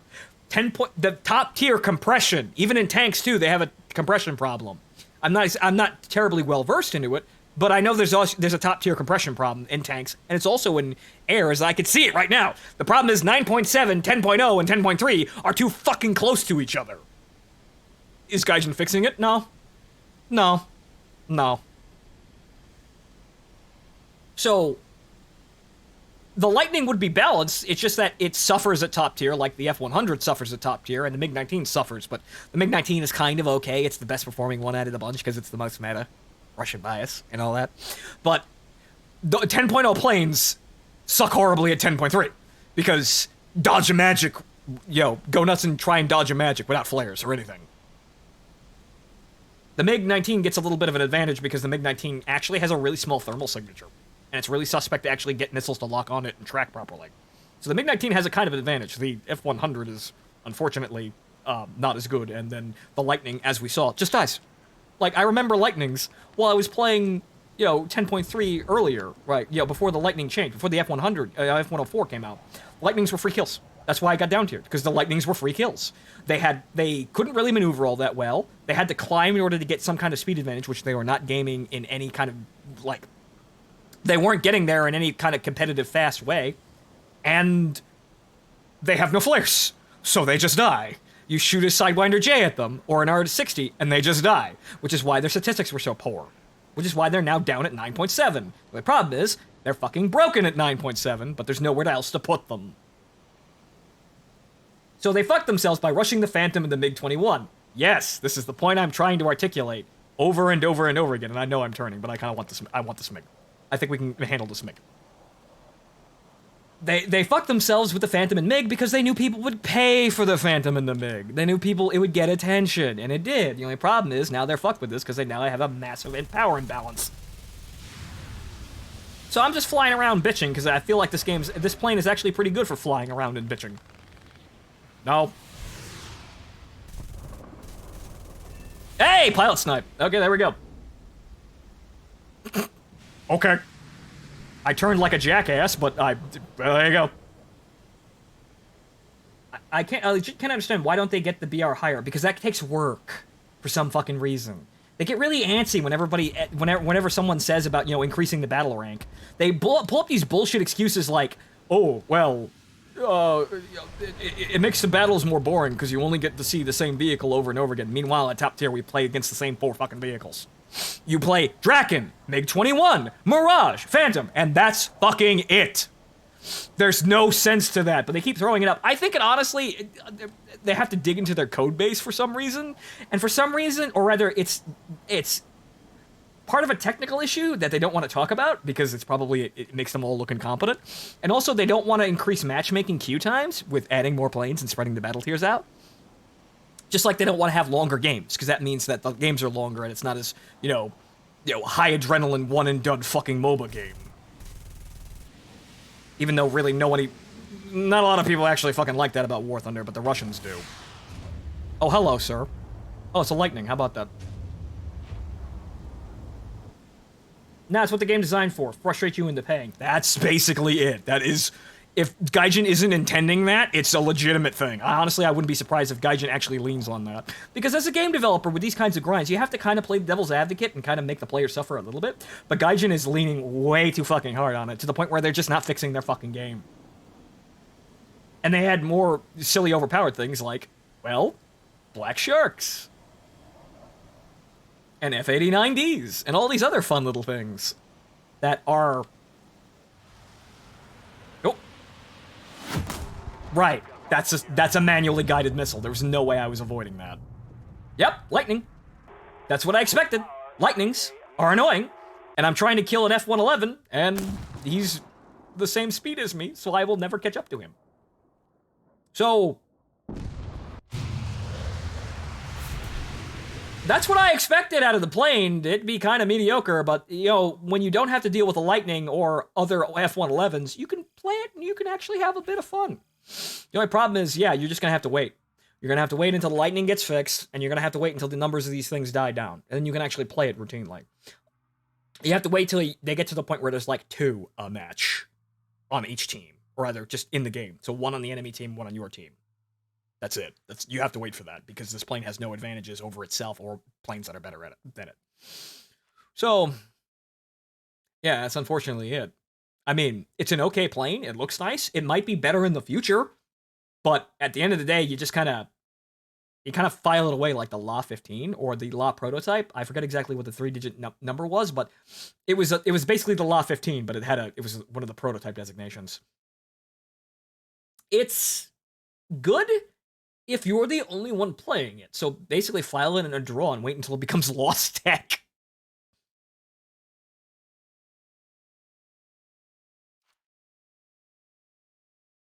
Mechs is released today, basically, and Gaijin planning to get the repair price to 10k already. From, like, 4k. Because probably it's good. Or, So, You know, it's kind of funny. I actually want to play the Fury for a little bit. I mean, it's really not that great of a plane, but in the end, I actually had more fun in this plane. It's kind of just the same plane. This little bastard pulled some work. And I probably won't actually be shackled to fucking lightnings like this, even though I probably will. Since this is 1.0, so I'm probably going to see lightnings as well. But this plane was, something usable to manage and actually grind. This plane is actually why I have a Phantom and an F-100 as well. It's chiefly due to this plane, because this plane was so easy to nurse around and take care of playing simulator battles, and also realistic battle as well. The problem is, it doesn't have an afterburner, and it falls out of the air the moment you want to actually do anything. So I kind of want to play this just for the sake of it, because it's been a while since I've seen the Fury. It's kind of pain and suffering, but, I've actually somehow got the thing to work. Oh, great, Seahawks, that's great. Oh, yeah, other F-11s. So honestly, I feel like it's probably a bad time for the F-11 right now, with the Lightning standing there. The Lightning is it's going to make it a shit show. And the other F-11s gaming its own advantage. So right now, you just got to sit and wait on the thing. Get it? It might be good in the future when people give up on playing it. Whenever the fuck that happens. So it'll be good when the numbers die off and you're not fighting it all the time, where it's just another plane in this kind of a lineup. See, there's variety here at this tier, but even then we have 3 Seahawks on our team. So...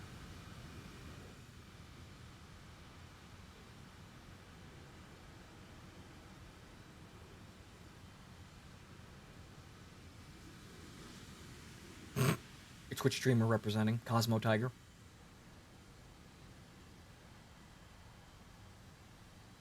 There should be a cap for planes. Big boys like the MiG-21, F4, Mirage, and Draken face each other. Yeah, because that's what the battle rank does. They just... That's what it does. They keeps them all up there. 10.3 is actually... Well, it's not isolated since 10.0 gets up there. So 10.0 is kind of just awful. And subsonics to play against each other. Yeah, the 9.7 is actually isolated. 9.7 planes do not get 10.0. Or 10.3. The only problem is 10.0 is kind of like a death sentence right now. Because 10.0 aircraft are just so fucking inferior to top-tier aircraft. You really have to try, or you're gonna die horribly, and most of the time you just die horribly. Like, I don't want real. I like my F-100. I have a special connection to that plane. The only problem is I don't want to fucking play it right now because I'll get immediately waxed by a Mirage shooting Magics or just a MiG-21 shooting R-60s or a Phantom shooting Sidewinder J's. I have no fucking defense against that aside from trying really hard and pretending that maybe I'll make it. So 10.0 is a death sentence tier right now. All of the planes that are put there are too big to fit in the 9.7 locked area, so they'll be up tier to fight planes that are just fucking better than them, because there aren't enough 10.0 aircraft to have 10.0 matches. All you have is 10.3 matches with some 10.0 aircraft in them. So, in the end, 10.0 doesn't exist. It's just a bottom tier. They're just marked as not as good as 10.3, but too good to fight 9.7. So, we need more space. We need another, like, we need 10.3 to be moved up to 11 plus. That's what we need right now. And we need aircraft in that area to kind of make this a little bit more, understandable or sensible in terms of scale, like power scale. And all of the aircraft that Gaijin skipped would probably fill that bill pretty fine. The only problem is, sorry, Gaijin's busy making boats that no one plays. Trying to go full ham on an investment that isn't really paying off.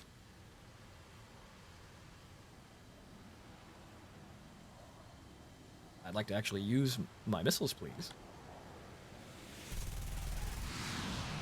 Well, see, I have the same guns as him, so if I can get on him, right? Those flaps don't work either.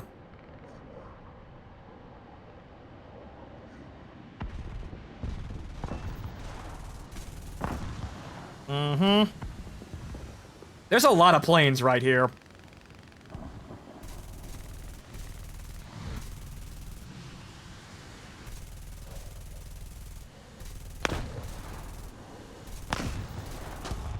Whoa! Okay, so slicing through Tigers. Yeah, this is kind of funny out of the Fury, since the Fury's a fucking coffin. It's actually really funny to be doing that in the Fury, because the Fury is actually a coffin. It's the most horribly underpowered plane in the fucking game, I think. But she just kind of works for me, and there's a lot of idiots that can't really fight back. So I get a little advantage. Please don't slam into that Seahawk. Please don't slam into that Seahawk. Alright, well. Don't track the fire plane. Oh, wait, no. Ooh. Hey!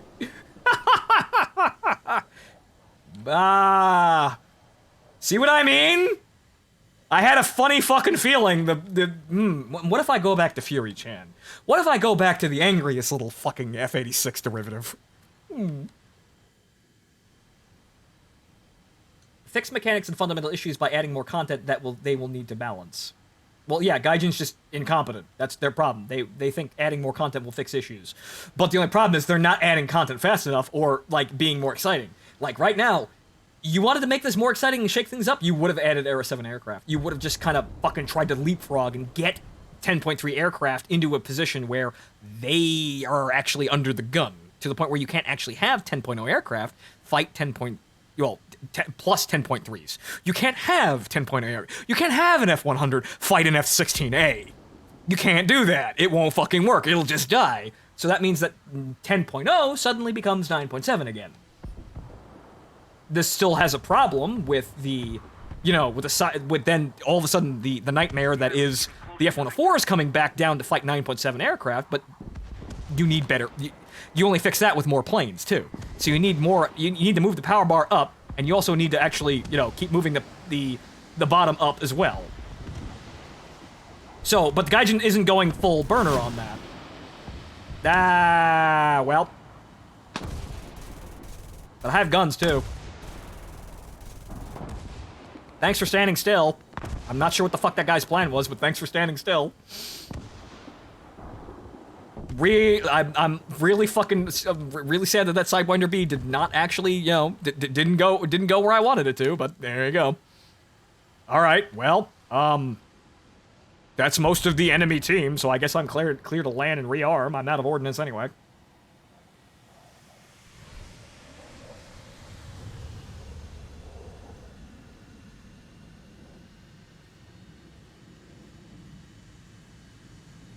Yeah, so you have to give them a bit of credit because they're slowly starting to catch on, but this is small fucking potatoes. This stuff should have been in the game last year. Like, it's really inexcusable the amount of time it's taking them to add actual key things for planes that should have launched with them. Like, the fucking F4C was awful the first time it came out. Like, when it was first released. And also the MiG-21, the Press F. Everyone still hates that fucking thing. They're terrible, and no one wanted to play them. So 10.3 didn't exist for a while because no one wanted to play those fucking planes. So then they added, this was only fixed by adding basically better planes across the board. But what would have made those planes better initially, at least in the Phantom's case, was the inclusion of radar-guided missiles. But nope. That didn't come until now, and basically the F4C has been obsoleted by the FGR and the EJ, which are both better Phantoms than it and the E. The E obsoletes it, obviously, by being better on the own tree, but to get the best Phantom, you have to go to other trees aside from the American ones, because they're all up-engine export models. So, it's a content issue, I suppose, at the end of the day. Mechanically, it's fucked as well, but it's a content issue, but the problem is the content isn't going to the right places. There's a lot of work going on at Gaijin to fuck knows what. Also, if I had been trying to actually get funny enough, if I'd been trying to actually get the star for today, I would have gotten, actually, like, my 4-kill game here, in the fucking Fury of all things. So, when I want to get the Blue Angel skin for the F-11, I know where I'm going. It's to kill other fucking F-11s. Because they're apparently really bad at fighting things. Or at least some people haven't really figured out how to use them. Or at least you can actually just fly whatever the fuck you want and actually style on them as long as you can kind of turn. Like, I might actually, if they fuck up tremendously on getting the Seahawk, I might actually walk away with an ace. Keyword on might, because goldfish. I'm going to tap once and try to go over the top.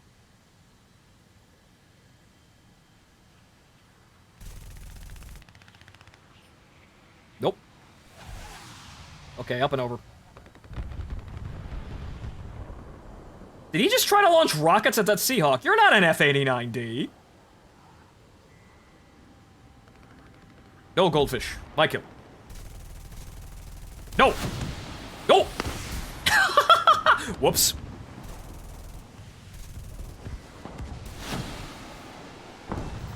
There's an ace. In a Fury. In a fucking Fury! People hate this fucking thing. You should hear Kadyusha complain when he has to fly this thing. He hates the damn thing. But, no. She still works. And I think it's probably because the F-11s and everyone out down here is kind of just incompetent now. So, that's an ace. So, as you can see here, yeah, the F-11 has advantages and it can be, it could be utilized fairly effectively. It's just that, personally, I have better choices. Even chancier choices. Not just planes that are straight up better, but other planes that I can get to work better, which is kind of silly. 163. I thought we were done. The rocket plane?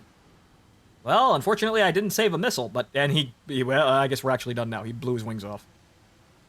Calling you a noob. Well, it's a Sidewinder B. That was probably the best place to use the B. But, oh well. Shimi, you keep saying the same thing. They should not have grabbed those issues. They should have focused on the same planes in the same areas as MiG-19 and F-100, then made an update that released the Phantom in MiG-21 with BVR equipment at 11.5. Yeah, exactly. They should have done that. And I've been saying this for fucking ever. And a lot of people have been saying the same opinion. Does Gaijin listen? No. They kind of just start. It's kind of like my Let's Play career, really. They start something, and then they abandon it and go work on something else. And then maybe they'll come back and kind of adjust something, but then they'll rocket off to something even that, and they'll forget the second thing that they dropped the first thing for. And they'll just have a third thing, and then maybe they'll go back and do, like, the first and maybe just ignore the second one entirely, and then they'll invent a new thing. I don't know what the fuck they're doing, but it's definitely not actually fixing any one part of their game. But my opinion is this. They need to stop with Naval. They need to stop immediately on Naval and just shore up one of the other fucking game modes. because naval requires a complete overhaul. It's so absolutely just fucked right now that there's no point in playing it right now for any length of time. From what I saw with the Maxim Gorky, there's nothing there. There's nothing there aside from having a big boat that shoots at people, stupidly. They just kind of, you're playing a turret, more or less, which I actually kind of like gameplay like that in some regard, but there's nothing to do. There's nothing decisive. There's nothing valuable. There's nothing to do. It's just, hey, I aimed right, and my shells hit this guy way over there. But it's going to take like 4 billion other shells in order to hit him, so I'm just going to sit here and keep firing.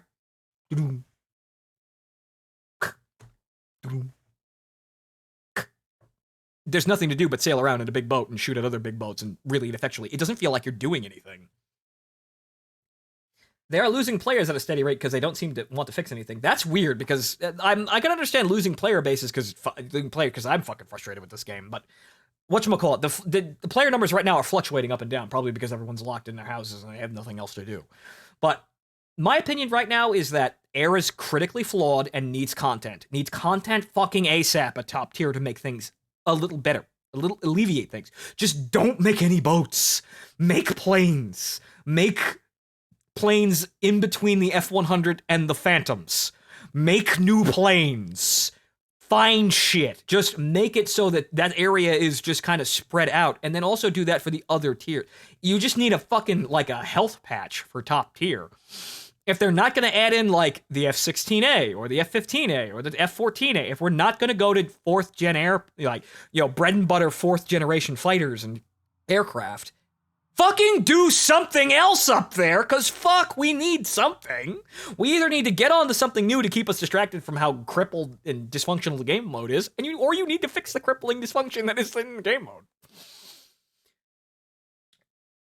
Helicopters are for whales, but yeah, I'm not necessarily on the ground with tanks, so I wouldn't really know the idiosyncrasies and problems with tanks. So there are people who can speak better than me on that. But I have no doubt that there's probably problems. Like, I keep hearing about a fucking compression problem at top tier where too many vehicles are too close together.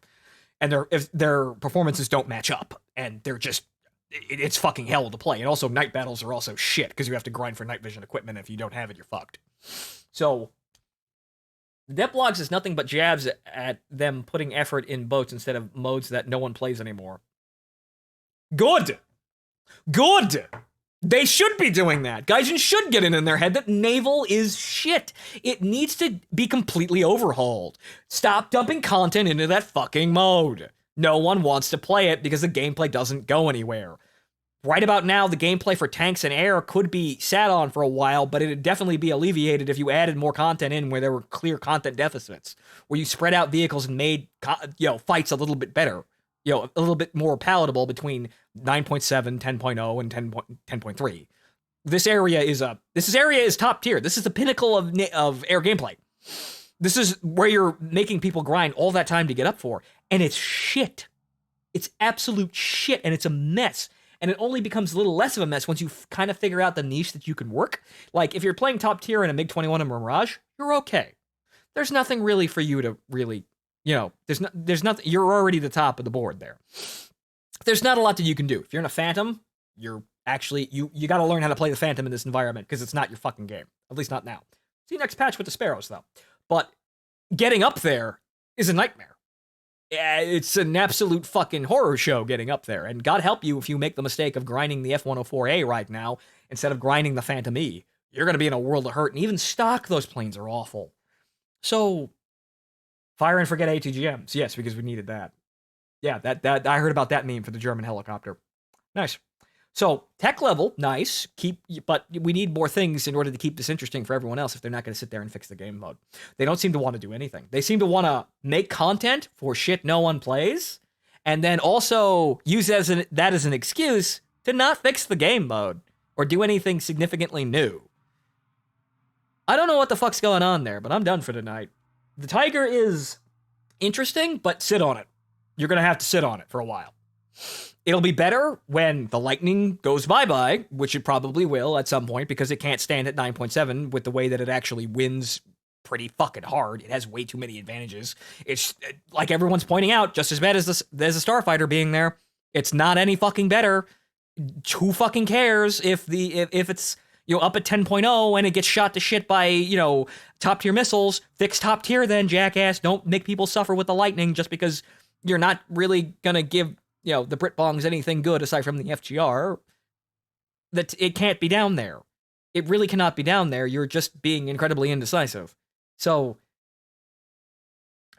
the whole fucking everybody can say this, and we've been saying it for years. War Thunder's gameplay needs a drastic overhaul, and even then, on top of this, there's content being put in the game, but the problem is the content needs to be changed gears to fixing the gameplay, and also in air, a top tier, and also tanks probably as well on the ground. There needs to be more vehicles down there as well. So the content that they're ignoring fixing the gameplay and focusing on content, but the content's not going to the places where it would actually help. So they're hopelessly fucked in the head up there. I have no idea what they're doing, and I bet it's not because of the coronavirus slowing down work. It's not just the coronavirus slowing down work. We probably would have had if the coronavirus hadn't happened this year, we probably would have had Era 7 aircraft dispatch.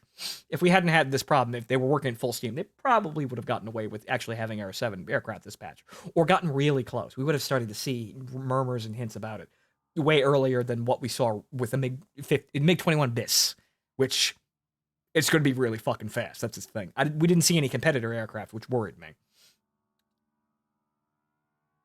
But it makes them sell FG9s. Yes, it does. But the problem is we need better.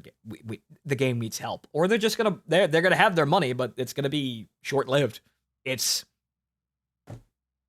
You're gonna lose player base, and to the point where the queue times are gonna fall below a fucking certain point where I can't really get games up here. I mean, top tier is everyone's sitting at top tier, so the gameplay up there is all right. Noticeably down at the lower tiers though, it starts to really dip and slide a bit because no one's really playing down there. It's starting to top out. It seems like, but.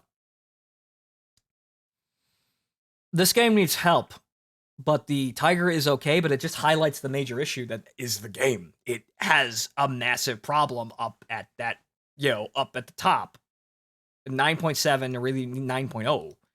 It's got its own share of problems, and 10.0 is a graveyard for planes that were good once but are not 10.3 planes and don't get all this shiny new shit. So I'd like to actually finish, please. Thank you. But as you saw there, I walked away with an ace shooting up F11s because, well, people don't know how to play them, and they're not that great, it seems. You can still fight them, even in the Fury, which is... It's kind of sort of heroic, really. I haven't really seen the plane around that much, but I enjoy this little bastard of a plane, and actually it's gotten me more than...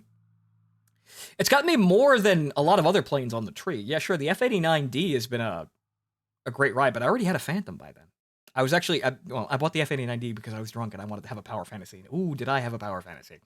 But frankly, most top tier aircraft here, honestly, I want to say most of the honestly, all of rank 6. I mean, you saw me grind for the F-104 and that was with the F-89D, but almost the F-2 Sabre, the F-9F, the Skyhawk, the Tree Fury itself and ground itself. And then, well, the Demon is also another thing, but the F-100, I grounded the F-100 and used a combination of the F-100 and the Fury in Sim to grind the Phantoms, and the Fury was a gift plane, and honestly I had to pay for it because I wasn't even playing that summer event, but the Fury itself, this worked. So I think this is kind of something to note, I suppose. This is a gift plane that was given to me in essentially the same situation as the Tiger. Put through its paces and actually having something to do, I'm pretty sure the Tiger could also be workable in this kind of fashion, but I got a lot of work out of this fucker. So this is the kind of the benchmark here, even though this is a really lackluster plane that really has a lot of fucking problems because it's really underpowered. But I have hope that eventually the Tiger will actually kind of blossom when it's died, really? When it's had a massive die-off, the few remaining Tigers will rise to actually be a pretty competent force, and then the Lightning leaves because, I don't know, it's destroyed its only food source, and, I don't know, just, it shrinks, its ability to actually fight just shrinks down to, tiny little Tyrannosaurus arms, and it goes extinct the next time something bad happens. Maybe it'll reach its logical conclusion in terms of evolution and then just die off the planet because, I don't know, it can't reproduce. So, The Tiger is pretty good. I think anybody who ground for it can see the advantages, but seeing that right now is not the fucking time for it. So be prepared to sit on it. If you're grinding up for it now and you were actually considering getting it, iffy. If you really want to spend money for it, really iffy. But sit on it for a while. It'll probably be better in the future. But as we saw earlier today, hey, look, we're up at 8 hours. I can clock off. Honest day's work. As we saw earlier, Naval is still not worth it, and at 5.7 Cruiser cannot fix fucking Naval. Jesus goddamn Christ, just don't go down there. But for Air, we're gonna have to sit and wait for the next couple of patches. And right now, well, if you want some, easy fun, place something at, the Tiger's battle rank that is better than the Tiger. There's quite a lot to choose for, and shoot the idiots who have no idea what they're doing. This game's fucking awful sometimes. Where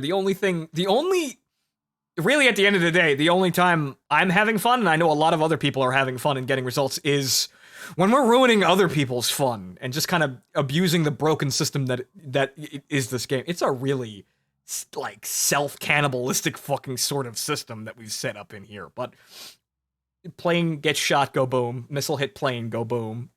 Happy player. I'm done rambling. It's 9 o'clock. I've been playing since 12. We're good. Yeah, but a lot of those people shouldn't get access to 9.0. Yeah, so people, they wanted to wrench people up there to see, see? Look at all this stuff up here. You could, isn't this nice? Don't you want to grind for it legitimately or spend more money to get up here? Kid? Don't you want to have a bigger stake in this pie? No, you fucking don't. It's a mess. Don't come up here. It's a disaster area. But that's it for me. I'll see you guys on Thursday when, I might have stuff to do Thursday, so we might be streaming late Thursday, but we'll see what happens. But assume it's going to be a normal week, so I'll catch you at the normal days.